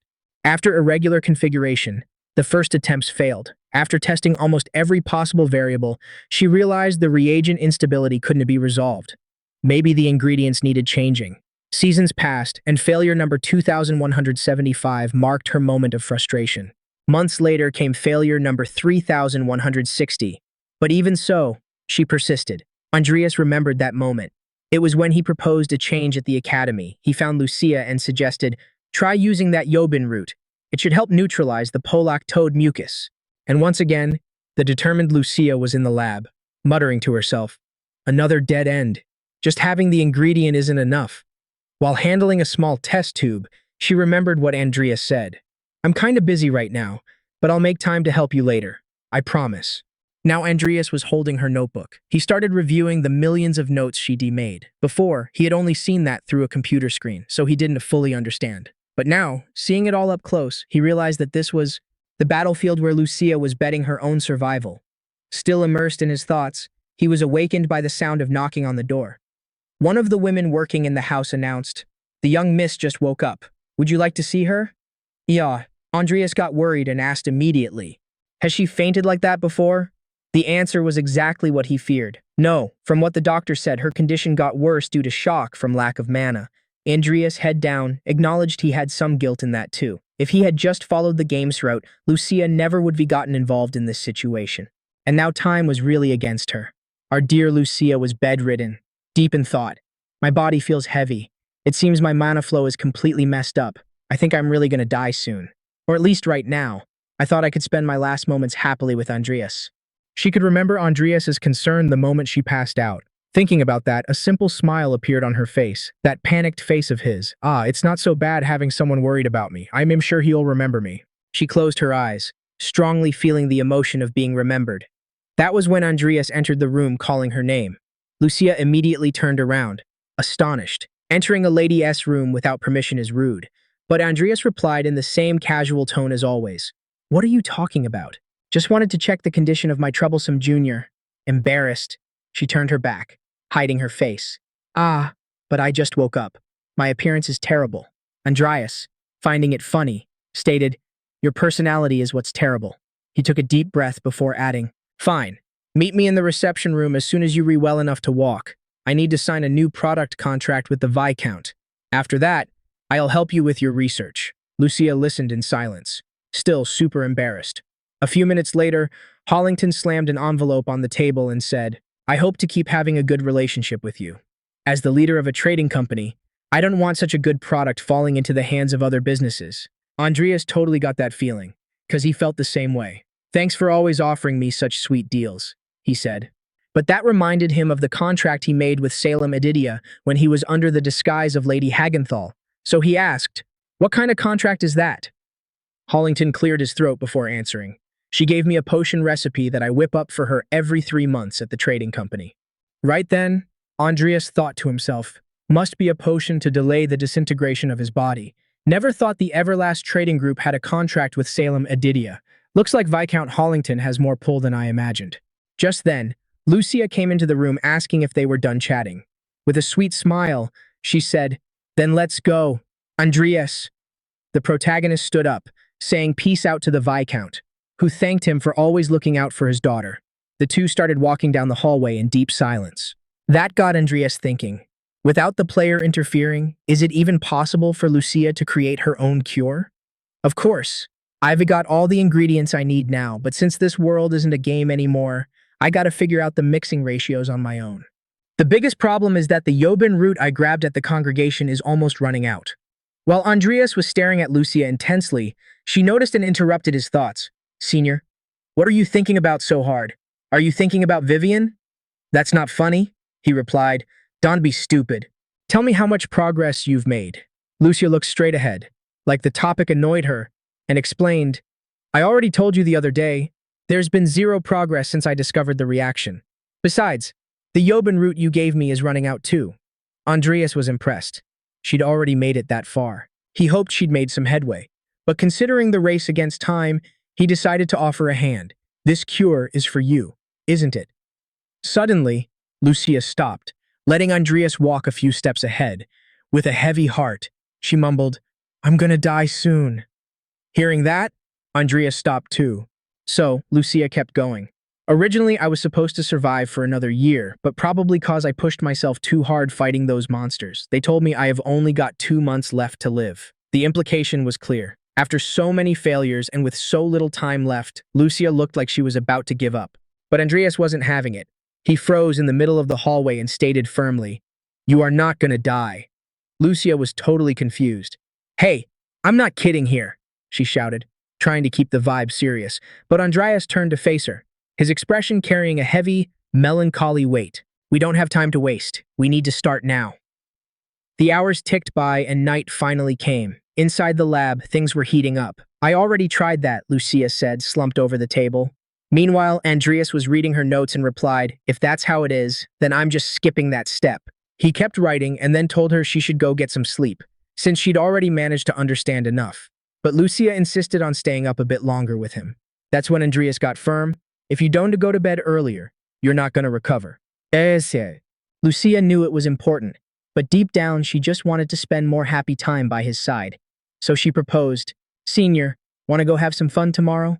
But Andreas shot her down again, saying they didn't have time for that. Lucia crossed her arms and explained sincerely, I've been stuck in this routine for years on end. I'm sick of it all. Then she added, To be honest, this might just be a waste of time. I know. I just wanted to make some memories, at least. That confession made Andreas gulp. His heart softened. Fine, but only for 2 hours. Lucia jumped up in joy. What? You serious? Sweet. Then I want to try beer for the first time. Immediately. Andreas backed out. Beer? No way. Facing his refusal, Lucia had no choice but to drop the beer idea. The next day, The two of them were wandering through the city's back alleys. At a fair, Lucia was having a blast grabbing bread and laughing alongside Andreas. And it was like that the next day, and the day after. Back at the lab, Lucia watched Andreas deeply focused, messing with potions, trying to unravel their mysteries, sweating cold from the effort. The only thing on her mind was, I wish I could just stay alive forever. 3 days passed. Andreas was heading out, saying goodbye to Lucia and her dad. Our girl wanted to go out with him one more time the next day, but Andreas just said his goodbyes, saying they'd see each other at the academy. Lucia stood there watching him leave, thinking to herself, even if I've got little time left, these last few days weren't half bad. The academy had already reopened. Andreas was messing with some ingredients in the lab. Hodlin was back in business, but obviously, there were no more of Kyler's classes. Thanks to that, our protagonist had more free time to grind in his personal lab. He was locked in and committed to what he was doing. He added a drop of red liquid and waited for the effect in dead silence. But it didn't take long. He let out a deep sigh, put his hand on his head, and asked to view his status. In that instant, several windows popped up in front of him, listing his talents. Another one showed potion production and how he had a 40% chance of evolving. However, his black magic was evolving at that very moment. There were still 13 hours left until the process was done. Andreas analyzed the situation. I've been using a ton of black magic lately, so I managed to level that up. But my potion skill? Not even close. Let's assume it's impossible to evolve the potion talent right now, especially considering the deadline is just months away. My only option is to find a new recipe and boost the evolution chance. He bit his lip in anger. Shit. I thought I still had time. I put off dealing with her situation for way too long. All cause I tried to play the game by the rules. Frustrated as hell, he stood up and shouted, For now, I gotta look for another option. I already ordered the cure ingredients from the Everlasts. Andreas headed for the door. When he opened it, he ran into someone who looked relieved. He finally answered. Standing there was one of his professors. The guy spoke up right away. Didn't think you'd take this long. I waited all afternoon. The only thing crossing Andreas' mind was, Dean Belial? Why is he here? But that mystery didn't last long. With an intense tone, Belial stared him down and asked straight up, Andreas, can you use dark magic? Andreas gulped, not knowing what to say. What's he talking about? Unless he's a total nut job. How could anyone in this academy use dark magic? However, the dean just smirked. Well, who knows? Professor Kyler looked like a sensible person on the outside too. And just so you know, I don't think all dark magic users are bad people. Before Belial could say anything else, Andreas, losing patience, cut him off. I'm busy. If you got nothing else to say, can you excuse me? But without beating around the bush, the dean kept going. I saw your magic circle. Andreas's face, calm a second ago, flipped completely. He stayed quiet while Belial went on. Your understanding of contradictions surprised me, so I assume you can use dark magic. After all, your foundation is based on contradictions. Whether you are a dark mage or not, I don't care. But thinking about it, it'd be way more convenient for me if you were... That way, you could show me something even more interesting. All that talk caught Andreas off guard. What are you trying to say? He asked suspiciously. Belial's smile got so wide it made him frown. I was thinking of giving you some private lessons. If you accept my offer, you will become a sorcerer in no time. Andreas kept his mouth shut. Becoming a sorcerer. That meant he could create his own unique magic, something that could even be combined with swordsmanship like an aura master. And Belial was recognized as the youngest sorcerer among those who reached that level. Normally, jumping on that offer would be the right move, especially coming from a genius like him, but there was a huge problem. Getting involved with a psycho like Belial was a massive risk. Besides, Lucia's cure was way more important right now. So, Andreas bowed respectfully and said, I'm honored by such a generous offer. But before he could finish, Belial cut him off excitedly. So, in other words, you accept. Let us start with the heart of elemental magic, matter fusion. I'll be back tomorrow at this same time. Desperate. Andreas tried to correct him out loud. No, that's not what I meant. But it was useless. The dean just vanished right in front of him, using a green light teleport. Andreas, filled with frustration, clenched his fists. That bastard only hears what he wants to hear. Crap. I caught the eye of a seriously troublesome guy. 6 weeks had passed. Andreas arrived at the academy lab and called out for Lucia. Take a break. I brought food. She turned to him with a beaming, happy smile and asked excitedly, "What did you bring?" Lucia looked starving, happily biting into the sandwiches Adrius brought. Watching her eat, the protagonist thought, "She really eats a ton. At least she's got an appetite." So that's a good sign. Even with help from the Everlast company, I still haven't gotten the ingredients for the potions. I skipped class and tried a bunch of mixtures, but the success rate is still only 51%.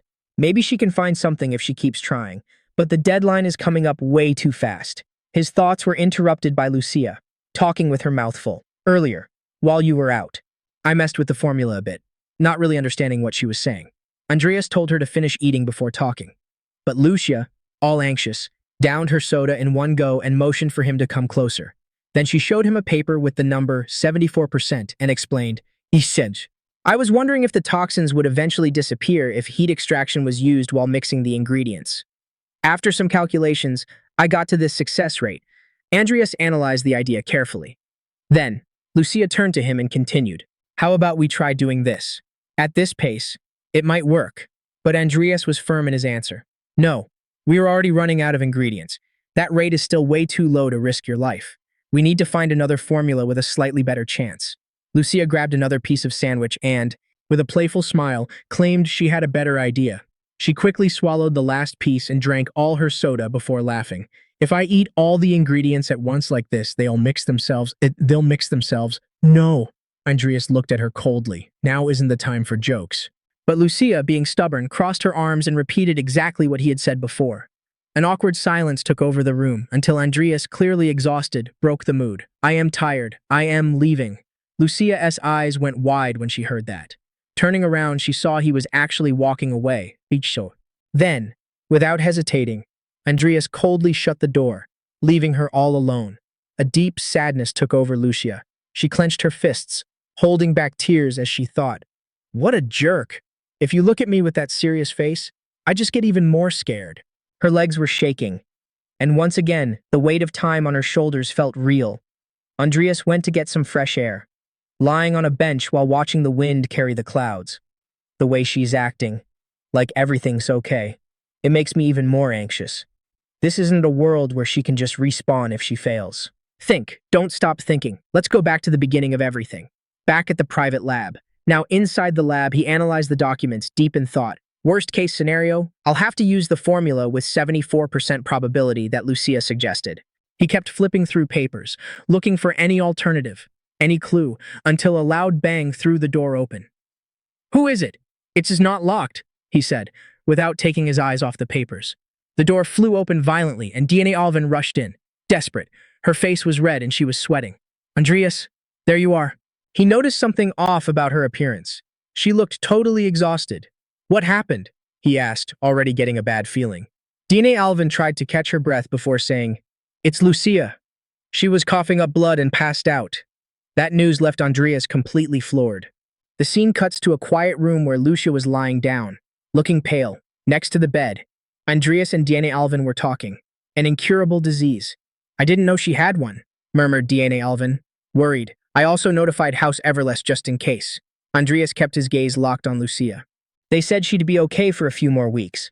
But looking at her now, it's hard to believe what the doctor said." DNA Alvin, not knowing what to do, wouldn't stop fretting. "She's in terrible shape.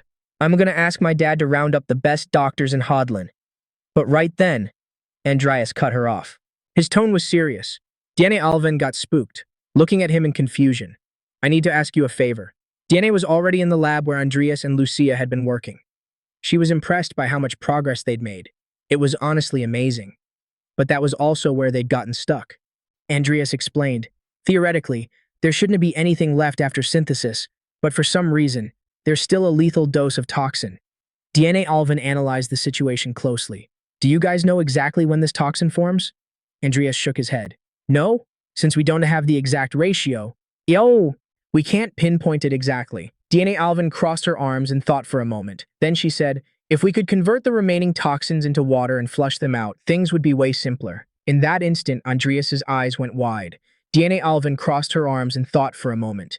Then she said, "If we could convert the remaining toxins into water and flush them out, things would be way simpler."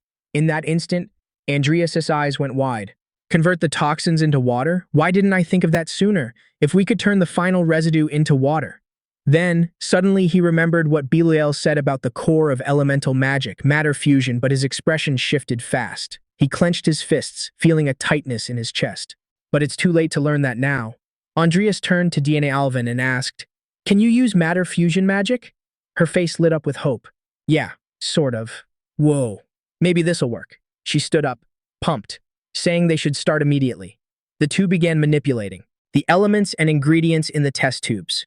With every success, Andreas took notes as day turned into night, and Lucia's suffering got more and more unbearable. Outside, the doctor's screams echoed down the hallway. "Stop her bleeding first." "Stabilize the mana!" But the horror plastered on the doctor's faces was totally obvious. "Her mana isn't stabilizing," one of them yelled, covered in blood.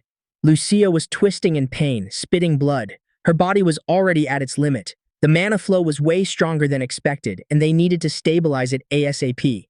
Hollington was in the room being held back by his maid. He was screaming his daughter's name, totally desperate. The fear of not getting good news was eating him alive. Is this the last gasp of her mana fading? This is bad, the doctor thought. Suddenly, the door flew open. Everyone stared in shock to see who dare crash such a critical moment.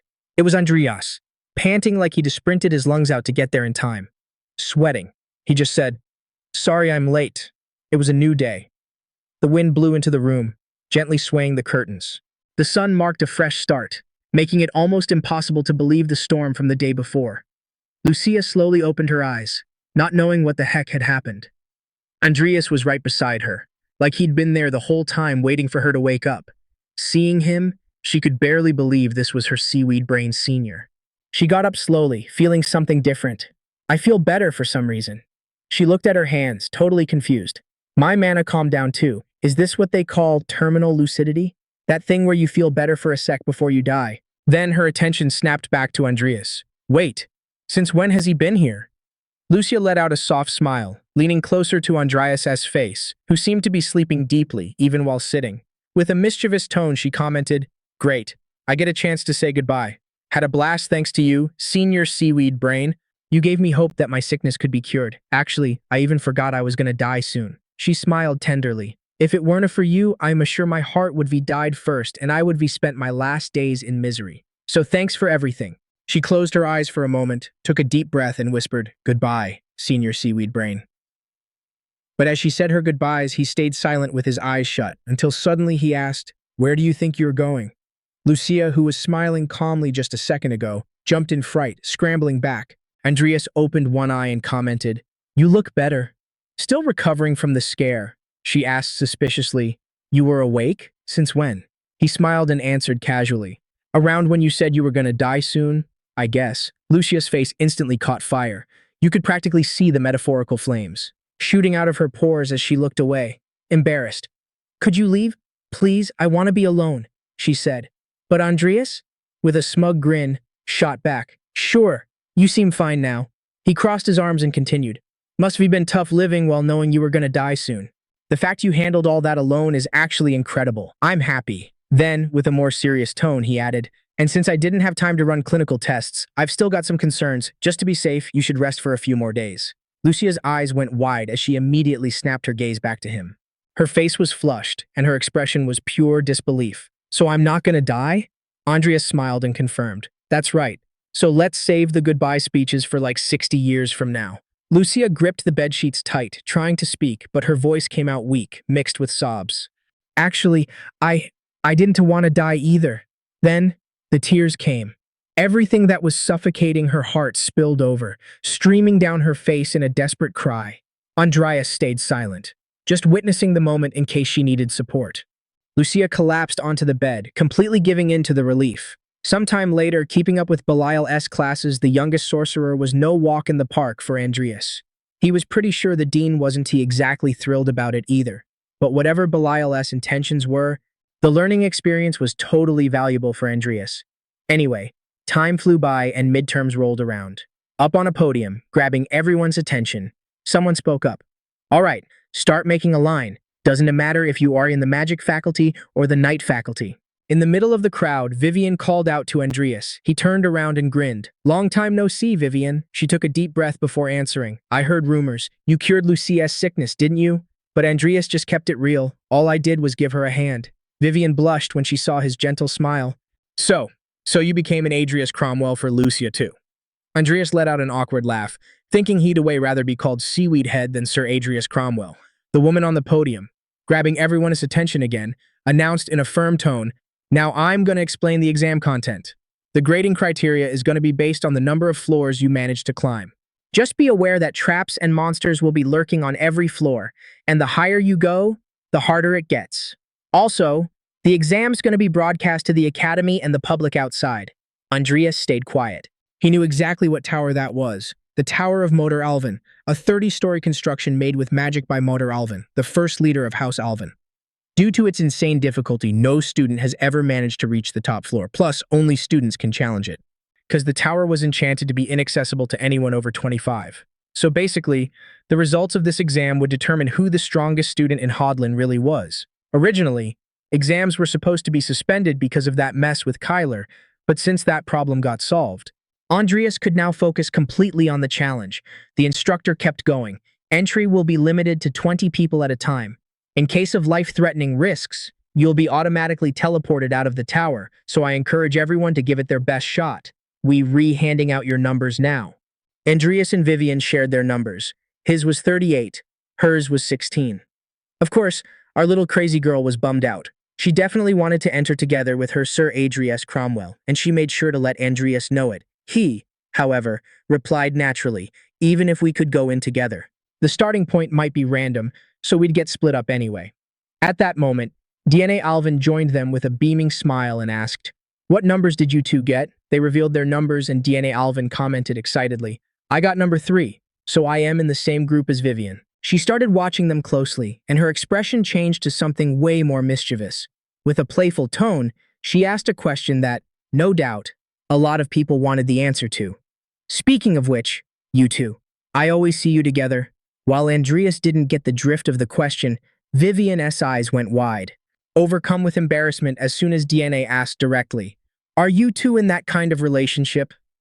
Vivian turned away sharply, holding her cheeks, which were now burning red. Meanwhile, Andreas put on a thoughtful face. "My relationship with Vivian." DNA Alvin, noticing the poor girl's desperate reaction, asked with curiosity, "What's up?" Meanwhile, Andreas was looking back on his moments with Vivian. "We saved each other's lives, and we have some secrets we keep just between us, so we are exactly normal friends. But to be honest, I don't know how to describe it." After thinking really hard, he finally answered, "She's a friend I can trust deeply." DNA Alvin went silent for a moment, putting on a neutral face, but right after, a malicious smile crept onto her face. "Seriously?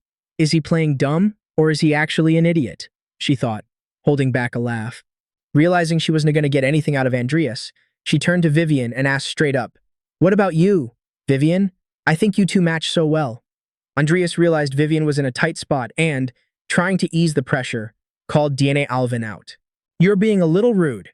However, Vivian denied it vehemently. "That's not true. It wasn't rude at all." But even saying that, she ran off. Unable to handle the shame, she looked like she wanted to dig a hole to hide in. DNA smiled wide. "Having fun with the situation? No chance. Huh? Unrequited love." Andreas remained silent with his typical poker face, but soon called DNA back to focus and commented, "Good for you. Vivian has a big heart, so she doesn't get upset by your rude jokes." However, DNA Alvin got serious and stated, "Listen here, Vivian, she is." Before she could finish, the call for numbers 1 through 20 echoed through the place, announcing the first entry into the tower. It was DNA Alvin SQ. She turned to Andreas and said, "Well, guess this isn't a good time to chat." Andreas wished her luck and she, confident, replied, "Of course, I'm not going to lose this time either. You should give it your all." He smiled, "Well, then you'll have to climb pretty high, because I'm aiming for the top of the tower." Silence took over the place. Everyone around heard his words and stood there stunned. Murmurs started rising from the crowd. "He's really got a lot of confidence. That's the guy with the unique constitution." Andreas kept a confident smile, and everyone noticed he wasn't joking. DNA Alvin smiled to herself. She was anxious to see his true potential and witness if he'd really pull off his goal. The portal was activated. The students took their positions, ready to enter the tower. Vivian kept her thoughts focused. This time, she would prove she was stronger than anyone in the academy because only then could she be Adrius' sword. The highest floor ever reached in academy history was the 25th floor. That record was set by Maximine Cronell after graduating from Hodlin. He became known as the Walking Calamity and became one of the strongest aura masters on the continent, even though the tower is a place where even a man like him couldn't reach the top. Less than 10 minutes after the start of the exam, some were already making history. Andreas read the progress board that showed DNA Alvin had passed the first floor along with Vivian. The whispers started growing among those watching the test. It was a brutal test, and after 4 intense days since the midterm started, in a long and deadly battle, DNA Alvin came out on top. No one had managed to get that far since Maxime Cronell, the strongest swordsman on the continent. DNA Alvin celebrated with pure hype. "I did it! I beat the 20th floor boss!" She stood before a massive creature that was slowly disintegrating. The same scene was broadcasting on the big screens, where everyone was impressed, congratulating the Tower Master. His daughter was the first mage in history to pull off a feat like that. However, Bart kept a stone-cold face, arms crossed, and replied icily, "No need for this racket. This is nothing compared to the original Imperial Palace Tower. It's only because Maxim's record took too long to break. It didn't take long for Vivian to be the next one showing up on the screen." "Aussi said das. Oh, that is," one of the spectators in the magic tower commented. The creature looked like a massive parrot. It opened its beak and let out a sharp, piercing screech. Vivian watched it coldly. In a single move, she rushed forward and smashed the ground, blasting open several craters. Then, she leaped up holding her sword. But as she turned, she couldn't believe what she saw. Speed that doesn't match its size. It's exactly like that time. She remembered one of Kyler's students she faced days ago, but that wasn't going to stop her. After that day, Vivian started some rigorous training and was confident in her skills. She got into her fighting stance. Her aura started flaring violently, and her eyes were taken over by an intense white light. The creature jumped at her, trying to attack from above, but Vivian didn't hesitate. She struck it in midair, forcing it to crash on the other side. Slashes upon slashes tore through the space around them, cranking up the combat speed. The battle was getting more and more frantic. She kept up the attack, hitting the creature dead on. Then she dodged with agility and made some distance. Gripping her sword tight, she raised it high. With a precise cut, she ripped the creature's beak off without any mercy. However, her face was showing a huge grin. Everyone witnessing that scene was left with their jaws on the floor. Then the announcement echoed through the place, completing the 20th floor right after Alvin, Vivian Belkin. Among the crowd, a man adjusted his monocle and commented, "That's the daughter of the Belkan family. How surprising." Beside him, another man, even more shocked, shot back, "But the way she is, she looks like she's possessed by madness." A few seats away, a woman smiled, crossing her arms and legs. "You know what they say. How surprising." Beside him, another man, even more shocked, shot back. "But the way she is, she looks like she's possessed by madness." A few seats away, a woman smiled, crossing her arms and legs. "You know what they say. Everything beautiful has thorns, right? But if she can tame the beast inside her, she'll tower over everyone else." That was Mineas, the Duchess of Morheim. When they both hit the 21st floor, they couldn't seal the deal, had to bail. But the second they stepped out of the tower, boom, massive applause, everyone hyping them up. "You two are insane, the pride of the 4th year." The crowd was screaming their names, celebrating the win. DNA Alvin turned to sweet little Vivian and gave her props for making it that far. But Vivian, she had this competitive spark in her eyes. She was like, "But I got a little further than you, so I win." DNA Alvin raised an eyebrow and smirked. "If you're gonna play it like that, I beat the 20th floor boss first." Vivian went quiet, but then mumbled, "I still win." DNA Alvin rolled her eyes, finding the whole rivalry thing funny. Then Andreas showed up and congratulated them on crushing it. Dina Alvin smiled and said, "It's a shame, though. I only made it to the 21st floor. Even after all that big talk, our MC just answered totally casually. It's a whole different dimension past the 20th floor. Not just anyone can make it there." DNA Alvin totally freaked out when she heard that. For a sec, she looked suspicious, like maybe Andreas had already been there. But he dodged the topic fast. "I just read the logs in the library." The vibe got cut off by a loud voice announcing the next batch of participants had to line up in front of the tower. Andreas was already itching to go, so he said bye. DNA Alvin was all hype, saying, "Can't wait to see you reach the top." That comment totally triggered Vivian's jealousy, and she didn't hide it. Seeing Andreas start to walk away, Vivian called out his name. Andreas, do your best. Her face was totally red. Andreas smiled and nodded. As he walked, he thought about how ironic the whole thing was. In the beginning, Vivian was the one person he wanted to avoid the most. Now she was the one he trusted the most. And just like that, Andreas walked through the portal, totally confident. He gripped his sword tight, pulling it out of the sheath right from the start. In front of him, a total death trap. Walls, ceiling, floor all covered in sharp blades. Andreas cleared the first floor in 12 minutes and 3 seconds. On the third floor, he faced a bunch of goblins and finished in 1 hour and 3 minutes. Then on the 8th floor, he ended the boss with one clean cut, slicing off one of the creature's limbs. Total time, 6 minutes, 45 seconds. He set the fastest record right there. 9th floor, done in 7 minutes, 33 seconds. Now he was just chilling, roasting a piece of meat to get some grub. After fighting so hard, the exhaustion was starting to hit. I am starving. Gonna rest here a bit.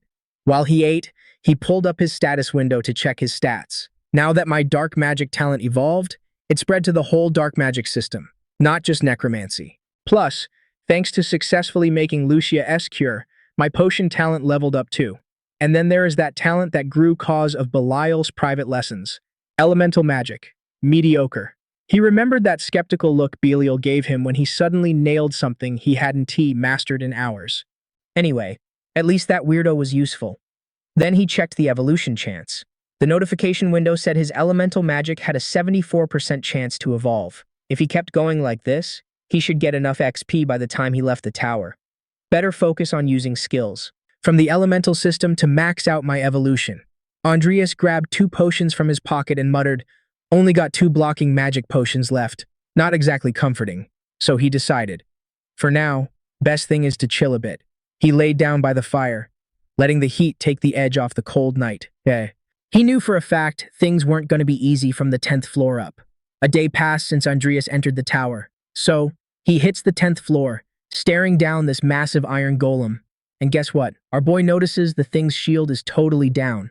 Everything looked chill, until a red glow started building up in the golem's head. Boom! A massive beam gets fired. Andreas dodged that at the last second. He knew he had to bide his time. Once those shields dropped, the golem would switch to attack mode, shuffling its magic core between 4 random spots: arm, head, chest. You name it. Andreas had time, though. He figured he'd cross him off the list one by one. He aims for the right arm first, draws his sword, juices it up with black mana, and swings. But nope, wrong spot. He backed off fast. No time to waste. He decided to pop a potion and wrap this up. He chucks a blocking potion right at the golem's head, leaving it totally dazed. Then he throws another one at its chest. Gotcha! The chorus in the left arm. The second the golem was exposed. It fired another laser, but Andreas saw that coming a mile away. He dodged and sliced the thing's arm clean off with one hit. He stuck the landing, sheathed his sword, and grinned like a boss. All right, let's see how high I can climb today. Andreas was basically the main event now. The screens showing the exam were flashing his crazy stats. 7 minutes. Just 7 minutes. Adrius Cromwell didn't just smash Maximin Chronal's record, which was 8 minutes, by the way. He also took down the 10th floor Iron Golem faster than anyone in Academy history. That kid is unreal. Some guy hyped up while watching next to Bart Alvin. He plans and executes his strats with insane precision. Plus, he knows exactly when to use his stuff. Like popping those potions to flip the battle. It's like he's been in this tower before or something. The guy was totally fanboying over Andreas. So smart, so bold. If he keeps this up, he might actually beat Maximin's record of 25 floors. While this dude was freaking out, Bart just stayed quiet, listening with a sour look on his face. He glared back at the screen and said, dead serious. I can't say if he'll make it that far, but I can promise you one thing. It's not just the rich and powerful VIPs of the Empire watching. The Imperial Court has eyes and ears here too. Hearing that, Minu tuned in and said, I had no clue a monster like him was still around. Meanwhile, some super mysterious guy cracked a subtle smile, clearly interested, but kept his mouth shut. Then the camera cuts to this girl with a ponytail, face a little red but trying to keep a poker face. One thing was for sure though, From now on, the whole Empire is gonna have their eyes glued to Adrius Cromwell. Day 5 of the exams. The sun was shining on the tower like everything was chill. But inside? Though, from now on, the whole Empire is gonna have their eyes glued to Adrius Cromwell. Day 5 of the exams. The sun was shining on the tower like everything was chill. But inside, a massive explosion rocked the place. Debris and wood splinters went flying. Adrius was squaring up against this huge beast with an ox face. It was snorting like crazy, blood dripping from its nose. Adrius jumped in, zero hesitation. With one clean strike, he sliced the creature up like a pro. Its head rolled across the floor. Our guy took a deep breath, sheathed his sword, relieved to be done with another floor. As he walked toward the next challenge, he thought, since floors 27 and up don't even exist in the game, this is gonna be tough. Floor 30, the final one. I cannot wait to see how strong these enemies actually are. Back in the viewing room, where students were waiting for their exams to end, everyone was standing up, eyes glued to the screen. Adrius Cromwell finally made it to the last floor, people were saying. Jenny and Vivian were there too, looking totally impressed. Wow, he actually did it! Not only did he smash Maximin's record, but he reached the top, Jenny said. Vivian just added, Andreas, he is on a whole other level. Then she turned to leave, leaving Jenny totally confused. Vivian, where are you going? The sweet girl looked back and said with pure confidence, to train, because Andreas is definitely gonna win. DNA Alvin just stayed quiet. Meanwhile, it was pouring rain where Andreas was. He looked around, muttering to himself, I've been walking forever and haven't seen a single monster. Am I just gonna wander around doing nothing? There's no way floor 29 was the last one. If that's the case, why is floor 30 empty? As he walked through a field full of creepy roots, a spooky voice echoed out, Arise! Andreas paused, then realized the roots around him were moving. They started bunching up, forming an arm, then a leg. Finally, he locked eyes with his opponent. It was Grassel, the boss of the final floor. Confident as ever, Andreas said, Interesting, jumping straight to the boss fight. Huh? The massive creature stood up awkwardly, but it still looked scary as hell. It attacked with a brutal strike, and Andreas barely dodged it. Doubt it'll do much damage, he thought. Grassel tried to smash him again but missed, grunting loudly. With every dodge, the thing seemed to be analyzing his moves, trying to predict what he'd do next. Then, Andreas' eyes went wide. What's up with that regen speed? Looks like he's not going to let me win that easily. He got a little sloppy for a second, and a root grabbed him, wrapping around his body and dangling him in the air. He reacted fast, though, slicing the root with wind cut, and landed on his feet like a cat. Suddenly, the creature's chest split open, glowing super bright. A bunch of root balls started shooting out. They looked like seeds. What the heck? Fighting this thing blind is going to be rough, Andreas thought, throwing up an earth shield fast. The shield popped out of the ground, blocking the seeds. But the second they hit it, they exploded in these green flashes. Andreas, totally caught off guard, jumped back. When he looked again, the spot where his shield used to be was totally covered in creeping vines. If those things hit me, I am screwed. He barely finished that thought before the beast took another swing at him. It launched him even further, digging his hands and feet into the ground to hit the brakes. Andreas quickly read the room. If I leave myself open at all, those hidden roots are going to jump me. The main body keeps regenerating. And on top of that, there's the spore attacks. What a pain. I don't have time to hunt for the core or weak spots, let alone cast a spell. No choice but to end this in one shot. As he thought that, his eyes went wide. In one shot. The idea started taking shape in his head. In the spectator hall, the screen showed Andreas sprinting. That's when someone commented, He's been running for 30 minutes. Looks like that's his limit. Just making it this far already broke a new record. But I don't know if that's going to be enough for him. Dina Alvin heard that, looked back, and saw two students chatting. One of them added, It's a shame. I really thought he'd reach the top. She looked back at the screen, thinking, now that he's come this far, I want to root for him. The stream zoomed in on the MC. Everyone could see how wiped out he was. He could barely hold his sword. It was dragging on the ground the whole time. That S when DNA realized something. He's not just running. Andreas' sword was scratching the ground, kicking up dust with every step. The creature got impatient, opened its trunk again, and fired off its explosive seeds. Once they hit the dirt, they started sprouting, making a forest of vines. Bart, watching closely, smirked. That kid's got guts. The Emperor, though? He looked totally confused, speechless. Jam Mineus smiled just like Bart. That is so stupidly big, he mumbled. DNA Alvin clenched her fists tight, a drop of sweat rolling down her face. Suddenly, a memory hit her. A moment when she'd made a magic circle to help Andreas against Kyler's students. That's exactly what he was doing. Andreas was using his sword to draw a massive magic circle around the creature. That was a colossal amplification spell. As soon as he finished, he raised his sword, now wrapped in flames. And with a determined look, he shouted, "This is the end for you, Woodhead!" The creature fiercely launched another blast of seeds, but Andreas dodged it like a pro. Then, it raised its massive hand for a killer blow. The second that slap came down, Andreas seized the moment, ran up the creature's arm fast, sprinted to its back, and jammed his sword into its neck, chanting, "Firewall!" The circles on the ground started glowing like crazy, activating the magic he prepped earlier. Suddenly, a massive wall of fire erupts, totally engulfing the creature in flames. The attack was so intense the stream almost cut out from the static. Finally, Andreas landed a direct hit on the boss of the 30th floor, Yggdrasil. And right then, for the first time in Academy history, the 30th floor was cleared. The students stood there paralyzed, totally unable to believe what they just saw. He actually did it. I was wondering why he wasn't attacking earlier. Turns out, he was actually setting up an amplification magic circle. DNA couldn't say a single word. The shock was written all over her face. She didn't think Andreas had enough mana to cast an amplification circle on that scale. The rain just wouldn't let up. In the center of the battlefield, chunks of charred roots drifted to the ground. Andreas was gasping for air, but his gaze held firm. What used to be an imposing creature was now nothing but a charred stump. It shouldn't be able to regenerate after that, Andreas muttered. Watching the stream, Minius smirked and said, "Adrius Cromwell, what an unbelievable kid. The more I watch, the more fascinating he gets. What do you think?" Vice Commander Denardley, a guy with black hair and a thick mustache, nodded, clearly impressed too. Currently, his noble status is just a title on paper, so recruiting him shouldn't be an issue. Minius grinned at that. Denard continued, "I suggest we make our move now, since it looks like Her Highness, the third princess, wants to act first." Right as he said that, the woman shown on the stream earlier walked down the stairs. Minius waved his hand, totally unbothered.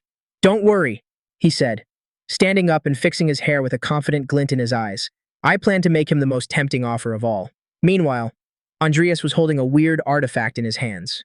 The Wish Rune Stone. That rock was given to the first person to clear the 30th floor. Its power let you double the reward when used inside the real Imperial Tower at the palace. Looks like this item is meant for the real tower. Could be useful later, Andreas thought. Suddenly, heavy static crackled behind him. He turned around and saw a portal. The exit. Andreas walked over, intrigued. Thought I'd get auto-teleported back to the entrance. With no other choice, he stepped through. Outside, the sun was blazing, reflecting off the massive tower. The crowd was on edge, waiting for Andreas to show up, but nothing happened. Why hasn't he come out yet? I had to come here because the live stream cut out. Let's wait a bit longer, Minius thought, watching the restless crowd. The announcer's voice echoed out. "Dear guests, we'd like to inform you that we are reinvestigating the delay in the Challenger's return.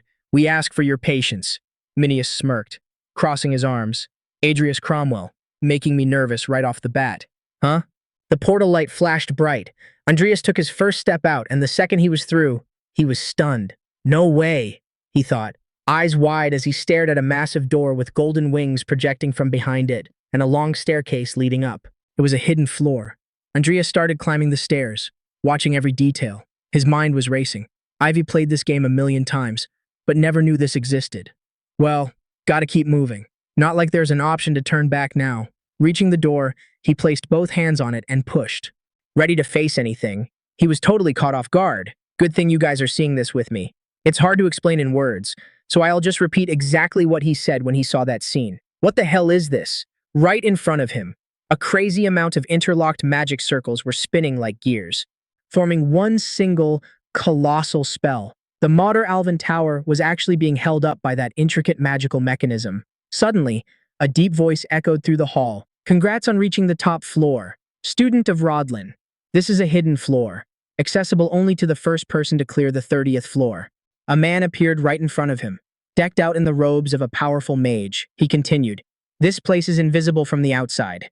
protected by layer after layer of ancient magic. Adrius quickly realized this was a psychic projection, but even so, the energy in that place was totally overwhelming.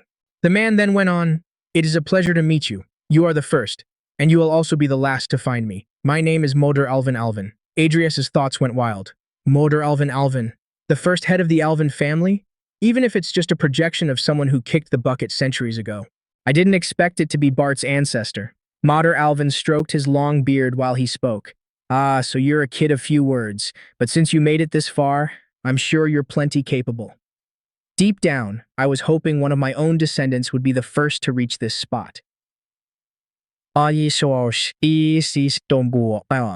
Did they not inherit my magical talents? He let out a sigh and then wrapped up. "Anyway, to recognize your skills, I'm gonna grant you a reward." That piqued Adrius' interest. He wanted to know what kind of reward he'd get, but Moder Alvin laughed, praising his honesty and showing his greed.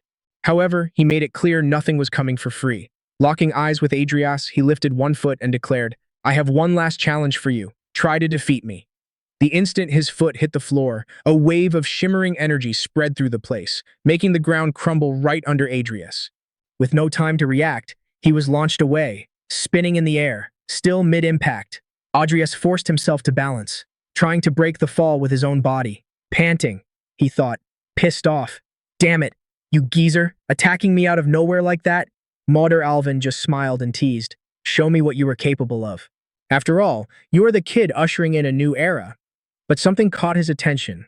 Adrius wasn't moving. He stood totally still, showing zero intention to attack. His thought process was clear. Even if it's just a psychic projection, does he still expect me to face a legendary mage? Then, Adrius smirked. "I can't say I'm a master of magic, but if it's dirty tricks you want, I've got plenty of those." Moder Alvin burst out laughing, satisfied with the answer. On the other hand, Adrius stayed tense. "Okay, since I've got no choice but to fight, I need to keep my cool first." Compared to Moder Alvin when he was alive, this projection is definitely weaker. And if this place really can't be seen from the outside, then I've actually got a shot at winning. Moder Alvin decided to kick off the fight. He raised a hand and cast Giga Cyclone, unleashing a destructive blast of slashing winds right at Adrius. However, with some serious guts, Adrius ran straight into the attack, gripping his sword. With a grin plastered on his face, he charged through the whirlwind. That took Moder Alvin by surprise. He slipped through the gap between the cyclones.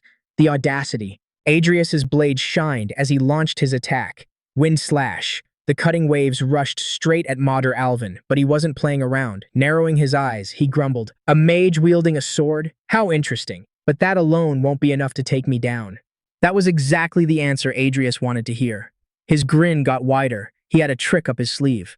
Behind Moder Alvin, a subdimensional space portal opened silently. From inside it, Nickel popped out by surprise, wielding his sharp blade. With a single strike, he sliced through half of Moder Alvin's body. The old mage's upper body was launched into the air. Even mid-flight, his eyes were still locked on Nickel. Gritting his teeth, he couldn't believe what he was seeing. An undead? He thought, stunned. Nickel took a stance in front of Adrius, making it clear he was on his side. Moder Alvin, still alive despite the hit, had no choice but to congratulate him. "Good job tricking me. Now, how about this?" Before he could make a move, Timur threw a punch with all his strength. The impact was so intense the ground split into a crater and a curtain of dust rose up around them, blocking anyone from seeing what happened. Everyone waited anxiously for the dust to clear, but then a voice echoed from the mist. "Wonderful. You certainly know how to keep things interesting." Timur let out a roar through clenched teeth, annoyed at Moder Alvin's nerve for surviving his hit. Still, the old mage's voice continued. "Being able to use magic and handle a sword at the same time is already rare, but to think someone capable of manipulating even black magic is just a simple academy student?" His voice seemed to react to the intense mana filling the room. Adrius knew that still wouldn't be enough. Below that giant clock, Moder Alvin kept talking. "However, you're making a mistake. I'm not human. I'm a psychic projection. Just beating up a bodiless old man won't get you anywhere."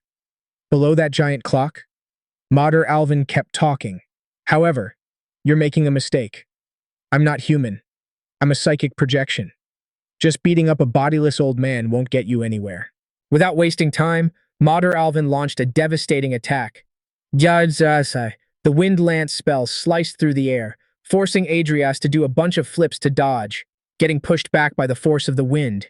Then, a mana bomb exploded right in front of him, shaking the ground. Attacking Mater Alvin seemed useless at that moment.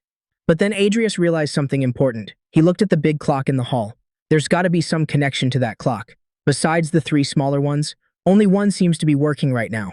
Mater Alvin, noticing Adrius hesitating, decided to provoke him even more, smiling with scorn. It's never gonna end like this. Let's shake things up a bit. Huh? Suddenly, the sky went dark. A gold and black shade started spreading through the hall.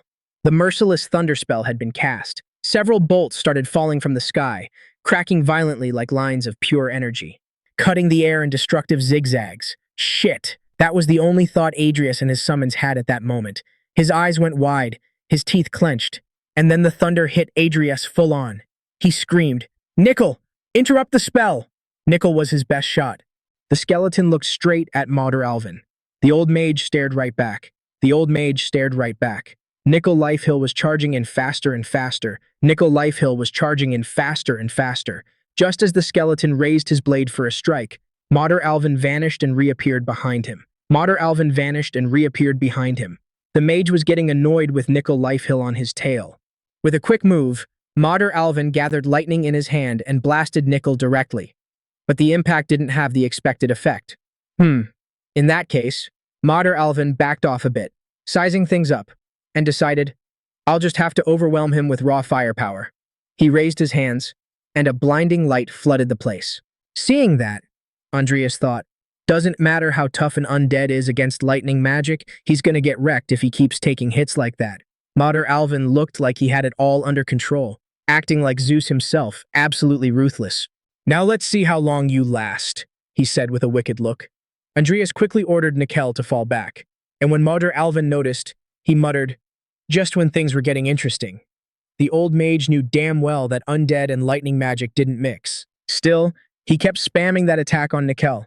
That could only mean one thing. A grin crept onto Adrius' face. He finally figured out the trick. You can only use the elements controlled by that spinning clock, right? Mater Alvin looked up and laughed. Good job figuring that out. That's a rule the real Mater Alvin set when he left me here. Without limits, no matter how many climbers come, they'd never beat me, but this is just a handicap. Anyway, if you can't even land a fatal blow, you've got no chance. Again, Mater Alvin raised his hands, charged up, and fired at Adrius. Running for his life, Adrius thought fast. Attack magic, or should I bet on a battle of endurance? Either way, he has a psychic projection. That means once his mana hits 0, he is gone. And spamming magic like that must burn a crazy amount of mana. Closing his eyes for a sec, Adrius tried to sense the mana around him, and then he saw the traces.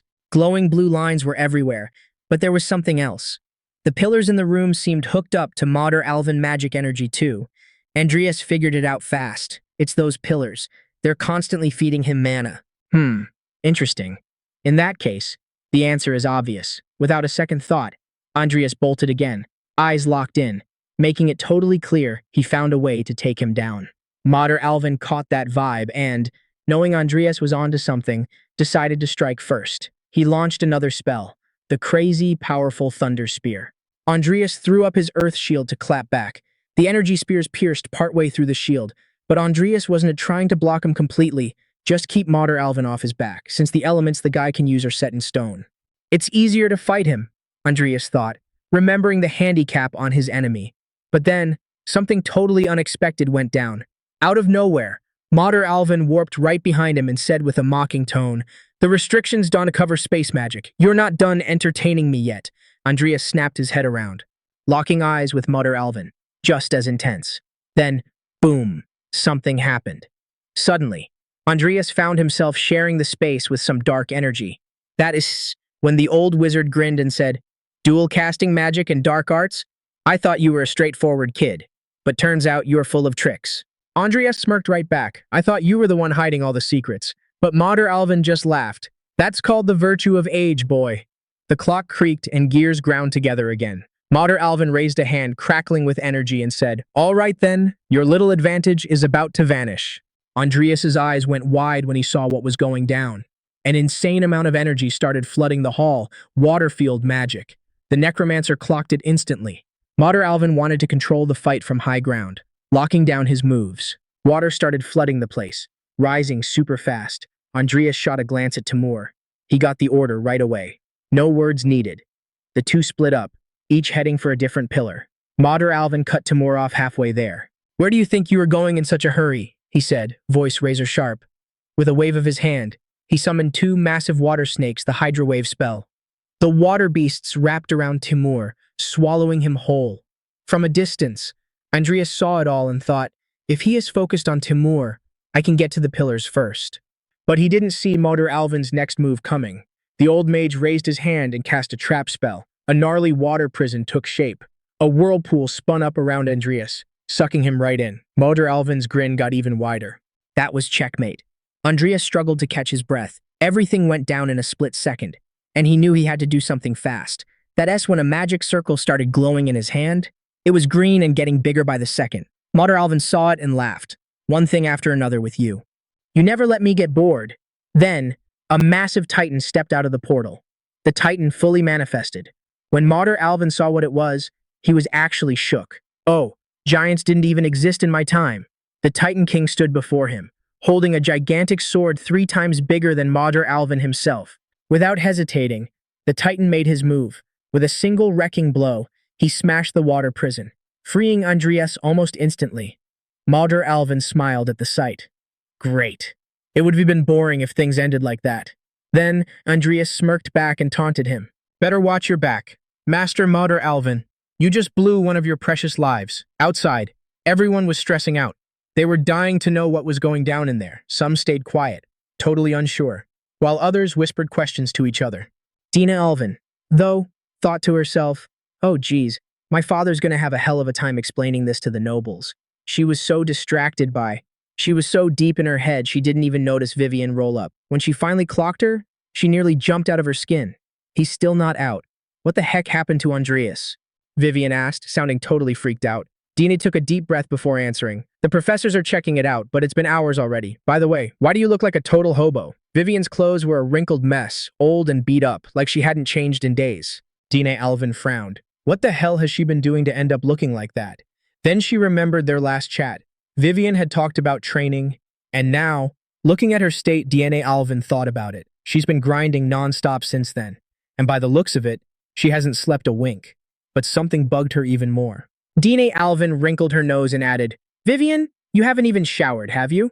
The other girl looked away, totally ignored the roast, and went back to the main topic. Dina, your dad's a magic tower master, right? So do something about it. Dina Alvin thought the plea was weird, but she answered firmly. I am just a regular student like everyone else. Now isn't the time to worry about my dad. Meanwhile, on the inside, the battle was still raging. Only 2 pillars were left standing, and counting Andreas, there were only 3 fighters who could actually still throw hands, even with the odds looking good. Andreas just couldn't see himself winning this fight. That old fox, the second he gets a chance, he's gonna attack me and lock down Rudroll's moves. That's gotta be the main reason. And like he was trying to prove a point, Mater Alvin teleported away from the Titan and went straight for Timur, hitting him with a water prison. Andreas noticed it instantly. Mater Alvin was totally focused on his summon. This is my chance. Seizing the distraction, he rushed one of the pillars. The second his sword touched the stone, a water vortex popped out of nowhere and wrapped around it completely, forming an impenetrable liquid shield. Mater Alvin kept his hands up and just sighed in a mocking tone. Oh, what a shame. Andreas gritted his teeth and cursed. Damn it. He mentally called for Nickel, and the little skeleton answered right away. Things were looking bad. Mater Alvin was in the middle. Timur was trapped next to him, and Andreas and the Titan were stuck staring at a water shield protecting the last pillar. The walls were closing in on them. Andreas knew he needed a plan. Like, yesterday. This is unexpected. Summoning back the undead you already dismissed? The old man said, looking intrigued. Andreas realized something. Mater Alvin looked way too chill about all this. That made the young Necromancer think, I bet breaking the last pillar's one to actually end this. He shifted his gaze to the back, locking onto the real target. Mater Alvin noticed the vibe shift and narrowed his eyes. Giving up? The old mage thought. You had your chance. But before he could jump to conclusions, Andreas spoke up, sounding determined. No way. It's just that, instead of this pillar, I'm way more interested in that clock behind you. For a second, they just stared at each other. Inside Andreas' head, the plan clicked. Nickel was going to handle the clock. He, on the other hand, was going on the offense. Seeing Adrius move with purpose, Mater Alvin just smiled, and that completely threw the Necromancer off. "He's not stopping me?" A massive energy blasted out of the clock, filling the whole room. Nickel stared right at it, but he didn't back down. Gripping his sword tight, he attacked, unleashing a precise wind slash, but it was useless. There was a magnetic field around the clock, a super powerful shield. Mater Alvin's projection laughed its head off, watching Adrius' useless struggle. "You really think Mater Alvin would leave his magic weak spot unprotected?" The old man crossed his arms, smirking arrogantly. "I want to interfere at all. Feel free to do whatever you want." Adrius frowned as he listened to Mater Alvin go on. Only something on the level of a warlock could scratch this thing. Those words made Adrius pause. He asked firmly, "No takebacks, right?" Just then, a notification popped up, activating the Codex of Sloth on Nickel. All the water around the skeleton vanished, leaving Mater Alvin totally confused. Nickel's eyes blazed with fire. He raised his sword steady, gathered all his strength, and struck the clock perfectly. A massive explosion ripped through the room, so bright you couldn't see a thing. Outside, the whole tower shook from the impact. Everyone freaked out. What was that? Whispers started spreading like wildfire. Is he still fighting? Vivian stared at the tower, feeling weird. She had no clue what was happening with Adrius, but she was definitely worried. Inside, the clock was still standing. Just a few drops of water were dripping off it. Adrius gritted his teeth, staring it down. "I thought you weren't going to interfere. He wasn't joking around." Mater Alvin got serious. That power just now, he thought to himself. But he quickly switched up his vibe, putting on a fake smile. "The tower still needs to be used for exams next year," he said. That news left Adrius totally confused. "What? Then why?" Mater Alvin walked over slowly, looking all mysterious. "I would let you pass if you destroyed the last pillar, but I was curious to see what you'd do once you figured out the trick. I didn't think you'd actually try to destroy it." Adrius took a deep breath, processing that. "This could have been a real mess," Mater Alvin mumbled, stroking his beard thoughtfully. "Well, your fighting style is definitely dangerous, but I didn't build this tower to kill my students." Adrius shuddered just thinking about it. "Old man, if I'd destroyed the tower, there's no way we could have fixed that." Mater Alvin held out his hand, showing a necklace with a blue stone pendant. "Anyway, take this, your promised reward." He dropped the item into Adrius' hands, who gripped it tight. The young necromancer held the necklace up to his eyes. That glow. It was the silver light, a rare artifact, capable of sharpening the mind of who uses it, making them way more efficient with mana and aura. Adrius thanked the mage's projection, but while he was checking out the necklace, a thought popped into his head. "This is an awesome item, but instead of me, this is for." Before he could finish that thought, Mater Alvin started talking again, sounding mysterious. "A cat that achieved perfection in life, a mythical creature, and even an undead capable of borrowing and wielding the power of a god." Mater Alvin took a deep breath. "All of them are research materials that would be driven me crazy if I had the chance to study them while I was alive. But the most intriguing thing of all is that body of yours." Adrius frowned. He didn't get what Mater Alvin meant by that, but the old mage kept going. "It's like a being from a distant mythical era. No, maybe something even older and more dangerous. It resides inside your body." The revelation hit Adrius like lightning. He felt confused and intrigued. What did he mean by that? An awkward silence took over the room. Trying to break the mood, Adrius asked, "Can I bounce now?" Mater Alvin nodded yes. His body started to fade, turning into shimmering golden light. And before vanishing completely, he said his last words, "Anyway, don't trust the gods too much. And please, guide things in the right direction." And then he was gone. Adrius kept a smile on his face, looking deep in thought over Mater Alvin's words. He definitely figured everything out, even as just a projection. Soon after, a notification popped up. Achievement unlocked. The one recognized by Mater Alvin. Now, Mater Alvin's tower was fully cleared. Adrius finally walked out and was shocked by the crowd waiting for him outside. Everyone was stunned to see him. There he is. That is Adrius Cromwell. The crowd was packed with VIPs, academy students, journalists, and nobles. But Minius marched right up, blowing past even Her Imperial Highness without hesitation. She walked up, did a slight bow, and declared, "As head of House Morheim, I've got a proposal for Count Adrius. Can you spare me a moment?" Her Highness looked awkward but let Lady Minius take the lead. Minius shot a look at the other big shots, daring anyone to object. The crowd was shook. Who would dare argue with that? DNA Alvin, watching from the back, muttered, "With the way she's acting in front of her Imperial Highness, I guess all we can do is wait and see."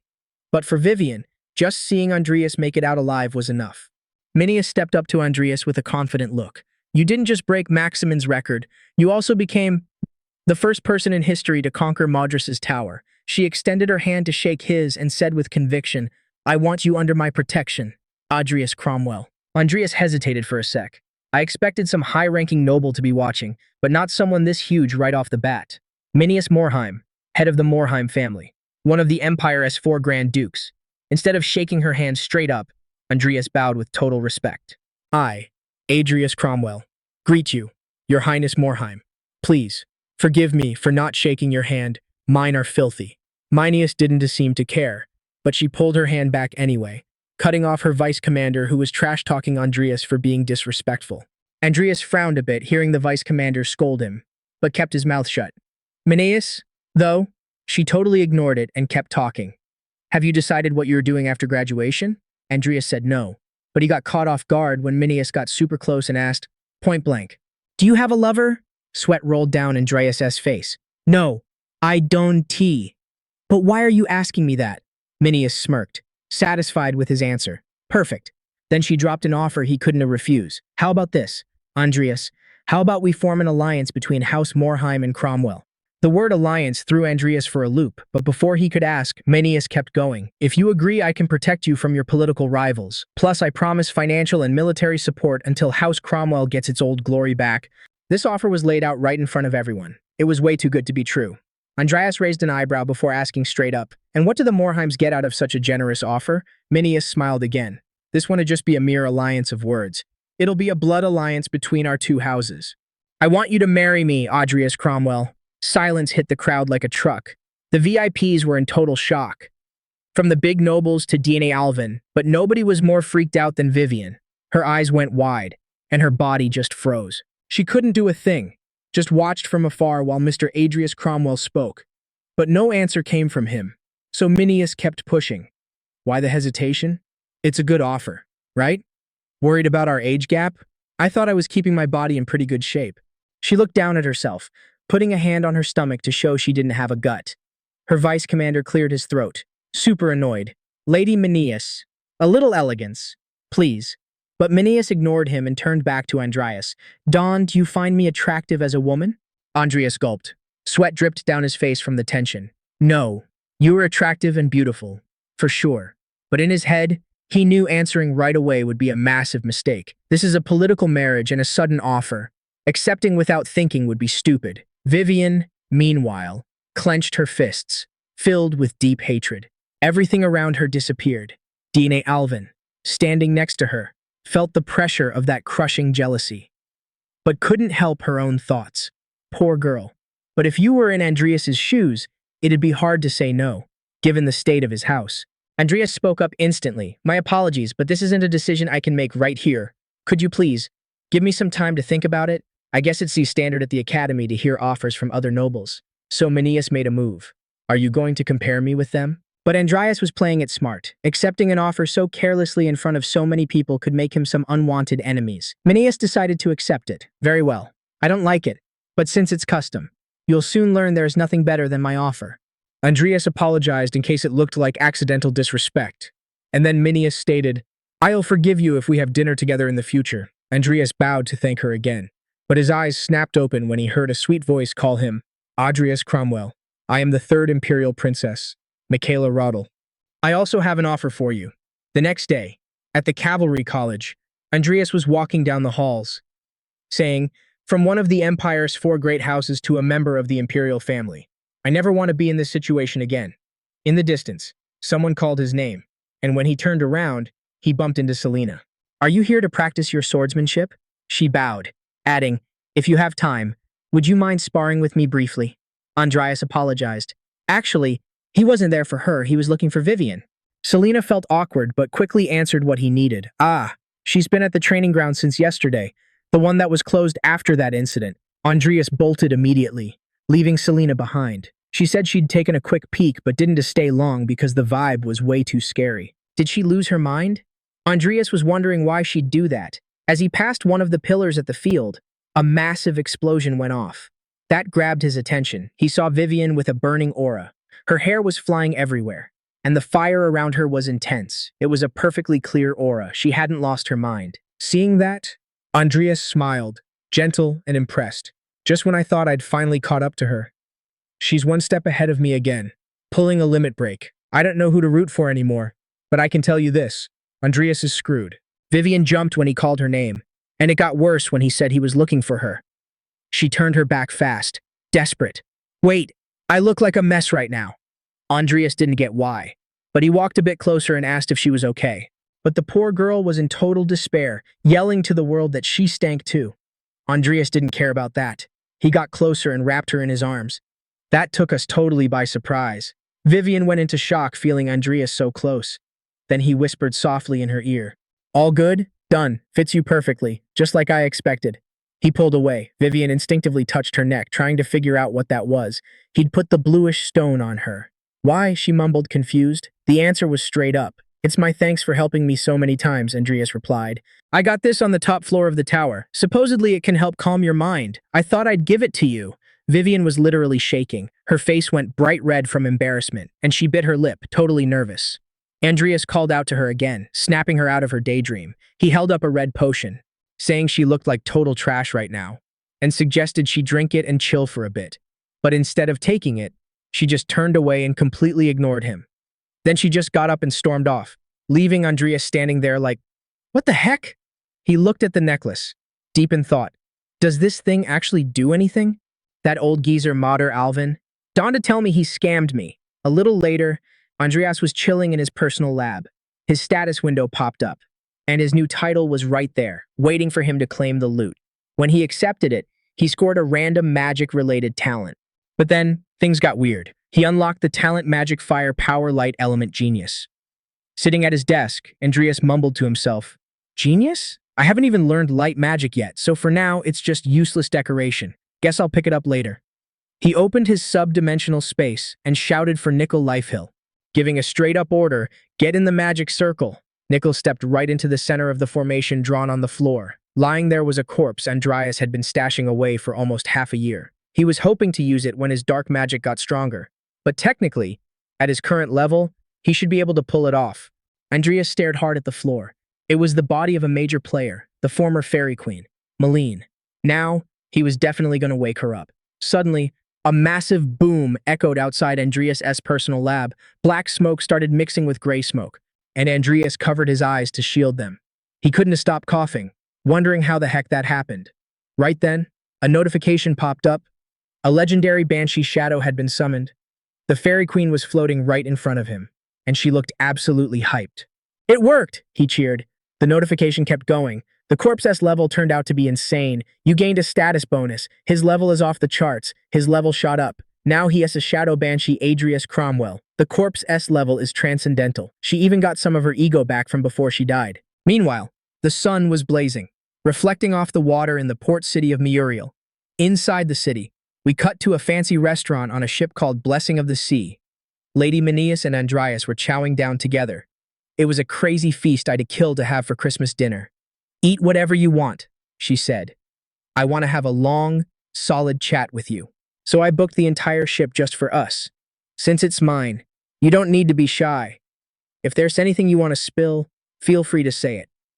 Andreas stayed incredibly chill. He shot down the invite, saying, I should be the one inviting you as an apology for being rude before. I'm sorry you had to invite me out like this. She cracked a smile while sipping a glass of wine. You're my future husband. No need to apologize like that on our first date. Our protagonist gulped. Excuse me?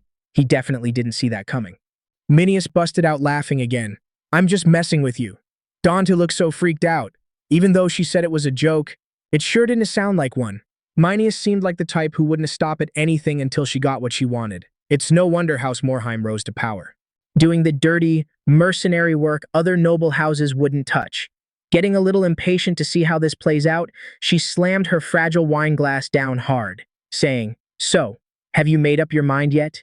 Even though I told you to hurry, I'm not exactly a patient person. I want your answer now. Andreas had to cut in with a smile and gently said, Like I said before, I'd like a little more time. That's my answer. My house has fallen apart, so there's a ton I gotta do before I graduate.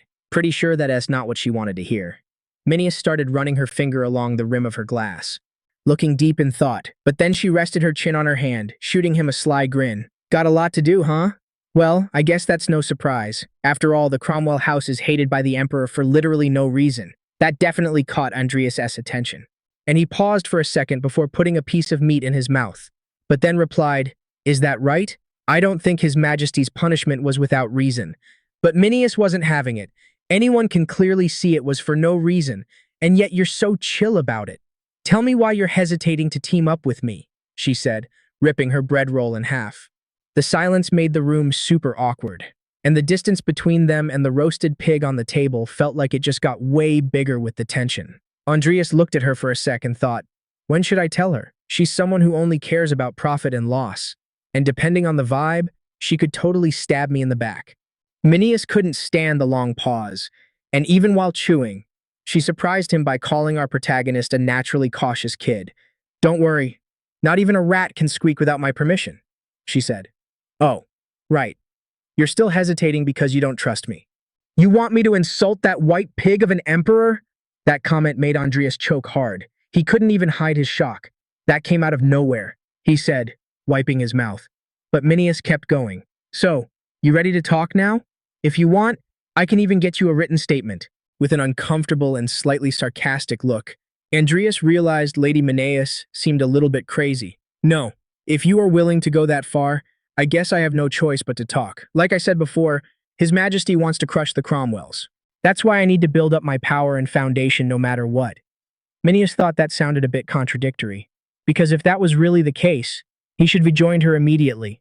But he explained, "But see, if I do that, a problem's gonna pop up." She crossed her arms and said, "Are you saying your power would get too big?" Staring at each other, Adrius confirmed it. "It's because the Cromwells are nothing but a speck of dust that we are safe right now." Minius gulped. "So what you're saying is, the second you gain any real power, the Emperor will start stomping on you again." Taking a sip of wine, Adrius went on. "Exactly. And the Morheims could end up in the Emperor's crosshairs too." However, our protagonist's thoughts were reflecting the real situation. What's her deal with wanting me, even if it risks her becoming a renegade? Mina thought, scratched her chin, and finally spoke. I think I get the gist. I was planning to have a kid born with some seriously insane talent and make him the next head of the family, but it turned into a total poisoned chalice." That's the reason for all this drama." Staying quiet, Adrius said to himself. The Morheim family has heavy political clout, tons of cash, and a massive mercenary army. But they've never had an aura master or a warlock in their direct bloodline. Completely baffled by the situation, Men set down her empty cup, leaned closer to the table, and said, "I have always wondered about that. Why is the Emperor so hell-bent on destroying the Cromwell house?" Silence took over again. Adrius knew that since things had reached this point, he had to show some of his cards to earn her trust too. Because even if they don't team up, it's better to stay on good terms with the Morheim house. So he explained, "My dad, Count Cain Cromwell, fell victim to the Emperor's ambition. He wants to create an era of gods and rule the world like some absolute monarch. And the only way to do that is by collecting the greatest treasure of all, the 7 deadly sins." With a serious look and totally focused, he added, "I have to stop him, no matter what. That's my duty as the heir of the Cromwell house." She looked at him, even more intrigued. "So, revenge for the Cromwells. Or rather, for your dad." She was kind of right, but the Emperor's ambitions were way more dangerous and could literally shake up the whole world. She went on, "I get the main point. Come to think of it, I heard the Emperor is bloodthirstily searching for something in the north." That info surprised Adrius. Speaking of 7 deadly sins in the north, it's the barbarian-esque kid kidnapped by Bloody Dan. Guess just getting rid of spies want to change history, he thought. He stayed silent at the table, just listening to the voices in his head.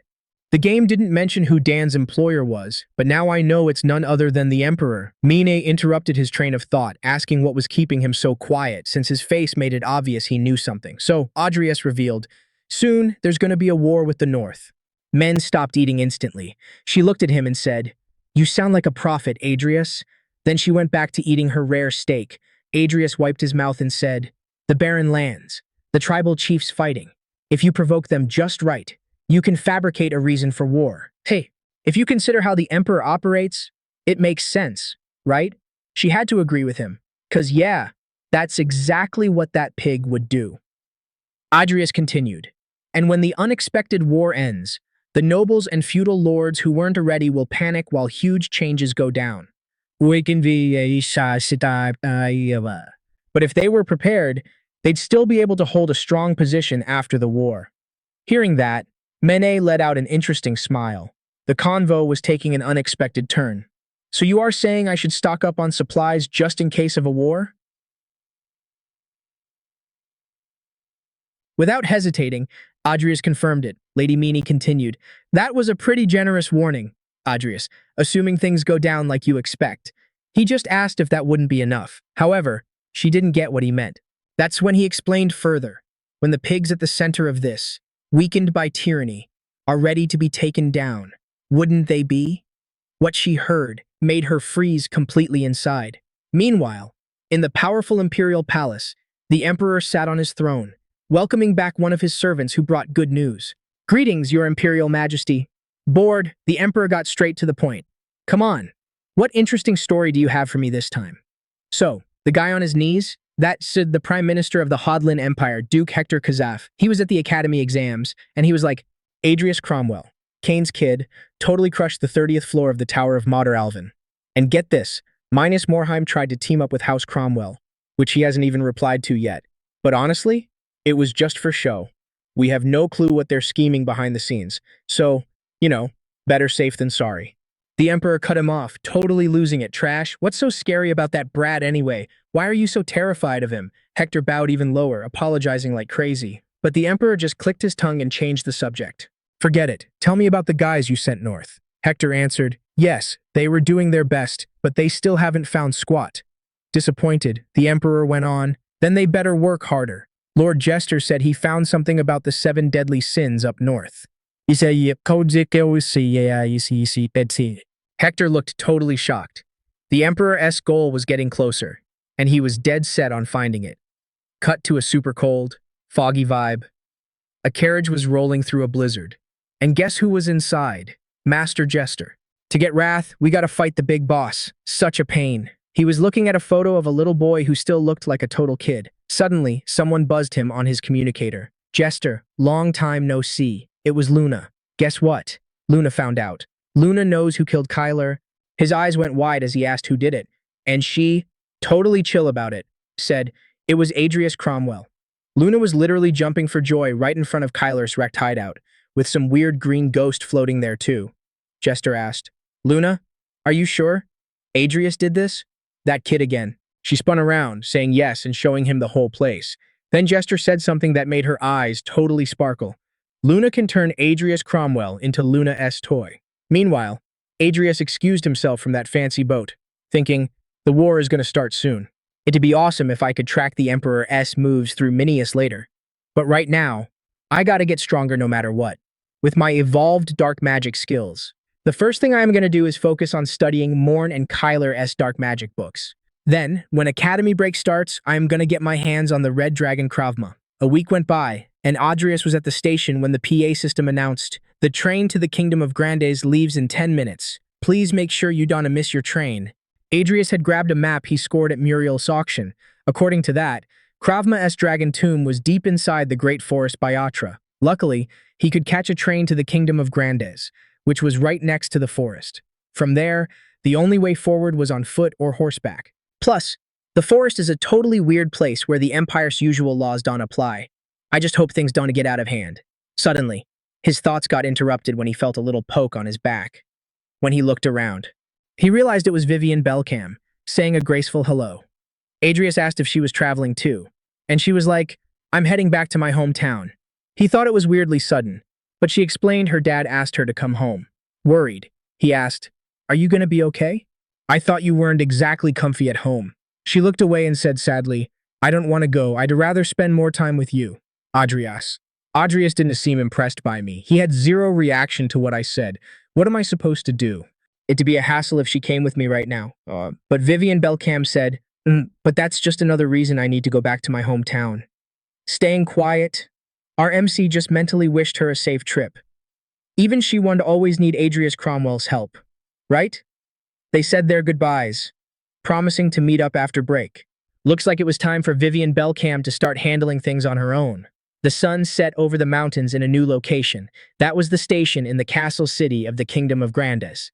Adrius walked the streets thinking, it's my first time here in person, but maybe since I came here a lot in the game, it feels nostalgic. Still, why is there so much commotion? He started noticing people acting weird and overheard them talking. Man, I never imagined things would get this bad in just a few days. The orcs are going crazy in the forest. Our business is tanking because of it. Orcs? Adrius thought, listening in while pretending not to. I've got a bad feeling about this. Let's find out more. At an inn in Grandes, Adrius walked up, slapped some gold coins on the counter, and said, "A room and food, please." The lady running the place handed him the keys, saying, "You can take the last room on the second floor." Adrius didn't miss a thing. He analyzed her face and asked if something was wrong. She grabbed a mug and said, "Ah, I guess a traveler wouldn't know. Things are bad near the border. They say an Orc Lord appeared in the Great Forest for the first time in 40 years. Adrius thought it over. That's terrible news. An Orc Lord means the tribes in the Great Forest are uniting. Just searching for the tomb in the woods is hard enough. But with a bunch of orcs showing up too. Sitting down, Adrius asked, "Is the path to the Great Forest blocked?" She slid the beer mug in front of him and replied, "Isn't it obvious? Civilians can't go near Endor anymore." Stunned, he kept the convo going. "Civilians? You mean there's another way to get in?" The woman told him the only way was to become a mercenary, but he shouldn't do that. Seeing Adrius' face when he heard that, she tried to reason with him. "Sorry. I mean, a skinny guy like you would get sliced in half by the orcs, though they are short on guys and offering rewards, so they might actually take you." Adrius stayed quiet, calmly sipping his beer and thinking, what a pain. Even if they are called mercenaries, they are basically soldiers tied to the army. So, his movements are restricted, but looks like there is no other way, no choice. It's better than not being able to go at all. Adrius went up to his room, saying to himself, I guess why the Everlast Company couldn't get the ingredients for Salem's potion. Anyway, I'll pass through the Beatra fortification and register as a mercenary tomorrow. As he walked down the hall, a cape fell, swaying calmly, and a weird voice asked, "Are you gonna kill the Orc Lord?" Adrius froze, and his eyes went wide. Behind him, a figure was hanging from the ceiling beams, swinging and holding a scythe. She landed on the floor, saying, "Luna has been waiting a long time for you to leave the academy." Luna chanted his name with her glowing green eyes. Adrius recognized her. She slew. But before he could finish saying the sweet girl's name, she vanished from his sight and reappeared right in front of him, ready to strike. She was so fast she caught the protagonist off guard. Then, she slashed the air with her scythe, because Adrius instinctively dodged, throwing himself back, losing his balance completely. Luna stepped her small foot onto Adrias' chest, pinning him to the floor. She raised the tip of her scythe high and with creepy eyes hummed, "This is gonna hurt a little." As she drove the scythe into his chest, the black energy that once protected Kyler did its job protecting Adrius. It detached from the Gaius body and latched onto the scythe. Luna was impressed. She could see the energy materializing and rebelling against her, pushing her away instantly. She laughed. "Oh, that's Kyler's shadow magic, isn't it? That is interesting. You killed Kyler and took his magic too." How do you do that?" Adrius frowned, clicked his tongue, and thought, even though I completely destroyed all the evidence in Kyler's hideout, that wouldn't mean a thing if it's this girl. A spirit medium who calls upon the dead to talk to them. Luna Pendragon. The girl asked why he was being so quiet, claiming it was getting boring. Adrius was tired of these people's persistence. He gripped his sword tight and said, "You came here to kill me, didn't you?" The girl thought it was weird. Huh? The truth is, isn't it you? Adrius frowned again, wondering if she had figured something out.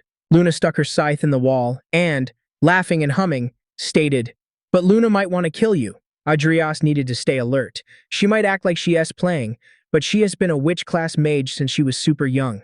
He asked her, "So, what are you doing here?" Excitedly. She answered, "Oh, right." She pulled a communicator from behind her back and said, "Jester, it's Luna." Master Jester started to reply. That was fast.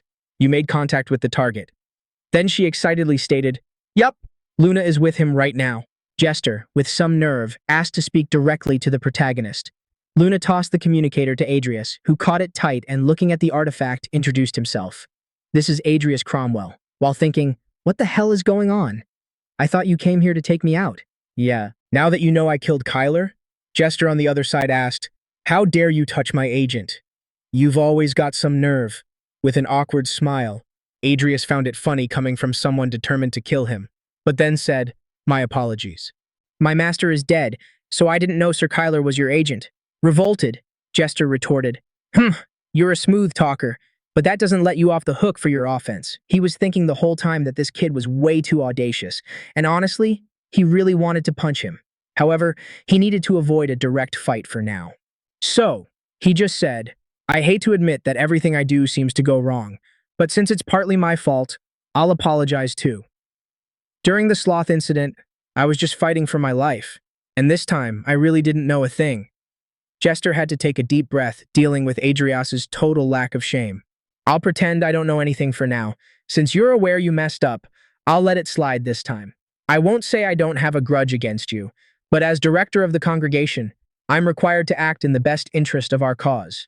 Adrius wondered, confused, what he meant. But Jester continued. Anyway, we need someone to keep us in the loop about events in Hodlin, the heart of the continent. However, for various reasons, I am out of resources to do that.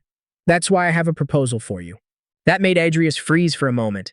The atmosphere got way heavier for him as he thought, this guy, he's talking in circles, but basically he's trying to keep me under his thumb. It was then that the invite was dropped, and Master Jester, gathering all his wits and strategy, spoke, joined the congregation, Adrius Cromwell. The suspense didn't last long. At the inn, the moon shone over that whole mysterious vibe before Adrius confirmed, I'll take the deal. He closed the communicator and asked Luna, with this, we got no reason to fight anymore, right? I am giving this back to you. Luna's face looked different. She seemed in shock, with her cheeks slightly blushing and pupils dilated. What's her deal? Adrius thought. The girl jumped on top of Adrius, hugging him. Ooh, Luna is so happy. It's the first time Luna has someone her age in the congregation. The protagonist was a bit confused, since she tried to kill him not even a minute ago. She raised a finger and, with a superior tone, said, As your senior, Luna is going to give you some advice. Being part of the congregation probably one to keep you too busy. She patted his shoulder while Adrius asked, got it.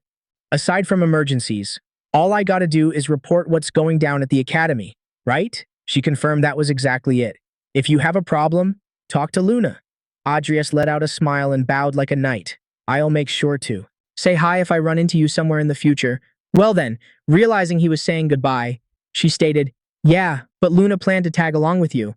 Adrius thought that was weird, but soon informed her he wasn't there for congregation business. However, Luna didn't care. Adrius rolled his eyes right then, thinking, Does this chick have flowers blooming in her brain or something? I gotta shake her off somehow. He took a deep breath, trying to think of something to say, and then commented, this is the first time we've actually talked, right? I seriously don't get why you want to tag along with me. Luna explained that she had nothing better to do at home, but he shut that down real quick. Like, dude, that was not a real reason to follow him. She made this confused little face and asked herself, wait, is that reason not enough? Then she remembered the last time she saw him at the congregation and that scene where he shoved his sword right through his chest. When Luna saw you going totally psycho at the congregation before, it was awesome. So Luna thinks hanging out with you is going to be super cool. She started acting it out like some drama queen. Cough. If you want mercy, hand over all your treasures. Watching this, he asked himself if she was looking for a fight or something. In the end, he wasn't really vibing with it and turned to leave. Yeah, think I'm gonna go solo on this one. She immediately grabbed his cape, practically dragging along behind him. Wait, come on, let Luna go with you. She could be totally useful to you, you know? Luna is super strong. Andreas paused for a moment, turned back to her, and thought, okay, having someone as strong as Luna around is definitely tempting, especially with the battle against the orcs coming up. And since there aren't any hostilities or laws against dark mages in this region, us sticking together wouldn't be a problem. So, he decided to give her a shot on one condition. She was totally shook when she heard him say, I want you to do the soul recording for me.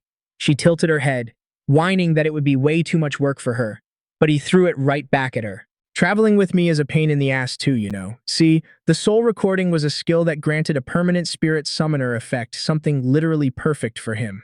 In Seven Deadly Sins, it was a special ability only Luna could use. As long as he could get it, putting up with her was totally worth it, even if she was a nuisance. She paused to think for a bit, but quickly raised her hand near him, declaring, "Then Luna has a condition for you too." Adrius Cromwell, wondering what the heck it could be, watched Luna thump her chest proudly and say, "Become friends with Luna. If we re-friends, then hanging out want to be a bother. You poor thing," she kept rambling. "And Luna will do the soul recording for her friend, even if it is a huge pain." That logic seemed kind of weird to Andreas, but he cracked a smile. He'd gladly do it if it meant she'd actually perform the ritual for him. "All right, fine. Let's be friends," he said. Luna got completely happy, grinning wide and showing off her little teeth. And with those cute puppy eyes, she started hopping around and humming. Yay! Luna made friends with Andreas. Meanwhile, Andreas was thinking, even if this is outside the Empire, it'd be a problem if someone saw me with her. Figuring that hearing his name shouted out loud every time would be dangerous, he asked, Luna? Could you just call me friend instead of my name from now on?" She instantly asked why. Andreas started brainstorming how to trick her into this. Well, it feels way closer that way, don't you think? That was the jackpot for Luna. Her eyes narrowed with pure joy, looking like she was about to hug a kitten to death. She squealed, "You're fierce, friend." It was crazy how happy that actually made her, and he was seriously thankful she was so simple-minded. 3 days later, a massive war between soldiers and orcs was raging on the battlefield. At the fortress in Endeavor, the head of the house, Dawson Endeavor, was leading the charge. He was smashing every orc with impressive ferocity. The orc trumpet sounded loud and imposing, calling for everyone to retreat. Dawson thought the immediate withdrawal of those creatures was weird, wiped the sweat from his face, and said, "Damn orcs. They're trying to wear us down bit by bit." Suddenly, he heard someone shouting, "Reinforcements from the Biotra fortifications have arrived." That was music to his ears. He immediately wanted to know how many troops were sent, but his hesitant subordinate explained, "About that, it's just 2 people." Dawson was in shock. What? Right in front of his soldiers, Dawson argued not even 2,000 troops would be enough. And they seriously sent only 2? Is this a joke? But the subordinate tried to explain. "I tried contacting the kingdom about it, but they haven't answered yet. But fortunately, it looks like one of them is Luna Pendragon." He knew who Luna was. She was a dark mage on the same level as an aura master. Which made him ask, why would someone like that be in a remote place like this? The guy didn't have an answer for that, and Dawson stated again that it was a shame, since it would be ideal if she were a necromancer. "So, what about the other one?" Dawson asked. The subordinate replied, He's a wandering mercenary named Adrius Cromwell." The name didn't ring a bell for Dawson, but that wasn't enough for the house leader to turn down help. "Very well, prepare a banquet. I'll meet them personally," he said, ordering everyone to clear out. "Adrius Cromwell?" Luna asked about Andreas' new name. "Yeah, it won't be an issue here, but it will be if a rumor spreads that an imperial noble is a dark mage," he explained. Watching him hide his identity like Clark Kent, she mocked him, "So you are going to wear that ridiculous mask the whole time?" "That's right. You can never be too careful," he stated. They got close to a door. "All right, let's go in." Luna was beyond hype for this. She burst into the place screaming, "We're here to kill the Orc Lord." Meanwhile, Andreas, being more humble, just introduced himself. "My name is Adrius Cromwell." "Greetings, Lord Endeavor." Dawson introduced himself. "First off, thanks for coming. If you do well in battle, I'll report it to the king and promise a proper reward. Please, have a seat." Dawson was sitting at the dinner table with a feast prepared. Beside him, another man introduced himself too. "Welcome. I am Philion Endeavor." Everyone was seated, but Andreas was anxious to know what the deal was. Dawson then explained, "To be blunt, it's hopeless. As you know, we don't even have enough men to hold them back, let alone launch a counterattack. If the Orc Lord and his chiefs waiting in the wings join the fight, this fortress is done for.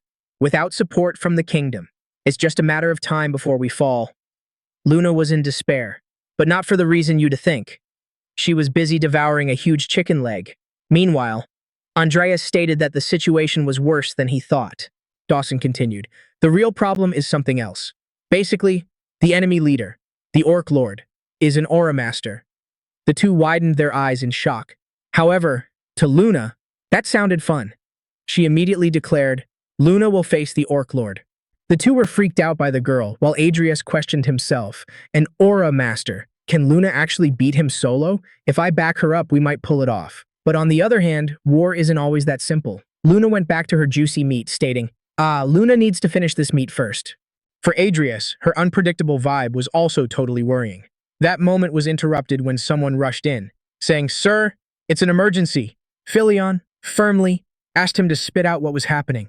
The soldier, panting, said, just now below the walls, the Orc Lord showed up. That shocked everyone in the room. Night had fallen and everyone wanted to know what he was planning. Dawson and Adrius were on top of the defense wall, watching a massive orc get closer, leaving behind his main army and coming here with just a few of his chieftains. Anyway, everyone stay sharp. The Orc Lord had long hair and an extremely ripped body.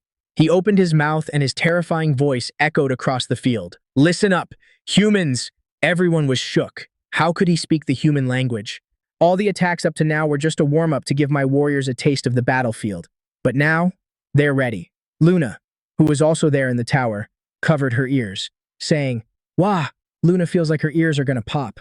The Orc Lord continued his speech. At dawn tomorrow, we launch a full-scale attack, but it would be boring to end it like that. So, on my honor as a lord, I'll give you a shot. Yeah, win a duel one-on-one with my 6 warriors here. I'll spare you for one day. Dawson broke out in a cold sweat at the situation, unable to answer immediately. His subordinates muttered, Damn it, they want to toy with us before killing us. Philion also commented, It's definitely a trap. No way these orcs have any honor. Exactly. Let's take them out while we got the chance. With their main army far off. I'm sure we can do this. Dawson turned to him, responding firmly. We were facing an Aura Master. Even if we catch them off guard, it'll be tough to kill them before their backup arrives.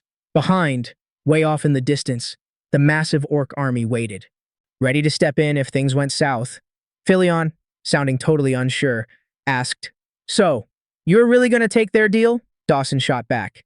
If we can hold them for just one day, we might actually get backup. That is when Andreas decided to butt in. I'll take him on, he said, but inside his head, he was calculating. The problem is, the only ones who can actually handle this guy are me and Luna Pendragon. Dawson and everyone else popped their eyes out. What? You want to go? Luna gave him a side eye. Kinda curious. After a moment of silence, Dawson took a deep breath and nodded, taking the offer. Yeah, please. Make a deal with the Orc Lord. Adrius, cocky as ever, strutted onto the field thinking, Orc Lord, huh? Let's get a closer look at that mug of yours. The battlefield was choked with dust. While Adrius just walked calmly toward his opponents, the Orc Lord, totally hyped, roared, Great. Let's get this party started, and laughed like a maniac. From the top of the wall, Dawson watched close. It was a winner-stays-on fight. It definitely helps us out since we re-short on good fighters. But that means he's got to fight till he drops. Philion, standing next to him, muttered all worried. What is he thinking? Did he come here to die for Endeavor or something? When Adrius got right up in the first guy's face, he didn't hesitate. In a flash, he whipped out his sword and ruthlessly slashed the first soldier. The sound of the blade tearing through meat echoed across the field, and the guy dropped. The shocked silence was broken by Andreas' firm voice. Next, the second orc charged him, roaring with rage. Andreas rolled to the side, dodging the hit, and, with a slick move, jammed his sword right into the creature's throat, ending it instantly.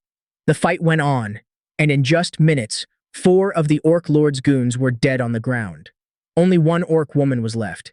She charged with a butchering knife, eyes cold and locked on Andreas. You the last one? He asked. She answered with a savage jump, slamming her knife against Andreas' blade.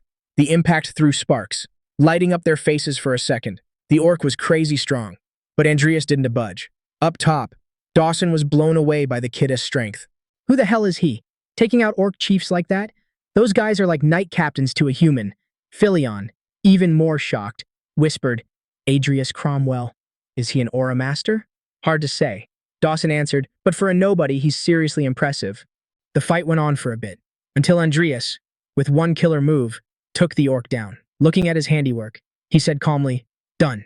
The human soldiers were murmuring in shock. All 6 of them? By himself, the Orc Lord, instead of getting mad, let out a massive laugh. Ha, you surprised me. That was a sick battle, honorable warrior. Tell me your name. The orc was literally twice Adrius' size. The kid, staring down his massive opponent, thought, he looks tough, even tougher than I expected. Finally, he answered solid. Adrius Cromwell. The Orc Lord slammed his axe handle on the ground and yelled to his army, my fearless orcs, remember the guts of this human warrior. Adrius Cromwell. He gave our warriors an honorable end and eternal rest. Adrius took a deep breath and sheathed his sword. For a sec, his heart raced when he saw the Orc Lord swing that axe, but he realized it wasn't a threat. Dawn to think he's going to attack me for revenge after all that, Adrius thought. While the night wind blew between the two armies, marking the end of the duel, the Orc Lord kept talking. Like I promised, I am giving you guys a one-day pass. We also got to take a moment to honor the glorious deaths of our warriors. You better be ready to die with some dignity. Then he dipped, leaving Adrius behind. Standing there, our main guy actually felt kind of relieved. Anyone who couldn't handle aura would have passed out cold just from his killing intent. So that's what a battlefield aura master feels like. I felt it in my bones. Man, can I beat him? No choice but to wait for the perfect shot. Back in the war room, Filion was totally losing it. Sir, this is actual garbage. How are they not sending backup? Grande's totally ghosted us. We wasted our lives guarding these borders, and this is the thanks we get. Too far. Dawson slammed the table, shutting everyone up. Enough. I'm not hearing any more trash talk about the kingdom. Doesn't matter what happens, the mission doesn't change. We gotta protect the people of Endivore from the great forest threats. That's literally the only thing that matters. He turned to Adrius, looking super sorry. Barry, you risked your neck to buy us a day, but it was all for nothing. Hearing that, Adrius thought, this guy is actually a solid leader. Even with everything going wrong, he keeps the squad together and hyped up. And even though Grandes treats him like dirt, he's still loyal. What a waste of talent. He bowed a bit and said, it's cool, man. Crazy stuff always happens in war when you least expect it. Just getting extra time to plan was totally worth it. Dawson was glad he got it. Then added, I hate asking you this, but can you do me a solid in tomorrow's fight? Dawson took a deep breath before speaking. We've lost way too many captains to those sneaky orc tactics lately, so I'm gonna pile all our forces at the west gate. We can take them head on there, but the north gate is gonna be wide open, and the orc bosses are definitely gonna try a sneak attack. Regular grunts don't stand a chance against them. Adrius knew exactly what he was asking and didn't even blink. I'll handle the north gate. Luna, who'd been quiet, suddenly got super hyped and yelled, what about Luna? Luna wants to have fun too. Filion was totally weirded out that she called it fun. Next to him, a soldier thought, word is she's got a screw loose. Dawson got serious and asked Luna Pendragon, can you actually fight the Orc Lord?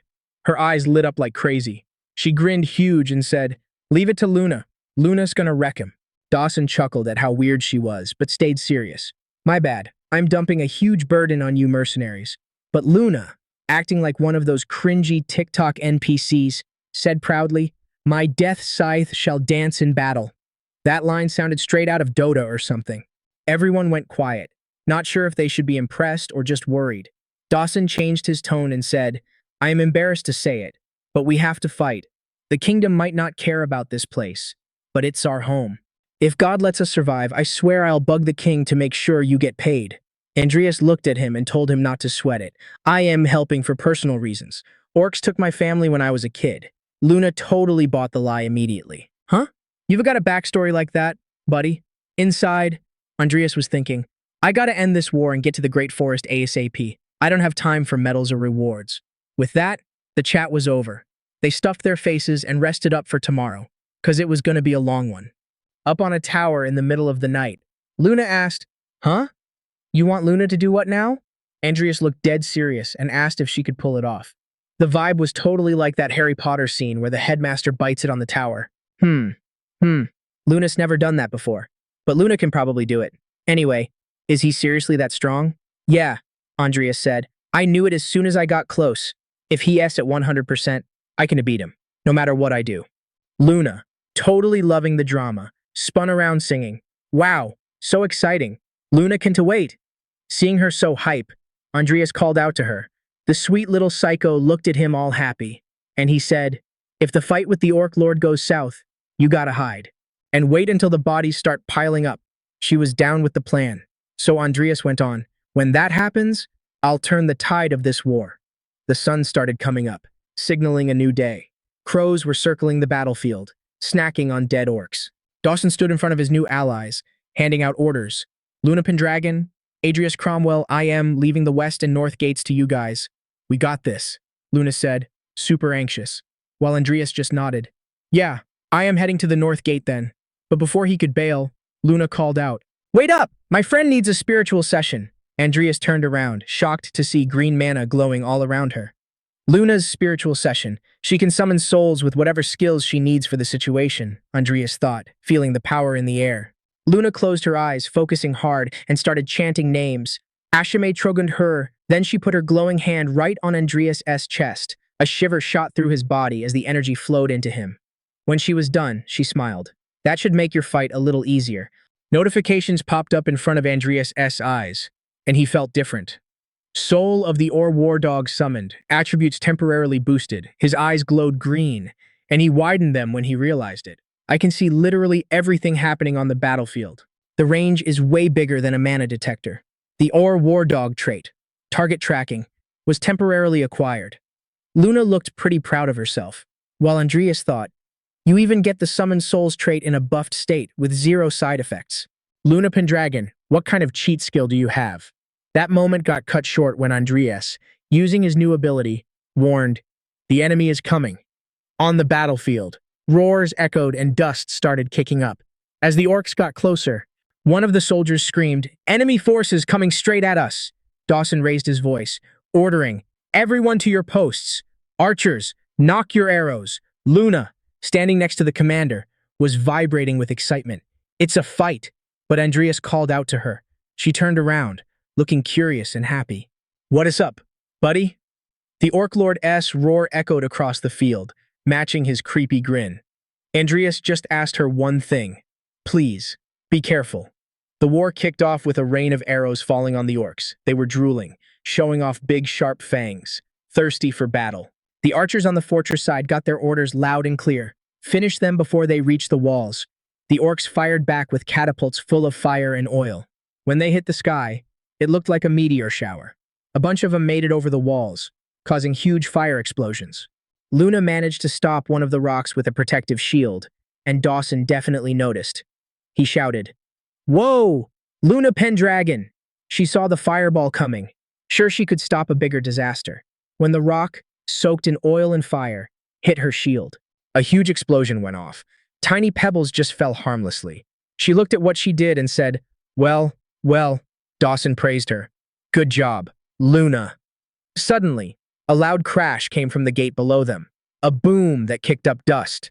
The gate had been smashed by something hard to see right now. Dawson yelled, The west gate is breached. Squad 4, Squad C, all infantry on me at the gate. Luna, with her eyes looking like enchanting flowers, said, Luna's gonna have some fun. Dawson's eyes popped out, surprised. What? Without thinking twice. Luna jumped down with her scythe already wrapped in a green aura of power.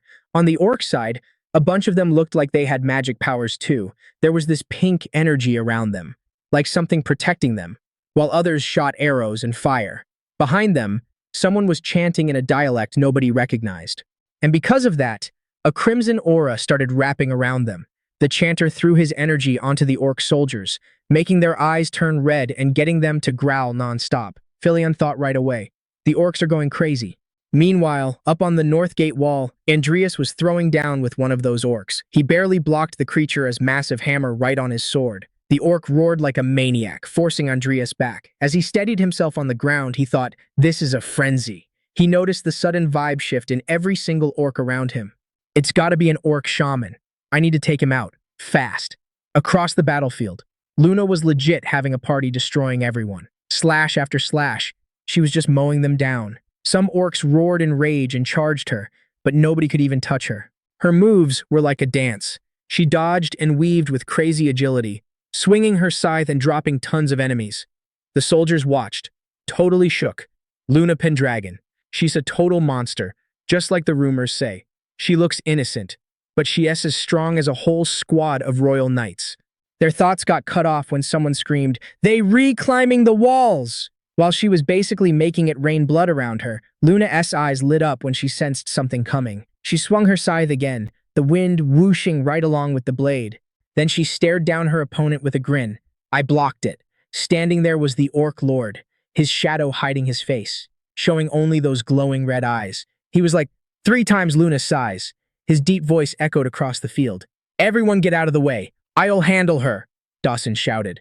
"Is that the Lord of Orcs?" Luna, smiling even wider and looking totally thrilled, replied, "So you finally showed up, Mr. Orc Lord. Luna's been waiting." The Lord, looking super imposing, praised her. "Not bad, little warrior." She just stated, "Luna plans to give your soul to my friend, so I'll try not to damage it." She jumped and came down upside down, locking her scythe against the creature's sword. Still hanging upside down, she went on, "Luna's gonna kill you without leaving a single scratch." The Lord frowned and grunted. Luna went back to dancing through the battlefield, clearing a path until she reached her opponent, who smiled, actually impressed. "Ha! You impressed me, little warrior. Using your flexibility and mana to make up for the weight difference. Impressive." Then he struck her. Even though she tried to block, Luna got yeeted through the air, rolling backward. To get to him again, she had to clear out a few more orcs in her way. The Lord grinned, watching the little warrior as she hummed, "Praise Luna more." The Lord laughed out loud, loving the fight. Gah! What a joyful and glorious day this is. Then, his aura shifted. Crimson energy took over his whole body and his expression turned bold and serious. "But it sucks that we in the middle of a war. Let us continue this in the warrior's rest." The Lord growled and his aura turned into an even more powerful shadow. Luna stopped, surprised and totally not getting what he meant. So she asked, "Where are you going? What is the warrior's rest?" Putting massive pressure on everyone. Luna was totally impressed. "Whoa, that is so cool." Then, without thinking twice, she charged right at him. Dawson shouted, "Why is everyone just standing there? Let's move in too. Protect Endior. Dante, let this orc trash destroy our home. Hold your positions." The fight between humans and orcs kicked off even harder. The Lord's reddish shadow rushed toward Luna, but there was something she didn't expect. His powerful sword landed a hit that caught her off guard, throwing her violently backward and slamming her into the ground. Dawson was stressing out. If they were stronger than his whole army and that was the end of her, what was going to happen to the poor humans? Luna was lying in the rubble, groaning in pain while trying to move. Even then, she smiled, saying, "This might be impossible." In front of her, a huge wall of fire stretched up to the sky. Everything around was in flames, and you couldn't see anything but pieces of wrecked towers. Somewhere else on the battlefield, an orc roared, trying to spook Adrius, but that dude got dropped in seconds, hitting the dirt. Adrius sheathed his sword as a soldier walked up. "You good, Baron Adrius?" He looked at the fallen orc and the bloody ground around him. He thought, North Gate is kinda clear. Then he popped his new skill, the Aura War Dog Soul, and checked out the battlefield. Right then, he thought, things aren't looking good on Luna's side. 869 dead bodies detected. They really made it this far. His aura lit up, and, ignoring the soldiers calling him, Adrius, looking even scarier now, ordered, "Send every guy who can stand from the North Gate to the West Gate." Where Commander Dawson is. On the field where Luna was, soldiers started noticing something weird happening with the bodies on the ground. "Whoa! The corpses are moving. What the hell is going on?" Adrius's intense stare seemed to pierce the battlefield as he finished his orders. "From now on, this battlefield is mine." Green mana started glowing in Adrius's hands, while he chanted in his head, "My mana reaches the edge of the battlefield. Everyone who died here works for me now." The bodies scattered around started standing up under the Protagonist's command, while the stunned soldiers asked, "What is happening?" The corpses, they were waking up. Seeing the mana flowing and controlling the bodies showed everyone Adrius was a necromancer. His green eyes, showing the buffs Luna gave him, shined bright. He raised a hand, ordering firmly, "Finish him." Immediately, the corpses got into formation, ready to attack. Meanwhile, Dawson, bleeding on the ground, widened his eyes, not believing this crap. The Orc Lord in front of him stared him down and said, "You caught me off guard, but that was a bad move. Human, you should have attacked me instead of protecting her." Dawson was holding Luna in his lap. She was totally out cold. The Lord raised his sword and his dark aura blew up 5 times bigger, spreading across the field. His voice boomed, "But if this is the human path you chose, I'll honor it." Dawson whispered, "Luna Pendragon, forgive me. I'm out of options." Before he could continue, something flew past him super fast, so fast he barely saw it. It was Adrius, who muttered as he got close, "Sorry I'm late." The Orc Lord recognized him instantly. "Baron Adrius." Adrius raised a hand. His eyes locked on the creature. His mana lit up again, forming a magic circle around him. The Lord, surprised, raised his sword and said, "Never imagined a swordsman as strong as you would be a necromancer."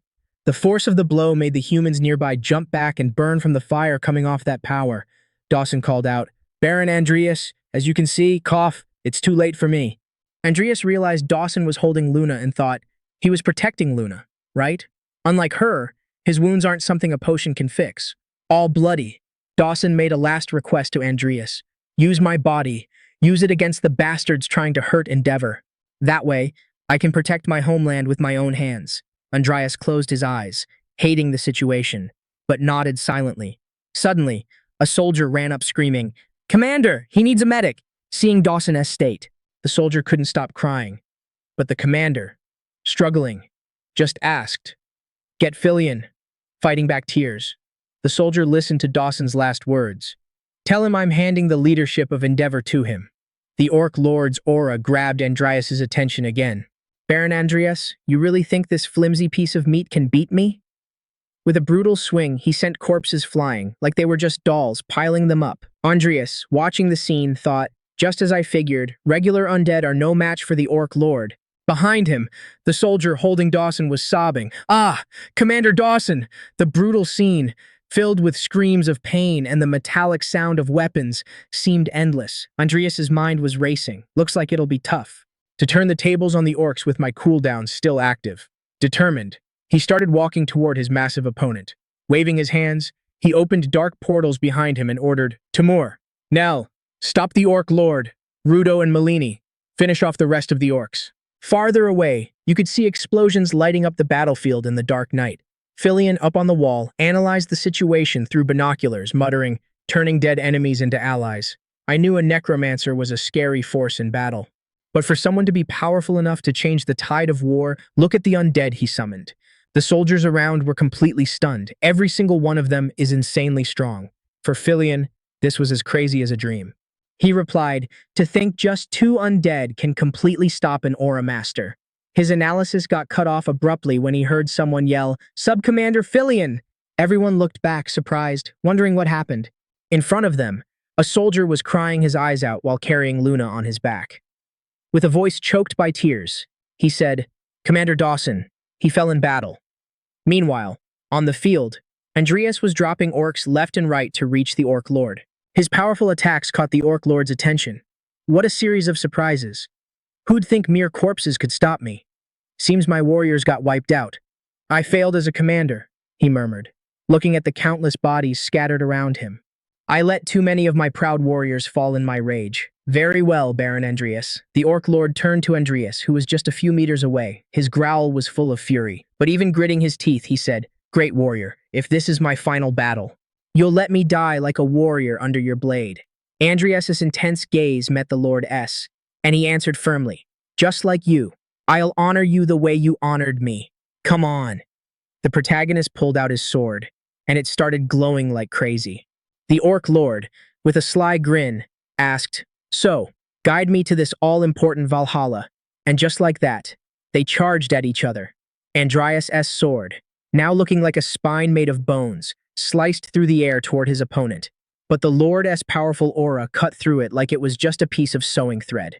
With a precise hit, he unleashed a golden cut that struck the middle of the sword, even ripping off Andrius' arms. But the Necromancer's shimmering mana was still visible, which totally confused the Lord. The real Andrius was under the sword, ready to block the hit. Debris flew through the air. A deafening impact rang out when the weapons clashed. Dust flew up in every direction, messing up the view. Neil, watching from far away, was confused about what was going down. The Orc Lord's sword kept bashing against tough bones that made a shuddering sound with every hit. Andrius had put up a wall of bones to protect himself. Then, his feet started getting covered in bones as he chanted, "Bone armor." He thought to himself, "One wrong move and he's going to slice me in half."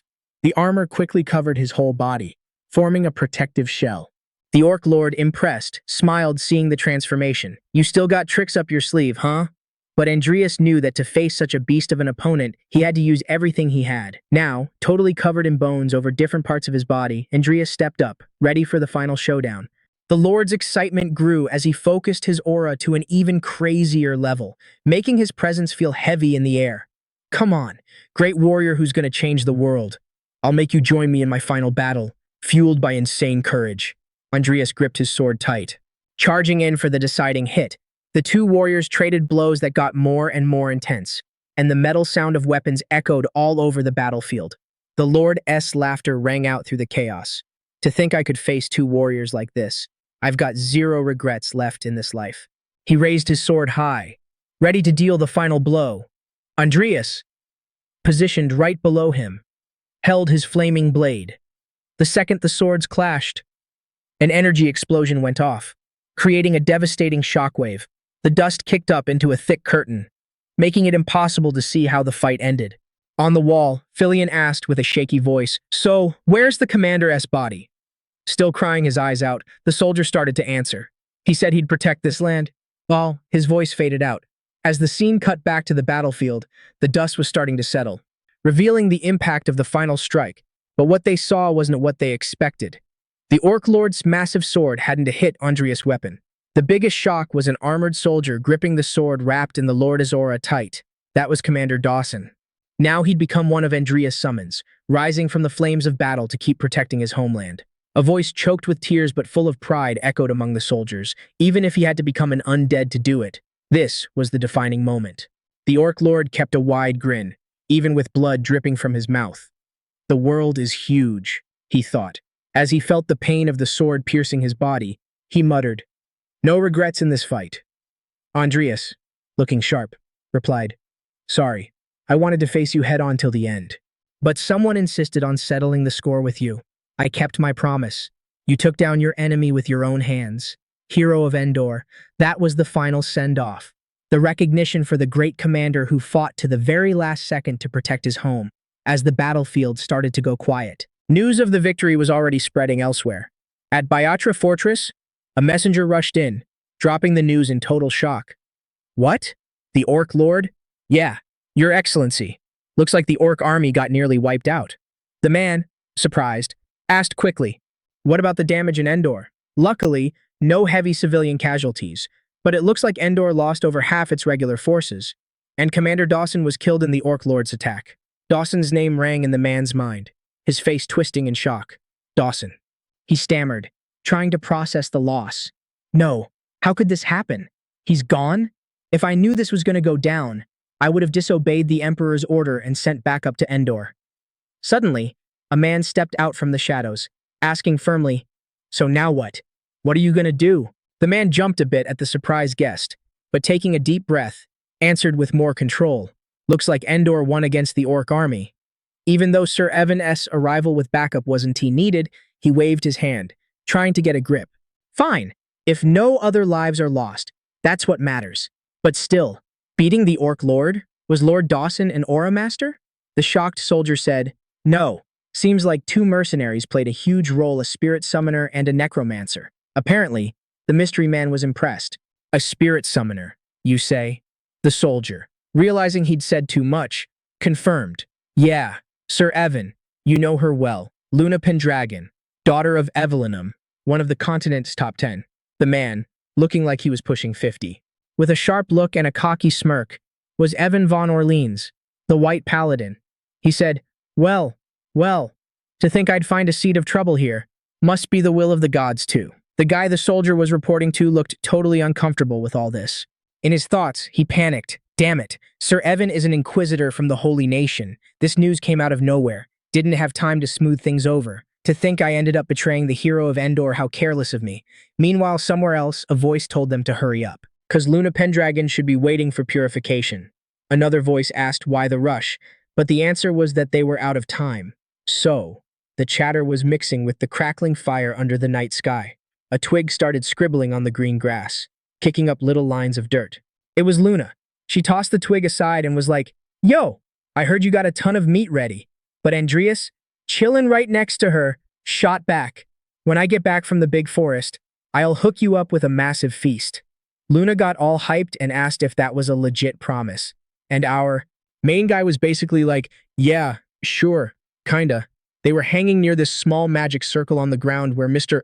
Orc-S body was laid out. Adrius asked if she was ready to roll. And Luna goes, "The sigil effect is going to be permanent, just like that summon I did for you last time. I can't pull out all his powers from when he was alive, but even one of his skills is going to be insanely useful." She pointed at a spot on the circle and told Adrius to stand right there. Dude just stood there, lost in thought, looking kinda stressed.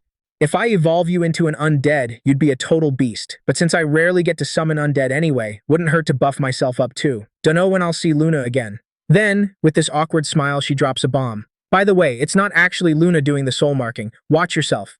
Adrius was totally lost. He tried to tell her to wait, but nope. Luna's hair started flying around with this sparkly mana glowing everywhere while she chanted, "Ashame, Torgan de Effavur." Mana just lit up the whole place. Luna's body floated for a sec while Adrius, completely freaked out, tried to figure out what the hell was happening. Then he heard this different voice say, "This is super rare. First time I've been summoned to help someone instead of straight up killing them." Adrius started to realize there was someone else hijacking Luna's body. It was the legendary witch, Evelanum. Eve goes, "Tell me, kid, what are you to Luna?" Adrius smiled and said he was just a friend. That actually shocked Eve. To think she actually made a friend, Adrius was like, "Well, it just kinda happened. Ha ha. Even if it was mostly against my will." Eve smirked at that, but she was ready to get down to business. She pointed at the body and started chanting, "Arruk, quem medio dontaba." Mr. Orc started getting wrapped up in this greenish mana that looked like it was peeling his skin open. She was speaking some gibberish dialect until she said, "This soul." Adrius's eyes went wide, and he gulped hard as she kept talking. "A poor soul that only found meaning on the battlefield. Maybe it's better off with you." Adrius thought, "Wait, are you talking to the soul? That's his trippy." His thoughts got cut off when Eve placed her hand on his forehead, looking all gentle, and said, "Gotta warn you, this is gonna hurt like hell." Adrius's eyes popped, feeling like the pain was drilling straight into his soul. A scream of pure terror and pain echoed through the woods. He was screaming non-stop, tears streaming down his face, body shaking like crazy. Eve watched him, thinking, he's still conscious? Most people pass out the first time. Doesn't matter how tough they are. The warlord's soul was looming behind Adrius like a shadow. Whatever pain and movement our guy felt, the soul felt it too. Eve just gave him a gentle smile while staring him down. Adrius let out his last groans of pain until his eyes focused again. Tearing up, Eve told him, "You did good. You should be just passed out. Man, would have been way easier." Adrius tried to get up, still hurting, listening to her laugh at him. He couldn't stop thinking about how he legit thought he was gonna die. Right in front of him, the system screen popped up. Unique skill, possesses the strength of many in one. Mana recovery rate increases during battle, 0.1% per enemy, up to 1000%. HP recovery rate increases by 200% during battle. Constantly gives off the aura of an enemy of the masses, proportional to charisma and mental strength. His eyes went wide and he thought, what the heck is this? In big battles, that's basically unlimited mana. And the HP recovery? That is totally broken. Adrius stayed quiet for a long time. So Eve took the chance to speak up. Judging by that look, the sigil worked. But then, she frowned at him, like she spotted something weird. She tapped his chest, leaving our guy confused. She explained, "Hold up, something's off. There's still space left in your soul. A normal person can only handle one soul sigil, but you've got room for another." Something glowed in his chest, and right then, Adrius thought, does this mean I can get a second soul seal? She wrapped it up by saying she'd never seen anything like it before, and that because of it. He was a pretty interesting dude. That reminded Adrius of something that really annoyed him. Everyone keeps treating me like some kind of science experiment. Eve cut the moment short, saying Luna was probably freaking out so she had to bounce. Adrius bowed, saying thanks for the soul marking. Eve smiled and said, "Take good care of this kid. She's been super lonely because of her messed up birth. I'm counting on you." Adrius thought that was weird but didn't want to ask. Sure thing, she's my friend after all. Eve looked relieved hearing that and said her goodbyes. "Stay safe till we meet again, kid." When Eve's spirit bailed from Luna's body, Adrius caught her, watching as all that spiritual energy around them slowly faded. The great forest of Bayatra. This place is huge, like the size of an empire. This giant forest is way friendlier to other races than to humans. And finding a specific spot in this massive, endless woods was a total pain for Adrius and Luna. While Adrius checked a paper, Luna pointed somewhere, saying, "Luna's wild instincts say it is over here." But luckily, Andreas had snagged a map in Muriel, so he found the place they were looking for without too much drama. He grabbed Luna's arm, dragging her the exact opposite way, like, "It's over there." "Huh? Not this way," she asked as she got dragged along.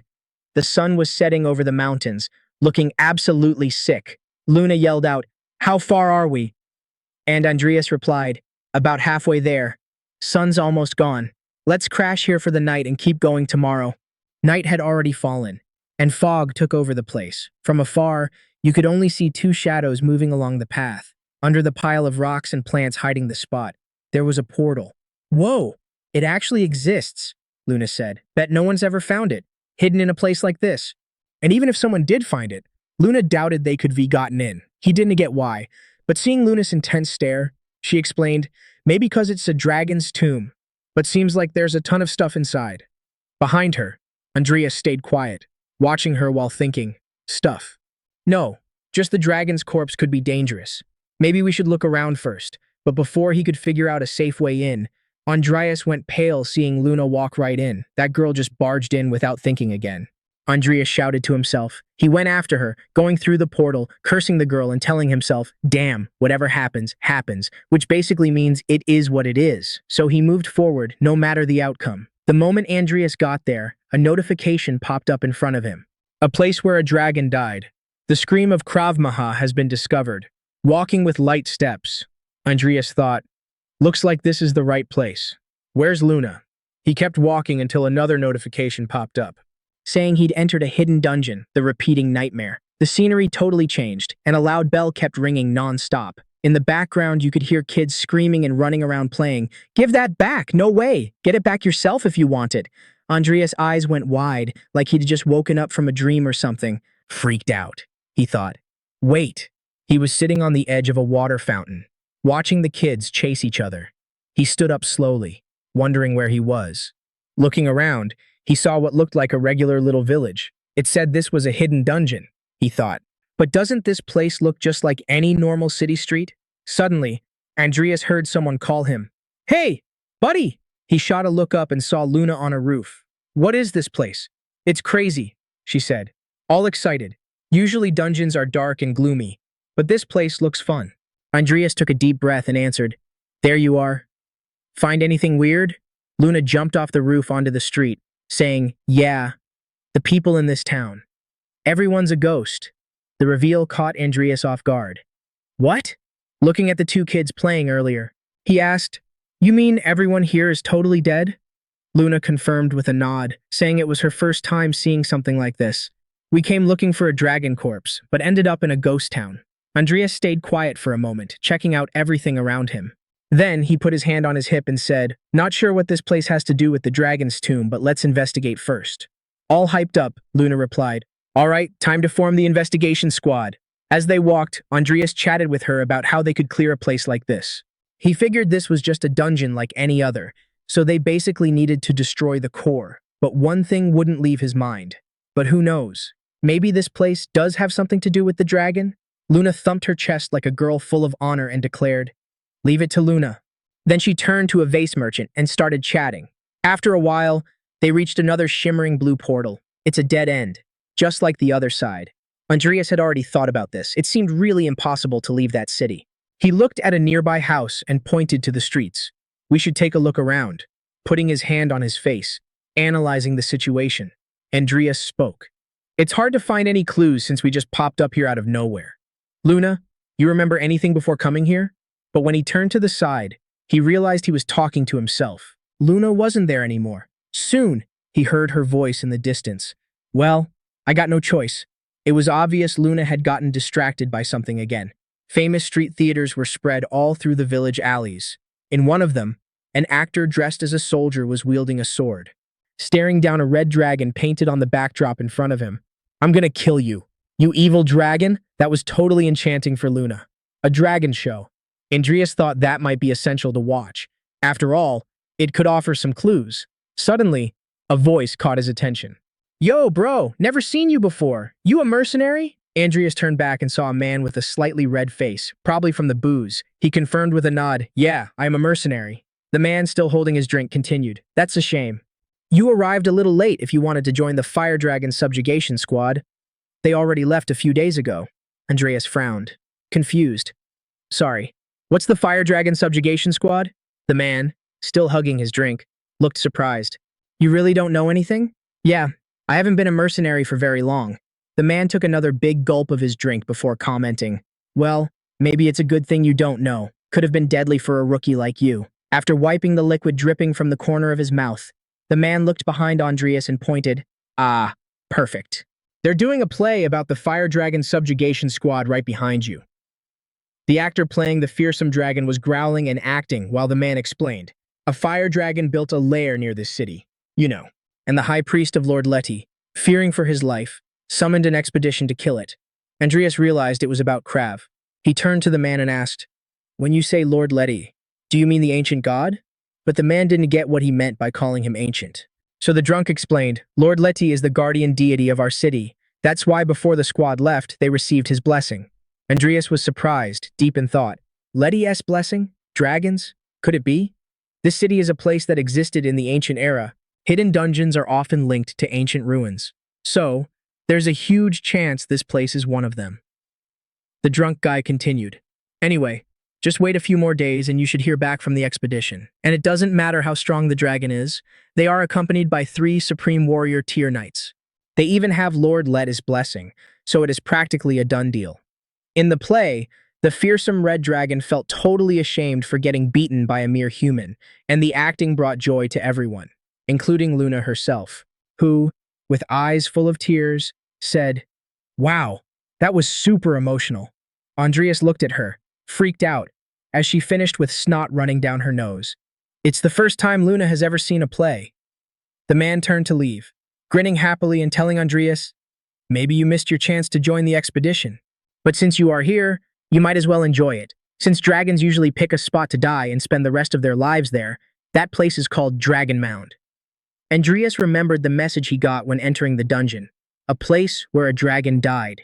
The meaning of the phrase was finally clear. He had felt something weird when he saw the line, a place where a dragon died, but it made sense if the expedition was actually successful. Luna, right next to him, was totally different from Andreas. She was loving all of it. For her, this was fun. However, she turned to him with goosebumps, remembering they had an investigation to do. Andreas turned to her and commented, It's getting late today. Let's find a place to crash. Excited, she added, Can we get dinner too? Luna is exhausted from all this investigating. The sun was setting as they walked. Speaking of which, was that the first time you saw a play? Andreas asked. Yep, Luna is always being chased, so I never saw one before. Andreas was intrigued, wondering why Luna was always being chased. As they walked, a man in a white cape appeared right in front of them. Luna Pendragon and Barry, both of them went into shock upon hearing that. Evan was standing right there, staring at them coldly as he asked, What are you doing here? Andreas wondered who that guy was, already suspicious of his identity because of the clothes. While Luna was shaking, just seeing him, even stuttering, she asked, Why are you here? The two of them put their guards up, like they'd have to fight at any moment. I remember that man also has some history with Luna, since he was an enemy of Eve Millennium, one of the top 10 in the continent and a natural enemy of dark mages, Evan von Orleans. Evan stayed chill with his hands on his waist as he asked, You've grown, Luna Pendragon. How many years has it been? With anger stamped on her face, she screamed, Don't talk to Luna so casually. Luna hates you! Andreas immediately grabbed his sword, ready to draw. The man continued saying, When I heard about you in Endor, do you know the trouble I went through? Andreas looked at that man with some fear. Damn it. I thought it wouldn't cause a problem if I was the only one hiding my identity. Never thought someone as dangerous as him would show up here. The man, however, wanted to put all that aside, which left Andreas confused. Then Evan finished. Tell me, what exactly is going on here? The people around them started disappearing into a strange dark smoke, as if everyone was dissolving into thin air. People are turning into smoke, Andreas said. Evan pulled out his sword, ready for combat, and warned, Well, seems to be a pretty special type of magic, but it doesn't matter. I'm just here to purge you dark mages and then leave this place. His sword shone with an intensely bright gold, a light so pure that none of that smoke could even get close. Andreas' eyes went wide, shaking at what was about to happen. Evan, the white paladin, had a golden fire in his eyes and was glowing intensely, dispelling all the darkness around him. With no choice, Andreas drew his sword, gritted his teeth, and got ready to face the moment. But then, something he didn't expect happened. The arm holding his sword was just ripped off, flying in front of him, completely separated from his body. Ah! Luna, terrified, screamed his name, raising her scythe to attack, but the white paladin was already too close. With a quick move, he violently shoved her away. Feeling the impact, Luna's face turned red and a cry of pain almost escaped her eyes before her body was slammed into the ground. "Luna!" shouted Andreas, clutching the bloody stump where his arm used to be. The black smoke all around limited his vision, making it impossible to see what was happening to Luna. The next instant, a piercing pain shot through his chest. The shock paralyzed him. His eyes went wide as he tried to look to the side, but his body refused to respond. The muffled sound of ragged breathing mixed with the frantic pounding in his ears. The light is erasing the black smoke. I see. So, very nice is just your alias. Blood dripped from his mouth as Andreas tried to think, but the only thought that came was, and I didn't see that coming at all. I'm gonna die here. Suddenly, everything went dark. A long pitch black stretched out while only strange laughter could be heard. Two enigmatic eyes appeared. Was that the owner of the echoing voice? Suddenly, the eyes were joined by a slight smile, where in that deep darkness, you could clearly see his teeth. I can stand watching this. Not only do you get fooled by a pathetic and useless illusion, but getting killed by mere humans. A weird being appeared. It was bald, with dark red skin. Its eyes were like bright white moons, with no pupils. Huge teeth, held in a wide grin, made his expression even scarier. At first, he looked like he was upside down, watching Andreas's deepest agony. But actually, he was just kneeling, staring at him. It was Andreas who was upside down. Such weakness is truly impressive, kinda not understanding what was happening. Waking up slowly, Andreas questioned who that hideous creature was. The creature laughed. You still got strength to act tough? Well, then let's see if you can escape from here. The creature, looking like a red Smeagol, was holding Andreas's severed hand, which was still gripping the sword, twisting its neck in a bizarre way and staying upside down. It just said, "Take this." It's something you left behind. Suddenly, an even more intense pain shot through Andreas's body. His eyes went wide, seeing the blood spurt out. Not understanding what was happening, and unable to hold back the pain, he screamed desperately. The scream made him snap his eyes open, sweating cold bullets, like he just woke up from a nightmare, sobbing and gasping non-stop. He patted his body down, making sure he was still alive. His heart was beating off rhythm, like he'd forgotten how to breathe. But then, something even weirder happened. The bells he heard earlier started ringing non-stop. The kids' voices echoed again. Give it back. No way. If you are mad, try and take it back. Andreas widened his eyes again and thought, wait, did time turn back? Once again, he was sitting at the fountain full of water, watching the kids chase each other. The village looked normal. People were walking back and forth, chatting like nothing happened. Andreas muttered out loud, a repeating nightmare. So, that's what it meant when it said time would keep repeating in the dungeon. He remembered the notification he saw when he entered. You have entered the hidden dungeon. Repetitive nightmare. The only thing different at that moment was Luna, who came running towards him, calling out desperately. When she reached him, she hugged him immediately, squeezing him tight. Thank God, I was worried about what I'd do if you weren't here.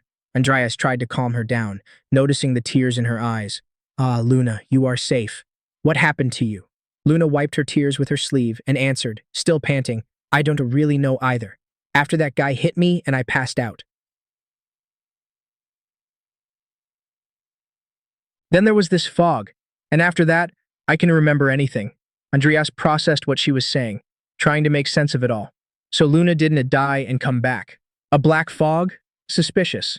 Luna kept gesturing while she explained. When I woke up, I was at the same spot we started. In one of her gestures, she got more emphatic. Just to be safe, I searched the area and found you, partner. Andreas could only think of that strange figure, saying, being fooled by a useless illusion and getting killed by mere humans. Looking around, seeing the people trading, Andreas murmured, Luna, looks like this city is repeating the same day over and over. Luna wondered if something like that could actually happen. In response, Andreas stated, yeah, maybe it is cause of magic, but it looks like the others haven't noticed. When the day is done, only we come back with our memories intact. Luna was like, yo, does ending mean we actually croaked? The MC answered, that is a possibility. Or it could be when the clock strikes midnight. Even though that dude didn't die, he is still here. It's messed up. Andreas was talking about Evan, who was walking through a village arch going, this place is totally godforsaken. Gonna have to cleanse this soon. Right then, Andreas and Luna squared up for a fight, but Evan was all serious like, no need to be so jumpy. If I wanted to kill you, I would have done it from the start. Luna screamed, huh? You literally just attacked us. Andreas played dumb.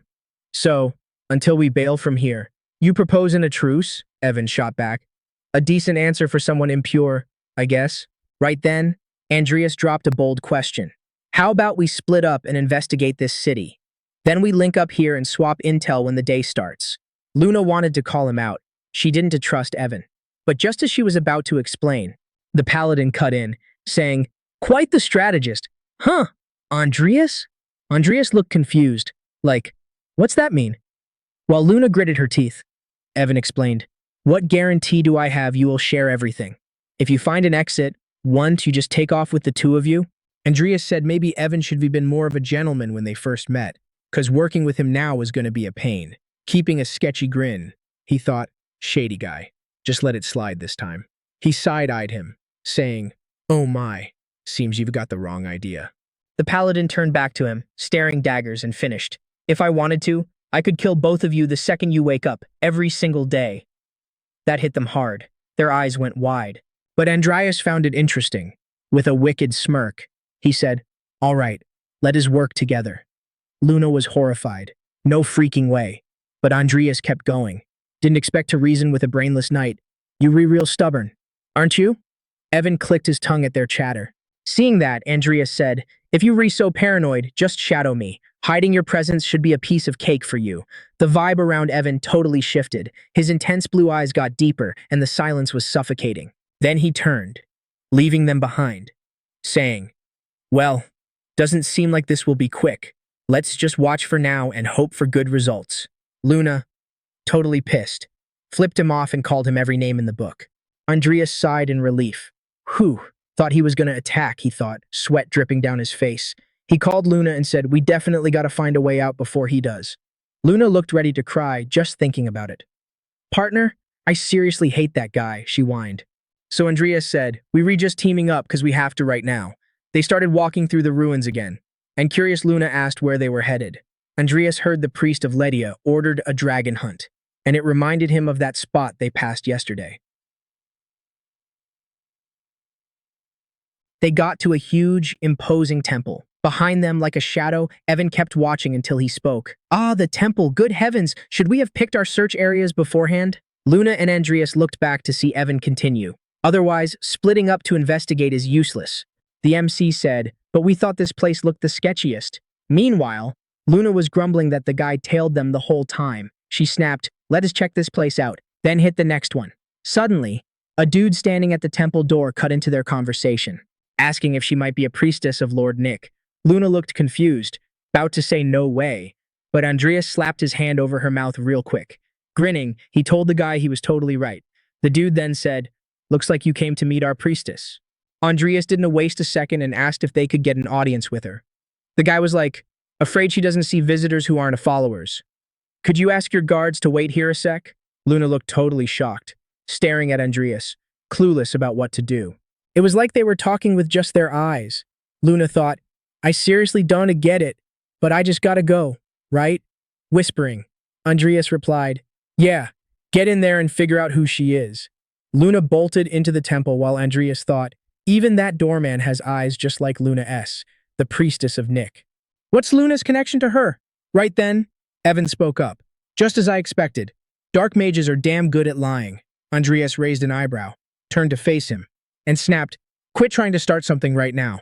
Evan replied, oh, I meant for my words to be kind. I'll be careful. Once we're out of here, I'm doing my duty as an inquisitor.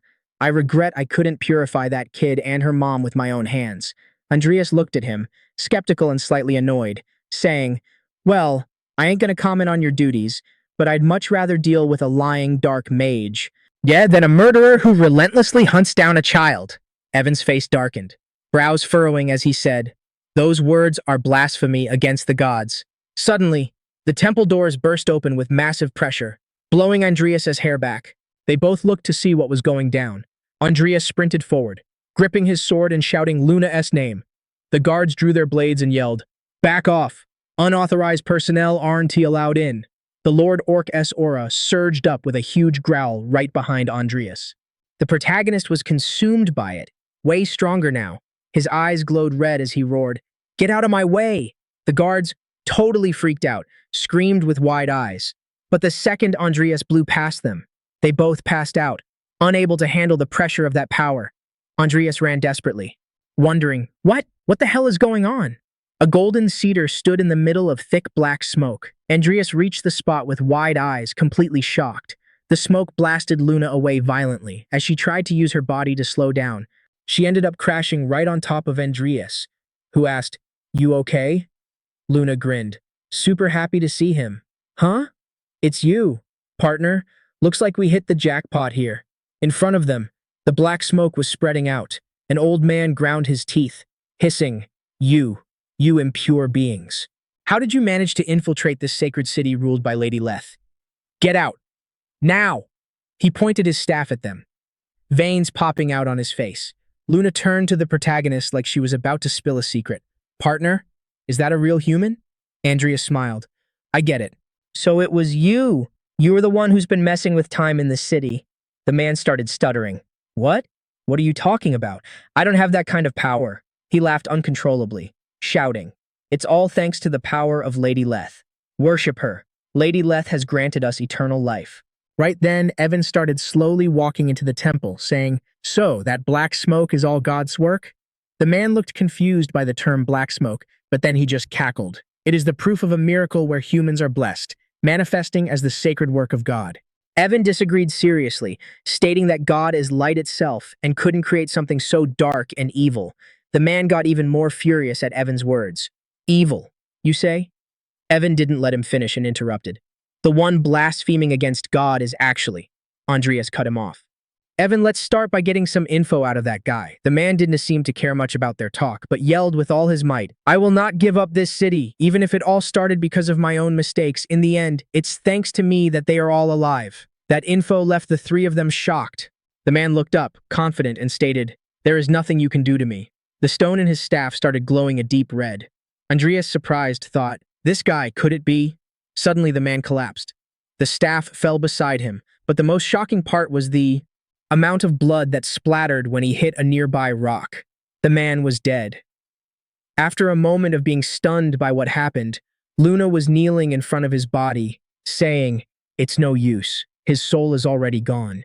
Didn't leave a thing behind. No way we can find out anything like this." Andreas replied, "His soul already returned." "You mean?" Evan, standing right behind them, commented, claiming that people are alive because of him. "It seems this priest is the cause of the time loop in this city." Luna didn't want to admit he was right, and turning her face away in disapproval, mumbled, Yeah, I get it." Evan continued, "But we still don't know how he managed to reverse time. Claiming it's the power of God might be absurd, but turning back time is certainly a transcendent power. Still, it doesn't seem like that person had the ability to control such power. So, there must be some kind of special device or artifact somewhere." Evan looked around like he was hunting for something before Andreas said, "It's probably the dungeon core, but we don't have enough clues to find it." Luna, squishing her cheeks, asked what they could do right now, suggesting they could even visit places they hadn't been to yet. However, Evan stated that would just be a waste of time. Luna looked at him, confused about why, and he answered, capturing him alive after a reset and extracting information from him would be the fastest way. Evan positioned his sword against his own neck and finished speaking. "See you next time." Luna and Andreas were stunned to see him hit the ground, dead. An awkward silence took over the place. Luna crossed her arms, annoyed. It's satisfying, but somehow it's also annoying. Andreas just thought, waiting until nightfall is definitely a waste of time. But you don't hesitate, do you? Right after, Luna grabbed her scythe, which glowed a shimmering green, and asked, "So, Luna, time to get to work?" Andreas sweated bullets, thinking, why am I kinda enjoying this? Honestly, you don't think at all, do you? Not funny. He told her, let's just keep searching the temple for now. Evan, we need more intel. Luna's eyes lit up. Partner, you are a genius. The afternoon passed, and the bodies out front were still there like nothing happened. "We aren't finding much, are we?" said Andreas, walking over to Luna. "It's cool. If we screw up tomorrow, we can just look again after Evan kicks the bucket." Face to face, Andreas got real. "We can't keep doing this forever." But Luna didn't get why. Huh? Why not? Time's just gonna rewind again. Anyway, people started turning into smoke as Andreas said, "We don't know what's happening to time outside the dungeon." Luna asked if that really mattered. But Andreas knew that outside the dungeon, he had people to protect. That totally caught her off guard, leaving this awkward silence. Andreas noticed the fog starting to roll in and said his goodbyes to Luna. The next day, they met up and decided to make a run for the temple. Luna, all hyped up, said, "Don't worry. Luna has definitely got your back, partner." When they got to the spot, the two door guards were already on the floor. That had to be Evan's work, for sure. When the two of them stood in front of the door, everything was dead silent. Right in front of them, Evan was standing there like a statue. Luna commented, "Come on, why'd you kill him without even asking for info?" Andreas stared at him, thinking, "Looks like he took his own life before we could even reach him." Because he realized we were here. Luna was pissed and yelled firmly, "You can just act without thinking." But Andreas stated, "It wasn't Evan. It looks like." Evan took a deep breath, cutting off the chat, and added, "This is going to be a long battle until we meet again." The next day, Andreas and Luna had already arrived at the same spot. The girl was furious. "That guy beat us to it again." Meanwhile, Andreas thought maybe they were planning to keep this up until one of them just gave up. "But I can't afford to just stand around either," he finished in his head. Andreas looked at Luna and said, "I want to find a smarter way, but for now, let's try a faster approach." Again, they said their goodbyes. Another day passed, and there they were in front of the temple, repeating the cycle countless times. The third time, everyone was dead again. Same thing on the 10th time, the 47th time, and the 8th time. Again, they all sliced their own throats with their swords. Until after the 120th time, Andreas stopped counting. It didn't matter how many times he went through that. He never got used to the disgust of watching him take his own life. The emptiness and frustration just kept growing, as the same results repeated over and over. That feeling got even more intense with the uncertainty of how much time had passed outside the dungeon.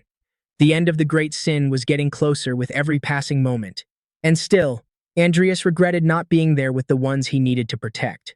One of those times, as soon as the three of them got to the temple, they found a message written in blood on the floor. "You are all trapped. There's nothing you can do." Evan, looking calm but annoyed, commented, "He's totally messing with us. To provoke us like this, he even ripped off his own arm." Andreas was so done with all of that. He gritted his teeth, cold sweat running down, and his body shaking. Then he gathered all his strength and yelled bravely, "You bastard!" And he lost it, grabbing his sword and slashing the air, kicking up dust along with a strong gust of wind. Evan watched him in silence, understanding the whole situation. The protagonist, meanwhile, was panting, exhausted and feeling sorry for himself. Damn it, what am I supposed to do? However, that rage was replaced by surprise. Luna suddenly hugged him, closing her eyes like she wanted to calm her friend's heart, and spoke calmly. "Today, I'm gonna stop dying." Some time passed, and the sun was blazing outside a tavern where Andreas and his companions were. Luna said, "It's a waste of time for you. Why are you coming with us?" she asked Evan. The paladin took a deep breath and answered, "Let's just say I am here to keep an eye on you two." He turned to one of the bartenders there and added, "Can I get the strongest drink you serve here, please?" Luna slammed the table right then, saying how annoying that was to her. Andreas asked if that was something a holy paladin was allowed to do. But Evan replied, "It is not forbidden. But the all-merciful God would probably forgive his knight for having a mug after going through the trial of death over 100 times. Evan poured some beer into a glass and then handed it to Andreas, who stayed silent. He looked away and thought, "I can't believe a guy as solid as him would say something like that." Evan raised his glass like a toast and commented, "Now, as those who've shared death together, shall we toast?" Luna narrowed her eyes and replied, "He lost his sanity after dying so many times. He's more tolerable now than when he was sane." And so they all drank. On the first sip, however, Andreas cut her off. "For now, let's just drink." She took a deep breath, like it was hard for her, while Evan looked at her, annoyed. The knight dropped the glass on the table, spilling all the liquid, and passed out completely. Andreas was surprised. What the hell? One of the greatest in the continent went down after just one sip. Luna got excited. "This is a chance." The protagonist looked at her right away, trying to understand what she meant, and saw Luna standing up, all happy, hatching a plan. Just this once. Let's do it. Let's kill him. Huh?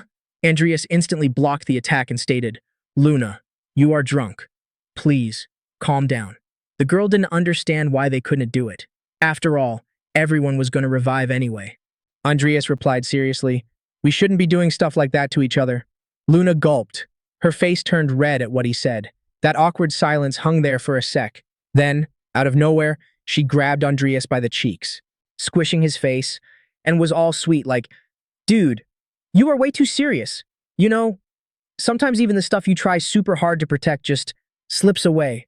Like, are the people you care about really that weak and useless without you guarding them? Adrius was totally thrown off by her vibe. He felt kind of mixed up hearing that. Luna kept going. Look, even I am still alive, right?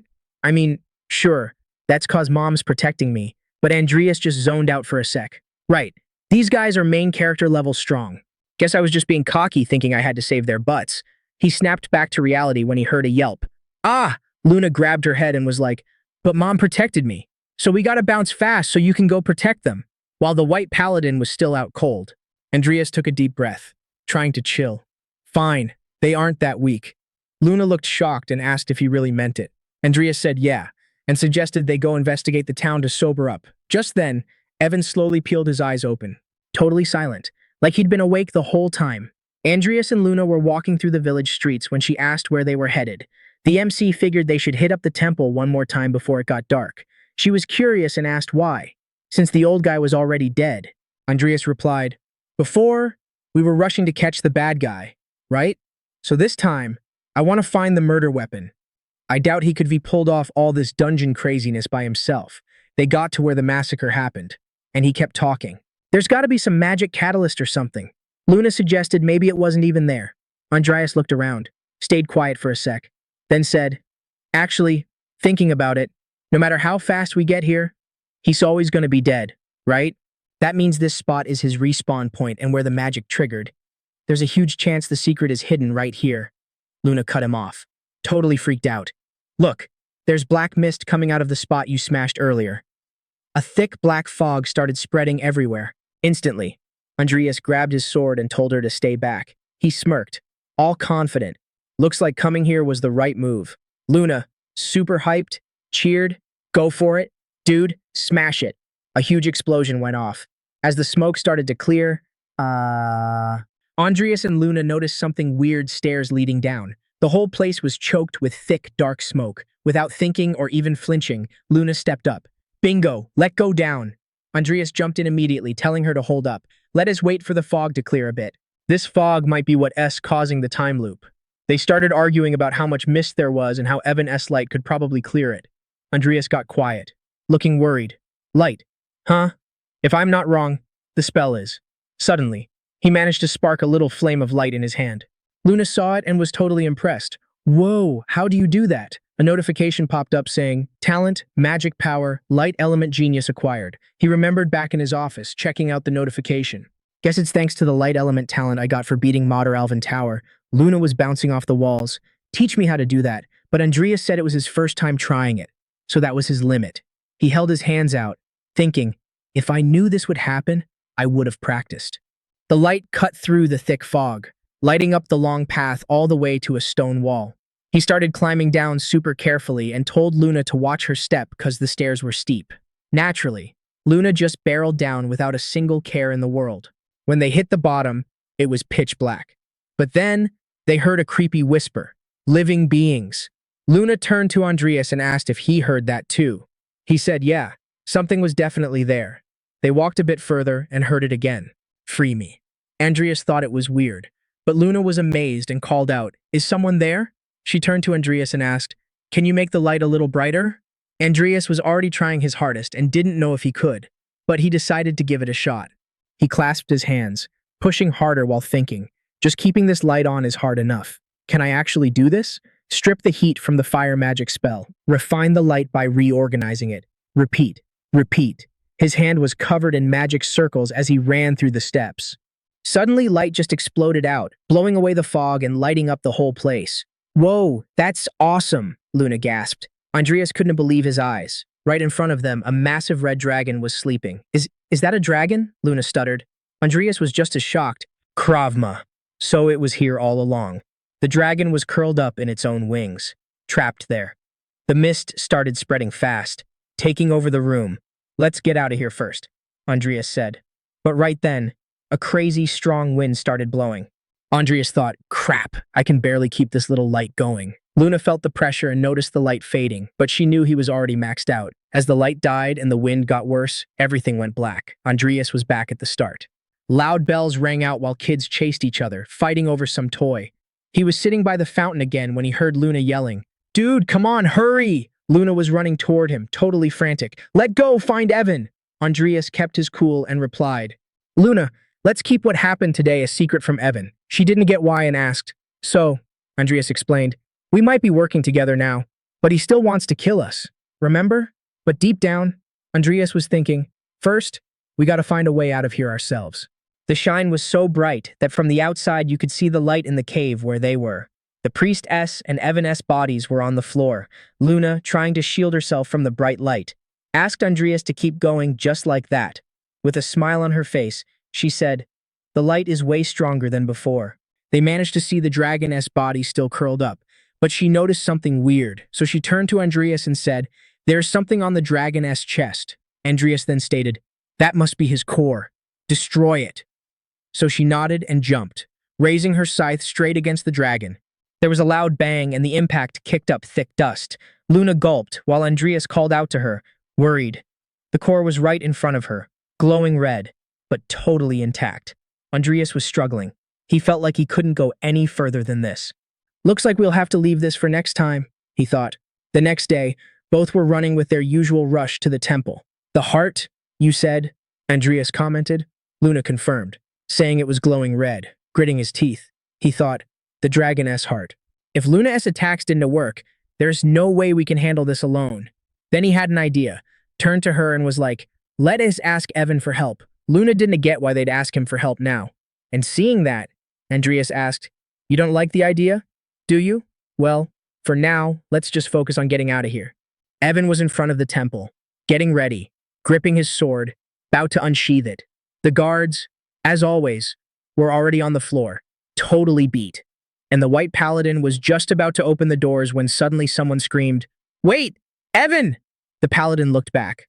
Suspicious of the yelling, he saw the duo running right at him. Luna kept shouting, "We found the core!" Right then, Evan asked where it was, but Andreas cut in with an answer.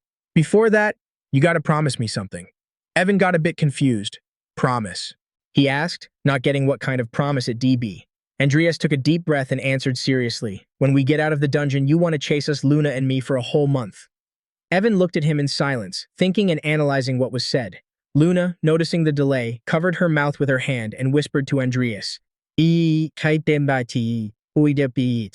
"See? Told you, didn't I? It's impossible. Look how much he hates the idea." However, Evan agreed. Fine. The two went wide-eyed, not expecting him to actually accept. Andreas smiled, wanting to put his honor above everything, and said, "It's a promise with a holy night, after all, so I'm gonna trust you." So the trio was standing right in front of the entrance, but something felt way different from the other days. The priestess body wasn't there. Luna pointed at the entrance and was like, "Doesn't matter if he's here or not. All we gotta do is smash the core, right?" Evan grabbed his sword, agreeing with Luna. Exactly. That priest must be bailed the second he realized there was no hope.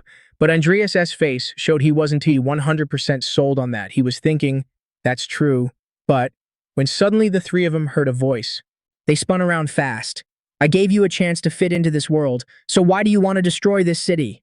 The priest was screaming in a rage. Andreas shot back, "You bastard. What's the point of endlessly looping a world that's already ended?"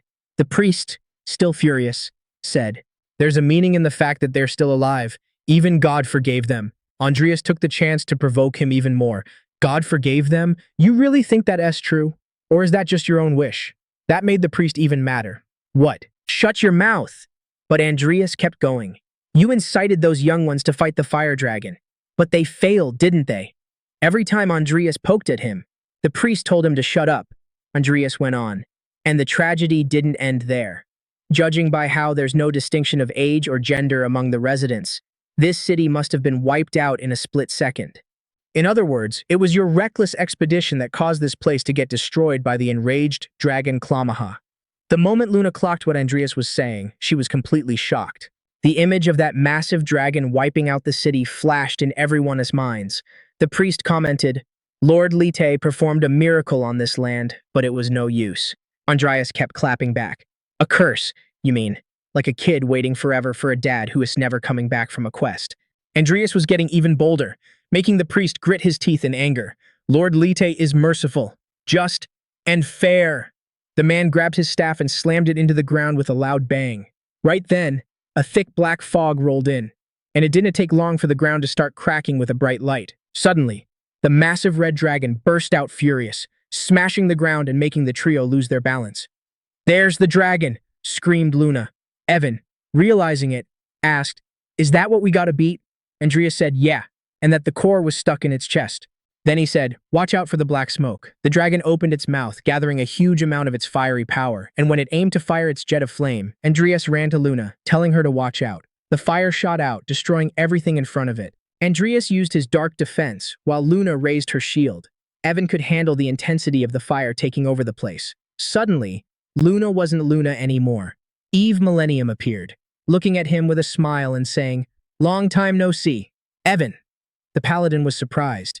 "Eve, how are you here?" She gave him another smile and said, "Thanks for taking care of my daughter." But feeling awkward about those words, Evan asked her not to say weird things. He looked rattled, losing that quiet patience he always had to keep his cool posture. He was shaken, even raising his voice. That was something Andreas had totally noticed, especially when Eve commented, "But look, she grew up so well now, didn't she?" Evan replied, "It wasn't easy for me to hurt a child, but that's not necessary anymore." Andreas, realizing they were bickering at such a bad time, stepped in.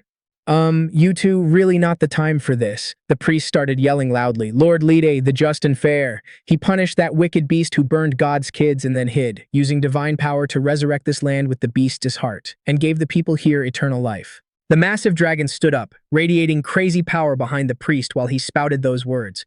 Eve threw up a hand glowing with green mana right then and snapped, "You seriously call this eternal life?" Andreas looked at him, thinking. Even without the light, the smoke is clearing. Luna's body was reacting. I can hear the souls screaming. A cruel god for real, locking his kids in the flow of time. The priest, now on top of the red dragon, stayed silent, just listening to Eve. But that only made the dude madder.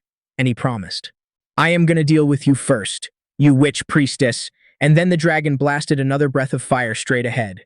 The three of them backed off, confused where he was aiming, but soon heard the guy scream, "I'll be back." The fire hit the temple gates and, just like that, the whole village was swallowed by flames. The place was a total mess. Eve turned to the paladin and said, "Evan, I'll clear the smoke, you take him down." But Evan was hesitant, claiming he didn't need any help. "Still trying to play the tough guy?" she replied with a gentle look, like she'd known him forever. Eve turned to the paladin and said, "Evan, I'll clear the smoke, you take him down." But Evan was hesitant, claiming he didn't need any help. "Still trying to play the tough guy?" she replied with a gentle look, like she'd known him forever. Evan gripped his sword tight, which was now glowing super bright, but something caught both of them off guard. Eve and Evan's eyes went wide, wondering what the hell that was. Behind the priest, a huge portal opened up and out came Timur and Rudo. Could it be a giant corpse?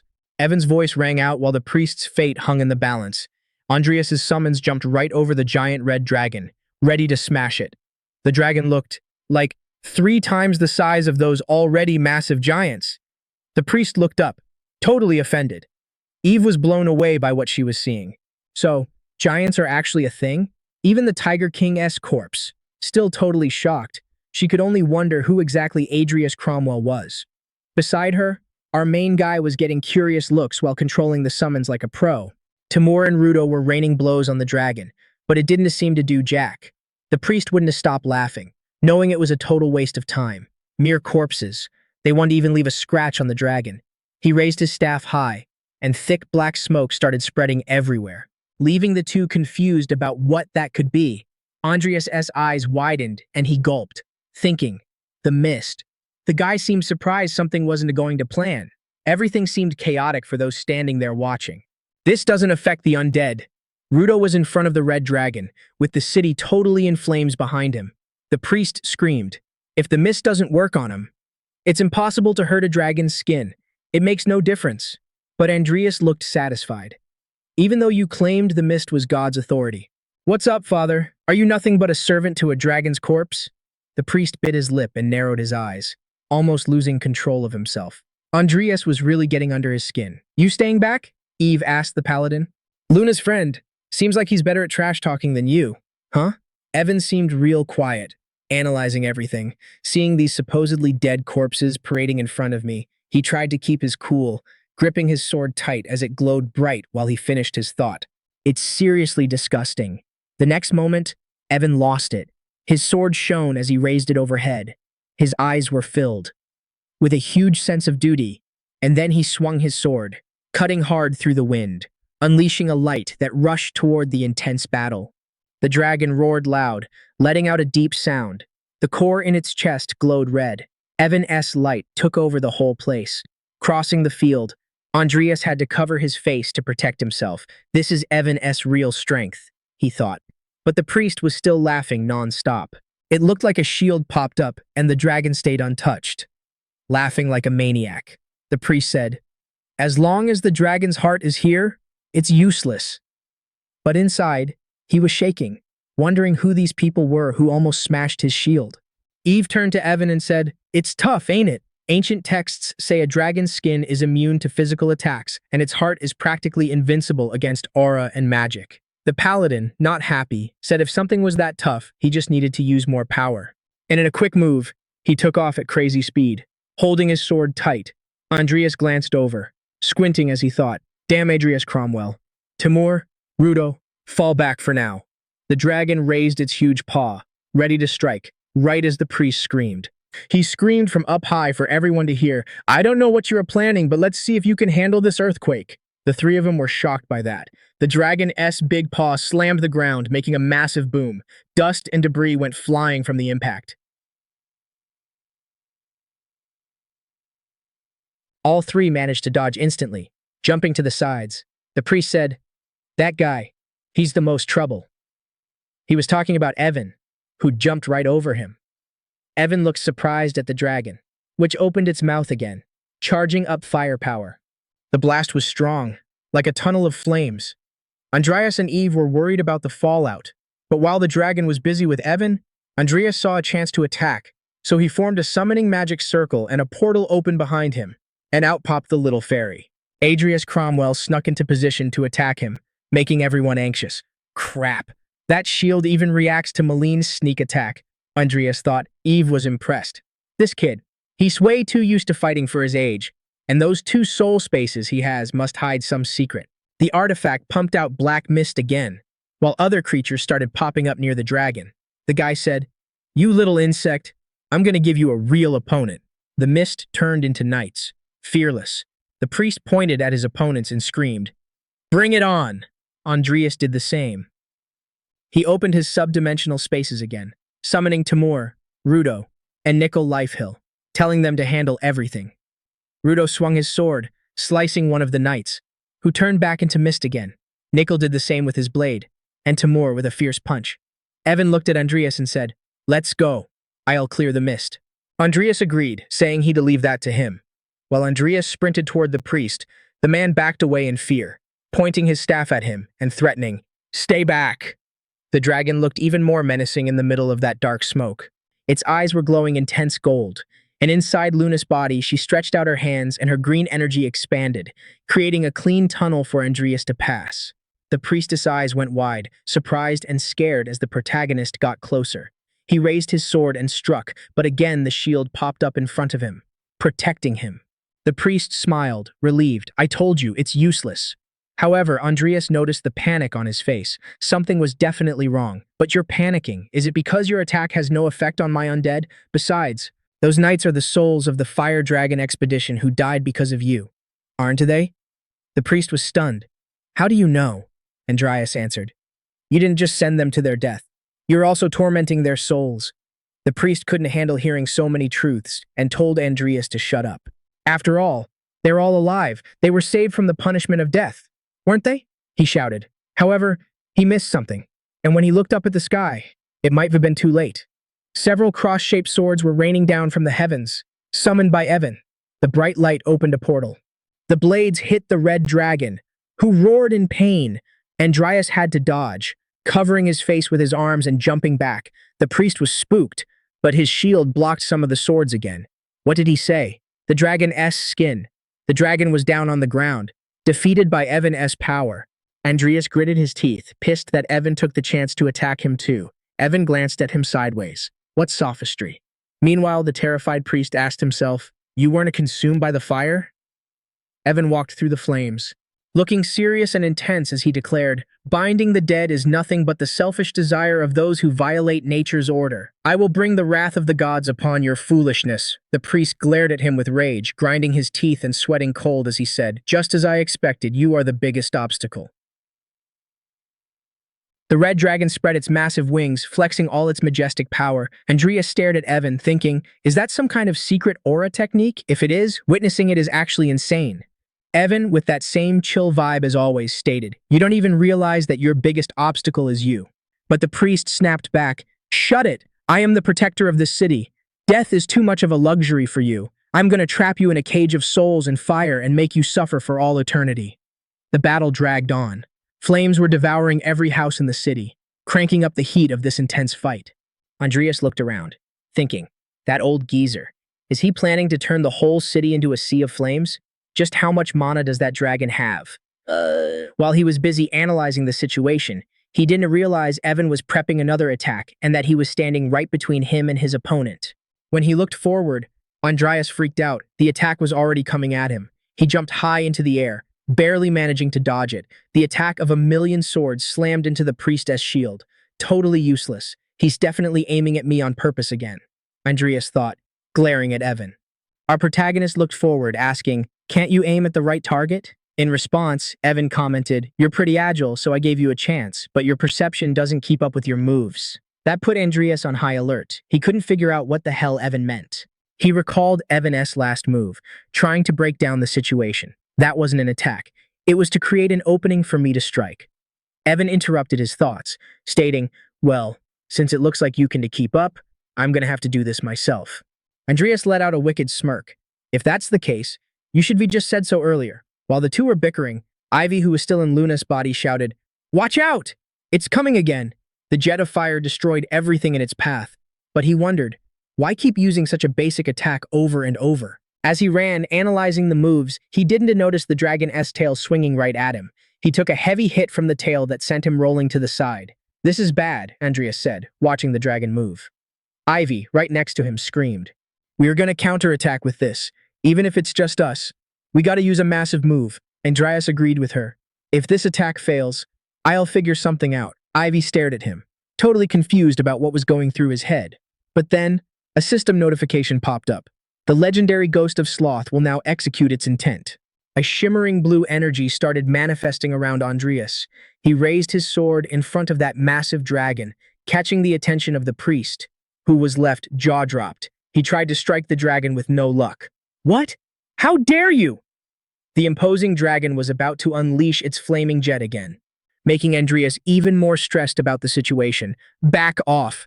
If we can just handle that old guy." Adrius raised his sword as he jumped over the priest, and as he descended to try and make some impact on the battle, the priest kept repeating over and over how useless it all was. Ivy also got ready to help, intensifying her power even more and raising her energy to the skies, blocking the black mist from reaching her. "That brat again," the priest screamed. Ivy, though, was caught by surprise. Her eyes went wide as she looked to the side, thinking, "Crap, I let my guard down." Seconds later, the mist consumed her. Adrius called out for her, but there was nothing he could do in that moment. Suddenly, he heard someone say, "Secret aura technique." A golden sword started falling from the sky right at them. That was the execution of light. Adrius couldn't take his eyes off it. That previous move wasn't a secret aura technique. He remembered Jester talking about how his senses were lagging behind his moves. Seeing the mess in front of him, our main guy locked in and thought, "I ain't dodging this time. I am taking the path Evan cleared." Adrius stepped up front, seeing the dragon's core starting to crack. He gripped his sword tight, eyes burning with determination. and screamed, "Selfless sword," and whacked that dragon right in the neck. Meanwhile, Evan was just trying to survive that crazy mist. He managed to block it, but he couldn't escape anymore, wondering what the heck to do. But Andreas' hit? Yeah, that definitely did the trick. Seeing the dragon suffering, he thought, we did it. All that power just shattered into pieces. That priest dude fell off his dragon after it got wrecked. On the ground, the priest was stuttering like, no, no way, the dimensional portal is. But before he could finish his sentence, his head just popped right off his body. Andreas stood there watching it roll. Evan was feeling pretty good about landing that last hit. Looks like we don't need you anymore. It's over. Let's get out of here. Andreas agreed. They finally pulled it off. But he was going to stick with Luna. So he told Evan to go ahead first. Evan went quiet for a sec. He couldn't forget they were all enemies and had that promise, but he just said one word, got it. And then he dipped. Andreas went over to Luna, who was still wrapped in that black fog, thinking, the old geezer's dead. So what's up with the smoke? He asked if she was okay and said they needed to bounce. Fast. Luna smiled super gently and said, partner, Luna can't come. Andreas was like, what? That was weird. What did she mean she couldn't go? He wondered if she was stuck and said he'd use light magic to blow the smoke away. But then she started freaking out as the smoke grabbed her even tighter. It's impossible. The shield's totally maxed out. Just go. Desperate, Andreas yelled back. Don't say crap like that. A massive explosion of light flooded the place. Andreas was desperate to save Luna no matter what. He reached his hand out to her and she just looked at him, totally confused. Tears were rolling down her face, wondering if this would actually work. Andreas tried to control his light and screamed, quick, grab my hand. If you stay stuck here, you won't even die. You'll just wander for eternity. Her hand reached out to his, still holding the shield. Just as he was about to grab her, she started losing energy. Right then, she asked, you okay, partner? Tears and a smile were mixed on her face, trying to calm him down. I'm used to stuff like this. Then, boom, a black sphere formed and knocked Andreas away. He hit the ground, rolling with his clothes all burnt up. He stared at what just happened, totally in shock. He couldn't believe it, just staying silent in front of that giant black sphere. A huge explosion of light popped off outside the dungeon. Evan was out there trying to figure out what went down. He narrowed his eyes, thinking, so, once you re-out, you can go back in. That was sloppy. We should be left together, but something was bugging him. Why haven't they come out yet? That thought was pounding in his head. Inside, Andreas was on his knees in front of the black sphere that trapped Luna, head down and totally furious. He was regretting everything. This can't be happening. I am definitely getting out of here with Luna. Suddenly, Andreas felt a sharp pain when he heard a voice he recognized. You really are greedy. He gulped and felt his chest hurt. But the weirdest part was the thought that popped into his head. Original sin. The familiar voice kept going. Oh ho, so you noticed. Guess you aren't completely useless. Andreas was annoyed. That voice always ticked him off, but it kept talking. You want to save so many things even though you're weak? Andreas laughed at that and shot back. Coming from someone who'd also be wandering forever if I got stuck here. That's pretty funny. Greed, though, explained he wasn't complaining about that, which surprised Andreas. Suddenly, the tiara floated out of his body, scaring him. When the tiara landed in his hand, Andreas was confused and asked if it was really him. The artifact was like, yeah, saying the tiara would look perfect on a greedy guy like him. Yeah, Andreas put the tiara on right then. The system immediately pinged, you have become the true master of the crown of greed. Transcendental emotional state of greed exceeded. Mana absorption 666%, resistance 666%, mana control 666%, physical regeneration 666%, talent, perception, genius, temporarily acquired, physical strength temporarily unchangeable, transcendental emotional state, greed, acquired. You have become the master of the crown for 66 seconds. Andreas held a ball of light energy, thinking, perception, genius, the magic I could barely control before. Now it's effortless. All right. With this, I can save Luna. He shoved his power into the black sphere, causing a light explosion. Meanwhile, in the infinite darkness, there was Luna. The only thing she could see was her hand. She thought, he's got people waiting for him outside, so it's fine. Luna tried to hold back her tears while she felt sorry for herself. She remembered all the awesome times she had with Andreas these last few days. The special friendship they built in such a short time, the missions they went on together, and how much fun she had. But now she was alone, in the dark. Wiping her tears, she said, "But Luna had a lot of fun." Suddenly, that darkness got blasted away by a bright light and she had to cover her eyes since she was used to the dark. She started seeing the crackle of that power and heard a familiar voice say, "Who do you think I am? I wouldn't leave you behind." Andreas was right there, even stronger than before, reaching out a helping hand, welcoming her with a warm, gentle smile. Luna, trying to stop crying, just couldn't anymore. Her tears flowed as she said, "But what if we get stuck here?" Andreas cut her off, saying exactly what he said a long time ago, before all this drama. "We are friends." That sentence hit her hard, something that she fought it with everything she had, but she couldn't hold back the tears and just broke down. She grabbed him in a tight hug, totally emotional about having her partner back. Greed flashed a creepy grin and was like, "Here it comes."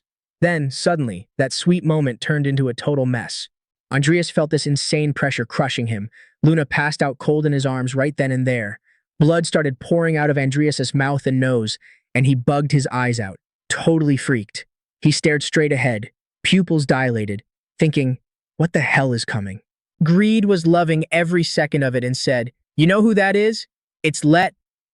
Andreas collapsed while this massive, mysterious figure made of light and fire popped up right in front of him. He looked up, thinking, what is this pressure? I don't know if it's actually a god or not, but that thing is definitely dangerous news. The figure stared him down with glowing red eyes and asked, "Why did you summon me, observer?" Andreas couldn't even handle the pressure from that presence. He looked down and his whole body just gave out, bursting with blood everywhere. The blood mixed with Greed's shadow, and then Greed started talking.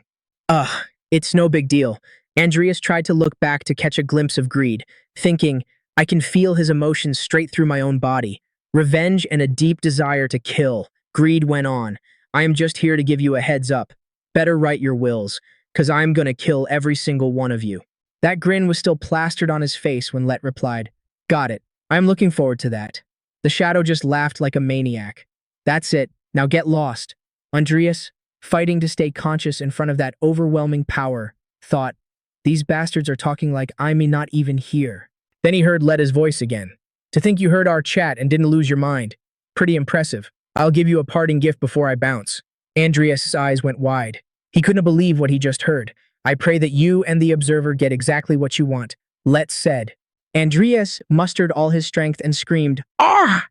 Right then, a system screen popped up. A blessing has been granted by those beyond memory. The blessing will kick in automatically when conditions are met. Slowly, Andreas wiped his mouth, laughing about it and wondering what kind of crazy blessing it was. In the end, he was actually surprised. Was that seriously a god? He looked over at Luna, who was still passed out in his lap, and gently checked to make sure she was alive and okay. Once he knew she was safe, he shifted his focus to something else. Behind him, the dragoness body was still lying there, and his next move was to wake it up. Evan was waiting outside for them, totally stressing out. That was insane. What did I just see? Huge mana consumption like that inside a dungeon. Andreas stood his ground, gathering all his juice. If it wasn't for the crown boosting my mana, this would be impossible. The system said the dragoness heart was still being summoned. Energy was floating all wonky around Andreas. He thought, the dragoness heart is still there. How much energy does it need to drain? Anyway, the system went on. Intermediate necromancy. Skeleton summoning successful. A mythic bone dragon has been summoned. The head, which used to belong to a massive red dragon, was staring right at him now, just a pile of bones. The system kept going. The level of the summoned corpse is high. A status bonus has been granted. The level of the summoned corpse is extremely high, and this is its final form. Andreas felt pretty good about pulling it off. And right in front of him, the dragon skeleton started moving. Its deep sockets were glowing faint red, showing off rows of razor-sharp teeth. The system highlighted that this undead was mythic level and had kept some traits from when it was alive. That when Kalvmara, the dragon, actually spoke. To think I was finally gonna rest forever. What a cruel fate. Andreas was totally shocked. You can talk? Kalvmara got why he was reacting like that. Andreas added, I didn't expect you to keep so much of your ego. The dragon replied, though it's imperfect, since only a piece of my heart is left. Andreas watched him, impressed that the guy was so chatty. The system pulled up new info. Mythic Bone Dragon. Kalvmara, level 12 undead with 245,111 mana. Traits: Ego, Shattered Dragon Heart, Dragon Tongue, Decomposition, Wisdom, Physical Resistance. Looking at those windows, Andreas thought the whole thing was freaking impressive. Kalvmara was a legit living mana battery. The system added, his ego is completely retained by a powerful force. Kalvmara then asked, "Do you know what that crown is?" Andreas took a deep breath, gathered his guts, and said, "Don't call me you. Call me Master." Kalvmara looked confused. "Master? Huh? Well, in that case, I'll be your servant. If you give me the crown..." Andreas could barely believe his ears, but Kalvmara kept going. "I belong to you anyway. It's basically the same as lending it to me." With a serious look, Andreas thought, "I still need greed just in case summoning undead gets harder. But for now, I'll take him up on it." With a smirk, he decided to agree, but he had his own terms for the big bad dragon and said, "If you don't accept, I'll make sure you know who your master is, even if I have to teach you the hard way." 3 days had gone by, and Andreas and Luna were chilling in the kingdom of Grandis. Our main guy laughed and said, "Feels like I've been back for years." Luna, with that contagious vibe, replied, "It hasn't been that long." Andreas nodded happily. "Maybe, even though it feels like only 10 days passed in reality." Andreas watched his new bestie, thinking, good thing there don't seem to be any side effects. For real, a lot of stuff went down these past few days. But Andreas was stoked they managed to sort everything out during their short break. Walking through the city, his mind went back to the war they'd have to face in the north. As soon as they got back to the Empire, they'd need to start prepping. Luna pointed at a vendor, totally craving some of the food on the stall. There were all kinds of snacks that looked freaking delicious. You could just hear Andreas telling her to slow down while Luna savored every bite. At the train station, Luna said, "I want to go with you." "There's no way. If we go to the Empire, it's going to be a total pain." However, Andreas stated, Luna tried to add some charm to the situation. "I'm so lonely." But Andreas stood firm. "I'm sure we'll meet again soon." Luna agreed, and placing something in his hand, said, "Take this with you." Andreas looked at his hand and saw a small green box. Waving with a smile, he said his goodbyes. "Stay safe. I'll hit you up again." Andreas let a smile slip out, bowed in farewell, and told her to take care of herself too. The train blew its whistle, cutting through the dense forests. The announcer's voice echoed, "We'll be arriving at Hodlin Academy shortly. Please get ready to disembark." Our protagonist was sitting there, lost in thought, thankful to finally be back on his home turf. He knew he'd be swamped again starting tomorrow, so he figured he should catch a bit more rest. But as soon as he lowered his head and closed his eyes, some mysterious figure walked up. The guy walked past him, tossed an envelope onto his lap, and called out his name, but didn't stick around to introduce himself. Andreas grabbed the letter from his lap, thinking, "A letter sealed with black magic? This is a secret message." He turned to the guy who'd already walked past, but couldn't recognize anything familiar about him. There was nothing about that dude that Andreas recognized. He stood up as soon as the arrival at the station was announced. He thought, the members are hiding everywhere, so this should be a breeze. Still, it sucks having our moves completely exposed like this. For now, we've got no choice but to follow the meeting's methods. As soon as he stepped off the train, Andreas spotted a girl with green hair, someone he'd actually thought about a few times during his last adventure. The girl looked suspicious when she heard his voice. "We were on the same train, weren't we? Vivian?" Andreas's hair swayed in the wind, and his smile was subtle but carried some real relief at seeing her. Vivian was also surprised to see him, but it didn't take long for her imagination to cook up the perfect scene. Her running toward Andreas, dropping her bags, and hugging him tight to kill all that homesickness. But all that was just a figment of Vivian's imagination. In reality, she just replied shyly, "Andreas, have you been doing okay?" He said yeah, and then asked how she and her family were doing. Vivian stayed quiet for a few seconds, cracked a gentle smile, and remembered something. In her memory, her house was always surrounded by the sound of swords clashing outside. A man was training swordsmanship at an intense level, and Vivian was staring him down without backing away. The rhythm of the strikes was so fast you could barely keep up. In the end, she managed to disarm him, sending his sword spinning through the air. She only lowered her guard when the blade landed behind her. The man looked at his own hands in silence, until finally saying, I can't believe it." What happened? Vivian answered with a proud sparkle in her eyes. Amazing! I met my master. The man then asked if she wanted to become a knight of the Cromwell family and, without hesitating, Vivian confirmed, yeah, I can think of anything else. The man nodded with a serious look. You've become a great knight. A true knight must choose their own master before being recognized as one. I'll respect your choice. Vivian was surprised by those words. Silently, she squeezed her eyes shut and then bowed deeply in gratitude. Going back to her meeting with Adrius, Vivian just answered, there was some tough stuff. Adrius was shocked. Huh? What was it? But she just grabbed her bag, turned gracefully and replied, it's a secret. I'll tell you later. After all, what woman doesn't have her secrets? She walked ahead while Adrius stood there, stunned and silent. Walking through the busy hometown, there were so many people around that the noise was constant.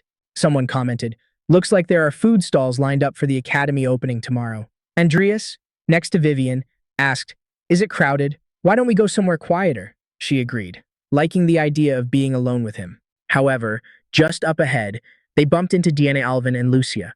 Lucia recognized him immediately and yelled, the fatherless one.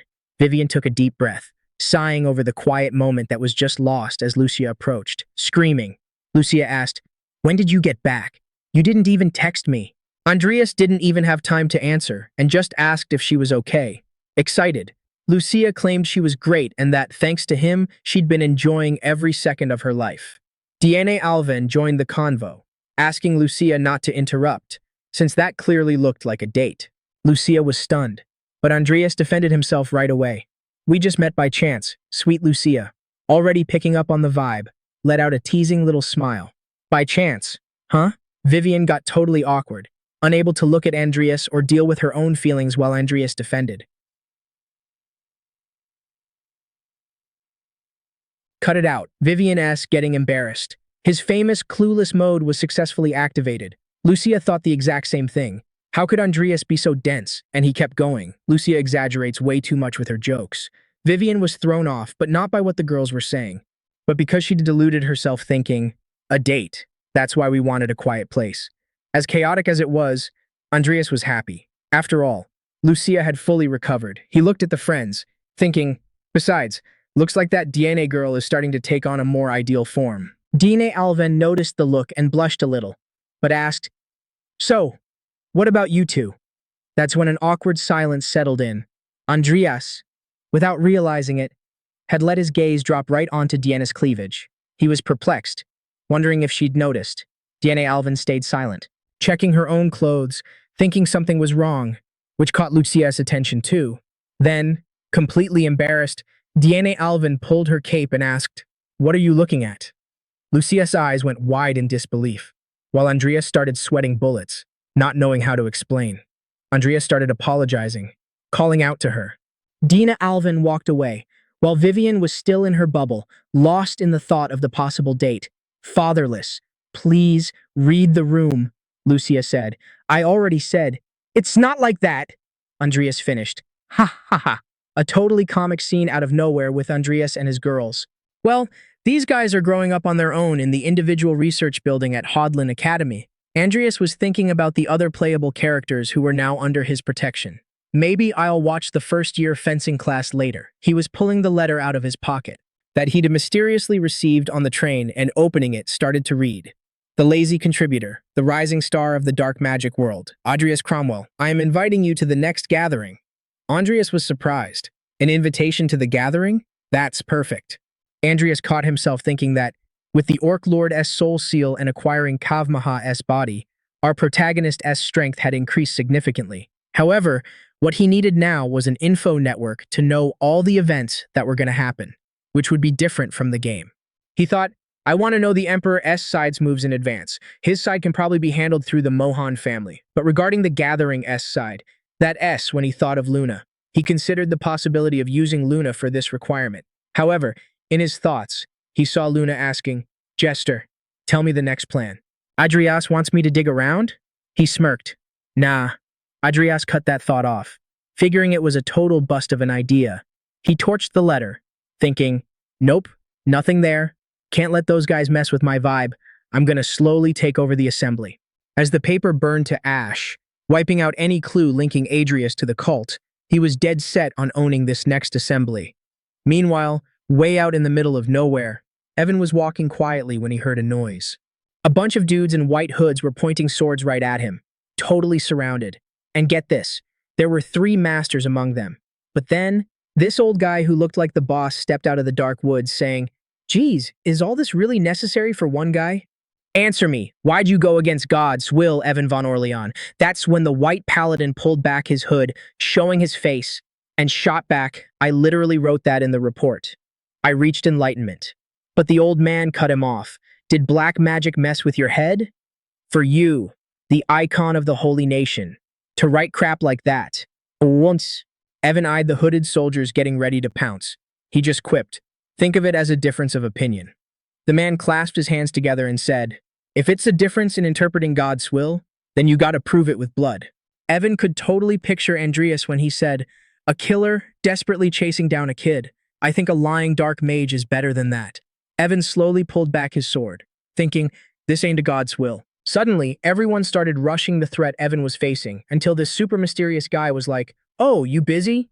Everyone stared, totally spooked. "Why are you here?" the old geezer asked. The dude was Maximin Cromwell, a blonde guy in his 40s. He said, "Heard you met God, Evan." The paladin went dead silent. The old man stepped between them as the guy got closer. "None of your business. Don't care who you are in the holy nation." But Maximin cut him off. "Yo, old man, if you and your goons don't scram right now, by tomorrow, this holy nation's gonna be a wasteland." The guy was terrified. Later on, under the stars, you could hear the fire crackling. Maximin and Evan were sitting by the fire. Maximin asked, "That ball of light? Were you chatting with an ancient god?" Evan was talking about what he saw in the dungeon with Adrius. When he said yeah, Maximin stood up, grabbed a box wrapped around his sword, and said, "Where's he at now?" Evan replied, "I'm gonna find him myself." But the guy wouldn't let it go. "I am not gonna hurt him. Just give me a name. Looks like he's got the answer I need." Meanwhile, in a huge academy building, a meeting was going down. A bunch of teachers were there, and the room was buzzing. No one could believe someone actually beat the Mater Alvin Tower. But then a teacher confirmed it. Maximin's so-called unbreakable record, gone. She pulled out a paper with a flower magic circle, and when she activated it, it turned out the guy who broke the record also made that red flower, even if the flower looked basic to the teachers. They realized the formula behind it was sick. Curious, they wanted a closer look. The second they touched it, something wild happened. Petals flew everywhere with a crazy light that dropped their jaws, and suddenly, the floor was a field of flowers, making the vibe all soft and happy. One teacher was totally mesmerized, but another one was still confused. "This isn't just a flower," but the oldest guy corrected him. "Nah, this isn't just time and rotation. It's got reversal too." He created power contradictions you'd never expect from a student. It's crazy that he made a field of flowers using a double magic circle. To that old prof, this was way beyond a student, even for grads. This was a legendary invention. This kid's a raw gem who could be a master mage. Every teacher agreed on one thing. He didn't just conquer Mater Alvin Tower. He also made a magic circle that blew our minds. With talent like that, he's worth bringing to Lionport. Since everyone agreed, the teacher who brought it up said she'd message the kid. Just as they were moving to the next topic, someone burst through the door in a panic. All eyes turned to the guy screaming. Maximin Cromwell started moving. Shocked and confused, the teachers asked what that monster was up to. The terror Maximin brought was unforgettable. But one teacher couldn't believe Maximin was actually acting. He's never shown any sign of moving till now. The old prof got worried. Maximin had a short fuse. Nobody could stop him. The young teacher agreed. This is the guy who became Hodlin's most wanted cause of his past. With everyone freaking out, they asked the messenger if he knew Maximin's goal. The guy stuttered for a sec, telling the room they still weren't sure. But then he dropped a bombshell. According to the report that just came in, he's already crossed the Rodlin border. The teachers couldn't believe Maximin was heading to Rodlin, of all places. If he reached the academy, things were going to get seriously messy. Everything seemed chill at the academy. In an outdoor arena, Lewis looked totally surprised. Right in front of him, an unexpected fight was happening. Selena gritted her teeth, raising her sword. Her blade clashed with another, sparks flying. Luis couldn't believe his friend fought that well, especially against Sir Adrius. While blocking Selena's attack, the protagonist looked back. "What's wrong, Chris? Not gonna join in?" Chris raised an eyebrow at the sudden question. Then he warned, "We aren't on the same level as back at the entrance ceremony. Aren't you underestimating us too much?" Adrius just teased him back. If you're too scared to fight, just admit it. That lit a fire under Chris and hurt his pride. He rushed in, shouting, "I'm gonna make you regret saying that." As soon as he got close, Chris swung horizontally, but his sword hit nothing but air. Both he and Selena were shocked by Andreas' moves. Spinning in the air after a jump, Andreas appeared right above Christopher, taunting him. "You are all bark and no bite." Luis was impressed by how Andreas dodged while Selena was still pressuring him. With graceful, destructive power, the protagonist landed on the other side of Chris. Even he noticed those two had gotten better. The second Andreas landed, Selena jumped in for a back attack. She thrust her sword, but Andreas sidestepped to dodge. That gave Chris an opening for an air attack, but the protagonist raised his sword and blocked it. With the double team, Andreas backed off. He hopped back to get some distance. Clicking her tongue in annoyance, Selena didn't give up. Looking over, Luis couldn't believe he was seeing aura. Chris held his sword up, taking a deep breath as a crimson aura burst from his body, showing he'd used powers way beyond just sword fighting. Chris moved fast, alerting Andreas. The protagonist saw something coming in hot, but he totally shocked Christopher by blocking his strike, blade on blade, while shoving Selena's hand down at the exact same time, dodging her attack. Since those two were all up in his face and taking things so seriously, Andreas gave a wicked smirk, thinking about how to punish them. Immediately, a circle of white light popped up right under Andreas' feet. That freaked out the duo attacking him. Before they could even defend themselves, they were already disarmed. Their swords flew up into the air, and with a cross-shaped energy slash launched by Andreas, they were taken down. Luis stuttered when he saw magic being used. Falling to the ground, Christopher raged, not accepting the loss. "Hey, using magic isn't fair," but Andreas mocked him. "Can you say the same thing on the battlefield? I think getting some combat experience against magic users is a great idea. Got it?" While Chris tried to win the argument, Andreas shut it down, surprising him. "Putting all that aside, you two have seriously gotten stronger." Andreas turned to Christopher first, complimenting his sword technique, which had become way more refined, combining the speed of Yunor's fencing. As for Selena, he congratulated her for finally being able to hold the sword the way she wanted, now that she had one that actually suited her. Luis wanted to jump into the convo too, but he heard someone yell for Andreas. "Mr. Algaehead, what are you doing here? You promised we to try out a new mixture." Luis was surprised to see Lucia Everlast in the training area. Passing by the youngster, Andreas apologized for not being able to fight him for the rest of the day. Saying goodbye to the kid, he asked to leave the match for next time. Luis frowned because he really wanted to fight, but he nodded yes to his sir. While walking, Lucia Everlast stretched out. "Finally, a new semester. You got any goals for this term, senior?" Andreas tried to think of some goals, but before he could reveal anything, he heard Lucia Everlast's excited voice. "My goal for this semester is to learn a bunch of new spells." She winked at Andreas, remembering she'd gotten a second chance thanks to him, so she didn't want to waste any time. Commenting on her goals, Lucia Everlast also claimed she wanted to enjoy school life a little more, listening to the girl talk non-stop without letting him say a word. Andreas rolled his eyes. Lucia put her hand in front of her body, closing her eyes while she spoke. "There are so many things I couldn't see when I was sick. So many fun things." Andreas ended up looking at the girl, contemplating her innocent, youthful wishes. After saying everything she wanted, Lucia Everlast asked Andreas what his goal was. The protagonist started thinking. He wanted to participate in the congregation meeting, but he was just waiting for the day to come. Based on the info he'd gotten from Morheims, there was still some time before the war caused by the resentment in the north began. Putting all that aside, Andreas replied, "I think I'm going to do some research on magic." Surprising his friend, he stated he wanted to try using techniques that combined various magic attributes with swordsmanship. There were several situations where he couldn't use the undead, so it wouldn't hurt to prepare for them. Hearing that Andreas wanted to learn more magic, Lucia commented mischievously, "So that means you're my rival. I'm also planning to focus on learning magic combat." The girl proudly declared that the only reason Andreas was getting so much attention from everyone was because she was too sick to show off her superior skills. With a slight look of disbelief and disgust, Andreas let her think whatever she wanted. But the girl noticed his look and picked a fight, totally offended. While the two were messing around, a little dust hovered in the air in the garden outside. Andreas's gaze was drawn to the building next door, where that dust was coming from. Lucia Everlast noticed the surprised look on Andreas's face.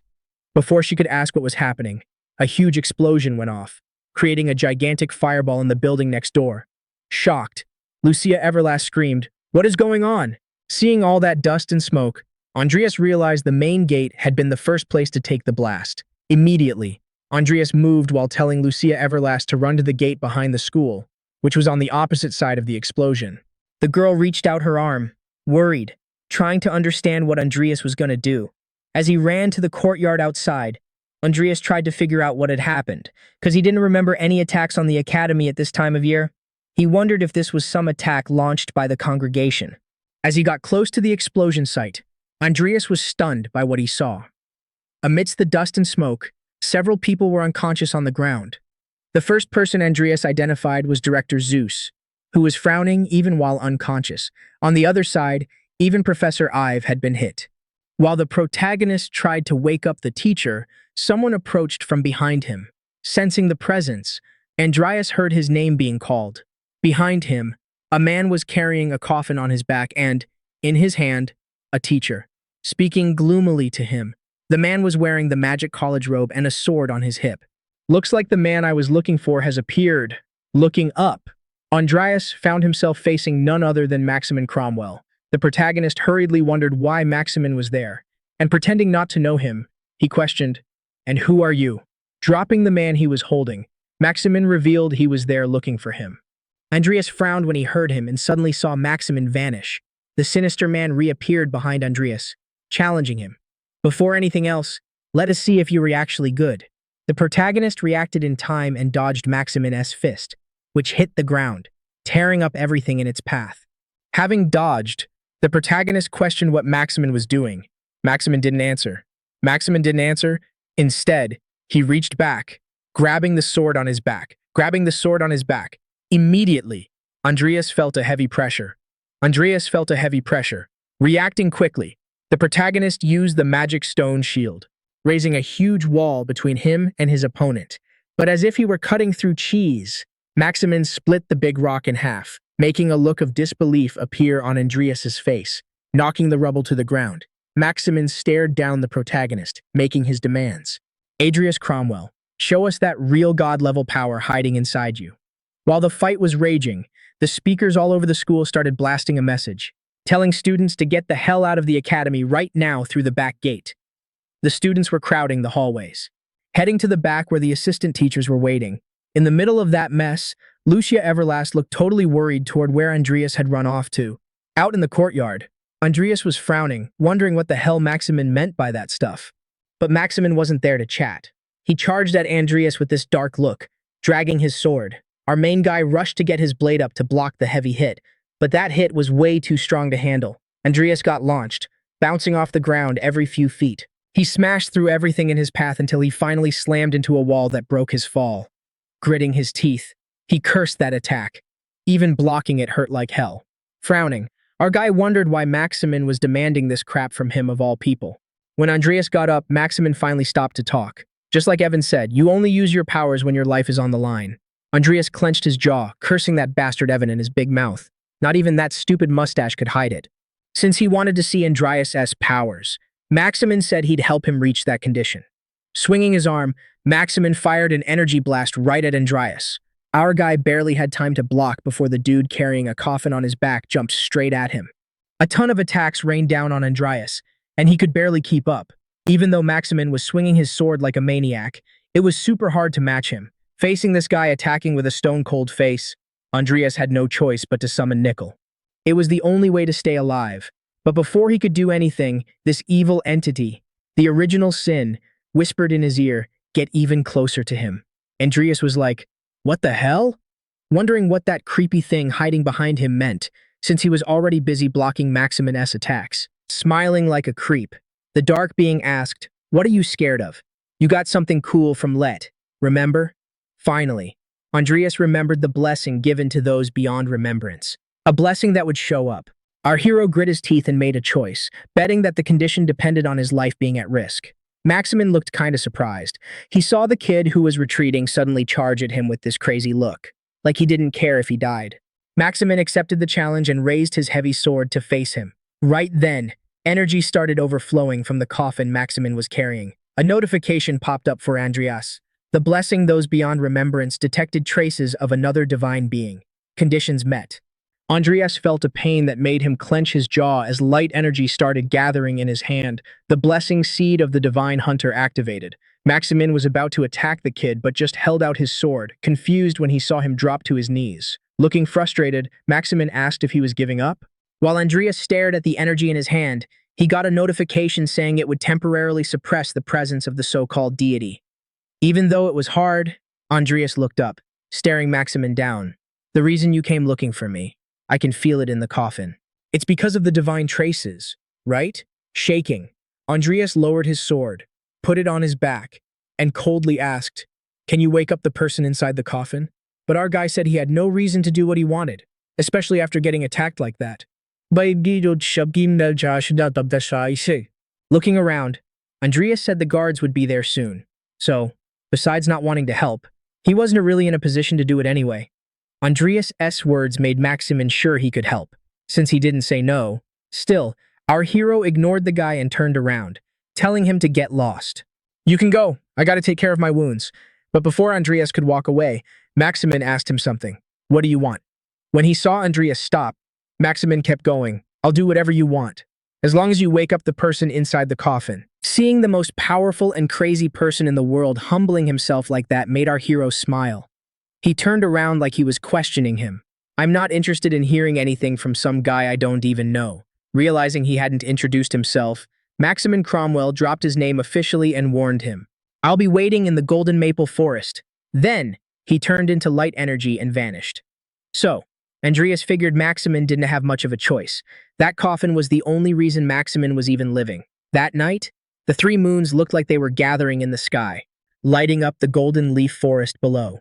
Inside the woods, a young guy walked until he found a man sitting on a rock in front of a coffin. As soon as he got close, Andreas said, "3 times, when I need you, no matter what's happening or who I'm fighting, you gotta help me 3 times. That's my condition." Maximin didn't even think twice, and agreed. Once the coffin lid was off, our protagonist got ready to start. Inside the coffin was a woman in a black dress. Her wine-colored hair was resting on red flowers, making the coffin look cozy for her eternal rest. Energy flashed in Andreas' hand again when the seed detected the presence of the one who had fallen into the void. Looking at the power in his hand, Andreas realized it reacted whenever he came into contact with someone else who had transcendental powers. Now, using that seed's power, the power he felt before, was gone. Reaching his hand out to the woman, Andreas planned to suppress the power with his own. Before he could touch her, he looked up when he heard Maximin's voice. "She means everything to me. Treat her carefully." Even though his voice was calm, Andreas felt a scary vibe from Maximin. There'd only be one outcome if he screwed up, and that made him even more desperate. Deciding to give it his all, the MC reached out to the woman, his hand glowing with the power to bloom red flowers from the coffin. He was trying to free Isabel Lucia Everlast, a direct descendant of the blood magic race. She was the vampire most connected to one of the 7 sins, lust. Needless to say, thanks to that lust connection, Isabel was drop-dead gorgeous. That's why Maximin, the strongest human alive, was totally whipped for her. The moment he touched Isabel, our guy got a notification. The seed was active. He was shocked because he thought his power was already working. Suddenly, thorny vines exploded out from Isabel.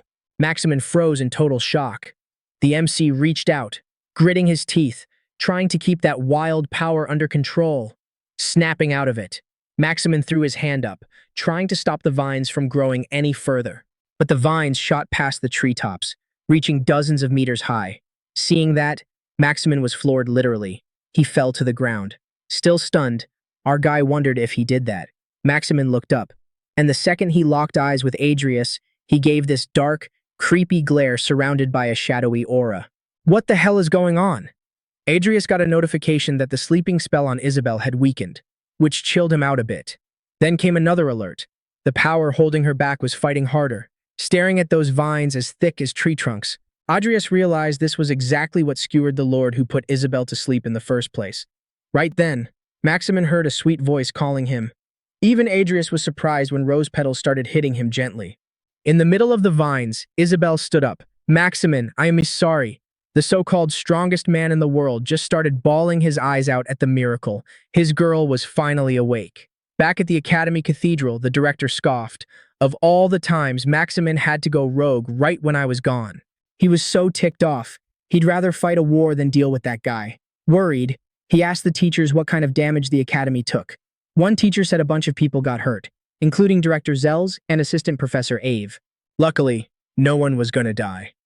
Another teacher with a busted arm remembered something he saw from a distance. He saw Maximin chatting with the tower conqueror, Adrius, before sneaking out the main gate. That comment made Bart turn pale. He wondered what on earth the Empire's most wanted criminal and that bratty kid had to talk about. He knew it to be a huge mess if the Emperor found out. Panicking, he asked the teacher if anyone else knew. But the teacher shook his head, saying the others were busy evacuating students. Relieved, the director told him to keep a lid on it. He'd handle the investigation himself. The seed blessing Adrius had picked up another trait, bringing his total count to 4. Staring at the power in his hand, the MC realized he still had more tricks up his sleeve. Putting that aside, he watched the lovers reunite. After 40 years of human time, Isabel could finally hug Maximin again, apologizing for taking so long to wake up. Even while she slept, Isabel felt the pain Maximin went through, dragging himself through fire and snow to save her. Touching her face, Maximin asked, "This isn't a dream, right?" Gently, Isabel proved he was awake. Watching them, Adrius just stayed quiet. After their little moment, Isabel looked at our guy, asking if he was the one who woke her up. He gave a nod, dropping his name, Adrius Cromwell. Isabel curtsied slightly, holding her dress, and thanked him from the bottom of her heart. Adrius bowed back. "No need to thank me. This is all Maximin's hard work." Maximin thanked Adrius too, promising he'd keep up his end of the deal, no matter what went down. Adrius thanked him for remembering. Even though Maximin was the best ally he could get, being a wanted man, his help wouldn't be much different from an undead's. Frowning, Maximin asked Adrius if the guy who put Isabel to sleep was already dead. The MC explained he just lifted the curse, so he couldn't say if it was permanent.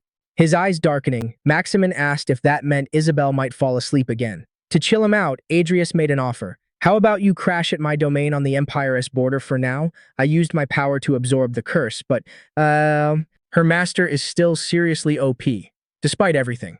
Since it was kinda up in the air whether Isabel would stay awake or pass out again, Adrius figured they should lay low somewhere safe for now. Isabel totally vibed with the offer and asked Maximin if they could take it. But Maximin was still stressing, since he is literally the most wanted dude in the Empire.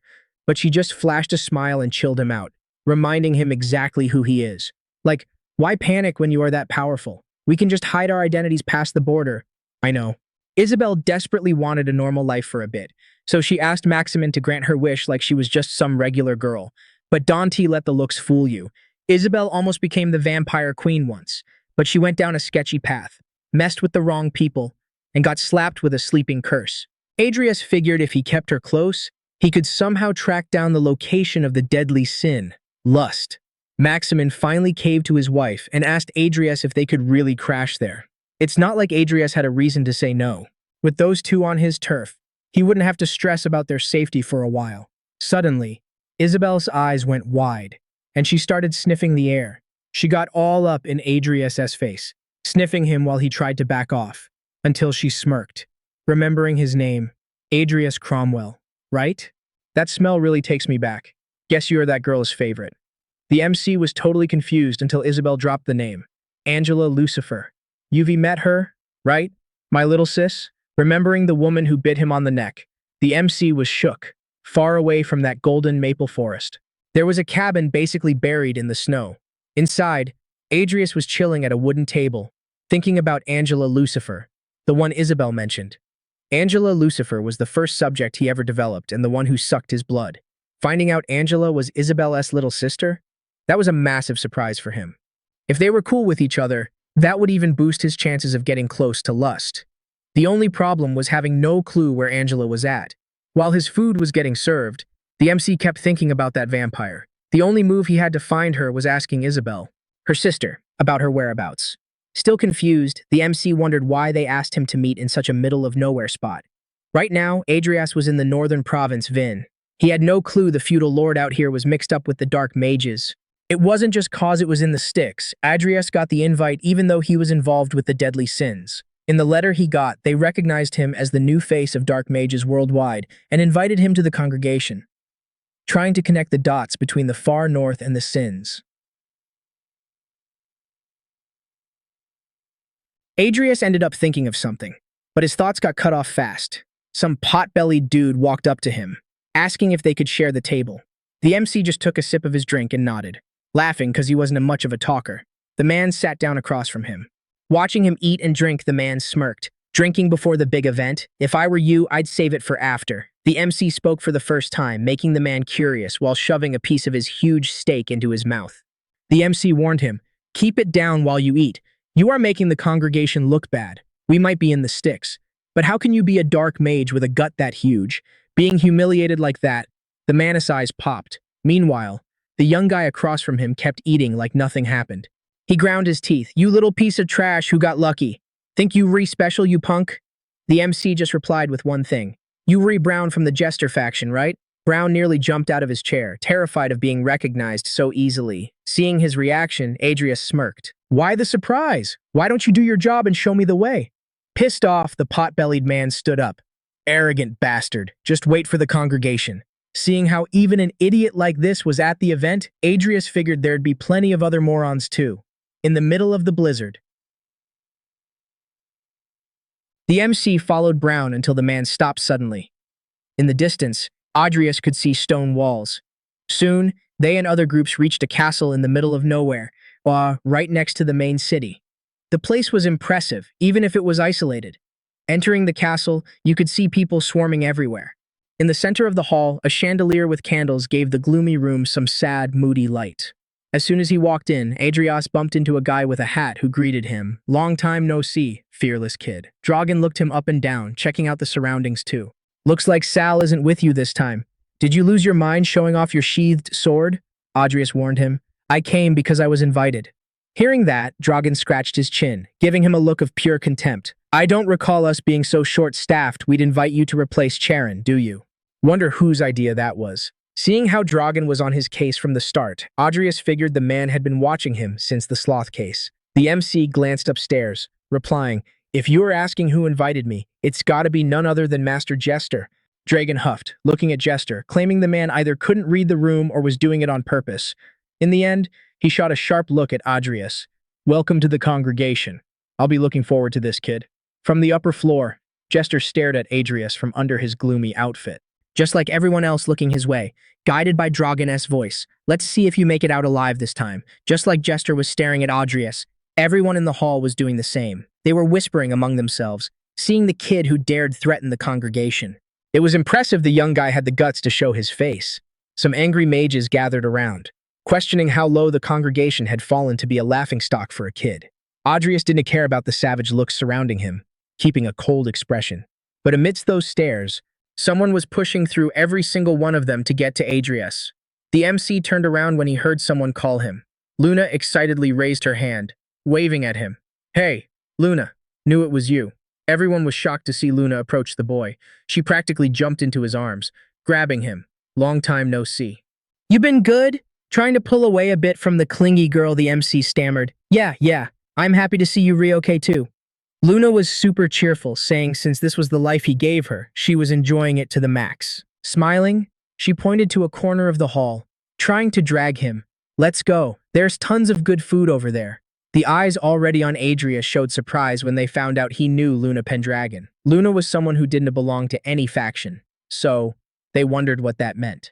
The MC knew the fact that no one tried to attack him showed how significant Luna's presence was in the congregation. Besides, the four factions of the congregation were already keeping each other in check. Jester, who had already exchanged looks with Adrius, Aisha, who had a black tattoo on the side of her face, Fade with his mask covering his whole face, and Old Man Morn Dworsky. Each one dominated an area of the congregation. None of them were taking initiative because Luna was right next to Adrius, especially those from Jester's faction. They might seem calm, but in reality, they intended to eliminate Adrius the moment they could. As for Aisha, Adrius could see she wasn't participating in the congregation and, instead, she just sent Dragan to represent her. As he made his way through the mages, Andreas spotted Fade hanging out with a few of them. But the second he saw him, Fade looked away.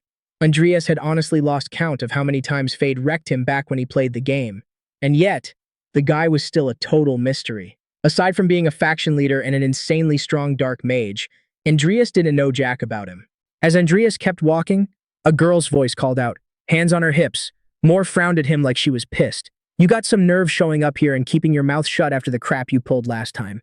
But instead of taking the bait, Adrius just bowed and greeted her. It's been a while, Miss Moore. Moore ground her teeth so hard her eyes practically glowed red with rage while talking to the kid. Seems like you don't get the situation you're in. I could easily toast you into a pile of ash for good. Adrius was getting seriously ticked off at that damn jester, who obviously didn't teach his minions any manners. Keeping a smile on his face despite the anger, he told Moore he came to the congregation cause Master Jester invited him. Suddenly, Brown raised his hand and pointed at Adrius, startling even more. Like Miss Moore said, this punk needs to be judged right now for defying the congregation. But right in the middle of his shouting, Brown felt some insane energy crushing him. Behind Brown, a skeleton in armor appeared, carrying a sword bigger than Brown himself and leaking this bloodthirsty aura. Everyone was shocked to see a dark knight, because there's only one person in the whole congregation who can handle a summon that huge. A raspy old voice came from the crowd of M.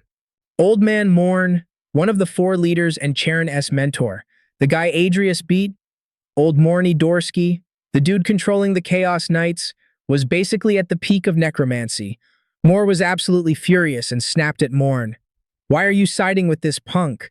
Calmly, the old man asked Moore. To understand the kid was basically one of his students, but Moore wasn't having any of it. She reminded him that Adrius had literally stolen his stuff. With a little smile, the old man reminded her he already said it was cool, but his laugh quickly turned into annoyance, asking, "Or do you have a problem with me giving him my loot?" With that annoyed look in Morn's eyes, his knight started radiating this cold energy. At that point, Jester had to step in. Just let it go. The kid is my guest. Even though she was ticked off, Moore couldn't go against her master. Raising a hand and slamming his staff on the ground, Morn started to dismiss his knights, especially with so many VIPs around. Please forgive this old man for acting so aggro. Luna ran up to him, telling Grandpa to chill out and rest. Seeing how charming she was, he smiled and told her not to worry. Adrius bowed his head, paying respects to Morn Dorsky. I still can't thank you enough for saving my butt again. The old man smiled, asking if it wasn't normal to avoid pointless drama. Being totally real, Adrius apologized for what happened with Master Charon, but the old man told him not to sweat it, since it was all just destiny anyway. While the two of them were chatting, Jester stepped into the hall. It's been a while, Morn. You too, Adrius Cromwell. Morn greeted the man hidden by his clothes, and Adrius did the same with a slight bow, thanking him for the invite. But the guy with his eyes hidden under his hat corrected him. I should be the one thanking you since you accepted my invite, even with all the bad blood between us. Frowning, the protagonist tried to figure out what Jester meant by that. It seemed sudden, but Jester wanted to get straight to the point with Adrius and made an offer. Join my faction. Adrius. The invite shocked everyone, from Morsha to Old Man Morn, to everyone around but not Adrius, who could tell just how crafty Jester was being. By getting him to join his faction, Jester could keep an eye on the academy again after what went down with Kyler, and at the same time, he'd boost his influence in the congregation by using the connections Adrius had with Salem Adidia. Seeing the kid stay silent, Jester asked if it wasn't a good deal. But Adrius knew Jester just wanted him to become a lackey. His next move was going to cause a scene, but he didn't have a choice. The protagonist bowed slightly, thanking him for the offer, but dropped a bomb. I'm already planning to start my own faction in the congregation. His words freaked everyone out, though they totally hyped up the girl Luna. People looked around, thinking they must be heard wrong. But Luna quickly jumped up and yelled, "Heck yeah, Luna's gonna join her friend's faction," while Jester was still confused by Adrius' words. Morsha screamed, "The congregation isn't a game!" Even Morn warned him, "Kid, I am not sure that's a wise idea." Stomping his foot, Jester warned him, "Adrius, do you get the implication of what you said?" He held out his hand, showing a ring. "To form a faction in the congregation, you gotta take possession of this ring, proof of a faction leader, or have it passed down to you." Learning the rules for creating a faction for the first time, the protagonist replied, "Got it. Doesn't look like I can do that anytime soon." Seeing the kid back down, Morsha got even madder. "You brat. Enough insulting the congregation. Just when I was about to let slide what happened last time, you've got a real smart mouth." Amidst Morsha's rage, someone shut her up to make a suggestion. Jester held out his hand with a ring. "I, Jester, put my faction ring on the line. I want you to fight here." Everyone was stunned by the suggestion and the high-stakes bet Jester offered. Even Morsha wanted to know why he was going that far. But then Morsha thought, with this, I wipe out any excuse for Morn to interfere. Even if he's just a kid, he's got connections with Maximin. If he want to be ours, then this is our chance to deal with him. Morn immediately realized the trap they were trying to spring on the kid Andrius. Mockingly, Morsha held out her hand, asking if Andrius would accept. Grinning maliciously, Morsha was tempted to accept, frowning. The protagonist knew that if he wanted to take over the congregation, he'd have to go down that road sooner or later. He imagined in his head what it'd be like to fight Morsha. Morn was about to step in to call off the duel, when Andrius piped up, "That's a killer offer. If I didn't take it, it'd be rude of me." Seeing her future boss accept the challenge, Luna cheered, her eyes lit up knowing a fight was about to go down. All arrogant, Morsha announced, "Let's take this outside. I'm going to show you just how tough this congregation is by carving it into your body." The duel between Andrius and Morsha was going to happen right in front of the whole crew. No matter how it ended, any payback or unfair treatment wouldn't be tolerated. In an arena near one of the castle exits, the two competitors were already staring each other down with the congregation watching from the side. Morsha, showing her stuck-up side as usual, said, "There's no Salam Adidia or anyone coming to save you, and you still act like you are tough, even with that?" Staying quiet, Andrius tried to size Morsha up. He didn't know her real strength. The only info he had was that even if she wasn't on a Warlock S level, she was definitely stronger than Charon and Kyler. When Morsha finished yapping, Andrius provoked her. "Is that all you got to say?" That made her grind her teeth, losing her cool. Andrius saw the mage snap and suddenly rush him, flapping her vulture wing cloak and cursing, "How dare you mock me!" The protagonist quickly drew his sword, blocking the attack that set off an explosion of wind and snow. In the middle of that smoke screen, Andrius looked back. Behind him, there were some razor-sharp feathers sticking out of the ground. Morsha's squad, and a bunch of others, were shocked to see Andrius block her attack. Confident she didn't leave any openings for Andrius to hit back, Morsha gave a nasty grin. "You better stay alive until I vent all my rage." Andrius, raising his sword again, panted a little. The attack he just took felt like hitting a metal wall, or something even harder, which showed just how strong Morsha was. Andrius knew he could take her down if he showed all his powers, but it wasn't as smart to reveal them in front of so many people. He had to play it safe. Seeing the kid so tense and maybe even scared, Morsha charged again. She jumped right in front of the sunlight, trying to blind Andrius like a crow before striking. A huge explosion went off, blasting snow and gravel everywhere. Seeing the kid so tense and maybe even scared, Morsha charged again. She jumped right in front of the sunlight, trying to blind Andrius like a crow before striking. A huge explosion went off, blasting snow and gravel everywhere. When Morsha's kick slammed into the ground, Andrius gritted his teeth, feeling the impact, and right then his opponent plucked one of her black feathers, moving behind him and mocking, "Or did you just underestimate me?" Morsha grinned wickedly, ready to use her finishing move. But Andrias's cold stare showed just how glad he was she got close, right into his ability's range. A skeleton carrying a sword popped out of a portal behind Morsha. She felt the new enemy and freaked out. Andrius might have been holding back, but against someone so sure they'd win, he could easily flip the script. The skeleton launched its attack, blowing up the arena again. Morn Dorsky watched the battle with narrowed eyes next to Luna and the others who were stunned by the comeback. Jester didn't expect a ghost summon. Jafad hid his expression behind his mask. The skeleton had unleashed a horizontal slash that landed on Morsha's feather cloak. Andrius wondered if he actually hit Morsha. In front of the curtain of snow, having blocked the attack, Morsha ground her teeth. "You clever little jerk," she frowned.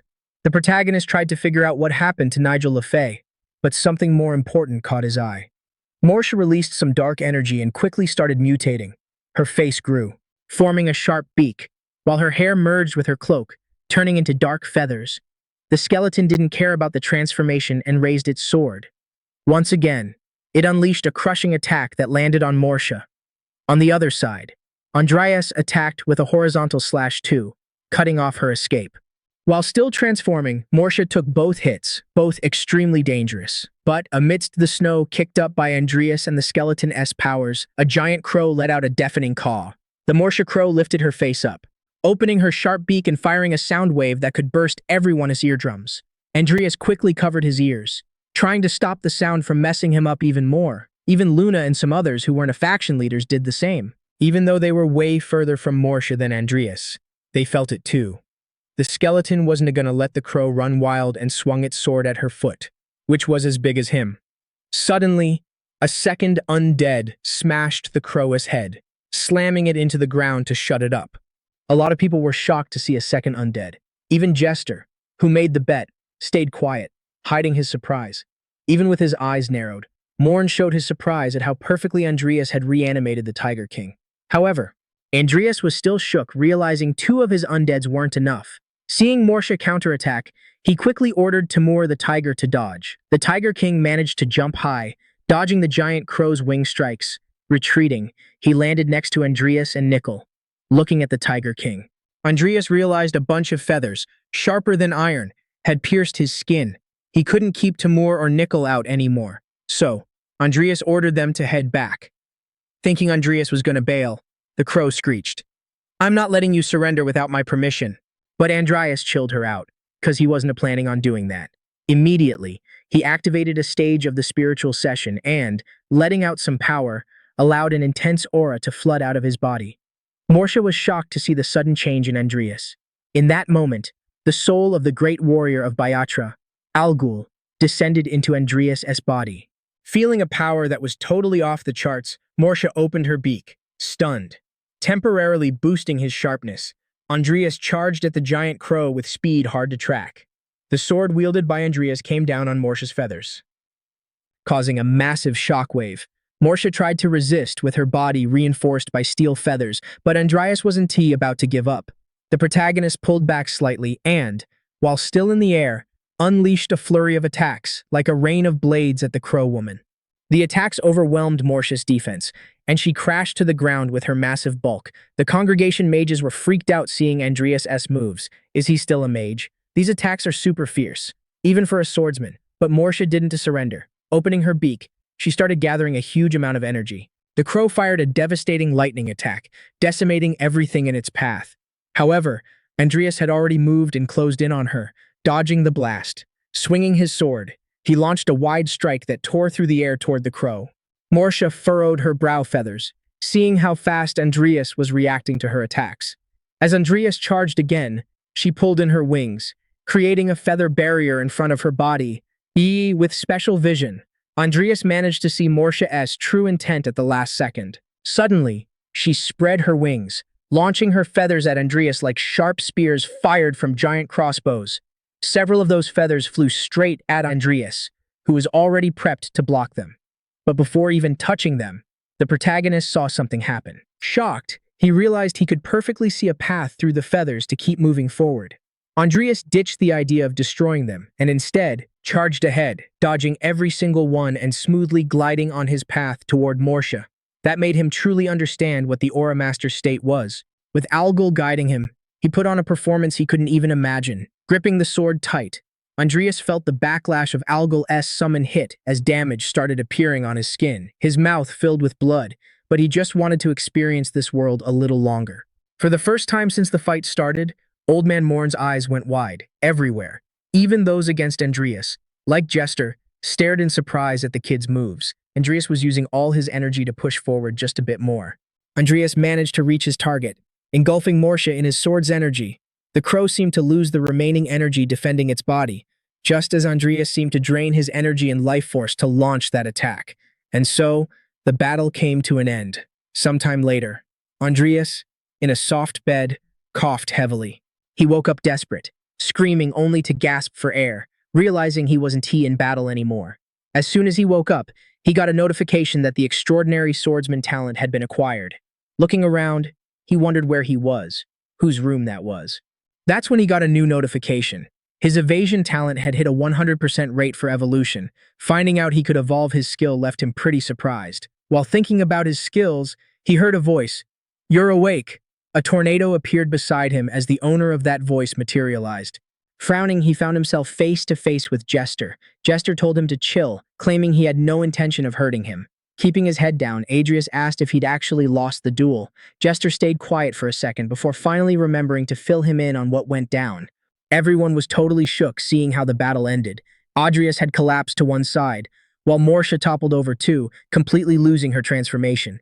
She was still awake though, grinding her teeth in pure rage. But before she even realized it, The damage from that last hit kicked in and basically exploded inside her body. Morsha's lackeys were stunned to see their master hurt like that, but they chilled out pretty fast. The ground was literally painted red with blood. Morsha barely stayed on her feet, clutching her wound. Her voice sounded super weak, but she was still grinding her teeth like a maniac. "You little piece of trash, pushing me this far. Just like I thought, I can to let you live." Morsha had only one goal now: end Adrius right here so he wouldn't become a threat later. But before Morsha could even make a move, something crashed down right between her and Adrius. It sent snow and rocks flying everywhere, forcing her to cover up. Two massive undead knights blocked her path, and Morn's voice boomed from all sides. "That's enough. From this moment on, if anyone tries to hurt him, I am taking it as an act of war against me." Everyone was floored by Morn's statement. He was actually willing to mobilize his whole faction just for Adrius. Morn could see he wasn't the only one backing the kid. Luna had already swooped in to save Adrius, guarding him with her scythe, holding back her rage. Morsha screamed at Morn from between the giant undead. "Have you lost your damn mind? You really want to make the entire congregation your enemy just for this brat?" But the old guy just took a step forward and held up his faction ring. "I, Morn Dorsky, hereby pass this ring to Adrius Cromwell and join the Cromwell faction." Hearing the story from Jester, our main character was totally stunned. Jester crossed his arms, admitting he never imagined Morn would actually go that far. That's why he wanted to switch up the terms and make Adrius one final offer. "How about we merge our factions?" The protagonist just sighed. He asked Jester why he was so obsessed with him, even sending one of his allies to fight him. Looking totally bored, Adrius popped the question, but the answer actually caught him off guard. "Because we share a common goal. Wrath." Wrath, unlike benevolent greed or diligent sloth, was a deadly sin that took the form of a human kid, born from the son of the northern barbarian chief. But wrath couldn't escape its fate, and was taken by the great emperor, meeting a tragic end at his hands. Furious about losing the great chief's son, the barbarians launched a desperate resistance. The empire underestimated the barbarians' power and took massive losses, but in the end, they wiped every single one of them out, of all the deadly sins. Wrath was specifically tied to the end of life. The emperor sacrificed wrath to gain his power, but Adrius? He decided to extract Wrath's power without letting it die. Jester's goal was totally unexpected. Adrius thought he'd managed to buy himself some time, but clearly, that didn't happen. Watching the kid stay silent, Jester pressed him for an answer, stating, "I think teaming up would be way simpler, since we are chasing the same goal." With a faint smirk, the protagonist tried to shake off Jester's interest. "What if I told you my goal isn't a wrath?" Adrius couldn't tell if Jester was monitoring him or just dangling bait to catch a big fish. Jester went quiet for a sec, asking if he should take that as a rejection. Sighing, the protagonist turned him down with an apology. Jester, though, told him not to be sorry, since it was his choice. Amidst a swirling vortex of energy about to beam him out, Jester finished with, "Face the consequences of your decision." As Jester vanished, Adrius thought about wrath. He figured the Emperor would be the first to make a move after Bloody Den got wiped out. In the game's lore, Jester never cared about wrath. That is why Adrius wondered why things changed. But then it hit him. There was a huge chance Jester was working with the Emperor. If that was true, Adrius figured all his moves had already been exposed to him. So, he'd have to be even more careful with Jester. Suddenly, the door burst open and Luna came rushing in. "Dude, are you still sleeping?" But Luna froze when she saw Adrius sitting on the bed, trying not to drool. She covered her eyes to block the view of the chest Adrius was showing off. But she was hyped just seeing him alive. Morn was there too, smiling through his beard. "I am glad you're okay." Adjusting himself on the bed, Adrius said he heard what Master Morn Dorsky did and asked why he made that call. The old man looked confused, so Adrius reminded him, "I am talking about the ring and you joining my faction." Morn held out his ring to Adrius, declaring, "It is yours. I see the potential for a new era in you." With Morn Dorsky offering the ring and Adrius staying silent, Luna jumped in. "Just take it already, dude." Thanking him, Adrius reached out to grab the ring. To him, that ring was a stepping stone, a leap toward taking control of the congregation. Later that night, in a cushy office, Akayemp sat in his armchair, puffing on his pipe, warmed by the soft sunset light, waiting for Dragon's report. The guy was there to tell him Morn had given his ring to Adrius. Blowing out smoke, he grinned. "Well, guess he's finally gone senile. Then, how did the congregation take it?" Dragon reported the hostility toward Adrius was still there. However, maybe because he flexed his strength in the duel against Morndorsky, nobody was showing their feelings openly. Exhaling a thin stream of smoke, Akemp listened to Dragon, his interest peaking. Dragon went on. Plus, Luna Pendragon is sticking by his side. Akemp was surprised to hear about Luna. That kid even charmed the silly girl? Akemp laughed his head off, imagining the scene he missed. Sucks, I missed such a show. I should rejoin the event this time. After laughing through the smoke, he composed himself, getting serious as he thought about the new faction leader, Adrius Cromwell. I'd love to meet him someday. Meanwhile, Adrius and Luna were following Old Morn up a mountain in a blizzard. The duo following the old man just wanted to know where the heck they were going. Adrius complained, "You told us to follow, but didn't even say where." The old man kept walking, recalling, "I was just impressed by your undead.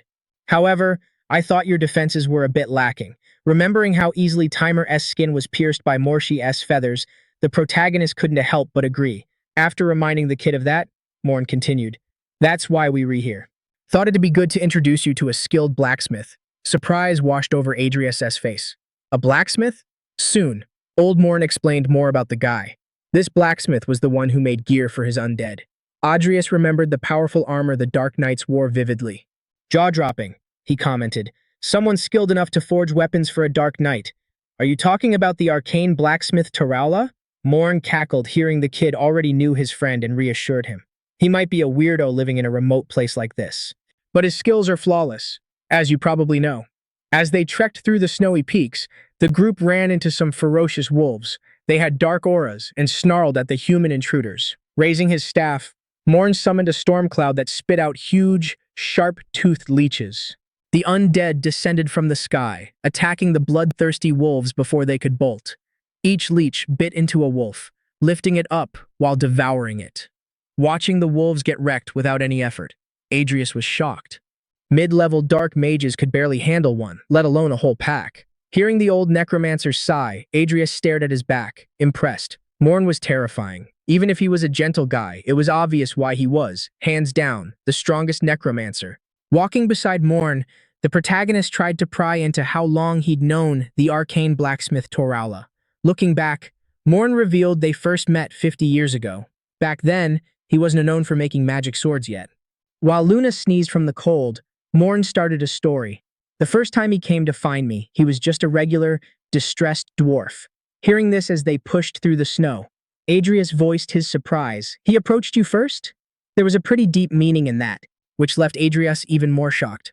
Melancholically, he realized what the reason must be. He lost someone precious. The old necromancer nodded at the kid's guess. Yeah, only those who've fallen into great misfortune, or lost someone dear, would seek out a necromancer in this cruel world. Adrius knew someone who'd done the same, Baron Bolork. As the trio trekked up the mountains, a warm light from a log cabin came into view. Luna spotted it first and pointed right at it. "Is that Taraula-S place?" And just like that, they made it to the house and the legendary forge. Meanwhile, back at the academy, the sound of clashing swords was ringing out non-stop. During a duel, Instructor Ivy came down hard with her sword, signaling an overhead strike. The guy underneath her was struggling big time to block that aerial attack. He got shoved back by her sheer power. Luis was gasping for air after that short clash. Fighting her was like hitting a brick wall. After the duel, Ivy called it quits for the day. Collapsing onto the floor, Luis asked if they could squeeze in just one more round after a quick break. Ivy frowned, wondering what was up with this kid. At first, she figured he was just some bookworm student with good grades, but she never expected him to get this strong in just a few days. She blamed that damn Andreas for begging her to take his spot. It was embarrassing, but that guy's warning about not wasting her time was actually turning out to be true. Turns out, he was a pretty good judge of character. After catching his breath, Luis stood up and changed the subject. "Oh, assistant professor, I heard you an aura master now? Congrats!" Hiding how flustered she was since she sucked at handling compliments, she cleared her throat. "It's really no big deal." Luis wasn't buying her humble act. "That can't be true. I heard barely anyone pass the screening." She looked away, trying to downplay it by calling the test ridiculous, but she accidentally let out this arrogant vibe that totally freaked Luis out. Remembering she was the youngest person ever to pull that off, Luis kept praising her with mad respect. Cutting off the knight's chit-chat, she raised her sword and told him to do the same. Gripping his blade tight, he nodded. "I'm in your care." Before they started, Ivy asked something that had been bugging her. What's your deal with Seaweed Head? You don't look like the type to hang out with him. Confused by the question about a deal, he annoyed. She almost punished him just for saying that. But the kid was still confused and asked why she was even helping him. Without even being sure herself, the instructor just said she was curious about Adrius' recommendation. Remembering how Adrius said they'd fight another time, Luis realized the senior had sent this instructor to train him as payback for delaying their promise. Suddenly, Ivy sheathed her training sword and quit the match. Ugh, remembering that Seaweed Head just killed my mood for training. We'll pick this up tomorrow. Surprised that his teacher was leaving so suddenly, Luis hurriedly called out to her. She turned around with a sharp look, asking what he wanted. Unexpectedly, she saw the kid bow politely to thank her. Whatever your reasons are, I really want to thank you for spending your time on me. Keeping her face cold, the instructor let out a faint sigh that was probably supposed to be a smile. She turned her back on the kid, waving him off. Just do your best. The second you bore me, I'm stopping these lessons. With another session scheduled, an exhausted Luis watched the instructor walk away. Meanwhile, the trio that left the congregation had already stepped into the blacksmith's place and made their request. But the burly dwarf blacksmith Tarala gave them a straight-up answer. I refuse. Standing across the fire from him, the three visitors just went silent, totally stunned. Adrius figured Tarala would accept the request right away since it came from Morn, but nope. That wasn't the case. The old necromancer smiled, asking his friend to reconsider. Come on now. Don't make me look bad. But Tarala wasn't budging.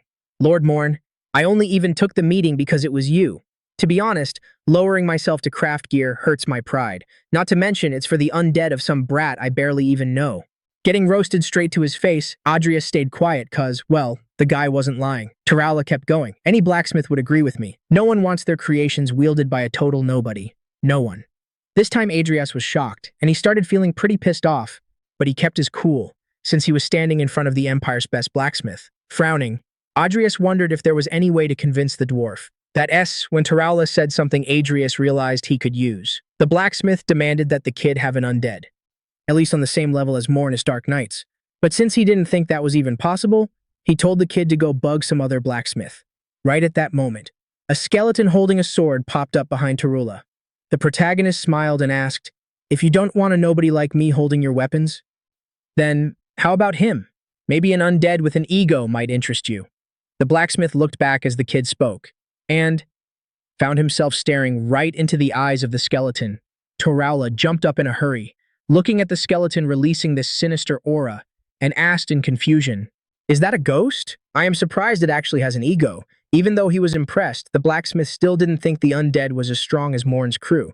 Adrius was surprised by that and didn't know how to reply, but Morn knew better. To Tarala's surprise, he praised the undead Adrius summoned, calling it fascinating.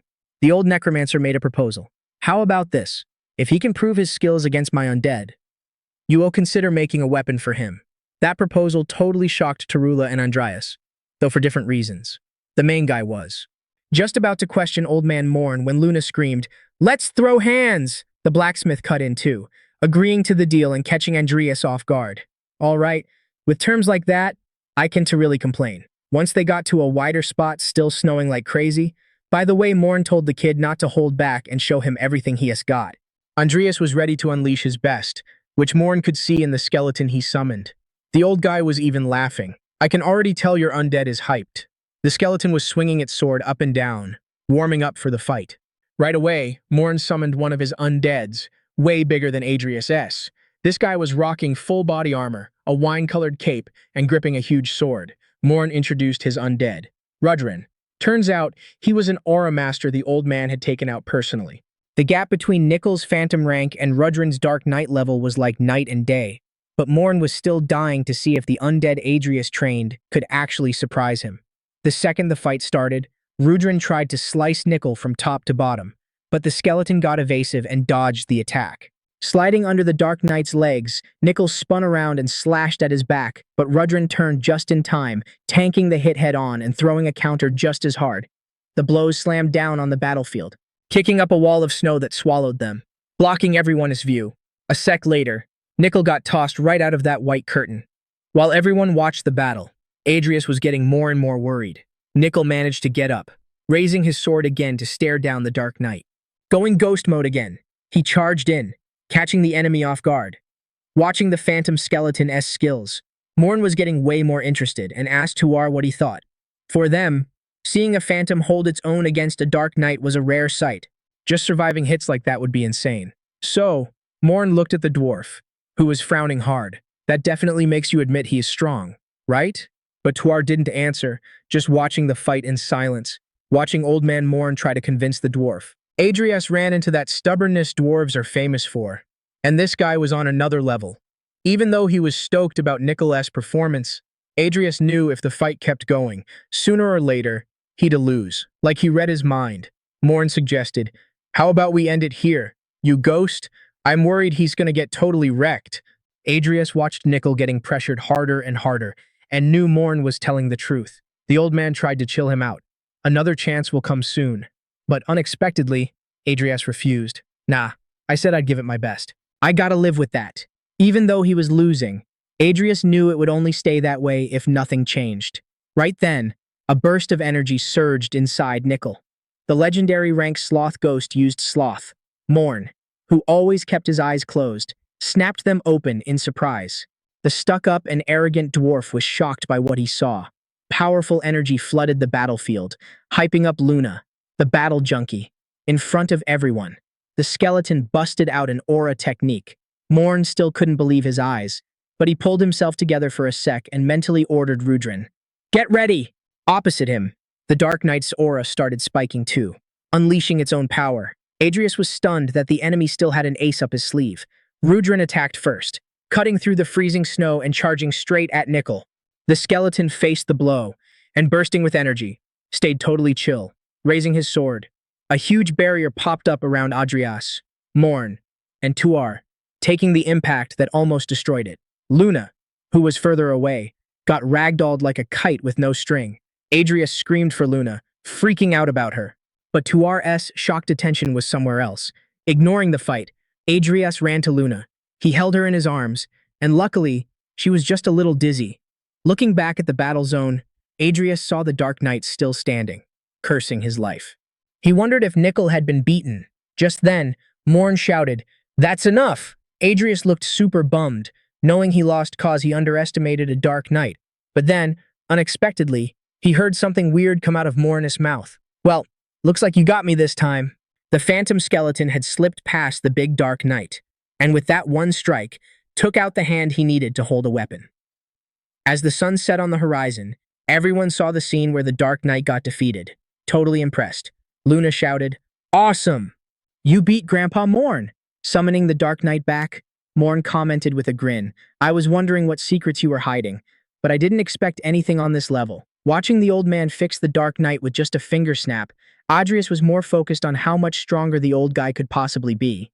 Tuar stared at the phantom skeleton. Walking over, he commented, "Still hard to believe what I just saw, and even less that he is an aura master." Looking at Adrius, the dwarf admitted he was curious to see what other undeads he had. So, he made a call. "I'll start working as soon as I see the others." While Adrius was thanking him all hyped up, Luna hopped to his side. "Make one for Luna too."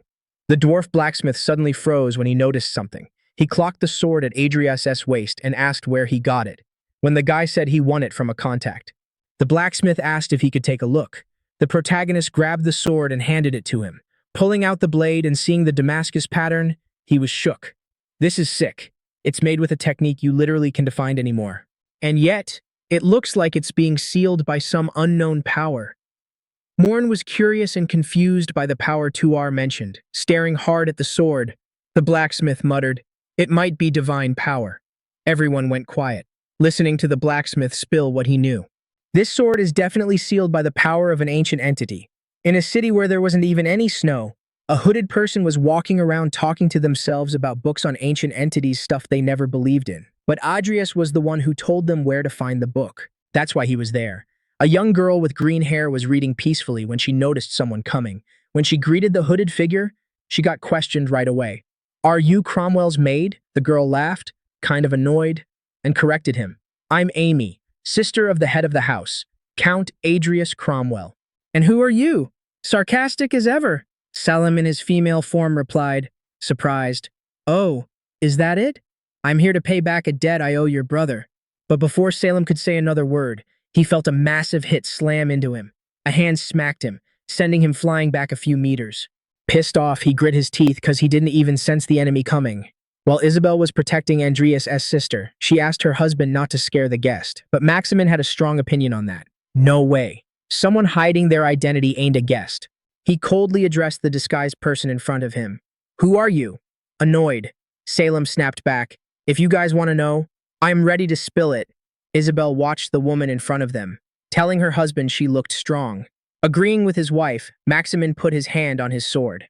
She's strong enough to make me draw my sword. Seeing the blade the man was pointing at him, Salem was shocked because he recognized the traitor executioner's sword. Having a clue who the guy in front of him was, Salem didn't attack. Instead, he asked the person guarding the house, "Are you Maximin?" Surprised he got recognized, Maximin stared down the figure in front of him. Somewhere far off, Luis was training until he dropped. The kid's attacks rained down on Vivian Belcam, who blocked every single one carefully. While the two fought like crazy, making every clash look devastating, someone was watching them. For Instructor Ivy, it was unbelievable. Even though Luis had gotten better after some special classes, Vivian Belcam had gotten even stronger. Ivy Clare had noticed the girl's talent in her first year, but it hadn't really paid off cause of her lack of emotional control. But apparently, after the Baron Boros incident, Vivian Belcam started controlling those emotions fast. Frowning, Ivy wondered what that seaweed-haired brat had done. In another clash of swords, Luis and Vivian Belcam stared each other down fiercely. The girl felt that Luis had improved a ton, while he realized Vivian Belcam's attacks were way stronger. When they pulled back, Luis felt like he'd be sliced in half if he lost focus for a second. With fast but dominant moves in the training area, the two faced off again. Vivian Belcam took the lead, rushing at Luis. The guy grit his teeth without even a chance to think before the attack got close. With a swing of Vivian Belcam's sword, Luis raised his own blade in front of his body, blocking the hit which created a massive blast of air, partially blinded by the debris kicked up by the wind. Luis knew Vivian Belcam was coming again. With a look full of energy, the girl didn't hold back her attacks, but a shout stopped her cold. Stop! Vivian Belcam's sword froze in midair before smashing into Luis's defense. The guy grit his teeth, realizing his guard was sloppy and about to get wrecked. Annoyed, Ivy walked up to Luis, correcting him. You're gonna end up losing your head if you block so lazily. Yeah. After schooling the kid, Ivy looked at Vivian Belcam. Thinking about the attack the girl just showed off, she felt like she'd unlocked an aura. Even though her record as the youngest aura master was about to be broken, Ivy still smiled, satisfied. Suddenly, a voice grabbed the trio's attention. So, is everyone here? Vivian Belcam blushed when she saw who showed up at the training field. It was Andreas, who immediately praised her improvement the second he saw her. Seeing Andreas, Ivy couldn't hold back and chewed him out. You dumped these kids on me and went out for milk or something? What am I? A babysitter? While Vivian Belcam didn't know how to react to the compliment, Louis stepped up, thanking Andreas for asking the teacher to train him, just like he praised Vivian Belcam's growth. Andreas did the same for Luis. Changing the subject, Andreas held a sword and turned to the green-haired girl. Here's a gift for you. Vivian Belcam. I coincidentally found a skilled blacksmith during my trip. Vivian hurried to turn down the gift since she'd already gotten that necklace he gave her the other day. But Andreas shoved the sword into her hands, which were shaking in refusal, and revealed, I had this sword made with your swordsmanship and physique in mind. To me, it's just a hunk of junk if you don't take it. Blushing like crazy, the girl listened to Andreas explain that the sword was made of special material, able to stay sharp without any maintenance. Stuttering, Vivian thanked him while Ivy watched, totally getting the vibes. Luis, happy for his friend's gift, suggested she name the sword. Pulling the sharp blade from its green sheath, Vivian thought for a sec. Andreas was also eager to know what name she'd give it. With rosy cheeks and a lot on her mind, Vivian said the sword's name, Eternal Oath. Nodding firmly at the choice, Andreas said he hoped she'd use the sword often. Ivy Clare crossed her arms, annoyed with Andreas. After all the trouble I went through, you got nothing for me? Andreas was confused by the instructor's question and asked if he hadn't introduced Luis to her. This time, Ivy blushed, picking up a double meaning in Andreas' words. Irritated, the instructor put her hand on her sword, giving him a threatening look. Just because I did you a favor doesn't mean you can take your jokes too far. Andreas frowned, as if mocking the teacher's thought process. For Luis, he got the high-level training he needed from you, Professor Ivy. And for you, who takes pride in your rep as an educator, it's a chance to teach a talented student with the potential to become an aura master. I thought that'd be the perfect gift for both of you. Ivy felt totally hollow inside when she realized she'd completely misunderstood the kid's intentions. Staring at the teacher with an impatient look, Andreas asked if he was wrong. Pissed off, the teacher told him to shut his trap and stormed off. But before she got too far, Luis yelled, "To me, you are the best gift I could ever get, Miss Ave." Seeing how Luis didn't even flinch while saying something that cringe, Ave blushed hard. While Andreas was wondering what was up with Ivy, Luis walked up and asked if he was free. The kid was hyped and asked for a duel. Andreas didn't say no, since he was already there, but then he remembered something and told Luis to hang on a sec while he checked his device. Suddenly, he looked totally shocked. He quickly apologized to Luis and bailed on the duel cause something super urgent came up. A while later, you could see Andreas sneaking through the bushes and trees. He'd just gotten a message. "We've got your sister. We're waiting at Apple Manor." He couldn't wrap his head around what was going on, because both Isabel and Maxime were supposed to be at the manor already. Getting close to the manor, Andreas wondered if they'd been jumped by the congregation or the emperor. Sneaking the door open, Andreas got a total shock. In the living room were Isabel, Maxime, Amy, and some grumpy old dude cracking up the second he saw him. "Ha! I told you guys!" He showed up totally ready to throw down. Sword in hand, Andreas looked at Salem like he was crazy for laughing. "Your face looks like someone chucked a brick at it." "Pissed off?" Amy yelled at her brother, telling him to explain himself right now. By the time Andreas finished explaining everything, the sun was already setting. Amy couldn't believe he was mixed up in something so dangerous, and it was really freaking her out. Grumpy old Salem calmed her down. "Don't sweat it, sweetie. Despite how he looks, your brother is actually pretty capable. He even fixed Maxime's old problem. Isn't he awesome?" Andreas got why Isabel and Maxime were there since they were invited, but he questioned why Salem was there. Salem looked surprised by the sudden question. Scratching his head, he asked if Morn had gone senile enough to not tell him he'd asked Salem to protect him. Andreas was shook to hear that Morn Dorsky had actually made a request like that. Salem Adidia confirmed it, revealing the request was made cause of the huge mess Andreas caused at the congregation, which gave a bunch of psychos the bright idea to hunt him down. Hearing about this congregation thing, Amy was even more confused, but she didn't ask for details. Changing the subject, Salem Adidia thanked him for the scripture Andreas mentioned and reported. "I heard Jester's already making moves out in the open. He already found ambition." At the same time, up in the snowy northern mountains, a huge attack was going down. A group got jumped, and their leader, some old guy with a gray beard, got taken out by shadowy spikes. Jester had wiped out everyone in that group, leaving just one kid alive. Then he told a subordinate to write a confidential letter to the emperor. Curious, the guy in gray robes, Chao asked Jester what he should write in the letter. Staring at the boy on the ground, Jester ordered the subordinate, "Tell the emperor we managed to find him."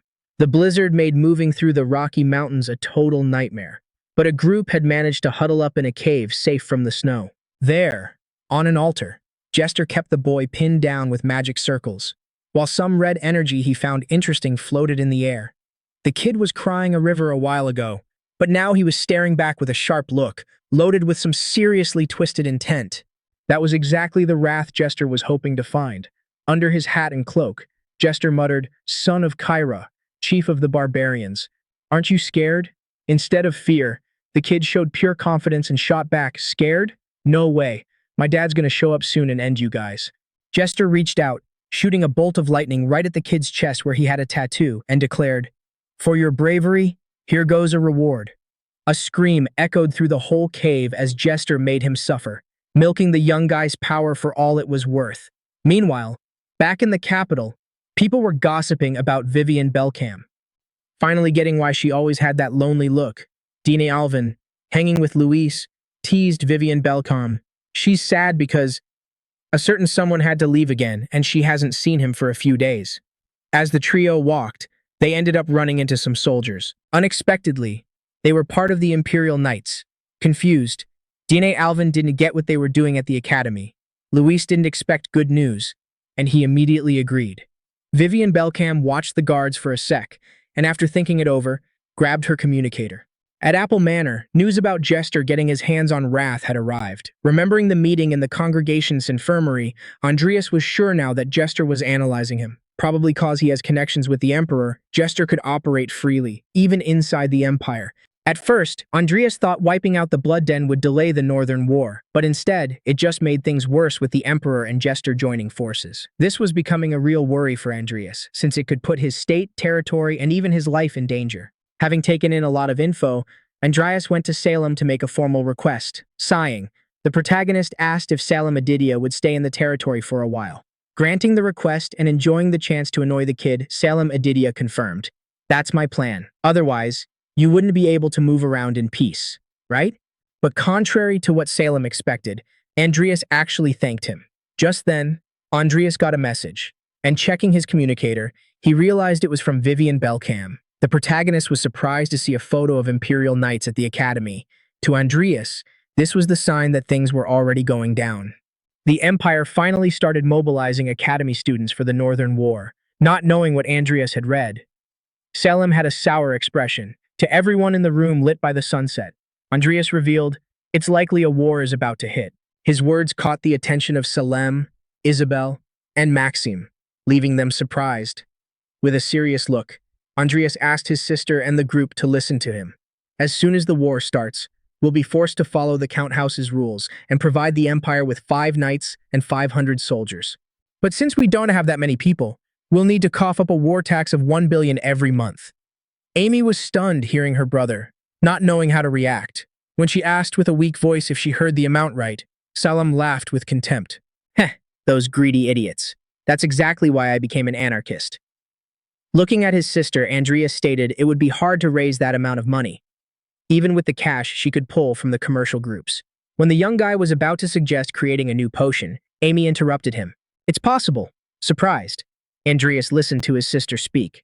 Thinking out loud, Amy commented, "That means I'll have to expand the business, but I think getting 1 billion a month is doable." Andreas tried hard not to look shook when he realized his sis had actually managed to blow up the merchant guilds like that. Even though she was like, "I got this," Andreas was still tripping. He told her straight up that sure, her little plan might work for a couple of months, but if the war drags on for years, it's gonna get way harder. Hearing her bro drop that reality check, Amy's jaw hit the floor because she realized she totally blanked on something that important. Andreas reminded her of all those times merchant groups went belly up because they ran out of cash to keep the lights on, and so he told his sis to just keep the guild running the way it is right now. Then Maximin jumped in and switched gears, asking Andreas if he really hung out with the elves in the Great Forest. He was dying to know if Andreas actually saw them there. Andreas was like, "Huh?" But then he heard why Maximin was asking. "Back when I crashed at the elf turf, I saw tons of rare loot that you can't even find in the Empire." The main character was kinda shook by Maximin's idea. Catching on to what the knight was thinking, Amy jumped up all hyped. "We could totally do business with the elves through the guild." Salem Adidia just cracked up laughing at Maximin's idea. "Yo, you just forgot to mention what kind of people elves actually are." Amy was totally confused by what the old guy said.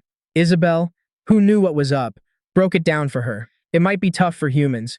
They are a race that basically hates our guts." But then, Isabel and Maximin looked over at Andreas, who was thinking something totally different. He wanted to say that if they set up a trade with the elves, they could corner the market like no other human could. Maximin thought about Andreas' idea for a sec.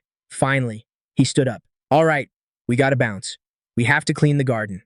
Watching Maximin and Isabel head for the door, Andreas looked hella confused, smiling at the guy. Isabel told them to keep chatting. So, the couple took off. Still confused, Andreas asked his sis while staring at the door, "Amy, did you seriously make those two clean the garden?" Amy quickly tried to explain herself, swearing she never forced them to do anything. She was freaking out, saying they insisted and wouldn't take no for an answer. Salem Adidia, who was already dying of laughter, shouted for everyone to hear, "I can't believe this girl turned those two into gardeners. How about I become the butler?" And just like that, night fell. The next day, near the entrance of the Great Forest, stuff was going down. Some dude in a cloak was trekking through the trees, following a trail. Up in the branches, raccoons were watching him, looking super annoyed. They whispered to each other about the invaders, and worst of all, they were humans. As Andreas walked into a wooden village, the raccoons quickly ran to tell Melker they found a target. Walking deeper into the village, Andreas was thinking about the war that couldn't be dodged anymore. The chance to put out the sparks was gone, and now it was a total dumpster fire. Planning to prep, Andreas was down to do whatever it took. even walking fearless into the village where giant mushrooms acted as umbrellas, and tons of tree houses were scattered around, letting the raccoons hiding in the trees chill out. As soon as he got deep into the village, raccoons armed with spears and axes surrounded him. "Get out of the forest. Human!" Some yelled even louder. "Jump him! Don't let him live!" Andrius only came here because Maximin told him a raccoon named Melchior could help him out. Even though he trusted Maximin, Andrius wasn't exactly vibing with this welcome, but since he came this far, he didn't back down and shouted, "Oh, I'm here, because Maximin Cornell sent me to talk to Melchior. Where's he at?" The raccoons up on the bridges heard the human loud and clear. Immediately, they jumped from the trees, surrounding Andrius on the ground with ropes, axes, and spears. The raccoons swung or creepily licked their weapons and, grinding their teeth. One of them said, "It's been centuries since we had the chance to flex our muscles. Let's drag him to Melchior." Andrius didn't look too happy about that, completely tied up. He tried to explain himself. "I ain't trying to hurt anyone here. Do we really need to do this?" A raccoon yelled at him. "Shut your trap. It's a rule to tie up all outsiders we meet for the first time." The raccoon yanked him along while talking. Andrius tried to remind them he already said why he was visiting. But the raccoons didn't want to hear it until Melchior gave the green light, biting his lip. Andrius tried to keep his cool to avoid drama, all for the cash. Frowning, he was clearly stressed because Jester probably already snagged Wrath. While Andrius was thinking about entering elf territory no matter what, he didn't notice he was already being watched by them. Behind a tree, an elf girl was watching him get dragged away by the raccoons. When they got to a house, Andrius was introduced as someone Maximin knew. While honey tea was served, they told him to take a seat. "You said you are a dark mage, right?" Taking the tea, Andrius nodded. "Yeah, I am Adrius Cromwell," noticing how, even for a mage, he was packing a massive sword. The old raccoon sized him up as pretty different. Elder Melchior, the oldest dude in the village, introduced himself wearing earthy robes and holding a staff that doubled as a crutch. The hairy raccoon introduced himself. Melchior apologized for his crew being rude, asking what made Andrius want to find him. With a serious face, Andrius asked, "Please, tell me how to get to the World Tree." The raccoons in the window spying on them screamed, "This human is trippin'. Let's kick him out of the village." Surprised, the protagonist asked Melchior why everyone was overreacting. Melchior revealed that the elves had been acting weird lately. The World Tree, in the heart of the great Bayatra forest, is on their turf. Lately, though, those hermits who refuse to hang with other races have been way more active outside their zone. That news made Andrius frown. In other games, elves were usually chill with humans, but in this place, it was totally different. Out of nowhere, a raccoon kicked the door open in a rush. "Melchior, Melchior," the old guy asked what the drama was about, stuttering like crazy. The raccoon pointed outside. Turns out, a whole mob of elves just showed up. A squad of warriors was chilling right outside Melchior's house, waiting. Leading the pack, the only elf without a helmet said, "Hey, it's been a minute, Melchior." Looking totally unamused, Melchior asked what brought him to the village. The archer with the bushy eyebrows apologized for popping up unannounced, saying he heard there was a human in the village. From inside the house, Andrius heard the whole chat. Melchior answered the visitor straight up.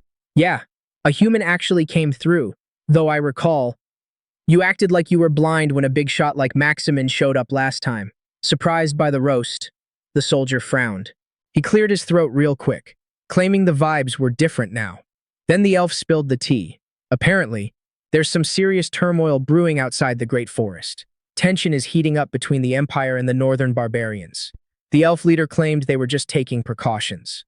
Since a human showed up at such a sketchy time, nodding, Melchior asked, "So that's why you are aiming your arrows at my own turf?" The elf boss clicked his tongue, seeing how sharp the old raccoon's eyes were. Raising his voice, Melchior warned him, "Don't act reckless. Out of respect for your elder Hogan, I'll let your actions slide this time." Shaking just from hearing Hogan's name, the elf quickly threw his hand up. "Archers, get out of the village." Just then, Andrius stepped out of the wooden house asking, "You've been watching me since I got here?" Ignoring the question, the visitor said he had something to ask him. Andrius already knew the dude's identity, a member of the Wind Knights, the second star of the wind, Sile Mora of Priscilia. With a look of pure disgust, Sile asked, "What's your purpose coming here?" The main character was straight to the point. "I want to know how to get to the World Tree. Since you are here, mind showing me the way?" He didn't mention he was there to make a deal or start trouble. Sighing, Sile wondered if he heard wrong and commented, "I heard humans are prepping for war right this second. That means you are basically the biggest threat to the Great Forest, and you still expect us to guide you to our sanctuary with that attitude? Sile finished up. Does that mean you don't care if we take you out right here and now? Andreas stayed quiet, listening to Sile talk trash. Since this isn't elf territory and out of respect for the raccoons, we're letting you off with just this warning. Turning his back on Andreas, he suggested the traveler should beat it so he wouldn't cause a scene. To Andreas, the elf's moves were ridiculous. He was acting like he was doing Andreas a favor, and the protagonist wasn't going to let that slide. Before the elf could bail, Andreas spoke up, grabbing attention. That's weird. The archer frowned, looking back. With a faint smile, he said, I don't think we are done talking yet. In a split second, Sile whipped out his sword, stopping just inches from Andreas. Melchior rushed over, seeing Sile lose it. What do you think you were doing? With an annoyed look, the captain asked, I think I said that was my last warning. Didn't I? The smile on Andreas's face got bigger. Guess I didn't hear that part. Before the elf could even see it, a sword strike hit his, knocking him back. With a serious face, the protagonist said he had his own reasons for not leaving. He just didn't say he also needed gear and the seed of the world tree. Seeing Andreas's sword skills, Melchior was shook to find out he was possibly a disciple of Darum. The elf ground his teeth till his veins popped. You cocky human. Even I showed you mercy. Andreas cut off Sile's rage by asking something weird. Isn't your reaction way over the top just because of the human war? All I did was mention the world tree. Makes me think there's something going on with it. Sile. The warriors behind him were stunned by Andreas's deduction. Melchior was shocked that it might actually be true. Sile was ready to throw down even in the ghost raccoon's turf. But right then, an elf girl stopped him. Wait a sec. Captain? Her voice grabbed Sile and Andreas's attention, leaving the guy confused. Taking off her helmet, an elf girl asked Sile to let her talk to the human. The guard captain, though, yelled at her. Stop being stupid. Amir, you planning to let a human who's maybe a threat into Lesteria? Young Amir stood her ground against the captain. He managed to catch the signs of the anomaly that even we missed. He might be able to help us. You still want to take him out cause of some old school rule? Sile bit his lip, thinking hard for a sec, until he came to a decision. No means no, we are leaving now. Before Sile could bounce, Amir made a crazy offer, betting everything she had. In my capacity as a candidate for the next princess, I formally invite the individual Adrius Cromwell to enter our elven territory, Lesteria.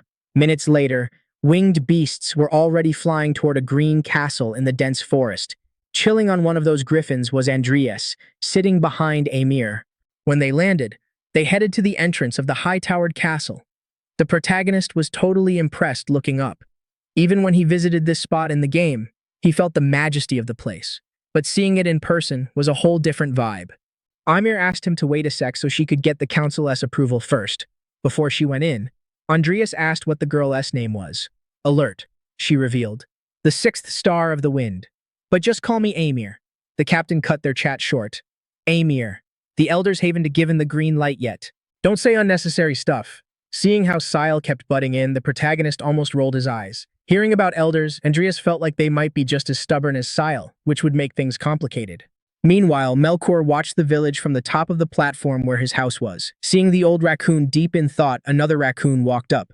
What's eating you, Melchior? Freaking out over the human the elves dragged off? The raccoons were like, no way he's actually worried about a human. One guy was literally licking a knife. Aw man, there goes my chance for some meat. Another dude was like, you kidding me? Didn't you say you were vegan?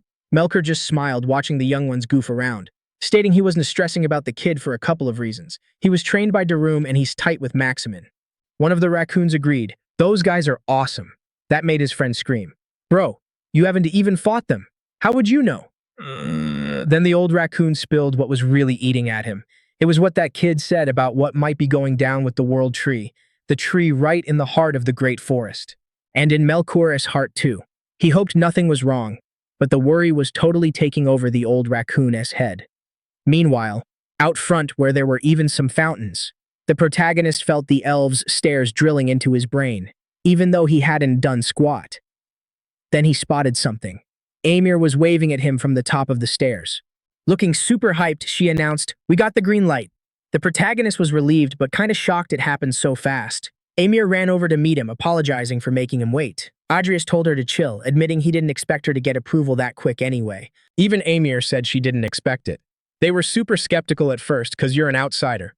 But they gave the okay once they realized you knew what was up with the World Tree.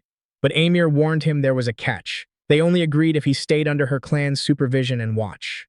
Understanding the whole deal, Adrius bowed to Amir, like, I'm in your care, and I'll be careful not to cause any drama. Immediately, Adrius asked if they could head to the World Tree's roots, but some old bald elf up top started walking over.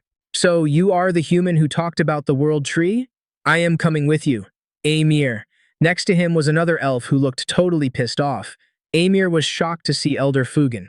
The protagonist frowned when he saw the elder.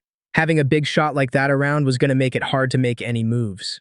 So he tried to smooth talk him. I couldn't possibly waste the time of an esteemed elf like you, but the elder called him out. Is my presence annoying you, even knowing I'm the reason you got approved to visit the World Tree? Before Adrius could even answer, Fugen took the lead. Ymir whispered to Adrius to just follow her. The group of 5 walked down this dirt path between a slope and some plantation. Adrius couldn't help but be surprised, because the plants were releasing these weird bubbles. He was like, what a weird plant! Never seen that before.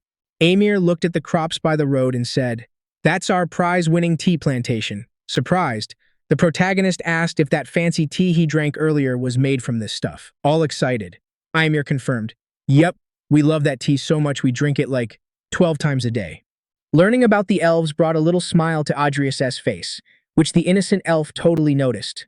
As they got closer and closer to the World Tree, Adrius heard the elves saying the tree was this sacred being living with them. Fugen revealed that lately, a super disturbing presence was being felt inside the World Tree's aura. Having said that, Fugen claimed it would be reckless to just waltz into the World Tree, but with Adrius showing up, they were going to do a proper investigation. The protagonist knew exactly what the elf was plotting using him as bait. However, finding out he couldn't enter the World Tree, Adrius realized the corrupted tree event had already started, and the sacred land of Lesteria might be totally destroyed. Adrius felt it might be too late to do anything, but if he could actually fix this mess, he could earn the elves' trust and finally lock down that trade deal he was after. When they got to the great tree's roots, which were like hundreds or thousands of times thicker than a human, they saw an entrance guarded by 2 guys. The guards greeted Fugen, letting him pass. Right at the entrance, Adrius felt a weird vibe. Looking up at the massive tree stretching to the sky, he wondered if some unknown third party had messed with the World Tree's corruption. Still at the entrance, Fugen warned, Adrius Cromwell, outsider from beyond the Great Forest. Just know that for you, a mere human, to enter the World Tree, Amir put her clan's honor on the line. Frowning, the protagonist wondered what the old elf was getting at. Even Amir was looking at the elder. Fugen, throwing his weight around, unexpectedly wanted to add one more condition. Knowing this was going to happen, Adrius cursed the old man. Fugen summoned his weapon and ordered, before you step into the World Tree, prove to me you are worth it. The protagonist knew Fugen Cordal of Claxia pretty well. He was the strongest elven warrior and a total aura master. Smiling, the protagonist said he didn't expect this. Is this a test or something? Old Fugen didn't deny it was necessary. Amir hurriedly tried to remind him they hadn't discussed this at the meeting, but he wouldn't let her interfere. I decided this for our survival, so please understand. Amir looked worried, but Adrius reassured her, drawing his sword with confidence. Adrius warned, I just hope people don't complain later. With his long katana in hand, Adrius got ready to fight the old man with the light sword. Seeing neither of them attacked first, Amir asked what they were doing. Next to her, an elf said they were waiting for an opening and added that human must be pretty skilled. Sensing Adrius was reading the energy flow, Fugen realized the kid knew the basics, since he expected him to charge from the start. Planning a trap, Fugen stomped his foot, faking a charge. Instantly, Adrius moved to his side, launching an aerial attack. The old man, totally confident, thought Adrius took the bait. Fugen swung his light sword at Adrius, but only hit an illusion. By the time he realized it was just an afterimage, Adrius was already behind him. The protagonist swung his katana, but Fugen quickly blocked behind his back to defend himself. Unexpectedly grinning, the old guy was like, Que impertinente! Next second, a golem burst out of the ground, tossing everything aside. Amir was totally shook seeing the golem while the other elves were cheering. Seeing that rock monster and Fugen using spirit magic, the protagonist ground his teeth right in front of the stone golem. With a crystal sphere in his belly, the elf asked, So, you are Daramis' disciple? In that case, I'm actually going to take you seriously. Adrius was surprised, because Fugen figured it out just from a few exchanges. The protagonist figured Fugen could deal with his swordsmanship, since he knew Darum. But summoning the undead to fight the golem would just tick off the elves. As a last resort, Adrius decided to use the sensation he'd felt in the fight against Morsha, the Aura Master state. Fugen saw Adrius vanish again, figuring the kid was obviously going to try to jump him from a blind spot. But when he turned around, Fugen ran into like a dozen Adriases. No one could get what was happening or which one was the real deal. Facing the technique Adrius used to prove himself, Fugen tried to find him.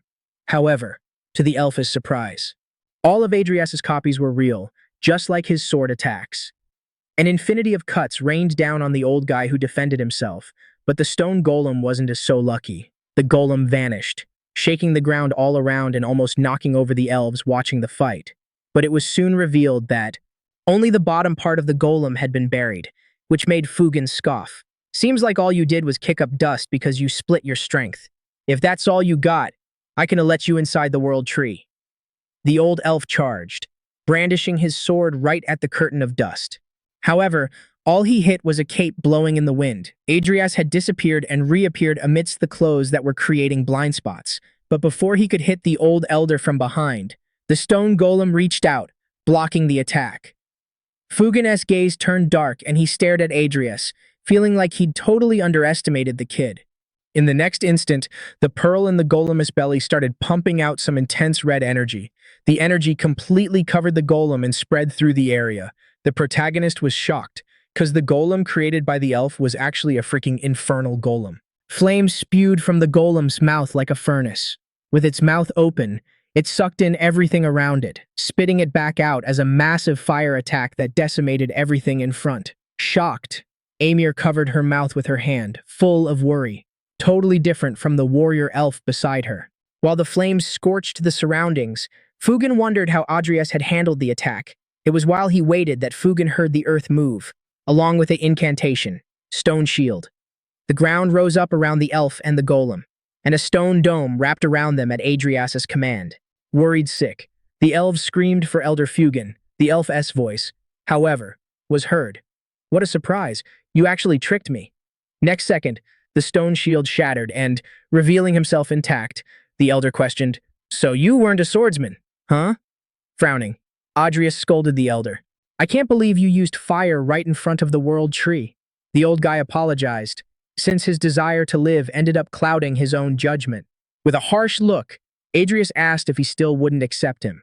The old man stayed quiet for a moment before ordering, "Make way for Adrius Cromwell."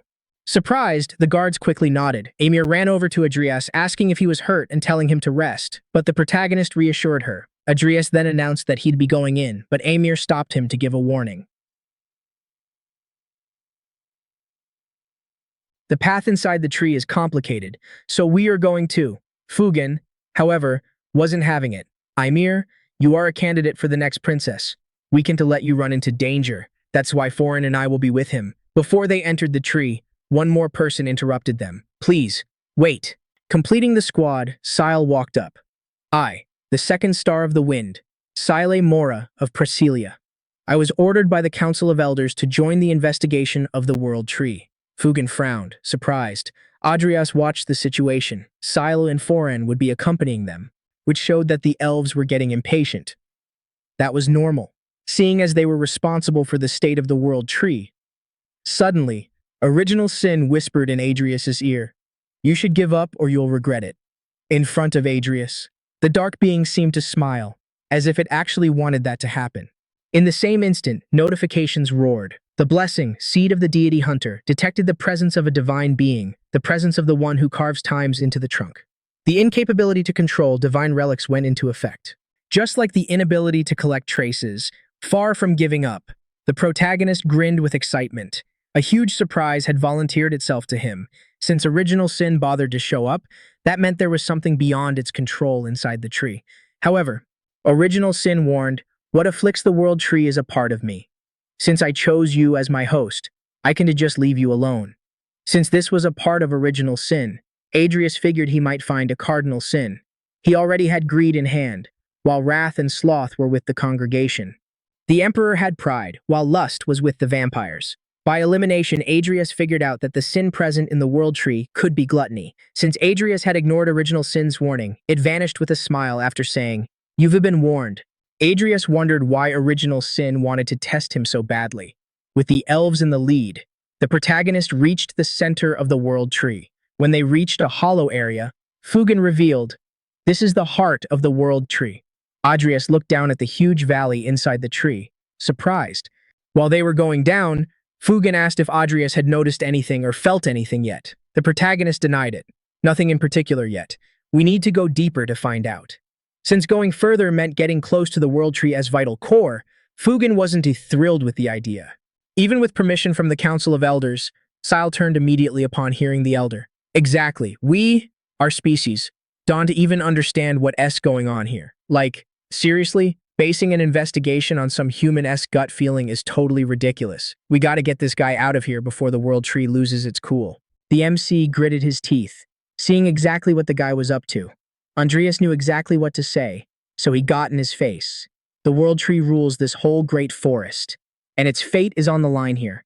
And trust me, if this place goes down, it's gonna be bad news for humans too. Sile tried to flip the script on Andreas. "So, you are helping us out just for world peace or whatever? Seems like that so-called human goodwill is really just about saving your own skin, isn't it?" The MC scoffed at him. Wow, A+ for creativity on that logic.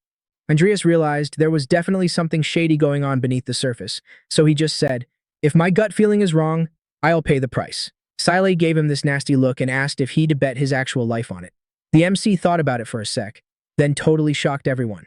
"Sure, why not?" Sile flipped out, screaming, "You bastard, you think this is a joke?" But the MC just ignored him and kept talking. "I'll take that bet. But if there really is something wrong with the world tree, then your life is mine." Fugen jumped in real quick to stop them from throwing hands. Thorin patted Andreas on the back, telling him to chill out. "This is a super serious deal for us. So sorry if we were freaking out a little." Inside, Andreas was cursing Thorin out for acting all buddy-buddy with him, but out loud he just said, "I'm not taking this lightly at all." When he patted him, Thorin secretly dropped a little worm on Andreas's back without him noticing, hiding a creepy smile. "Fine, I get it. So why don't we head down a bit deeper?" Sile huffed like he was annoyed, but secretly smirked. They kept going down until this weird stuff floating in the air started showing up. A while later, they hit the deepest part of the world tree, where all these gnarly, twisted roots were. While Andreas was checking out the ecosystem inside the tree, Fugen asked what he thought, like if anything caught his eye. The MC looked up and said, "There's a faint trace of impure mana here." The Elder was totally confused by that. Andreas frowned, wondering if that mana trace started showing up back when he was arguing with Sile. He brushed it off and added, "It's weak, but definitely something to worry about." Looking at the huge area, Fugen asked if they really had to check every single route, cause that would be a pain. Just as Andreas was about to start looking, he got jumped. Fugen looked around all worried, while Thorin and Sile were laughing like maniacs with their eyes glowing. A bunch of roots had attacked and wrapped Andreas up tight, giving him zero chance to break free. Fugen rushed over to save the human, but more roots slammed down in his path, blocking him off completely. In no time, the roots totally covered Andreas. Realizing he was caught, Andreas vanished right underneath them. Shocked, Fugen asked what the heck just happened. Right next to him, Sile made up an excuse, saying, "Did he trigger the world tree's rage or something? Isn't it known for wiping out outsiders?" Fugen snapped back, reminding him that stuff like this only happens once every 200 years, and they hadn't done anything to tick off the world tree. Ferran tried to spin another story to convince the Elder, saying, "Maybe the world tree sensed some evil vibes coming from the human?" That actually made sense to the old Elder. It could definitely be an immune reaction from the world tree. Sile knew exactly what went down. Since Ferran planted that gluttony larva on the human back, the world tree reacted at the perfect moment. He figured since Fugen saw the world tree attack with his own eyes, he wouldn't suspect a thing. Sile could already picture the world tree's immune system going absolutely nuts. And the second that happened, it'd be the perfect time to launch their plan. Suddenly, the ground started shaking again. Sile yelled at the Elder, "The roots are moving again!" He was warning him that it was going to hunt for the human. Fugen quickly told them to go back and report what happened. Get the best knights from the Order down here. Thorin reminded him that they needed a council meeting to mobilize the knights. "You should head back with Captain Sile. Elder Fugen, I'll stay here and look for the human." Fugen gritted his teeth, cause Thorin was actually making sense. Seal backed Thorin up, putting even more pressure on the old guy. The elder didn't have a choice, but before leaving, he warned, "If you find the human, do not attack him." Foreign gave a fake smile and lied, agreeing. "As you wish." Andreas woke up a while later, still feeling dizzy. He looked up at the ceiling, wondering where the heck he was. He stood up, cursing. That damn original sin never shows up when I actually need it. Then Andreas got a notification. You have entered the interior of the World Tree. Tapio immune system. A time distortion has been detected. One last notification warned Andreas that time moves 1,440 times faster inside the immune system. Shocked, the MC wondered, if just one single day passes on the outside, how many years are going to pass in here? Looking around, he wondered if he was still inside the World Tree. He banged on the wooden walls and realized they were hard as rock, meaning he was totally trapped. Suddenly, a new notification popped up and surprised Andreas. The gluttony germs have detected your presence. Their numbers are countless. A bunch of red eyes started glowing in the holes of the World Tree's veins. Feeling them staring, hearing the grunts, and seeing the notification, Andreas was stunned. Swinging his sword, Andreas unleashed a heavy, powerful attack. His slashes ripped through the monsters all around him, while he moved fast through the World Tree's cavern. With his Necromancer summons helping out, he wiped out monsters that seemed to just keep coming. The MC had been fighting for days in this nightmare, with zero time to rest. Malene was practically overflowing with dark energy, attacking the worms trying to grab Andreas. Thanks to Malene, he managed to catch his breath by pausing the battle for a sec. But those worms that looked like giant ants just kept showing up, eating their own dead buddies to multiply even more. Chugging down one of the many potions he'd whipped up, Andreas wondered how long they could keep this up. He had to find a way out, like right now. While he was catching his breath, a notification popped up. Chance to evolve swordsmanship at 31%. Wanna evolve it? Set. Andreas was totally shocked he could already level up like that. Outside the World Tree, Fugen had gathered some guards and was giving a speech. For decades, the World Tree has been acting weird. We were investigating with a human today when we felt a glitch, but then Tapio just swallowed the guy whole. The soldiers freaked out and rushed to ask Fugen if he was for real, not about the human, but about Tapio being in trouble. Before Fugen could say a word, Seele stepped up and cut him off. There's nothing wrong with Tapio. Tapio punished the human cause she sensed his evil vibes. Frowning, Fugen quickly warned Seele to stop making stuff up. Pissed off, Seele yelled at the elder, "Didn't you see it with your own eyes?" Raising his voice, the elder warned him, "Until we know exactly what went down. Keep your mouth shut about stuff you don't know." Amir jumped in too. "Exactly. I didn't feel any malice coming from him. Neither I nor the high priest got a prophecy from Tapio." The soldiers started whispering among themselves, until Fugen shouted, "Chill out. Barking orders," he commanded. "Stick to the plan. Investigate, find the human, and figure out what's causing this glitch." Inside, Seele clicked his tongue but smirked, knowing everyone would figure out the cause soon enough, no matter how long it took. Right then, the ground started shaking. Everyone looked at the Great World Tree and saw it vibrating, hyped. Seele waited for the big moment, the fall of the World Tree. 100 years ago, the Tree of Life seemed totally fine, until a fight broke out in the forest. Seele was facing off against a massive orc. But he wasted it, just like his crew did with the other monsters. Seele quickly asked if everyone was okay. A soldier said the whole area was clear. An elf girl warned, "Captain, we confirmed the orcs retreated through the east too, having won the battle." Seele ordered them to take the wounded back to Listeria and for everyone who was fine to chase the orcs. But then, someone interrupted him. "Seele, stop the chase." Everyone was shocked to see the high priestess. The elf, in a long robe with her guards, ordered them to avoid more casualties. Seele quickly dropped to his knees before the priestess, begging, "Please, let me go after them. If we let them go, they'll just come back to haunt us." But the priestess revealed she had a prophecy. Surprised, Seele wondered if it was about the Great World Tree again. The high priestess reminded him, "Tapio guards the balance of life in all of Baiatra." One night, under 3 full moons, Seele and Foreign were watching the Great Tree. Seele was internally mocking the priestess's words, balance, calling it balance when we re-pushed around by a prophecy. Despite our strength? Hell no. Real balance is keeping order through hierarchy based on power. Believing their species would be wiped out if they kept being suppressed by prophecies, they started making moves. His goal was simple, but bloody. "I am gonna bring a new order to Baiatra. Outside the Great Forest, A woman with a pipe was playing with a raccoon. Aw, so cute. A guy with a monocle watched her until he said, "Miss Aisha, the clients will be here soon. Did you bring the goods?" Aisha, the faction leader of the congregation, stood up when she heard Dragon. She also noticed two people approaching Sile and Foreign. Seeing them, the dark mage put the little raccoon to sleep. Watching them, she said, surprised, "Who knew the ones trying to take down the world tree would be such hot elves?" Frowning, Sile cut the chatter, demanding what they were promised. Laughing, Aisha teased, "You guys are so impatient, even with such long lives." She told Dragon to give them what they wanted. Dragon walked over and handed the duo a box, something Aisha had asked them to treat gently. Sile opened the fancy box to check inside. There was a golden skull brooch and a larva, which made him curious. Can this really destroy the world tree? Annoyed, the beautiful mage told them not to underestimate the larva.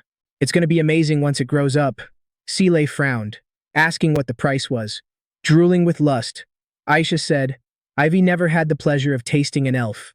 "That pretty boy with you will do," Ciel gritted his teeth, cursing Aisha, until she started laughing, saying it was just a joke. "Even I wouldn't date a guy whose age I can't even figure out." Jokes aside, she said, "Just raise the vermin ball right. That's payment enough." The elf was surprised he didn't have to give her anything and asked if she was sure. Cheerful, she asked if he wasn't going to feed the bug with the world tree, which would benefit her anyway. Ciel asked when he needed to return the items. Talking about the golden skull brooch, she said, "When the time comes, I'll come get it. Until then, use the pendant included to train the little bug well." Once the deal was struck, the elf duo went back to the forest. Watching them leave, Aisha went back to smoking her pipe, complaining, "What a boring guy." She went back to talking to Dragon, trying to decide if she should take the cute raccoon with her. Foreign asked Sile if they could trust the human S-word. Sile said no, confusing Foreign. Holding the box, he looked at it and said, "Because the insane dark mana coming off this box is worth way more trust." Foreign then decided to follow the second star of the wind. After searching for the human for 7 hours, Foreign still hadn't found him. He walked outside the tree's immune system, figuring that by now, the guy should be taking his last breaths.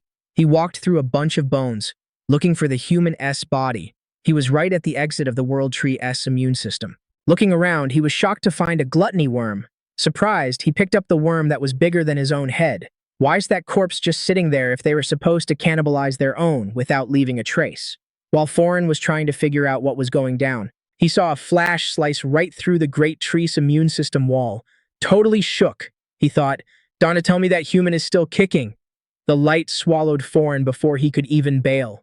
The blast launched him way back, along with all those animal carcasses the World Tree had chowed down on.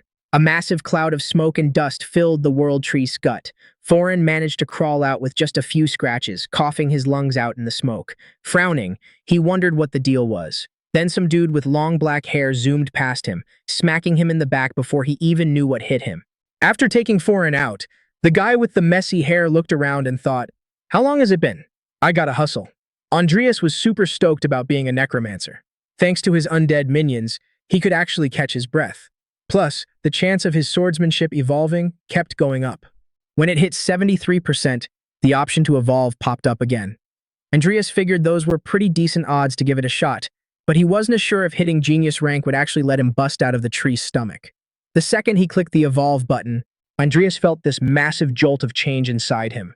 He screamed like crazy, cause of the insane pain splitting his head open, crying his eyes out. He wondered if Angela had gone through this hell back then too. Up till now, evolution felt like a breeze, but this was a straight-up tornado tearing him apart inside. With that agonizing pain, Adrius realized he must have done something terrible to Angela. He ended up blacking out and missed the notification saying his swordsmanship was evolving to genius level. Time flew by like stars in space. The skill evolution needed a bunch of hours, but with just 2 left on the clock, it failed. He was going to get slapped with a penalty for that. A shock alert popped up with the punishment, waking Adrius up and making him scream in pain. His evolution chances dropped back to 0 as punishment. While all that drama was happening, the fight between the undead and those worms was getting way more intense. Panting hard, Adrius wondered how much time had gone by. He kicked himself for being so impatient and wasting so much time, chugging a potion to recover. Adrius got up and decided he'd do it the right way this time, slow and steady until he hit 100%. Sighing, the protagonist thanked Nickel Lifehill, Teemer, and Milan for doing a solid job. The undead kept fighting while accepting the praise, but Adrius announced, "Time to switch out!" Swinging his sword, the protagonist wiped out a giant worm. He quickly unleashed a bunch of attacks that slashed across the entire digestive system of the tree, destroying the worms that were messing it up. An unknown amount of time passed while he kept fighting, to the point where Adrius' hair grew out and totally covered his face. Finally, the chance to evolve his swordsmanship skill hit 100%. With tired eyes, Adrius saw he finally reached the goal. New monsters showed up, causing explosions on the great tree's stomach wall. The protagonist summoned Nickel Lifehill and Timur to handle them. Opening the evolution menu, he wished, "Please let me find the answer that LL get me out of this dump after I evolve." The evolution process started again. This time it needed 370 hours. Time dragged on super slowly. Tens of hours passed until the countdown finally ended. Timur kept fighting, protecting Adrius with help from Nickel Lifehill. The duo hunted down the gluttony worms until Adrius finally woke up after the evolution. This time, his swordsmanship hit genius rank, completing the goal. Power and wisdom felt like they were overflowing from Adrius' body. Slowly, he moved his hand to the sword hilt. The second he pulled it out of the sheath, a bunch of slashes flew out, shooting in dozens of directions. Every worm hit by those energy slashes was instantly wiped out, zero chance of survival. Looking around, Adrius realized why brute force couldn't wreck the tree walls. With a darkly sharp look, he decided to try a new vibe. In his path, he focused all his aura into a single point, slicing through the inner wall of the tree. Adrius felt like more than 4 years had gone by. He never guessed that out of everyone. He'd run into Foreign. The protagonist had planned to make his life a living hell before taking him out. But since he didn't know what Sile was up to, he had to hurry. Outside the great tree, the elves felt the tremors coming from inside. Amir quickly shouted, "Elder Fugan, we gotta find him before it's too late." But someone else decided to butt in. "Ymir, the House of Firelem is gonna have to take responsibility for this. Watch your mouth." It was Sile scolding her with a harsh glare. Before Amir could clap back, Sile shouted, "As captain of the Lasteria Knights, I order you soldiers, return to Lasteria with Fugan." The elder snapped at Sile over his decision. "What are you talking about? I need to investigate the world tree." But Sile had an argument ready to shut down the Elf Lord. Foreign is risking his life to find that human. If what the elder said about the tree is true, even us elves could get wrecked. Sile was acting like what happened to the human could happen to the elves there too. But inside, he was celebrating. Once Foreign found the human-esque body and hid it, he could pin all the blame on him and win the people's trust. All he was waiting for was the world tree to fall so he could snag the gluttony power. Right at that moment, a massive root burst out of the ground. Everyone's attention snapped straight to it. More explosions went off as roots tore through the soil to take over the world. While the tree roots were going totally nuts, Fugan stood there with his jaw on the floor, wondering what was happening. The roots shot up to the surface and thrashed around like tentacles. They attacked the group of elves, who had to jump to dodge the massive strike. Gritting his teeth, Sile wondered if this was the gluttony's fault, cause it was way too soon for this. He quickly checked for the pendant that human witch gave him to control it. But to his surprise, the skull-shaped pendant had cracked.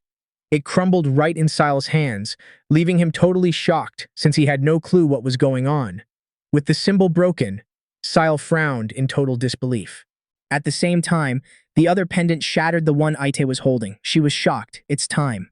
Seeing her expression change, Dragan asked what was going on. She reminded him about the glutton they gave the elves 30 years ago and spilled the beans.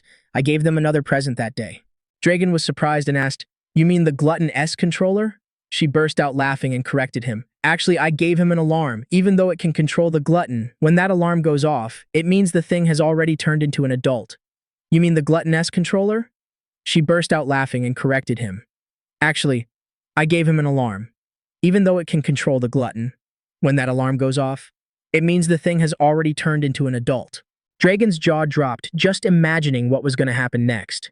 Aite told him to get ready, because they were leaving as soon as the world tree got eaten, since nobody could control the glutton now. Just like she expected, a giant worm had formed underground. The world tree's roots were thrashing around like crazy as they broke through the surface. They spread all over the forest until they hit the Guinan village. One of the Guinans, watching the roots wreck the village, screamed in terror, "My lord, what the hell is happening?" Recognizing the world tree's roots, the Guinan chief was totally shook. Does this have something to do with that human who came here? The World Tree's roots kept bursting out of the ground, smashing all the trees around them. The elves were running everywhere, trying to dodge the roots' crazy attacks. Sile, seeing all that chaos, didn't get what was happening with the World Tree. He looked at the broken gold brooch and figured it out. That damn witch played me. Fugen took charge around the World Tree, yelling, "All forces, fall back." He screamed so everyone could hear. "Be careful not to damage the roots and retreat to Lasteria."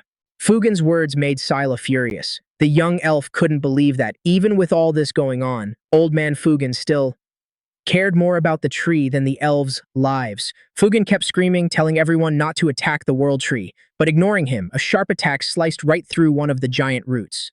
Fugen was shocked. He didn't expect anyone to actually defy his orders. Amir covered her mouth, trying to hide her shock. Someone with long hair, wrapped in shadows, was holding a sword and hacking at the World Tree's roots. Dragging a worm carcass, the person stopped in front of the elves. Sile was shook when he recognized who it was. He couldn't believe the guy was still alive. The guy with long moss-colored hair threw the dead worm at Sile's feet and said, "You played a seriously nasty prank on the World Tree." Smiling as he got in his face, he asked, "You got anything to say about this?" Fugen was pissed when he saw Andreas.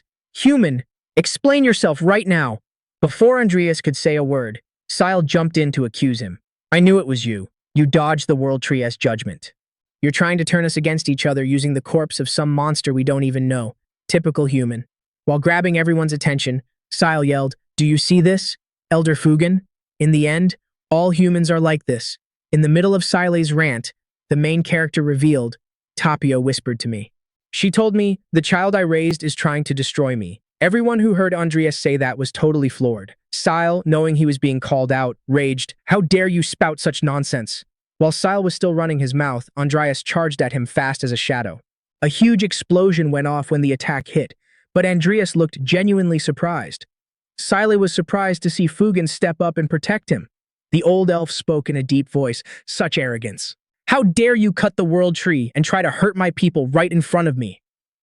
The main guy jumped back, not giving a damn about what Fugen did. "I knew you were going to act like that." As soon as he jumped back, Andreas revealed that the World Tree had begged him to do one more thing. The next second, Andreas swung his sword up, slicing a huge root that was hovering over him.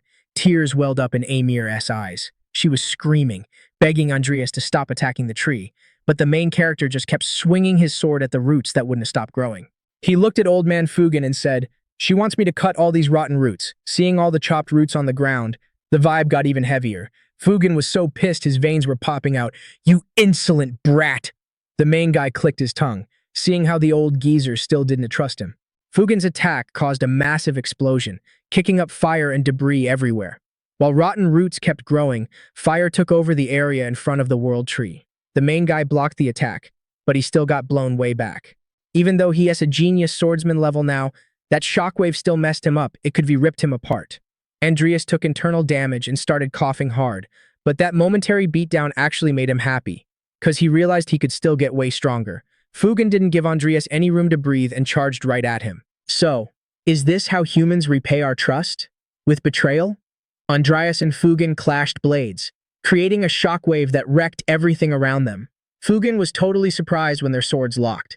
The human seemed like a totally different person. He wondered what the hell happened inside the World Tree to make him this strong. Smiling, Andreas asked the old man why he trusted Sile and his friend so much. Fugen kept pushing his sword against Andreas and roared back, "We elves aren't stupid enough to get played by outsiders like you." Blocking the pressure from Fugen's sword, our main guy said, "I should be waited for the main root to pop up if I knew this was going to go down." This time, Fugen was totally confused by Adrius's words. It didn't take long for a massive root to burst out of the ground, shooting up into the sky, way above the trees. Seeing the sheer size of that root, Fugen stopped fighting and just stared at it, totally shocked. A system notification popped up for Adrius. The corrupted root of the World Tree has emerged. That is exactly what Adrius was waiting for. A huge portal opened up, and this dark creature with massive horns and a mouthful of razor-sharp teeth stepped through. Fugen stared at that monster, totally freaked out. Every single elf had their jaw on the floor just looking at it, having zero clue what was going on. That thing, looking like some messed up corrupted dragon, opened its mouth and charged up a ton of energy. Then boom, like lightning, it blasted the giant root and just vaporized it. The blast wrecked the root and shot up into the sky until it vanished in the clouds. When that bone dragon joined the fight, Fugen looked around like he couldn't believe his eyes. Sile was totally shook seeing that summoned monster. He's a necromancer. That was, like, the perfect chance for him. Now he had leverage on the old man, actually. He didn't even need it. Sile pulled his sword and charged at Adrius to stab him in the back. Total coward move. Showing who you really are is what killed you. Human. But Adrius already knew it was coming. He just casually swung his hand back, landing a punch that sent Sile flying and disarmed him instantly. Amir was horrified seeing the captain get hit. She sprinted toward Adrius and Sile, screaming her lungs out. "What did you do?" "I trusted you." She was busy trying to protect Sile while cursing Adrius out. While still on the floor, Sile lifted his head and started yelling like a maniac. "Elder, did you see that? This human is a freaking dark wizard!" But Fugen just clenched his fist tight and walked straight toward Adrius. "Human, we all owe you big time, more than words can say." Tears were literally streaming down Fugen's face. Like, how could anyone say otherwise after seeing that? The old elf was sobbing, just soaking in a sight he never thought he'd ever see again with his own eyes. Petals of light flew over the whole elf zone, leaving everyone totally amazed. Adrius watched that miracle happen, something that hadn't gone down in hundreds of years. The world tree turned totally gold. Tapio's blessing was officially on. Golden petals and leaves were flying all over the forest, reaching the elf castle. All over the city, elves were reaching out, touching the falling leaves.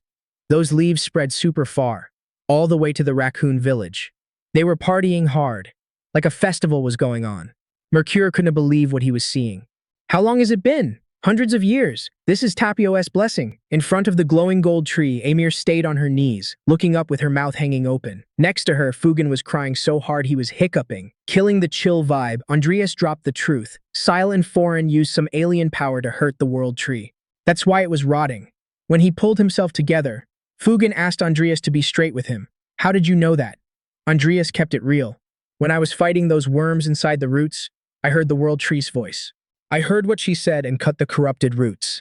Amir listened to Adrius, totally shocked. She couldn't believe the world tree actually gave a prophecy to a human. In a rush, she asked if the tree told him anything else. The main guy frowned at the question, but spilled the beans. "She told me, the child of Lasteria needs to change." With Adrius passing on the message, everything got super quiet and calm in the blessed field. Adrius got a notification that a blessing was active. The Annihilator seed had picked up a trait from another lord. He needed 2 more traits for a transformation to happen. Reading that random notification, he was pretty surprised. A bit later, everyone went back to the Elf Council Hall. There, they spilled the history. Originally, Tapio was supposed to give a blessing every 13 years, but stopped like hundreds of years ago. If what you said is true, the reason is probably cause we elves lost our way. He said this while watching everyone party. Adrius kept talking to Fugen, asking if they hadn't done anything to fix the mess. The old man gave an embarrassed smile. He admitted none of them lifted a single finger, because they were people who only made moves based on prophecies that happened in this huge temple, where a world tree grew right in the middle. Fugen revealed that one time, the high priestess locked herself in the temple after she stopped getting prophecies. Adrius knew that must have happened after infesting the world tree with the glutton. Curious, he wondered where Sila got that worm from. Someone had to have given it to him. Must have been someone from the congregation. Maybe Jester, H, or Fade. Adrius didn't think it was Morndorsky, though. There was no way it was anyone else, seeing as the glutton could be controlled. But right now, figuring out who gave the worm wasn't the biggest issue, since there wasn't much time left to track the creature's main body. While waiting, Adrius asked Fugen what happened to Sile. The old man answered, that guy committed a serious crime, enough to pay with his life. But because of his achievements as captain of the Knights for over a century, he's now locked up in the deepest part of the underground prison of Lasteria. He'll be stuck there for way longer than you were. In the rotting roots of the world tree? Adrius listened to Sile's sentence. Fugen mentioned there was some drama about the verdict. Some elves were more ticked off at Adrius for taking out Foreign than they were about Sile betraying Fugen. That was the elves' major flaw, their arrogant prejudice against humans. Even though it was super late, Fugen offered his deepest apologies to Adrius. While checking out the whole city from the rest area, someone ran up to call for Adrius. The main guy looked back and saw Ymir calling him from the inner room. There's a present for you from the High Priestess. Seeing the gift, Fugen was shocked. On a tray, there were leaves and a fruit from the World Tree, plus a small branch. Happy to hand over the loot, Amir passed on the High Priestess's words. She said this is Tapio's will. Curious, Fugen asked if there was a prophecy. Amir said yeah. She said she'd make an official announcement soon. Fugen looked at Adrius, totally stoked to see the hero getting gifts. The main guy nodded, knowing how insane those items were worth. But he wasn't really sure what to do with them. Inside, Andreas figured he could sell them for a crazy amount of money if he put them up for auction, but he said he didn't want to sell gifts from the World Tree. Knowing Andreas would need help messing with the items, Fugen volunteered. I can create anything you want with them. The protagonist dug the offer and accepted it. It to be an honor. It to be sick to own an item that amps up magic power, like DNA Alvin's Dawn Howl staff. But if the staff was created using materials from the World Tree, Andreas was confident he'd get something on that level. Suddenly, a bunch of people showed up at the room's entrance, looking for Fugen. Ymir was shook seeing the High Priestess, the gray-eyed elf, followed by countless guards. She clasped her hands, saying she wanted to chat with the benefactor before he took off. Hearing the High Priestess' wish, Fugen was surprised at what that could possibly mean. The High Priestess stated she'd take the matter to the Elders' meeting later, but she wanted to pass it on to the benefactor first. Tension showed on Fugen's face. Same with Amir, who gulped hard. Eyes closed, the High Priestess delivered a message. Welcome the guests arriving in the forest, 'cause with them will come all future blessings. The World Tree's message was passed on, surprising Andreas. Fugen's jaw dropped hearing the prophecy.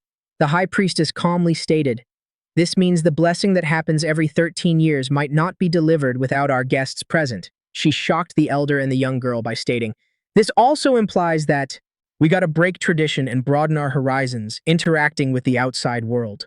As soon as Tapio's message was relayed, Andreas, who had changed clothes a while ago, asked to speak. If you will let me, High Priestess, I'd like to make a suggestion. The High Priestess smiled hearing Andreas' voice and asked, please, speak freely, my benefactor.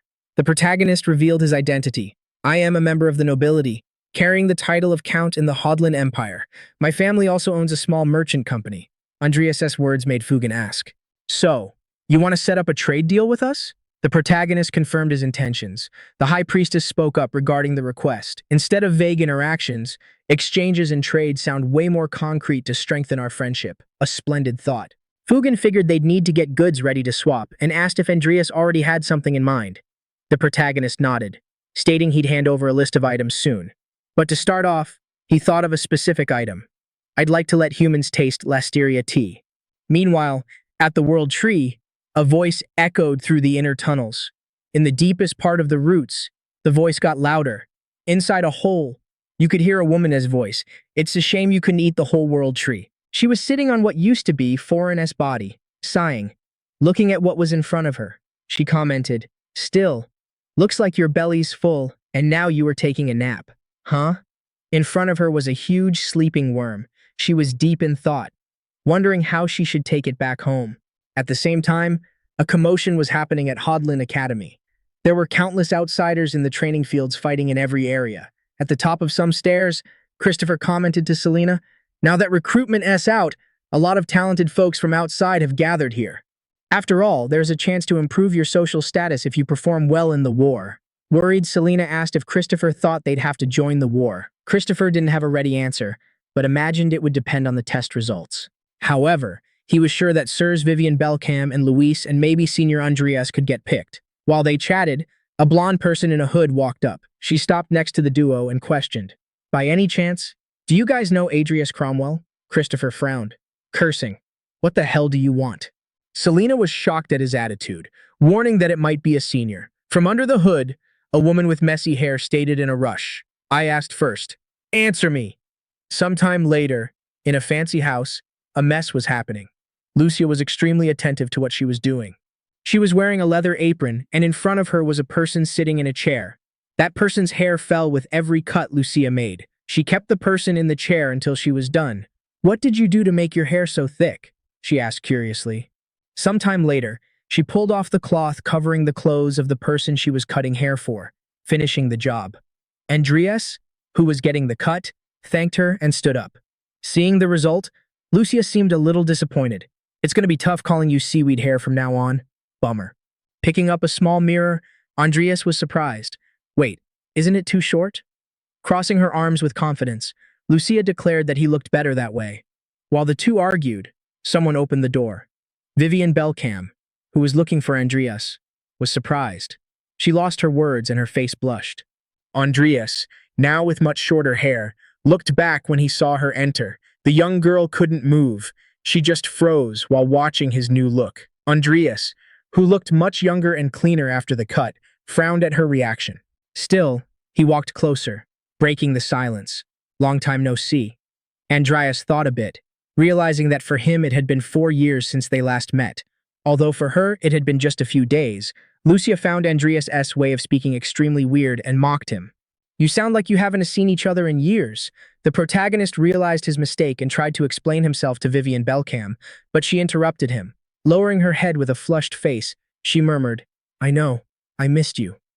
Andreas was surprised by her words. The protagonist wanted to avoid the dangers surrounding him as much as possible. Seeing how slow and awkward their interaction was, Lucia shouted, making her voice echo, even outside the building. Stop getting lost in your own little worlds. You guys are making me feel like a third wheel. Sometime later, Andreas and Vivian Belcam headed to the academy. For Andreas, the atmosphere had changed tremendously, although only a few days had passed. Seeing so many strangers, Andreas asked Vivian Belcam if students from other academies also were gathering right there. She sounded totally bored when she dropped the bomb that, yeah, that's exactly what she heard. The main guy ground his teeth together, cursing out the Emperor. Is he seriously planning to use students as cannon fodder? While Andreas and Vivian Belcam were chatting, this chick with braided hair walked up to them. Excuse me, would you happen to be Senior Adrius Cromwell? Totally confused, he was like, yeah, that's me. Before he knew it, the girl grabbed his hand, all excited. It is such an honor to meet you. Her eyes were literally sparkling as she looked at Andreas. My name is Fiona Hardy. I volunteered just because I admire you so much. Your name is famous in every academy on the continent.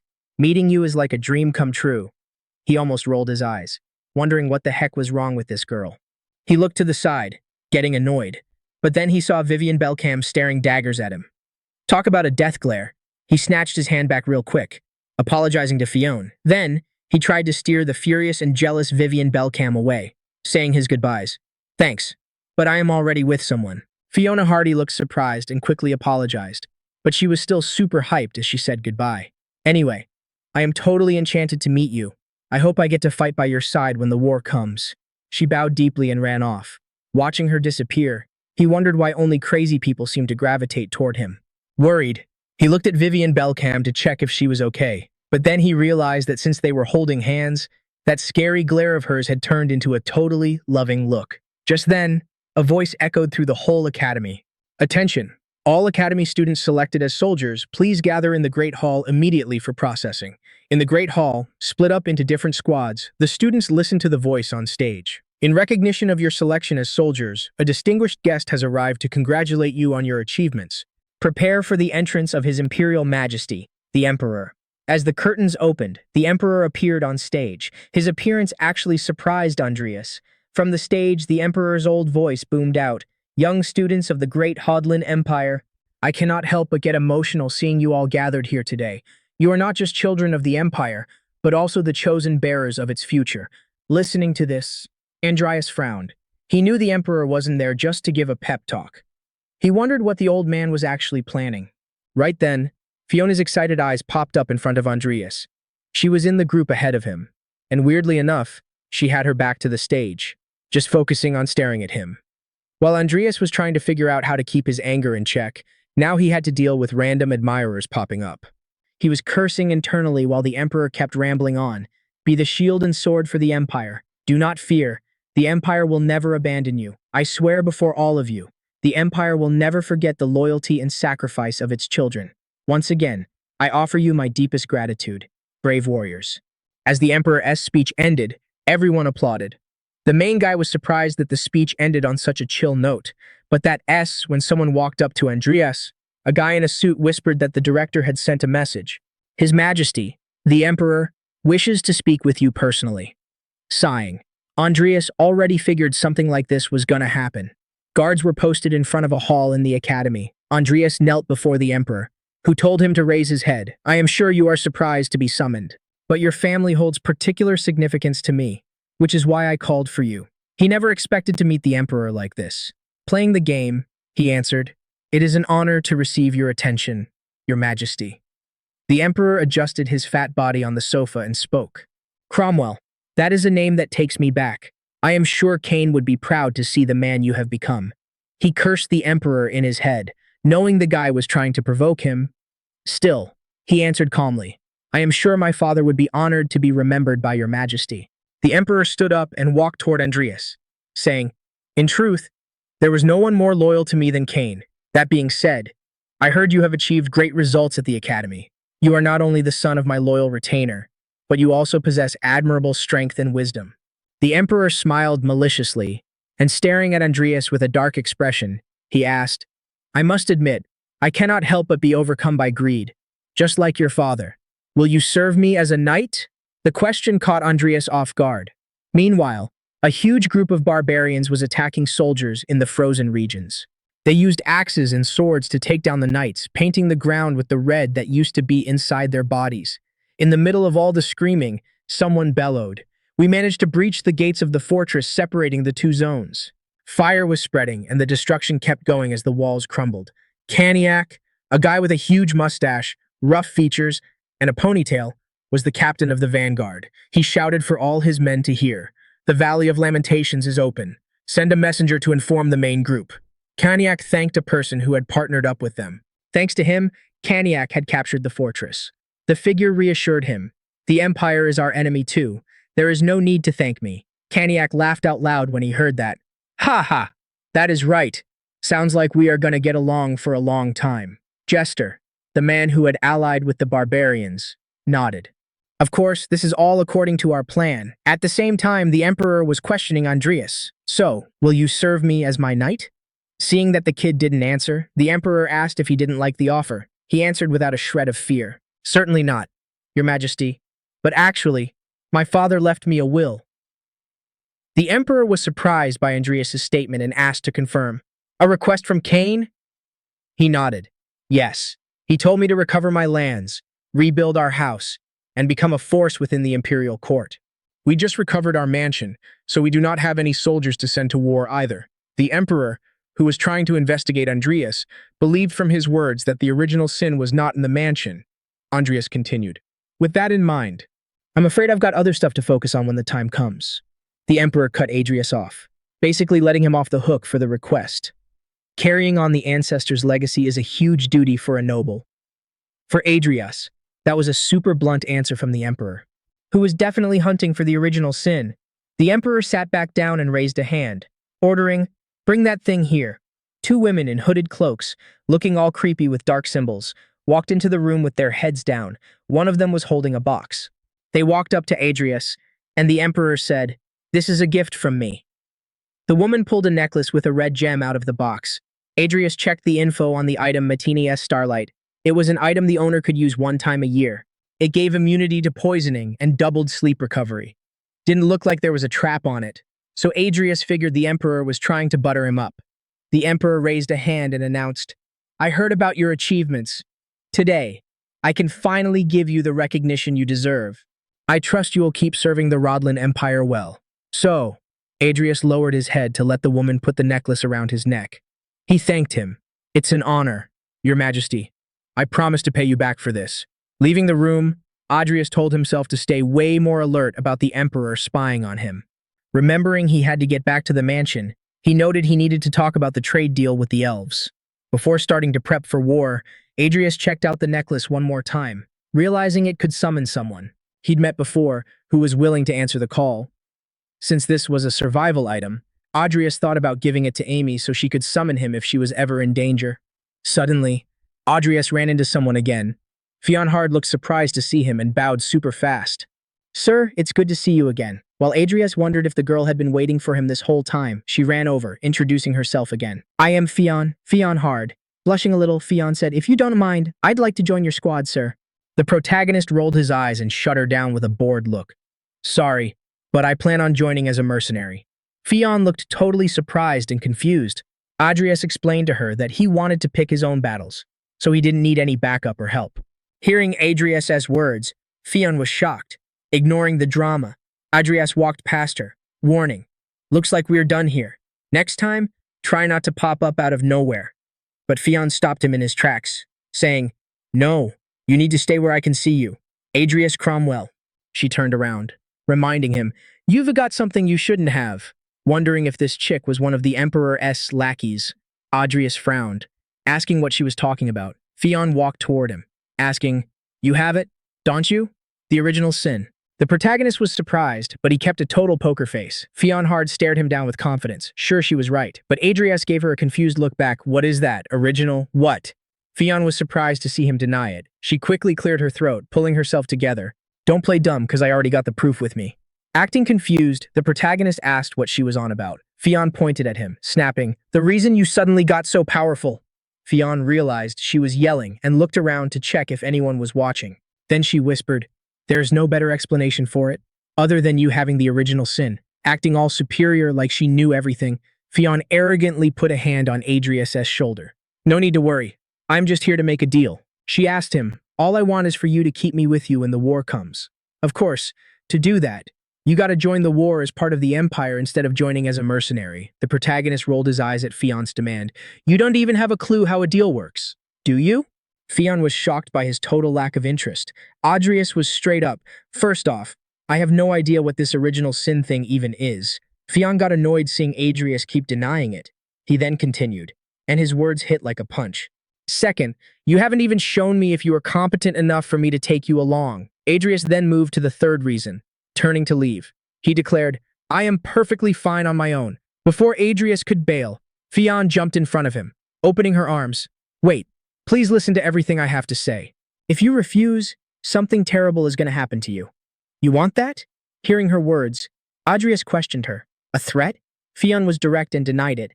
"Actually, I am giving you a choice." The protagonist corrected himself right then.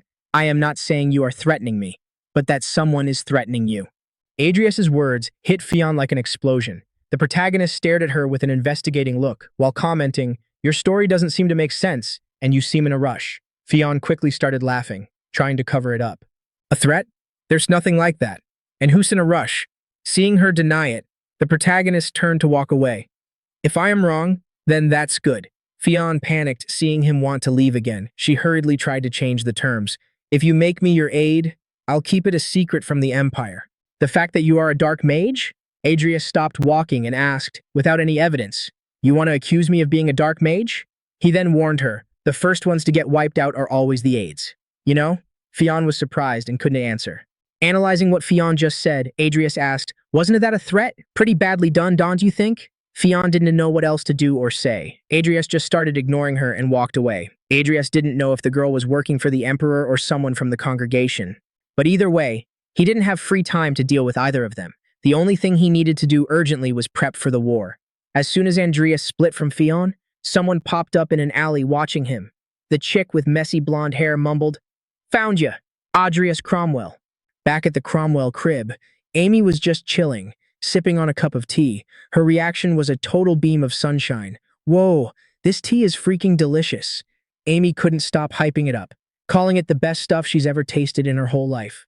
She was dying to know how the elves made it taste so bomb. Seeing his sis loving it, Adrius was like, "Perfect to be the main product for our sales deal. Don't you think?" Selim enjoyed it too, praising it in his own way. "Yeah, this isn't a half bad." Changing the subject, he wanted to know how Adrius convinced those stingy elves and what tricks he pulled. Adrius kept his mouth shut about the secrets and just said, "I just got lucky." Just hearing Adrius's tone, Selim Adidia could already guess. "You must be been through hell, huh?" The main character was totally surprised. Selim Adidia stood up, pointing right at his face. "You've got marks from the flow of time that made your mug look even more busted." Adrius was shocked by the roast. As expected of Salem, he noticed right away that something went down. Amy jumped in too. So you got mixed up in another mess. I thought you just looked older because the negotiations were a drag." Adrius got all worried and asked if he really aged that much. While the squad was chatting inside, some mysterious hooded figure showed up in the garden. Among the trees, the woman chasing Adrius tisked, pissed off. "I thought I finally caught him. But then she felt some insanely abnormal power coming from inside the house. Plus, she didn't just feel one powerful entity, but two who were chilling and enjoying their tea without a clue. As soon as she tasted the tea, Isabel sighed. It's such a throwback. Maximin agreed with his wife. Yeah, it's been decades since we last tasted Lesteria tea. Seeing the couple enjoy the tea made Amy feel kind of satisfied. After taking a sip herself, she praised it too. Another solid win, brother. This could also help us fix the tax problem. Seeing Andreas decided to chop his hair shorter, Amy asked if he'd made up his mind about the war. The MC didn't expect that from his sister, who was showing she trusted him. I believe you'll be fine, because it's you, brother. Suddenly switching topics, Amy asked when they'd signed the contract and if the elves were coming to visit. Just as Andreas was about to answer, the doorbell rang. Smoke rushed around Salamadidia as he swapped bodies. Amy ran to the door, while Salamadidia took on a new persona. From now on, Salamadidia, will be the butler of the Cromwell family. Seeing Salem switch bodies, Andreas told him to get the guests and asked why the heck he turned into a woman. As soon as she opened the door, Amy was shocked by who she saw. The visitor was tall and immediately greeted her. It's a pleasure to meet you, Lady Amy Cromwell. I'm here as the sales rep for Lesteria. The young elf introduced herself to Andreas's sister. I am the 15th generation of the Farlin family, daughter of Calirigan. Amy Calirigan de Farallin. Faced with such a long intro, Amy's jaw dropped. As soon as Amy introduced herself, Amy shot a glare at her brother. He had no clue the elves were visiting today. When Amy was welcomed into the room, Andreas apologized for not being ready, telling the young elf he messed up by not knowing the meeting date. But Amy rushed to take the blame since she was the one who pushed the schedule forward. The elf smiled happily, since she had other reasons. Exploring the human world is quite delightful. Clearing his throat, the MC tried to keep up. Amy kept saying they wanted to repay Count Cromwell's kindness ASAP. Seeing them tasting the Lesteria tea, Amy asked if everyone liked the tea. Amy took the chance to jump in, giving a thumbs up. It's seriously amazing. I've never tasted tea this good before. Amy smiled, feeling honored, and offered the tea as the main trade item between them. Amy happily accepted the offer. If you guys can produce enough, we'd be super grateful. Seeing how Amy was handling the negotiation, Andreas was relieved he didn't have to get involved. He grabbed his comms device, planning to check with Vivian Belcam on the academy situation. Right then, both Maximin and Salem Edidia, or rather Salem Edidia, noticed something and looked away. Maximin immediately stood up, stepping in front of Andreas. The MC was confused by the old swordsman's move. Maximin shushed him and put his hand on the hilt of the sword on his back. He warned them what was up. Something coming from outside. At the same time, above the fortress, lightning struck down with the blizzard. Crossing the frozen land with Jester, Caniac laughed. Looks like those Empire scumbags are total idiots. Their surveillance is incredibly terrible. Climbing a rock to get a better view of the second fortress they were going to attack. And Caniac asked Jester, the big boss's son is over there, right? Jester warned him that beyond that fortress was the Valley of Lamentations. To get to the Empire, they had to go through there, so they couldn't avoid invading the place. Caniac liked the name. He raised his big cleaver and roared. Listen up, warrior brothers of the north. Muchu, the son of our great chief Kyra, is right ahead. Everyone paid attention while Caniac shouted. For us who take pride in giving our lives in battle, there's no greater humiliation than this. With thunder backing his voice, Caniac roared. Today we were going to tear down these pathetic walls and give the damn Empire what they deserve. With Caniac's war cry, all the barbarians raised their axes, roaring with him. Caniac ordered, hyping up the squad, march, sons of the freezing north. The barbarians soon saw the fortress walls getting closer. Up on the walls, the knights gritted their teeth. The barbarians are coming. All men to your posts. But the number of enemies was way more than they could handle. The reinforcements were running late. Real talk? No way they could actually fight. Then, bam. One soldier noticed his buddy acting super weird. The dude next to him just dropped to his knees, clutching his head like he was losing it. Out of nowhere, that guy on the ground started screaming like a total maniac. And get this, starting from him. This creepy red energy just exploded and covered the whole fortress. The barbarians were rushing the fort, shields and axes ready to go. Caniac saw that weird light over the walls and got super worried. One of his boys panicked and asked what the hell was going on. Caniac didn't waste a second, screaming, "Everybody back! Fall back! Stay out of that light." The order to retreat echoed through the barbarian ranks. That nasty aura belonged to the chief's son, Muchu. They couldn't move an inch until Muchu's aura chilled out. It was driving the soldiers inside the fortress completely insane, making them turn on each other. If the barbarians stepped into that light, same thing would happen to them. Inside, soldiers were running wild, attacking their own squad mates. Screams of rage and terror were everywhere. It was brutal. Helmets were getting tossed over the walls, with the heads still inside them. Seeing that mess freaked the barbarians out, but it also made them realize something. The Empire was definitely behind this crap. To them, whatever was happening to the humans inside was just karma for messing with stuff they couldn't control. Caniac ground his teeth thinking about Jester, who was watching everything from a cliff nearby. Jester grabbed a comms device and sent a message. He warned, the second that Ragefest stops, head to the next spot and lay low. Jester's lackey, rocking a bandana with an eye painted on it, nodded at his master. They were going to seal that wrath away again. Like, right now. The kid lying on the wooden bed was pumping out an insanely powerful aura, the same stuff covering the whole city. Two mages were right next to him, pushing him to let it all out. Muchu had this mark on his chest. Getting closer, Jester Schoon got a front row seat to the power of wrath, one of the 7 deadly sins. Meanwhile, back inside the Cromwell mansion, Maximin had drawn his sword and was waiting right by the door. Amy was curious about the extra guest. Andreas apologized to Amir and asked, "Hey, can you hang tight for a sec while we deal with this mess?" Now that Andreas had that genius-level talent unlocked, he could tell exactly how sharp Maximin's senses were, and just how dangerous the guy was. For Maximin to act like that, something sketchy was definitely going down outside. Suddenly, bam! Maximin kicked the door down to ambush the intruder. Amy and Amir were totally shocked by what they saw through the hole. Isabel just sighed, sipping her tea like nothing happened, blaming Maximin for being rude. Maximin frowned when he saw what was actually out there. Decked out in massive armor, a Death Knight way bigger than Maximin was standing there, looking menacing in the dust cloud. Just then, someone nearby sounded surprised. "Oh, wow! I thought I felt a nasty presence inside. Why are you here, Maximin Cromwell?" Talk about a plot twist. It was Old Man Miltan visiting Andreas, and he brought 2 others along, Luna and Toraula, the blacksmith. In a private chat later, Amy ended up apologizing to Amir. "I am so sorry, I couldn't keep track of everything my brother was up to." Amir quickly told her it was cool, though the elf looked away, blushing a bit, and said, "Lord Andreas seems like a quiet guy. Maybe that's why his actions speak so loud." Amy's jaw dropped, seeing Amir get all shy talking about her brother. Amy was already picturing the wedding, mouth wide open in shock. Wondering what the heck Andreas did to charm her, Amy quickly changed the subject. She opened a document envelope, sweating bullets, and stuttered. Should we get back to the trade deal?" Meanwhile, in another part of the Cromwell estate, another chat was happening. Morn was impressed by the connection between Andreas and Maximin. The old guy gave a grim smile because Andreas never mentioned they knew each other. Maximin just stood there, arms crossed, not saying a word. Andreas bowed his head, apologizing to Old Man Morn. "That wasn't exactly a story I could just tell anyone. I had to be careful."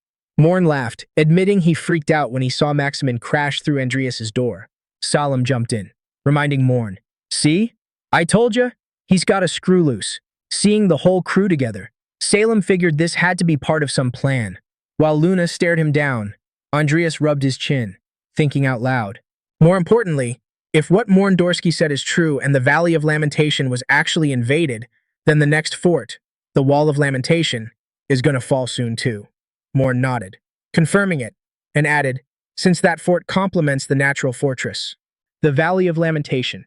It's likely their main army is waiting outside the canyon and only the vanguard pushed in. Realizing the fortress was just like the one he knew, Andreas smirked, figuring the army outside was just a distraction. Luna, who'd been listening forever, jumped up all excited. "All right, let's roll. Partner, all we gotta do is smash it, right?" Andreas tried to chill her out, saying he couldn't leave right away cause of some mobilization ceremony at the academy. Knowing things were about to get hairy, Andreas got serious and asked Maximin and Isabel to watch over the mansion and his sister. Isabel smiled, telling Andreas not to worry about a thing. Beside her, Maximin just stood there with his arms crossed, deep in thought. Morn saw Andreas barking orders and asked if he actually had a plan. The MC revealed his move. "I'm gonna find the barbarian king's kid, the vessel of wrath who got snatched by the Empire, and hand him back." Morn got it immediately, since that kidnapping started the whole war. But he warned him, slipping past that greedy emperor won to be easy. Chances are, he's already got his claws on the boy. Adrius totally saw that coming and revealed that is exactly why he planned to start from the bottom. Somewhere he could move freely to find Ira.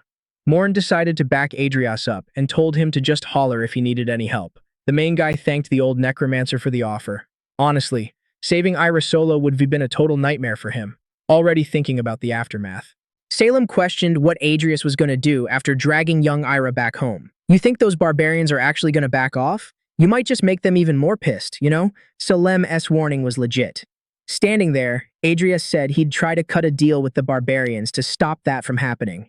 Hearing Adrius say he'd negotiate with the barbarians, Salem laughed so hard he started tearing up. Negotiate? Tell me what kind of moron would dare to pull something like that. Luna jumped up immediately. Leave it to Luna. Luna's got this. Morn tried to hold back a laugh when Luna, a total battle junkie, volunteered to negotiate. Adrius stayed quiet, so Luna pushed. Come on, leader. Luna will do exactly whatever you tell her to do. Seeing Luna call Adrius leader totally confused Solemnidia. On the flip side, Morn Dorsky shocked him too. Exactly. We gotta follow our faction leader's orders. Salem jumped out of his chair, stuttering. Leader? So that story was for real? Did you go senile, old man? Luna stood up all hyped, telling Salem to join their squad. Just then, Amy crashed the convo, opening the hall door. Luna was totally shook when she saw who walked in. She jumped next to Adrius in surprise, screaming, pointy ears. She was pointing right at Amir. Luna sprinted over to Amir, super excited. Is that an elf? Why is there an elf in your house? Amy said Amir was already heading out since the talks were over. Morn warned Luna it was rude to point out other races' physical traits, but with her eyes sparkling, Luna was just way too obsessed with the elf's ears. Confused, Adrius told Amir he thought she'd crash at their place for at least 2 days. Amir smiled even though having Luna swarming her was awkward, saying things got crazy busy because of World Tree business. Adrius ended up apologizing for making her rush, but Amir was beaming like the sun. That's nothing compared to the vibe you brought back to Lasteria.